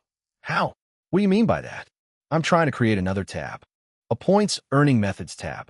You might have noticed that the earnings for certain special actions are quite different. For instance, the amount you earn for particular interactions with Aurora and Misty are quite different. This is a glitch that I have been trying to fix by creating a points earning methods tab. Damn. That makes sense now. Thanks, buddy. I was confused about this before because the earnings were not fixed. I am done with it anyway. It will install itself the next time you check your system stats. By the way, how is your movement for today? You've so many things to do, damn. Sigh. Now that you mention it, I need to get up from the bed. First of all, I'll go to Tony's house to fulfill my promise to him. After that, I'll go to my mom's house. And finally, I'll go to my Master's dojo. That is a great idea. I also can't wait for tomorrow. When you conquer the Nico Queen on your graduation day, it will be badass to have the support of the Nico clan. I can also imagine the future with lots of Nikos pledging themselves to their queen's husband, Fufufu. Sigh. Perverted as usual. Purchase charm scenting. A skill has been purchased. Charm scent. 12,000 charm points have been deducted. You've 10,000 points left. Yes. This is it. This is what I need. Assuming ID had this, it would have been very easy for me to get Barry S. Mom. System, one more thing. How many stat points do I need before I can copy 2 abilities? I ask as I get up from the bed and wear my pajamas. Chapter 72, Ability Crystals, Part 1 System, one more thing. How many stat points do I need before I can copy 2 abilities? I ask as I get up from the bed and wear my pajamas. I have been waiting for you to ask me this question. I'll show you a chart of how it works and how many points you'll need. Displaying random. Level up. Chart strength. 1020. Add 10 Direxity. 1020. Add 10 Stamina. 1020. Add 10 Resistance. 1020. Add 10 Perception. 1020. Add 10 amount of stat points needed to level up 50 current free stat points balance 2. Number of stat points needed before leveling up 48. To be honest, I don't understand all these things. TCH. Uberato Brain. You need 50 stat points to be able to copy 2 abilities within 24 hours. And you currently have only 2 free stat points, which you earned from completing your first mission, Cuckberry's father. Each of those slots needs 20 stat points each, so that your body can be able to withstand the pressure of having 2 abilities at the same time. The reason I don't want you to distribute those stat points into any of those slots is that it will make your body volatile if it's uneven. For instance, if you have 10 stat points in stamina and 11 stat points in strength, your body will become volatile. And you can even have a seizure. Those slots have to be equal. They can't be uneven. Once you have up to 5 free stat points, you can increase all of them to 11 without any problems. You'll continue doing this till all the stat slots eventually reach 20 points each. To achieve this, you're going to need 50 stat points in total, and you currently have only 2. So, you'll have to work harder. The system explains in detail. Sigh. Thanks for explaining. But earning stat points looks like a fucking hard thing to do. ISNT hard though. You just have to work smarter, not harder. After hearing the system's explanation, I walk towards Aurora's side drawer and pick up my phone. Holy shit. So many messages and missed calls. I mutter in astonishment as I stare at my phone screen. Hey, Muma. Jake, aren't you going to call me? Received. 8:10 p.m. Muma. Jake, are you ignoring me? You aren't picking up my calls. Received. 8:13 p.m. Muma. Seriously? Are you intentionally ignoring me? What did I do? Did I do badly on the bed? Did I say something wrong? Received. 8:15 p.m. Muma. How will you leave your wife all alone without calling her and asking about her well-being? What type of husband are you? Arg. This is so frustrating. Received. 08:20 p.m. Muma. Am feeling frisky. I want you close to me. Received. 8:22 p.m. Muma. What do you want me to cook for you tomorrow? Do you want some blood cookies? Or should I make you some juicy blood steaks? Received. 8:25 p.m. Muma. I am sad and about to go to sleep. I don't know why you refuse to reply to my messages or pick up my calls. Maybe you are busy. I don't want to jump into conclusions, but you should always have some time for me. Good night. Love you. Bye. Received. 9:07 p.m. Sigh. I feel so pathetic. I completely forgot to call her yesterday, because as soon as I arrived home, Aurora wanted to spend time with me. To make it worse, Misty also joined in. Ayo, as the system, they'll let you off this time. You shouldn't make any of your permanent women sad. They are your backbone and means of getting stronger. Furthermore, they'll always be there for you in times of difficulty. Why the fuck did you make your woman sad? Hey, it ain't my fault. You saw what happened yesterday. That is why I'm letting you off. After talking to the system, I focus my gaze on my phone again and realize that there is another message apart from my mom's own. Who could it be? Hey, unknown number, meet me at District E, 14th Street, number 13 Hudwoff Row Hotel at 7 p.m. I have agreed to start dating you. Make sure you keep it a secret from my son. Received. 09. Barry S. Mom. Barry S. Mom. The system, and I say in unison, what the heck? Did she just agree to date me? Damn, that is a twist. I didn't expect that. Why do we need her? She doesn't even have any ability. She is just one impulsive woman who become a liability. Well, I literally went to confront her at her house. So what do you expect? Also, I don't mind having one or two companions who don't have any ability. Furthermore, as a married woman, she'll avoid getting pregnant at all costs, which means more intimate moments and more relationship points. Foo, you were smarter than I thought. After talking to my mom over the phone and getting scolded, I leave Aurora's room and enter my room. For some reason, I don't see Aurora and Misty. Both of them seem to be inside Misty's room. The moment I enter my room, I pull off my clothes and take a nice cold and clean bath with a lot of scrubbing. Of course, I fucking scrub myself while my women are busy getting excited about their pregnancy. Heck, they even forgot to cook for me. And heaven knows that I don't joke with my food. But it's okay, 1 or 2 blood packs will cease my hunger. Food isn't really mandatory for vampires. Although, vampire foods are also made up of blood and some other things. They're quite tasty compared to drinking ordinary blood. 0. After putting on some new clothes and wearing a hoodie over them, I walk towards a small black rectangular safe that is situated in the corner of my room.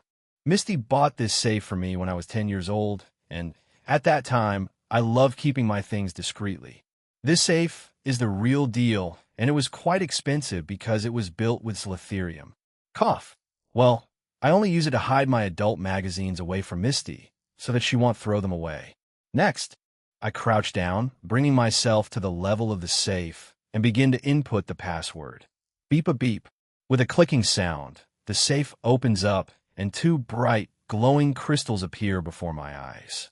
One of the crystals has a gleaming purple energy, while the other one has a cyan glow. Chapter 73 Ability Crystals Part 2. I look at the 2 crystals in awe. I never knew that I had 2 crystals inside my safe all along. I only knew about the cyan crystal, which Misty bought for me. However, I was unable to absorb it. It's quite a high-level magnetism ability that costs about $500,000. Even if Misty asks for it now, I'll just return her money to her since I can afford it. But I doubt Misty would do that. 0. And then, there is this purple crystal which I don't recollect ever owning. After rummaging through my brain for a few minutes, I finally remembered the person that gave me this crystal. My dad. Oh, I thought you said that you didn't know your dad. I never said that. The last time I saw my dad was when I was about 5 to 10 years old. He gave me this crystal, which was inside a fancy-looking box. He told me that this was his parting gift to me.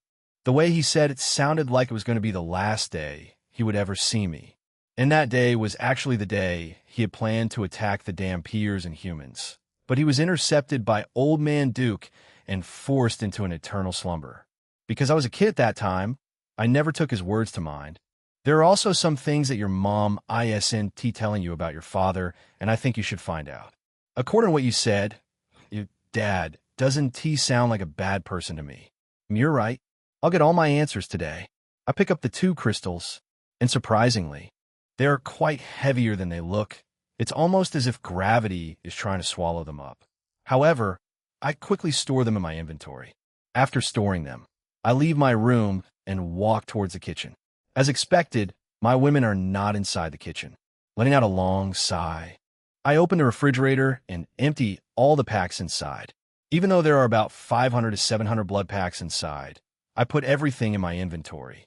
According to what the system told me, there's a time stop inside the inventory that 1T allow anything stored inside to spoil, even if I keep fresh food inside, and decide to eat it after 2 years. I'll meet it the same way I kept it.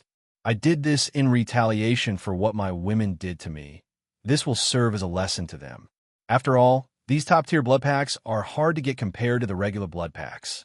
Of course, their taste is different, since most regular blood packs are not fresh, and some have even been kept for as long as 1 year, making the taste a little sour and unappetizing. Well, this notion only applies to the rich because most poor vampires have never tasted fresh blood, so even the regular blood is like gold to them. It just hurts me to see that most vampires are suffering on Earth. Jobs are hard as fuck to get because of our nature, and humans are the sole reason for this.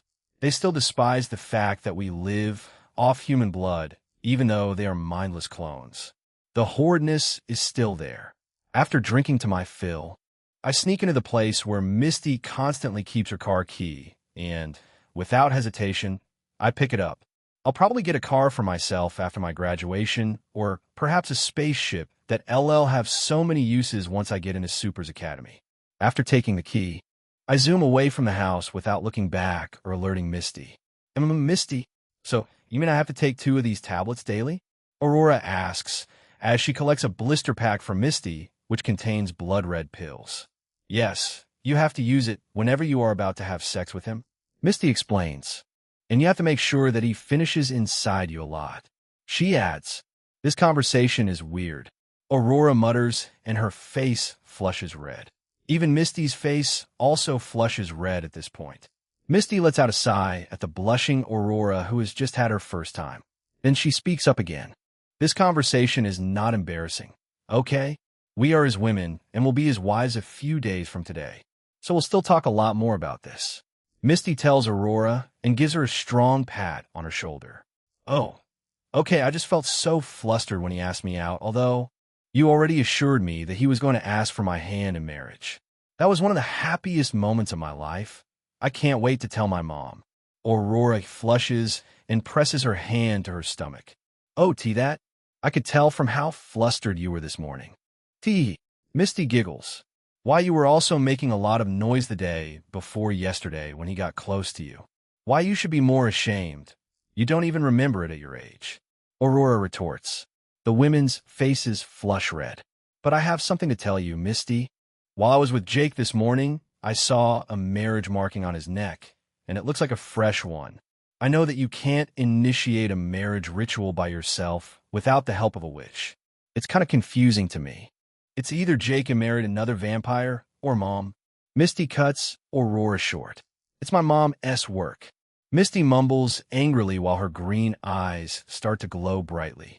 Even Aurora starts taking a few steps back. Misty, calm down, Aurora mutters. The next moment, Misty's green eye starts to dim, and she begins to pant heavily. Are you okay? Aurora asks, walking forward. Yeah, I am okay. Misty replies in a low voice, while sweat begins to trickle down her face. Although vampires don't sweat, that doesn't apply to Misty, because she's a halfling. Phew, I was scared. I thought she wanted to come out. Aurora lets out a sigh of relief. But why did you say that it's your mom? Aurora asks. Jake has been seeing Mom lately. I bet he went to see her yesterday. And also, a vampire lord can initiate a marriage ritual without the help of a witch. I can't believe that woman would do something as crazy as this. Misty gives a reply, while gritting her teeth and clenching her hands in anger. What? Jake got involved with his mom and married her? Even though she's his mom, and it's normal in the vampire society. Doesn't it seem like Jake is cheating on us? Aurora asks with a stutter. Sigh. Jake has told you, huh? Misty asks while shaking her head. And what is that? He didn't tell me anything. I want except cheating. Sigh. It doesn't make any difference they are married. It's more like he's cheating on her. Aurora says with a dissatisfied tone. I think you should ask him, so he can explain it better. And I bet Mom forced the marriage on him. Misty breathes out heavily. Humph. I need to talk to him right now. Aurora bellows and leaves the room angrily, while Misty also follows her from behind. They walk into Aurora's room, but Jake is not inside. They also check his room, bathroom, and every other room in the house, but still Jake is nowhere to be found. In confusion, they decide to wait for him for about 30 minutes, thinking he went to get something down the street. However, Misty's eyes catches something. Her car keys are nowhere to be found. Did Jake go out? He didn't even eat. Misty thinks inwardly. In distress, she walks out of the house and asks about her car from the neighbors who told her that Jake went out with it. After confirming it, she walks back into her apartment. Did he really go out with the car? Aurora asks. Yes, he did. Misty answers and slumps into the chair. What? He doesn't even have a license yet. And he didn't eat this morning. Aurora pauses her words when she raises her head to check the time and realizes that it's almost noon. We didn't make breakfast for him. I can't believe we were chatting all this while without realizing that so much time was gone. Misty speaks up, and he doesn't joke with food. He is a foodie. I bet he went to eat at her house. Aurora says, biting her lips. Misty doesn't say anything and simply lets out a sigh. She was taking into account what her therapist told her, and so she doesn't want to act irrationally. So she has decided to ask Jake about the whole thing regarding the marking when he comes back. She stands up and goes into the kitchen to start making lunch so that she can call him to come back home and eat his lunch. However, the moment Misty grabs the handle of the refrigerator to take out some blood packs, her eyes widen in shock when she opens it only to realize that it's empty. The blood packs. Note, what do you feel about the pacing of this novel? Authoress thoughts. As I said earlier, this novel is a slice of life. I want it to be a simple, relaxing story that will end with 1 to 2K chapters without many forced plots. As you can see, it's only been 2 days in the novel, and we already have 72 chapters LMAO. Maybe I should increase the pacing a little bit. What do you think? Chapter 74, Tony's house. I have just driven my car into Tony's house. Of course, this attracted a lot of attention because an exotic car is rarely seen in the slums of District E. And because of this, even Tony's parents come out of their house the moment they spot the car on their lawn. Jake, Tony's mom and dad say in a voice of surprise. They're currently standing in front of the car and staring at it with awe. Of course, I kind of feel bad for bringing the car here. It might look as if I'm showing off my wealth. Good afternoon, I greet them as I get out of the car. With a loud clicking sound, the door of their house opens up again, and a small-looking girl comes running towards me. Shit. Wah. Did you come looking for me, Jake? The girl lets out in excitement as she jumps on me and wraps herself around my body. I came to see your brother. I curse under my breath as the girl wraps herself around me. This girl is none other than Blair, Tony's only sister. Although she is not really small, she is just a legal lowly. Cough who LL be 17 years old in a few months. So I'm only older than her by less than a year. This is also the same girl that always sends a barrage of love letters to me and confesses her love to me physically on several occasions. She even went as far as seducing me. I just don't know the reason why she likes me, a vampire. Because of this, I constantly take advantage of Tony by threatening to date his cute little sister. Blair, at least let Jake enter the house first. Tony's parents say, as they put their hands over their faces. Tony's mom is a very tall, beautiful, blonde-haired woman, while his father is a short, bald man with a lot of freckles and scars on his face. Nevertheless, he is quite handsome too. Tony is simply a copy of his father, while he just took his mother's height. Obliging her parents' words, Blair stops hugging me and lets go of me. But she doesn't stop staring at me with a pout on her face. Blair is a short girl whose height is about 1.3 to 1.35 meters, with a very small and frail body. This isn't the result of malnutrition. It's just her normal stature. Furthermore, she is a great beauty, with her wispy, side-swept bangs that perfectly fits her oval-shaped, spotless face. Let's go inside, then. She tells me with a wink as she grabs my hand and begins to pull me inside the house. Blair. Why? Before I can even finish my words, the door opens up and a familiar figure emerges from within. Tony, I say in a low voice and let out a sigh of relief. What is up, man? I have been meaning to reach out to you. Your sister even came here 2 days ago looking panicked. Where the fuck did you go that day? He asks, then begins scratching the back of his head once he sees his sister clinging to me. Tony, it's rude to make your friend wait outside. Your mom, and I want to get something from the mart. Tony's father suddenly announces from afar with his hand wrapped around the waist of his wife. From my view, it seems more like they're going to a motel for some privacy, rather than use the house because of their kids.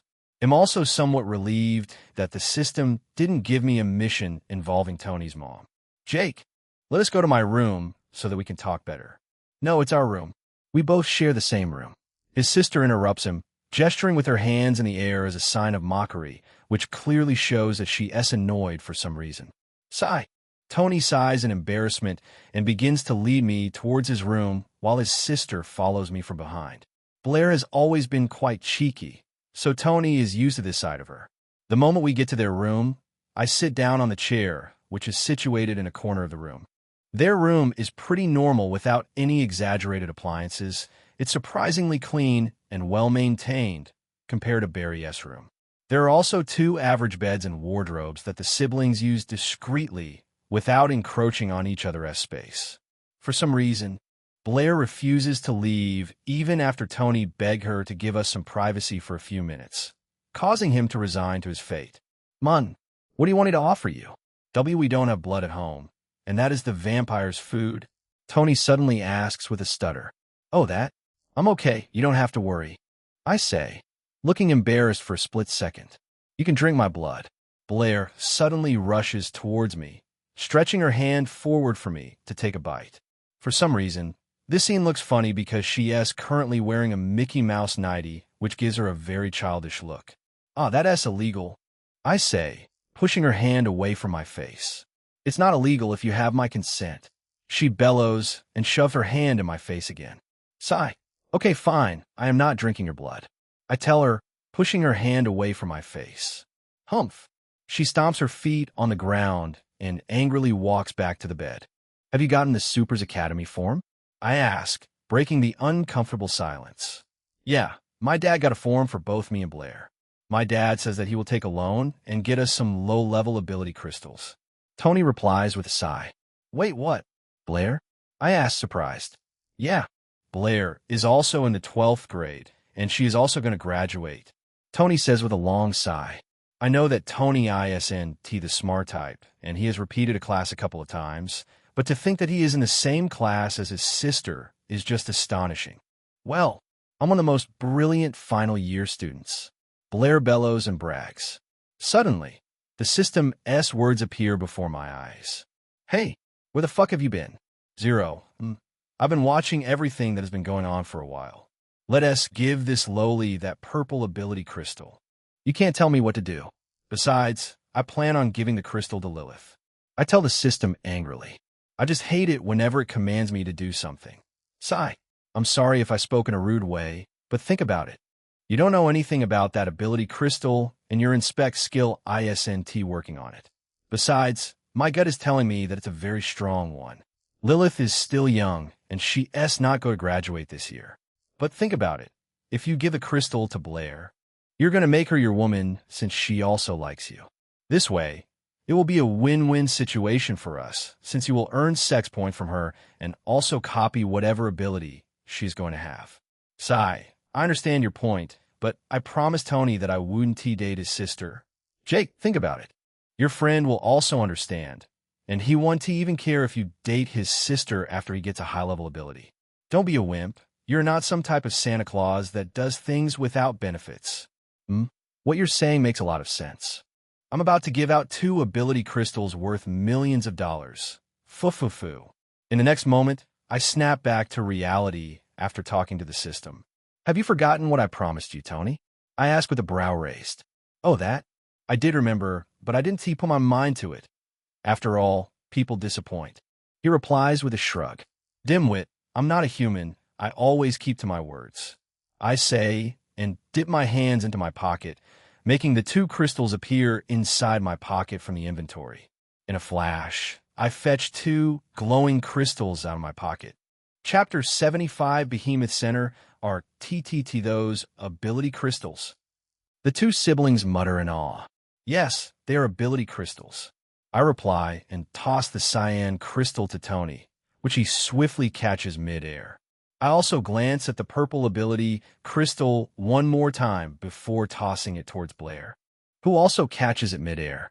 I am somewhat reluctant to part with it, but I want to trust the system this time. Holding the crystal with shaky hands, Tony drops down to the ground and buries his face in his hands, slowly sobbing and appreciating the crystal. I have never felt this happy in my entire life. This is just unbelievable and unexpected. Why, you have always been there for me, Jake.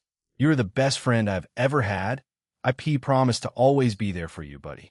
Not only did you give me an ability crystal, but you also gave my sister one." I am short of words, Tony mutters while crying tears of joy. Meanwhile, Blair is still staring at the crystal with tears of happiness streaming down her face. It is as if she is hallucinating. Yua, I love you, Jake. Blair cries out loudly as she dashes towards me and kisses me on the lips, pushing me back slightly on the couch while she effortlessly climbs up and sits on my lap. In the past, I would have pushed her away, but after hearing the System S idea, I have decided to go for Blair. Furthermore, I want to taunt Barry and mock him. Blair and I immerse ourselves in this hot, passionate kiss without caring about the presence of her brother. She opens her mouth wide and allows my tongue to enter it. Then I slowly lick her tongue and her teeth while avoiding injuring her with my fangs. She also does the same thing by sucking on my tongue and exchanging saliva with me. Actually, this kiss was unexpected for me because humans don't like to kiss a vampire. Blair's little action right now made me remember Zella. Zella never found it disgusting any time I drank blood. She even kissed me numerous times after I had drunk some blood, and even went as far as tasting the blood, just to show me that she doesn't find it horrible. After kissing intensely for about 2 minutes, we slowly part our lips with a string of saliva. I am so sorry. I couldn't control my feelings. Blair apologizes with a low voice and a red face. It's okay. I understand how you feel about me. I say, caressing her beautiful face. Why you do? Do you accept me? She asks with a stutter. Yes, I do. I say in a low voice. 0. Meanwhile, I can see Tony gritting his teeth in the corner of the room. He knows that there's nothing he can do to stop his little sister from falling for a lion that will eventually devour her. Fufufu. Hearing my words, Blair puts her face in her hands in embarrassment, as her cheeks flush red and her face turns pink. For some reason, I shift uncomfortably, and I can tell that Blair is aware of it, since she's currently sitting on my lap. Thank you for everything, Jake. I wish my parents were at home. You'll see how grateful they'll be. I didn't do it for them. I did it for you guys. I give a reply. Thank you. Suddenly, Blair moves her face forward and starts to whisper something into my ears. Do you want me to tell my brother to excuse us for a minute? I don't think that's a good idea. I also reply in a low voice. Surprisingly, Blair starts to slowly move on top of me and gives me a lewd look. What the fuck? Was she always this lewd? Cough. Aren't you guys aware that I'm here? Tony clears his throat. Humph. Blair snorts and gets up from my body, saying thank you one more time. She then returns to her bed. I'll begin absorbing the crystal. Tony says in excitement as he takes a lotus position, holds the crystal in between his palm, and slowly begins to absorb it. Blair also does the same thing as she sits in a lotus position and also starts absorbing the crystal. Guys, I'll see you tomorrow. I have somewhere important to go, I tell them while they're absorbing the crystals.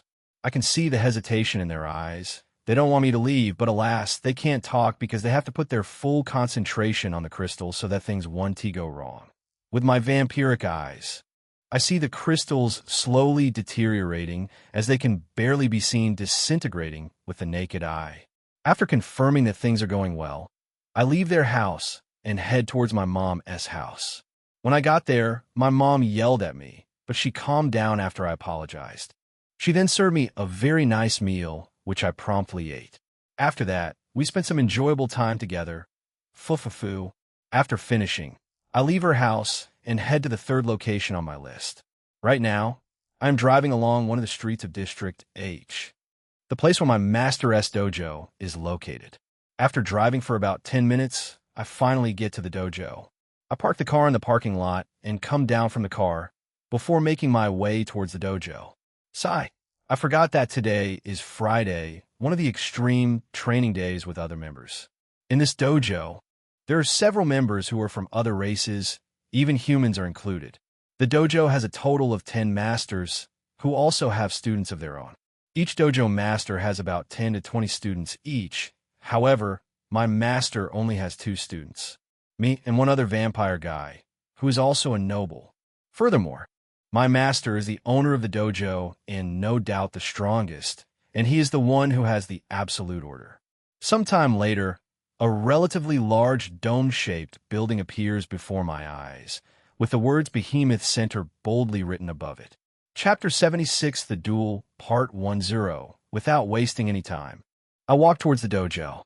On getting there, I see a tall, black-haired woman and a man standing at the doorstep. They're the doorkeepers. Looking at the woman, her clothes look disheveled. It's almost like, "Good afternoon, Mrs. Pam." I greet the woman, tilting my head slightly as a sign of respect to this ancient vamp. I also glance to the side and do the same thing to the man. "Ho ho, how are you, young one? Why didn't you come to the dojo for the past 2 days?" The man asks with a smile on his face as he opens the door. I've been quite busy these days," I reply while scratching the back of my head. Sigh. This made me remember my younger days. The woman says, glancing at the sky as if reminiscing about something. At the same time, she glances at the man, and a smile forms on her face. "I'll get going, Pappy," I tell the man and begin to walk inside the dojo. Of course, Mr. Pam and Mrs. Pam are ancient vampires that are even older than my grandfather. They are my master's parents, Alfonso, who is their last-born. They may look middle-aged without any freckles on their faces, but their looks can be very misleading. They have probably lived close to 100,000 years. And because of this, they can't carry out any strenuous activities or use their blood powers, since it will basically put them into a deep slumber to rejuvenate. However, Mr. Pam and Mrs. Pam have lived long enough, and to the extent that they have gotten bored of living. Battles? They have fought a lot. Revolution? They have participated in it countless times. Gore and brutality? They have seen tons of it. Most vampires, after living for a very long time and going into several deep slumbers to rejuvenate, often get bored of living and most times will finally decide to go into an eternal slumber. A slumber of no return. However, before going into eternal slumber, they live their lives to the fullest and shower their children with affection. Couples will also have the best time of their lives and shower each other with unparalleled love, which is what is currently happening to Mr. Pam and Mrs. Pam. They are bored of this world and have decided to go into eternal slumber a few months from now. And here they are, living a simple life and helping their last-born by being the doorkeepers at his dojo while showing him affection. Author: Deep slumber is different from eternal slumber. I hope you all remember this fact, because it was explained by Jill in CHP 22. Alfonso, who is over 1,000 years old, is getting treated like a kid by his parents. At times, the way his parents treat him can be very funny. And lastly, those ancient vamps are perverts that mate in every single corner of the dojo. Mrs. Pam's dress was probably disheveled from her make-out with her husband. Sigh. I wish to live as long as those two, along with my women. We'll all go into a deep slumber inside the same coffin, and wake up at the same time. But what about my women who aren't vampires? Are they going to wait till I wake up from the slumber? Going into deep slumbers every 10,000 years is very important for vampires. Not only does it rejuvenate us, but it also tremendously increases our blood pool, the capacity of blood that a vampire can hold in his or body. However, there is one thing that still bothers me, which is the fact that the vampire god can resurrect any vampire that goes into eternal slumber. Right now, I am walking along the hallway of the dojo, moving towards the main auditorium. This dojo is very large, and there are 10 floors in total, owned by each dojo master. Apart from these 10 floors, there's a relatively large hall where all the students of each dojo master gathers for a duel with each other to test our capabilities. And unfortunately for me, today is the duel day because I can hear loud cheers and glees coming from this auditorium. Along the hallway, many ancient vampiric arts are drawn on the wall from top to bottom. These drawings have a very deep meaning to them, which I know nothing about. But it explains a lot about the origin and culture of the vampires. For example, one of the drawings here has a very huge man clad in beast gears from head to toe, and he is wielding dual axes, which he was aiming to slam into the skull of a monstrous beast in front of him. Ignoring the drawings, I pick up my pace as I hasten my footsteps towards the auditorium. Sometime later, I finally get to the auditorium. There are several hundred students here, who have been divided into 10 groups each. And behind all these groups, there's a small platform where all the dojo masters are seated. I can see my master sitting at the center of them with an expressionless face. Shit. Cursing out loud, I look around the 10 groups, and my eyes finally fall on a single guy who is standing alone. Roth. I'm Muta. This guy is also a friend of mine since he is also my Master S student, and we are on good terms. He is a new guy, so we haven't been close enough to the point of reaching out to each other. Since we're the only students of our master, we are always bullied during the duel. First of all, there are only 2 of us, compared to other dojo masters who have about 50 to 100 students, thus making this duel a bit unfair to us. Then lastly, he and I both have the same thing in common. Our bodies are unable to absorb ability crystals, and we are always bullied during the duels, though Roth and I can still boost ourselves with beast gears during the duel. However, some people who have already graduated from high school are also disciples here, and they can fully use their abilities to the max without the restraint that other high school students have on them. These people have always dealt with me and Roth easily, thus causing us to always carry the last position during every duel. Taking a deep breath, I silently walk away from the auditorium and enter the changing room, which is also situated inside the auditorium building. The dojo has a uniform that everyone must wear. Each uniform has different color that is used to signify each Master S disciples. The moment I enter the changing room, my gaze suddenly falls on someone leaning against the wall with a cigarette in his mouth and a smoke cloud above him. Enjoying your life. Huh? Chapter 77, The Duel, Part 2, Enjoying Your Life. Huh? Master. I let out a voice in surprise. You didn't come to the dojo for 2 days. I thought you were busy with your academics, but you were busy enjoying your new wife. Fufufu. Alfonso says, puffing out a cloud of smoke again. Well, how should I describe him? Alfonso is a very tall vampire, standing at 2 meters tall with dark bluish hair and a pair of eyeglasses on his face. His looks are average, void of any freckles or blemishes. Sigh. She told you, huh? Yeah, she told me. She called me over the phone yesterday and yelled at me for not teaching you about the history and culture of the vampires. She also told me that you have awakened your blood power. Is that true? He asks, shaking off the ashes from his cigarette. Yeah, I awakened my blood powers. And in a perverted way, too. I say with a grin on my face. And I bet you also got with a lot of girls in my absence, huh? I ask. Actually, I didn't. Roth also awakened one of the special blood powers, so I had to guide him and teach him many things about it. Alfonso says, and drops his cigarette to the ground, crushing it under his shoe. What? Is that a coincidence? Is that the reason why you chose him to be your S student? I asked with a stutter. Yes. I already knew that he was going to have one of the special blood powers, just as I could tell that you would also have one, which is why I chose him to be my student. I'm doing all these for a very good reason. My goal is to bring everyone with these special blood powers together. And recently, I discovered another person that awakened one of the blood powers, and you know what? She is living in your house. Aurora, I mutter in a low voice. Correct. Late Sid S. wife, right? Yes, she is the one. But she is now mine. I give a reply. Clap, clap, clap, clap. I am very proud of you, Jake. Alfonso claps his hands in amazement while looking at me like I am a gold mine. Not only did you win over your family, but you also won over your late uncle's household. I would be glad if you could also bring your temperamental sister into the fold. I already did that, though, but don't compare yourself with me. You fucker. You didn't fuck your mom as I did. I curse under my breath. Anyway, demonstrate your blood power to me so that I can see the type that you awakened. Alfonso tells me, while wearing a very serious expression. Anytime he wears this expression, I always desist from joking around with him. Closing my eyes, a sudden burst of red aura explodes from my body. The aura dances around my body for a few seconds before vanishing. That is the absolute blood control. No way. This is just crazy. When did? How is this fucking possible? Alfonso exclaims in shock, taking off his eyeglasses and staring at me like a monster. I let out a sigh after seeing him so shocked. I had already expected this type of reaction from him. Zero, my mom was as shocked as you, Master.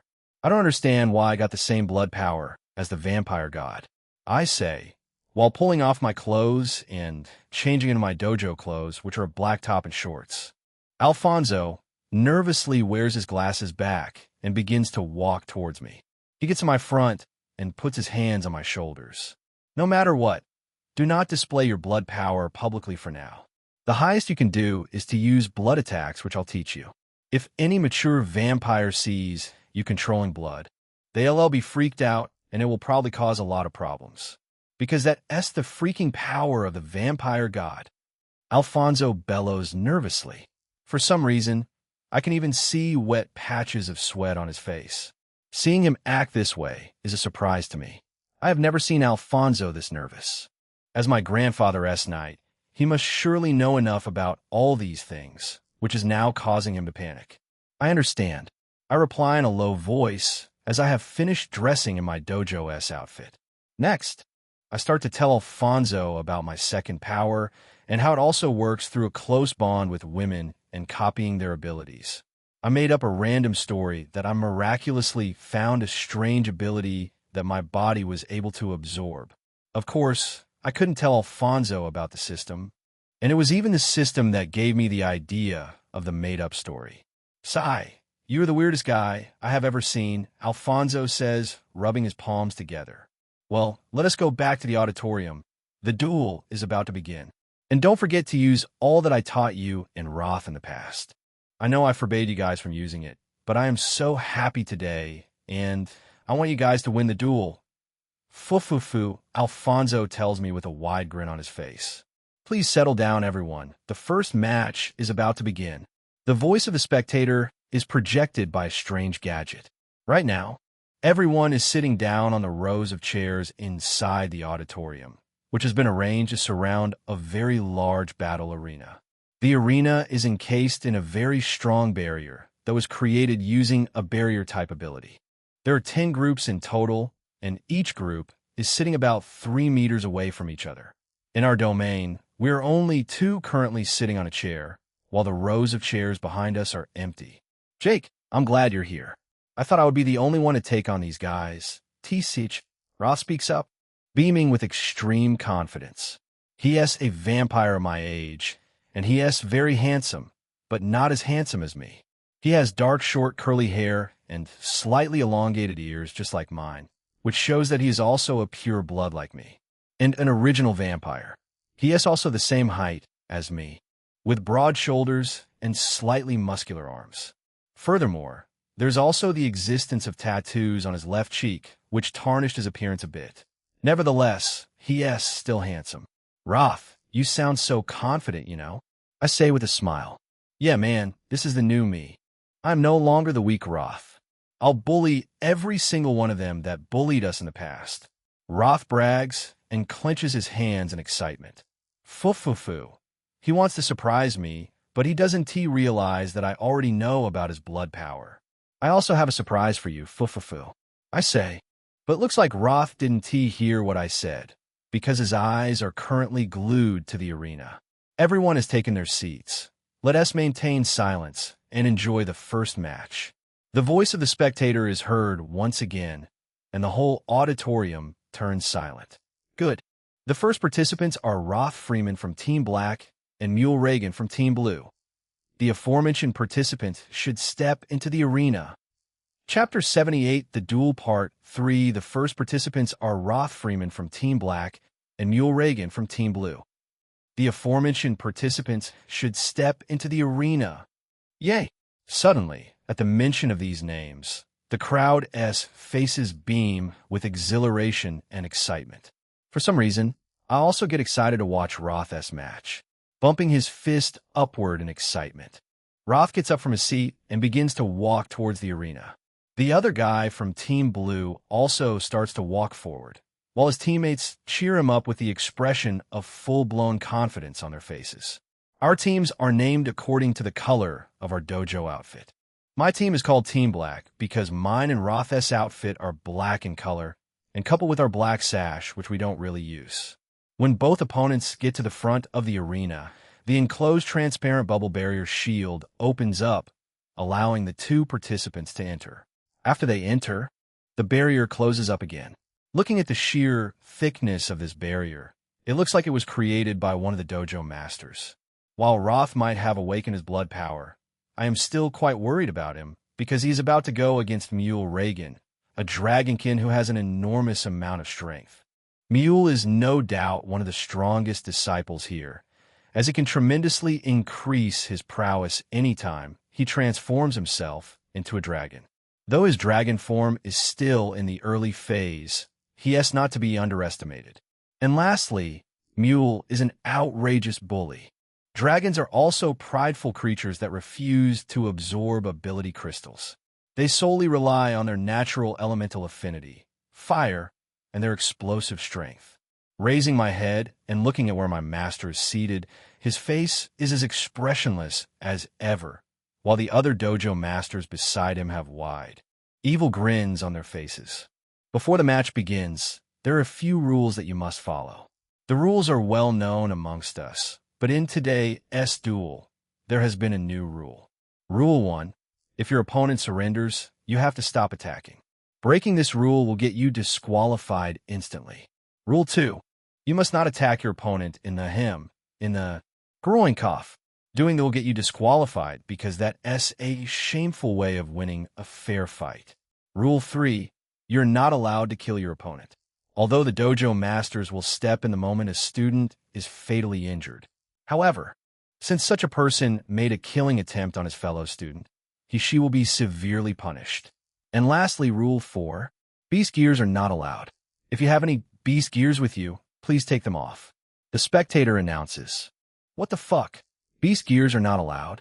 What if we haven't awakened any power? We would have been tossed away like thrash without even having the chance to fight back. This is not fair.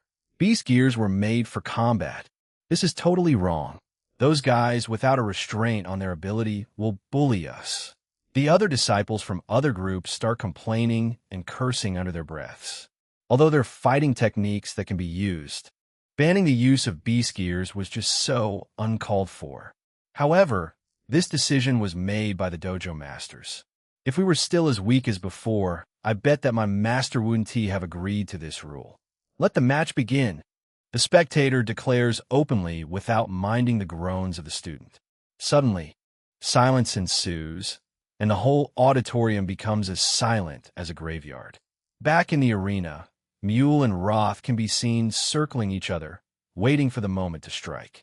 "Just surrender. I don't want to bully you today," Mule says with a grin on his face. Currently, he is in his humanoid form. He looks very human apart from the long green horns on his head, slightly elongated ears, and his overly large-scaled tail. "Well, it's the other way around. I'll advise you to surrender, or else I'll squash you like a bug." Roth replies without any sign of fear on his face. He is brimming with full confidence, which surprised Mule a little. "Don't blame me then," Mule bellows, and in the next moment, his body begins to transform. After his transformation is complete, Mule is now a full-blown, young green dragon, who is about 4 meters tall with 2 heads that he can control simultaneously, and 2 large wings sprouting from his back. Roar! Hearing this deafening roar, Roth remains unfazed as he starts to run forward, while opening his palms and throwing a large arc of red aura at Mule. Bloodstrike! Seeing the red aura flying towards him, Mule has a confused expression on his face, because he has never seen Roth use this type of power in the past. Mule, however, doesn't evade the aura. Instead, he raises his right clawed hand to take the attack head-on. Whoosh! R-dash! What the heck did you use? Fucker! The shit cut through my scale. Mule cries out loudly as he takes the full brunt of the attack head-on. The red aura can be seen burning through Mule's scales, and green blood can also be seen pouring out of his hand. Although Mule's scales aren't strong yet, since dragon scales get stronger the more they age. Mule, however, didn't expect a puny red line to injure him. Learning the hard way, Mule heals himself and raises his head only to see that Roth has already gotten his front. Roth, after gathering a lot of energy in his legs, leaps into the air, going higher than the height of the dragon. Seeing this scene reminded me of the picture I saw earlier. making me wonder if the drawing was some sort of fighting technique.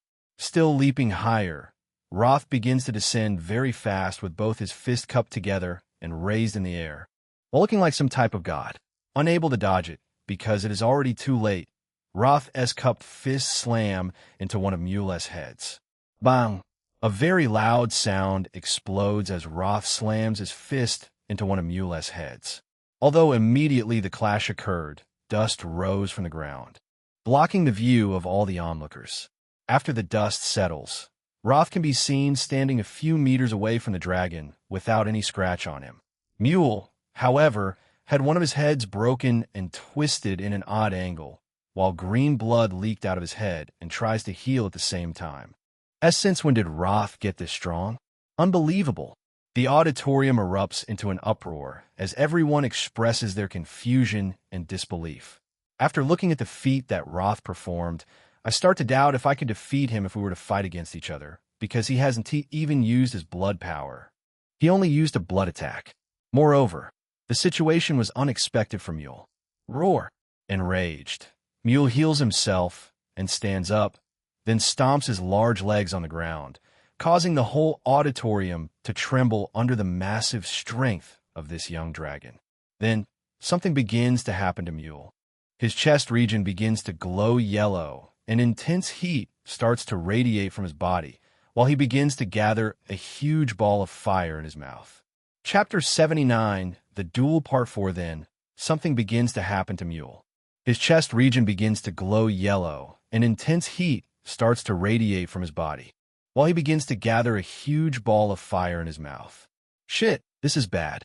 If Roth takes that attack head-on, it will be very lethal. Of course, vampires don't like heat, and right now, the amount of fire that Mule is gathering in his mouth is enough to roast a vampire alive. However, looking at Roth, he doesn't seem scared to me. In fact, he is brimming with confidence. The audience's eyes are all glued to the arena, and everyone is anticipating what is about to happen next. Meanwhile, the dojo masters are ready too, but in the moment things go wrong. Poof! Suddenly, a breath of fire explodes from Mule's mouth, flowing intensely towards Roth, who is still fixed in his position. Roth, seeing the fire coming towards him, creates several red portals at many angles around him, completely swallowing Mule's fire breath. Completely stunned, Mule looks at Roth in horror and breathes out another round of fire, before launching several fireballs at him with his second head. However, Roth completely swallows up all the fire by skillfully controlling the red portals. Mule doesn't stop there. Seeing that his attack is futile, he does a very fast 180 turn, swinging his tail widely at Roth. Roth, not expecting Mule to take this route, is completely stunned and unable to evade the overly large tail that is being swung at him. Bam! The large tail slams into Roth, sending him flying off the arena. His back hits the transparent barrier and causes the whole auditorium to tremble. Meanwhile, something starts to happen to all the red portals that Roth summoned. Several types of monstrous creatures and birds with bladed wings start to come out of the portal, heading straight towards Mule. Is that his blood power? He can summon familiars, Imuta and Alva, while staring at the familiars which have red auras enveloping them. Roth, who is whacked off the arena, can be seen coughing out black blood. I know that if he doesn't get up quickly, he is eventually going to run out of aura. Just like how MC sells power abilities. Aura's power of Vampire's blood powers and blood attacks.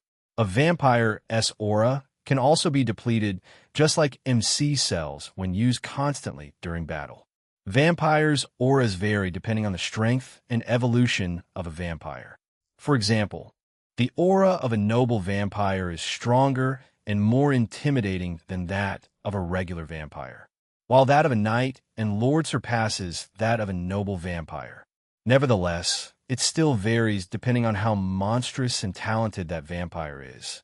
For example, my aura is similar to that of a vampire lord, but I can't control it for some reason, because I am an anomaly that broke most theories of vampires.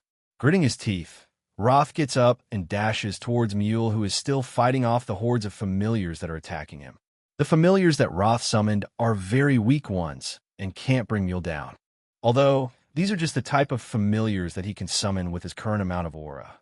Mule's body right now is currently full of bruises and scratches from the horde of familiars that are attacking him. Fuck you, Roth. You bastard, you deceived me. Mule curses loudly as he swings his large tail wildly, killing all the familiars in one swipe. Just one hit. I need just one hit.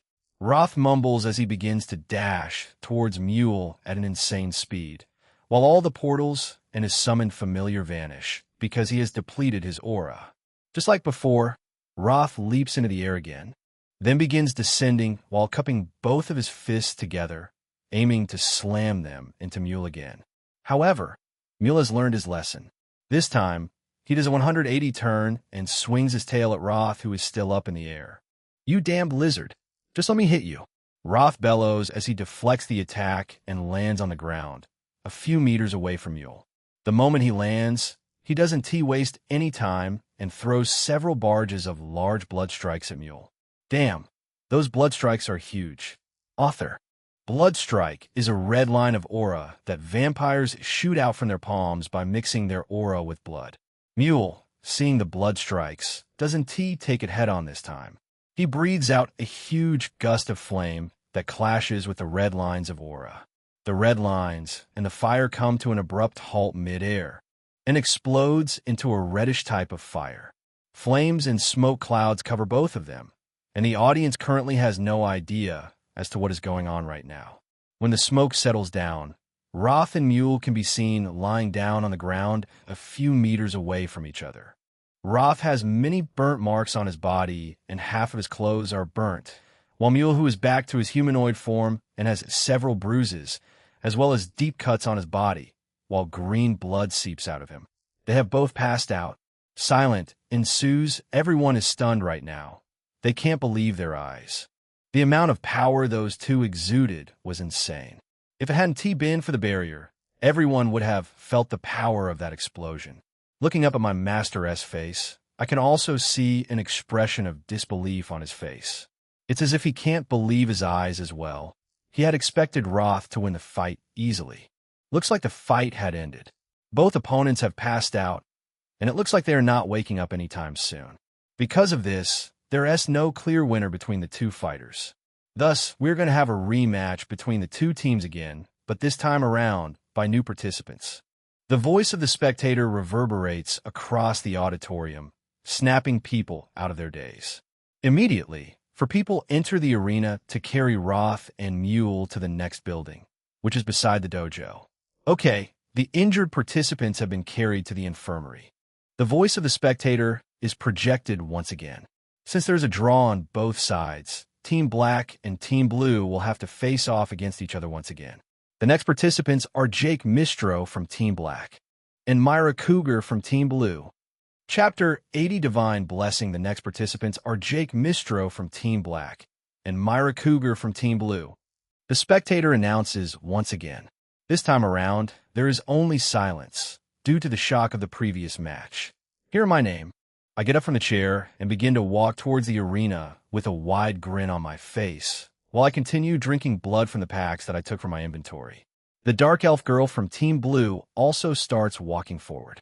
When we get to the entrance of the arena, and after climbing up the stairs, the translucent barrier opens up, allowing us to enter.